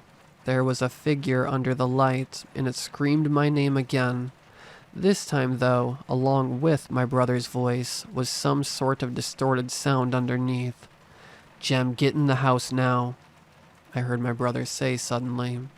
There was an edge of panic in his voice. "Go inside and lock the doors. That's not me."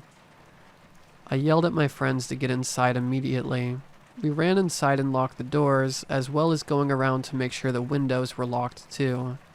We all huddled in the living room after closing the blinds. 2 of my friends were crying and wanted to go home, but my mom wasn't back home from work yet. There was no way any of us were going back outside. We could hear something outside, so I took everyone upstairs and told them all to stay there and to ignore anything else they heard. I had a baseball bat. Not that I could have done anything at 4'2", weighing 70 pounds, but I was ready to at least try in the case that something actually happened. Eventually we fell asleep, and by morning the thing was gone. But to my absolute horror, there were tracks outside the house that looked like something had been dragging its foot behind it as it walked. I encountered the mimic a few more times before I moved away, but I always ignored it because, well, that's what you're supposed to do. Thank God I watched horror movies and knew better than to make the classic mistake of investigating the weird noises in the graveyard. But last night, I heard my brother call my name outside my window. He's thousands of miles away from me.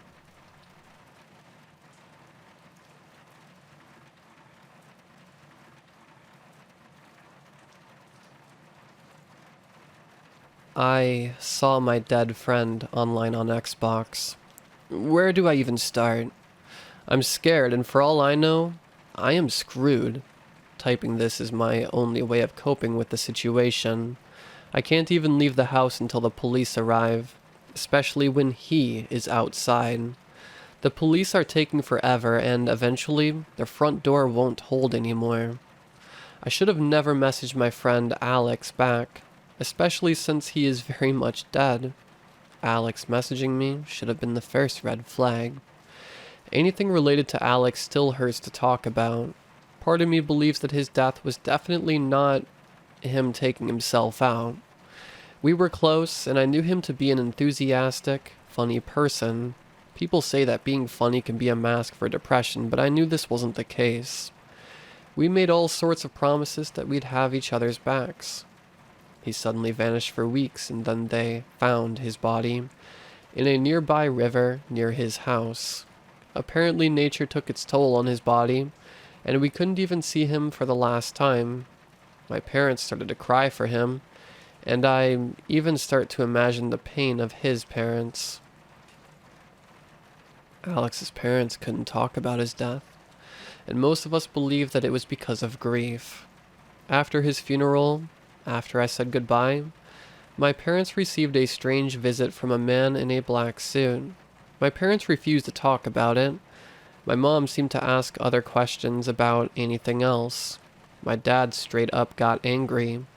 I often wondered if we were in any sort of danger. We moved just 2 weeks after the funeral. It was sudden. My dad came home with a worried look and said to my mom that it was time. We left most of our belongings behind. There was no time to say goodbye to our friends and family. I packed my backpack with clothes and other valuable things. I distinctly remember yanking my Xbox at the last second and jolting towards the door. Everything I had done with my friend was held within the Xbox, and I couldn't possibly leave it behind. "What took you so long?" my mother asked. I didn't respond, and we left the house and headed straight towards the car. While the dinner on the table was still warm, my father didn't tell me where we were going. We spent days on the road, driving and driving. Eventually we reached a home, a lone building near the coastline. The house was big and already furnished. It was beautiful. A year after Alex's death, we lived in a new home, across the country in California. We originally lived in Pennsylvania. My parents still refused to talk about anything related to Alex. I was playing on my Xbox, Rainbow Six Siege, a game me and Alex used to play all the time.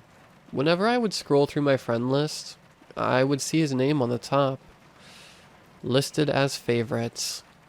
Good Times 211 was offline forever. He would never come back, or at least, I thought. My parents were always looking for something.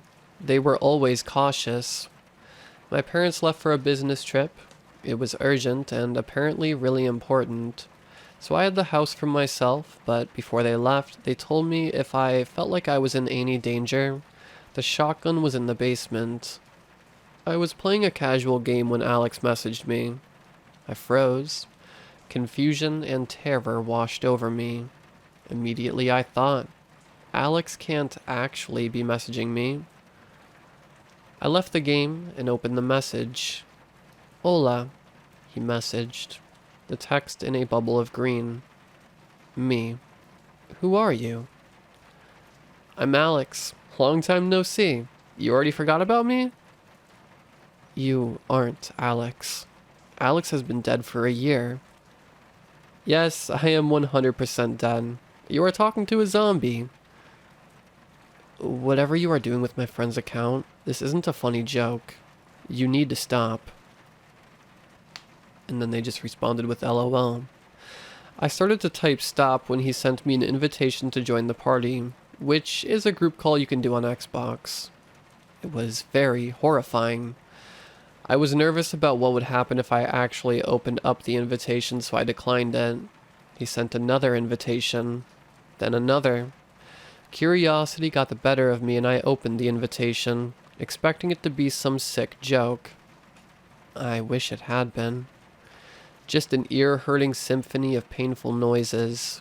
At first it was silly sounding noises. Noises that would be used in some sort of cartoon. Then it became sounds of low-pitched screaming and distortion. All of the noises were as loud as my headset could produce. Within 10 seconds after I joined the party, the noises stopped. It became noises of heavy, angry breathing. I took off my headset and ran to my phone, which was charging in my bedroom. My parents needed to know. The phone was already on. On it were multiple notifications. My dad texted, "You need to leave the house immediately." Following that message was, "He found you." Below the text messages were notifications from Ring, and a lot of them too. The first few were, "There is a motion detected at your doorbell cam. There is motion detected at your driveway. And there is motion detected at your backyard." I left my room and looked outside, and a man stood in the middle of the road. He looked like he was staring at me, and he was holding something. His appearance was dark as the orange streetlight illuminated the surroundings. He started to walk closer. The light of the house slowly veiled his figure, a man with a huge, threatening grin. His eyes were wide and void. He looked to be a middle-aged white man. He wore a black trench coat and a brown fedora. His wide eyes looked up to me. I was paralyzed in fear. Who the hell is that? What is he holding? Is that a gun? His arms raised towards the window like he knew I was there, and shot a couple rounds. The ear-piercing noises, unmistakable sounds of a bullet popping with each bullet. The glass shattered, and I sprinted towards my room and locked the door. I had no time to get the shotgun. I called the police, but all I heard was the strange, loud noises. I tried calling my mom, my dad, anyone really. All of them kept transferring to that forbidden noise. The noises I heard on the Xbox. Right now, I am inside my room underneath the bed. The door kept pounding, but then a big, banging noise blasted through the house. Then I got a notification from Ring informing me that the entry delay is in process. Another notification came from an unknown number. Found you. My bedroom door was slammed open.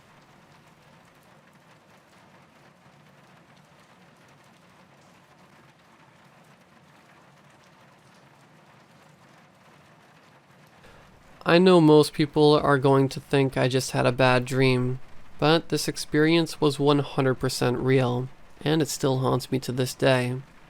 It was midsummer and I had just finished my junior year of high school, and now that I was 18, I moved back in with my dad and started working part-time to help with bills. Since it was July, I hadn't yet gone back to school, and I had taken a few days off from work to relax and spend some time with the family. My dad had gone up north fishing for a few days, so I had the house to myself for the weekend. After a day full of lounging around and gaming, I decided to call it a night and plopped myself onto my bed before knocking out completely. I finally woke back up sometime later, and unsure of the time, I glanced over at my digital alarm clock. 3:04 a.m. it read. My room was dark and quiet, with the only light source being the alarm clock. Not sure as to why I had awoken at such an odd hour. I sat up in bed and rubbed the sleep out of my eyes, wanting to get a better view of my surroundings. I searched for my phone and clicked on the flashlight app. Once the room was partially illuminated, I saw something that sent a chill down my spine. My bedroom door was open. I always close my door when I go to bed. So, I know I wasn't the one who left it open, and my dad wasn't home at the time either. Not sure of how it happened.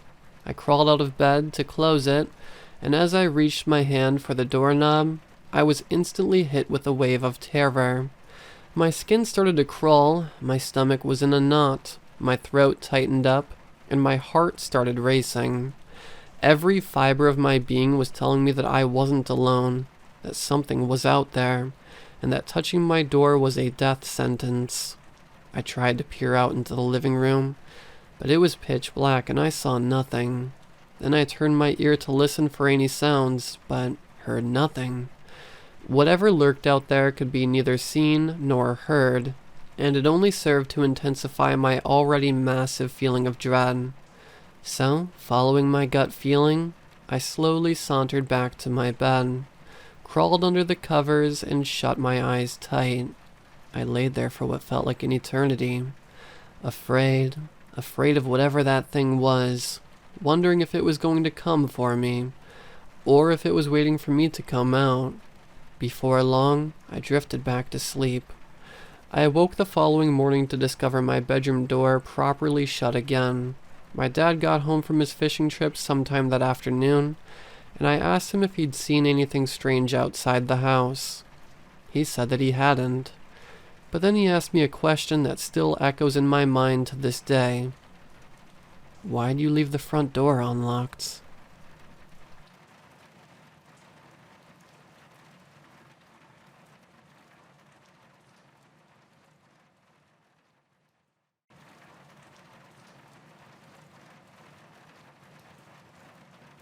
I was 17 when this happened. It was in the summer of 1998. Me and my friend, we'll call him Dennis, used to drink and smoke. I know, we were underage and shouldn't have, but when everyone else at your high school is shooting dope and snorting coke, I feel that drinking a little Bud Light and smoking a few cigarettes a year before you are legally allowed to is comparatively fine. Our parents and the cops didn't see it that way, however. So we had to find a place that was secretive. After a lot of trial and error, once involving me nearly having to spend a day in jail, but that's a story for another day, we eventually found out that smoking and drinking under the cover of night at the local graveyard was the best way to stay out of trouble. It was freaky at night, but once you had a good buzz going, you stopped caring. So, this graveyard had this small mausoleum in it. The city paid for it to house the corpse of some sheriff who'd apparently caught some really bad serial killer way back when. The mausoleum had no doors on it, but just this rusty old gate. Weird, right? Anyway, if you went inside, you'd see a few steps downward that eventually led to this fabled sheriff's coffin. We used to throw our beer cans down those steps. We were stupid and drunk kids, okay? Just remember that mausoleum. I know that I always will. So one night, we were doing our usual, smoking and drinking. It was about 2 a.m. The grass was wet due to a heavy rainstorm the night before. We were actually just about to leave when Dennis suddenly turned to me with this look of bewildered horror on his face. He pointed to that old mausoleum with a shaking finger. "Hey man, what the fuck is that?" he stammered. I looked to where he was pointing and froze in terror. The rusty hinges squealed like mice as that thing opened those dreadful black gates and stepped into the small amount of white light cast by the full moon. It was a skeleton. It stood there for a moment just observing our terrified and shaking forms. Its clean, white as paper bones gleaming in the pale moonlight, its black eye sockets directed at us. It was wearing a hat, the type worn by sheriffs back in the times of cowboys and cattle rustlers. Hooked around one of its ribs was a rusty golden star with the word sheriff etched across it. In its right hand, it carried an antique revolver that looked like it would explode if fired, and in its left, one of our empty Bud Light cans. It pointed the revolver directly at me and threw the empty beer can to the floor. It spoke in a horrifically high-pitched voice that sounded exactly like the voice of Judge Doom at the end of Who Framed Roger Rabbit. "I've got a bone to pick with you," it cried in that awful tone and fired the gun. As I had previously predicted, the old and battered gun exploded, but not before a bullet managed to exit it. The bullet whizzed through the air and became embedded into a tree maybe an inch away from my right ear, sending pieces of bark flying outward, its course altered by the sudden explosion. After the smoke from the explosion had cleared, it became apparent that the skeleton's fragile arm obviously couldn't handle the sudden increase in force, and had exploded along with the firearm. White bone fragments littered the grass along with the smoldering internals of the gun. "Jesus fuck, man, let's go!" I yelled to Dennis, and we ran. While making our hasty escape, we heard that thing laughing in that high-pitched voice. All the while, my mind yammered. It wasn't a dude in a costume. You could see through the gaps in its rib cage. It wasn't a dude in a costume. You could see through the gaps in its rib cage. We made it back to our home safely. We tried to forget it, but I just couldn't. So the next day, I went back to where we saw that thing. The bullet was still in the tree, and the pieces of bone and revolver were still in the grass. I opened the gate to the mausoleum and saw wet footprints leading down the steps toward the coffin. Skeletal footprints.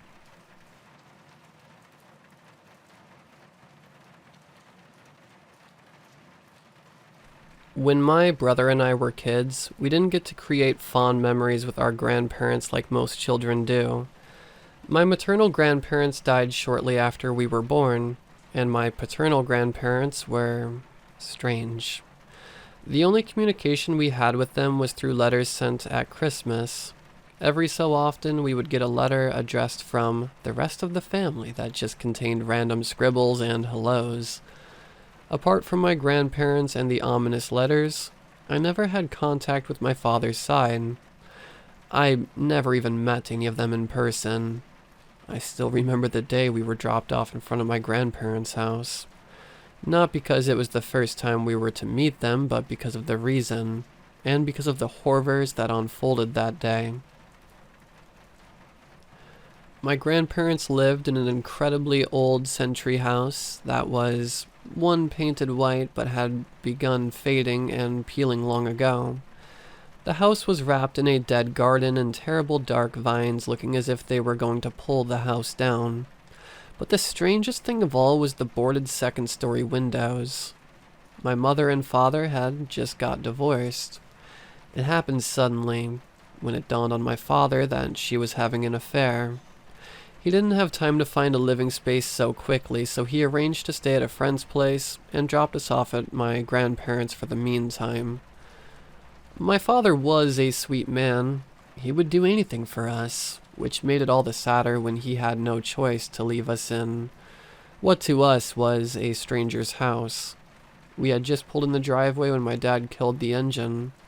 He looked back at us in the back seats with a grim expression on his face. "I need you both to behave while you're here. Remember, it will only be a week, I promise." He choked on the last word as his eyes glistened with tears and shame. I never blamed him for what happened, but I guess that never really mattered. I looked over at my brother. He was only a year younger, but I felt protective over him like he was still a baby. He was drawing a picture while my father spoke. It looked to be a hero swooping in and saving us all. "Boys, look here for a minute." His loud, masculine voice demanded our attention. We both stared at our father in silence. "While you're here, you need to follow one very simple rule, okay?" We both nodded. "You need to stay on the main floor, okay? Don't go up the stairs for any reason, alright?" I nodded, even though it sounded silly. I wondered what could be wrong with going upstairs. Usually, upstairs was where bedrooms were.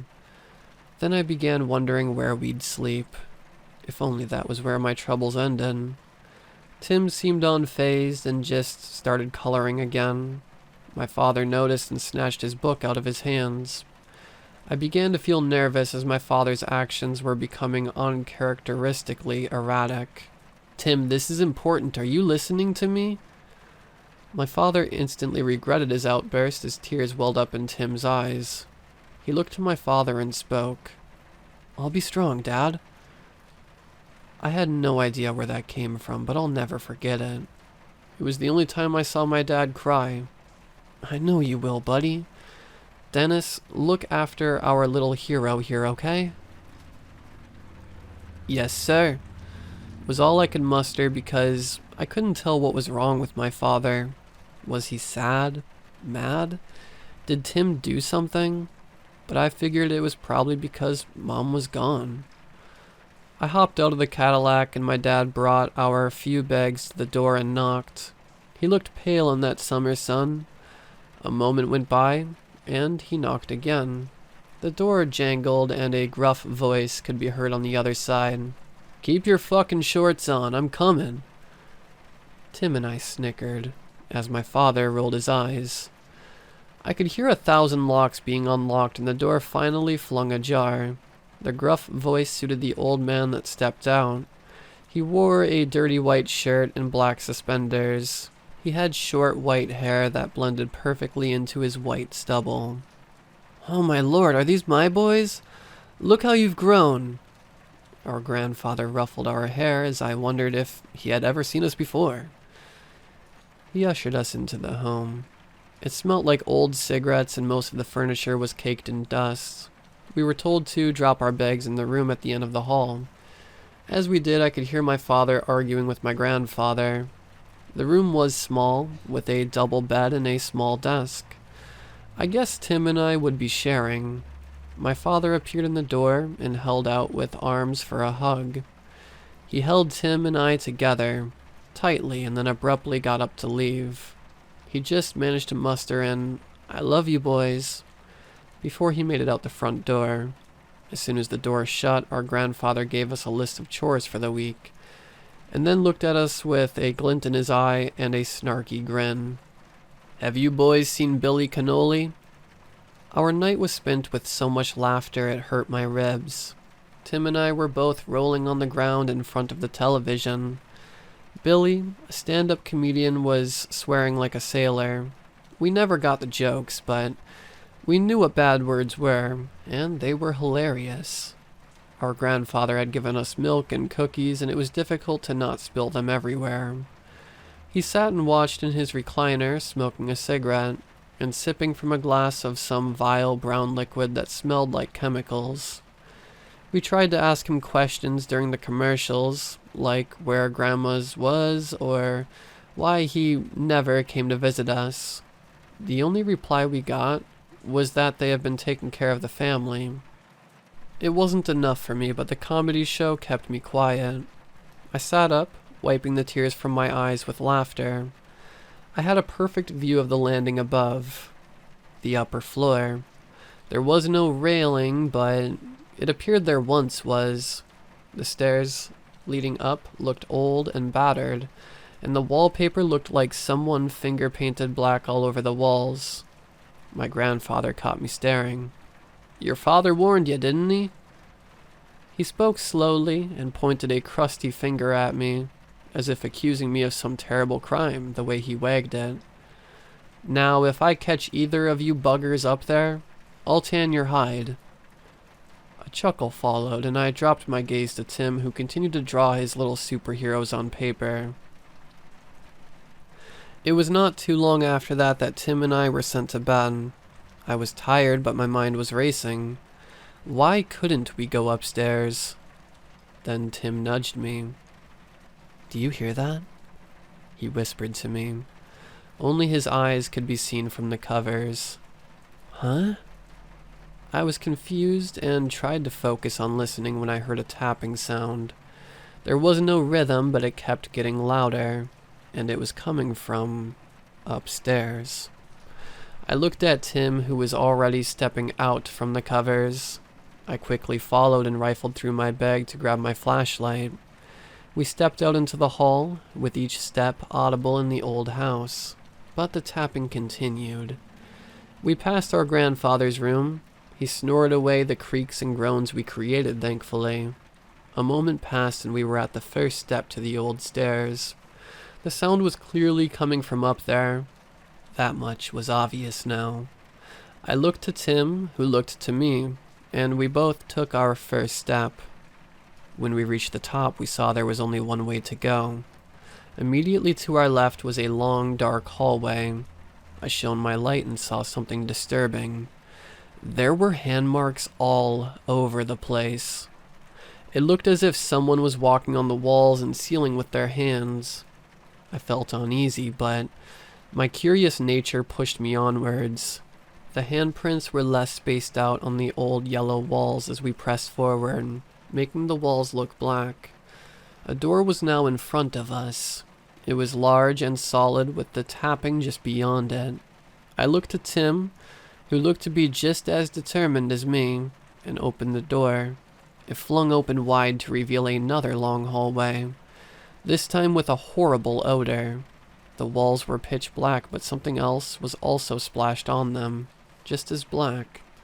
I shone my flashlight dead ahead of us as it flickered in and out. I couldn't quite make out what it was. The tapping stopped abruptly, and a cold sweat instantly dampened my clothes. I banged my flashlight against my hand until the light held. As I shone it forward once more, something I instantly regretted.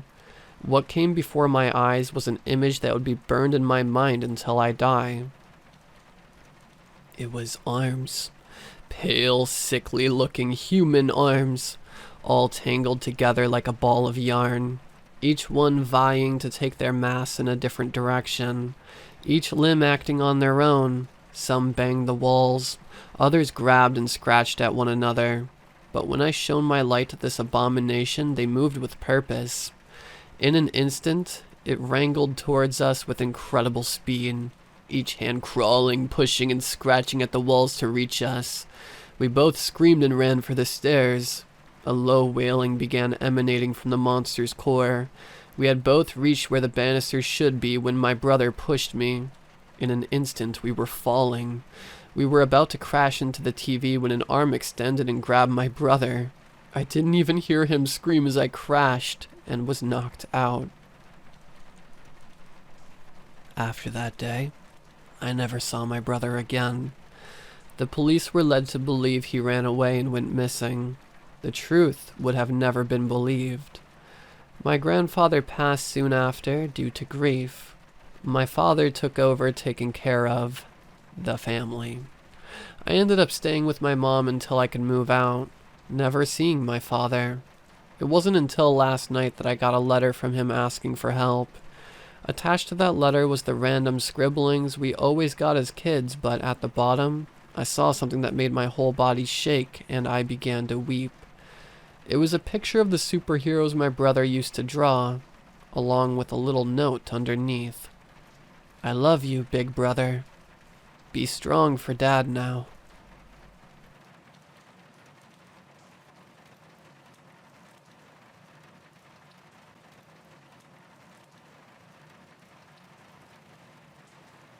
I opened my closet to a wormhole the other day. It was generic like in the movies. Big 4-foot black hole in the middle, with galaxy-like purple spirals slowly turning around it. I just stood there blinking. I rubbed my eyes, but it was still there. I tried waving my hand in it to see if I was hallucinating, but my fingers disappeared as they went into the blackness. I guess I'm not getting my jacket, I thought. I finished getting ready for work and walked out into the winter air. I'm close to work, a 3-minute walk, so I didn't drive. I sat in my cubicle thinking about it. It was hard to focus on working. I ended up my 8-hour shift with a short stack of papers left that I didn't do because I was so distracted. Luckily, I was using good with getting things done on time, and my boss was cool, so I'd be okay. I walked home to my apartment on the second floor and immediately went to my bedroom. I needed to see if I was hallucinating still. I opened the door, and the eerily silent apparition was still there. That was one thing. It was dead silent, which made it less real. I just stared for a few seconds, then closed the door. I played video games for a few hours and then went to bed. The next day I didn't have work, so I was just going to chill all day, but this wormhole was eating away at me. The first thing I did after getting out of bed was opening the door. This time curiosity got the better of me and I decided to step through. When I stepped through the blackness, I was facing my open closet door from the inside of the closet. It was like a mirror. I took a couple steps into my room, then turned around. The purple spirals were now red. I looked around and everything was good. Nothing different. Weird. I went to the computer and turned it on. That's when things went south, and fast. Everything on the computer with writing was flipped, like I was reading it through a mirror. I sat there bewildered for a second. Then I got up and went to the kitchen to look at a calendar to check the words on that too. Flipped. No biggie, I thought. Just go back through. So I went back to the bedroom and stepped through, with the same mirrored thing happening. But this time the spirals were bright banana yellow. Oh no, I said to myself. The computer was still on, but this time both text was mirrored, and the wallpaper was flipped too. Now I started to panic. This time I ran through. Now the entire bedroom was mirrored on top of everything. I ran out of the room, not paying attention to the new color. My whole apartment was flipped. So long story short, I kept running through, the color changing each time. Now the flipping has gotten too bad, I'm walking around on the ceiling. I managed to figure out my phone to make this post and call for help. If anyone has any idea of what to do, I would appreciate it. I'm afraid to go back through, and I would have to climb into the closet now. And I am afraid to go outside because I'm worried that I'll fall into the sky. What should I do?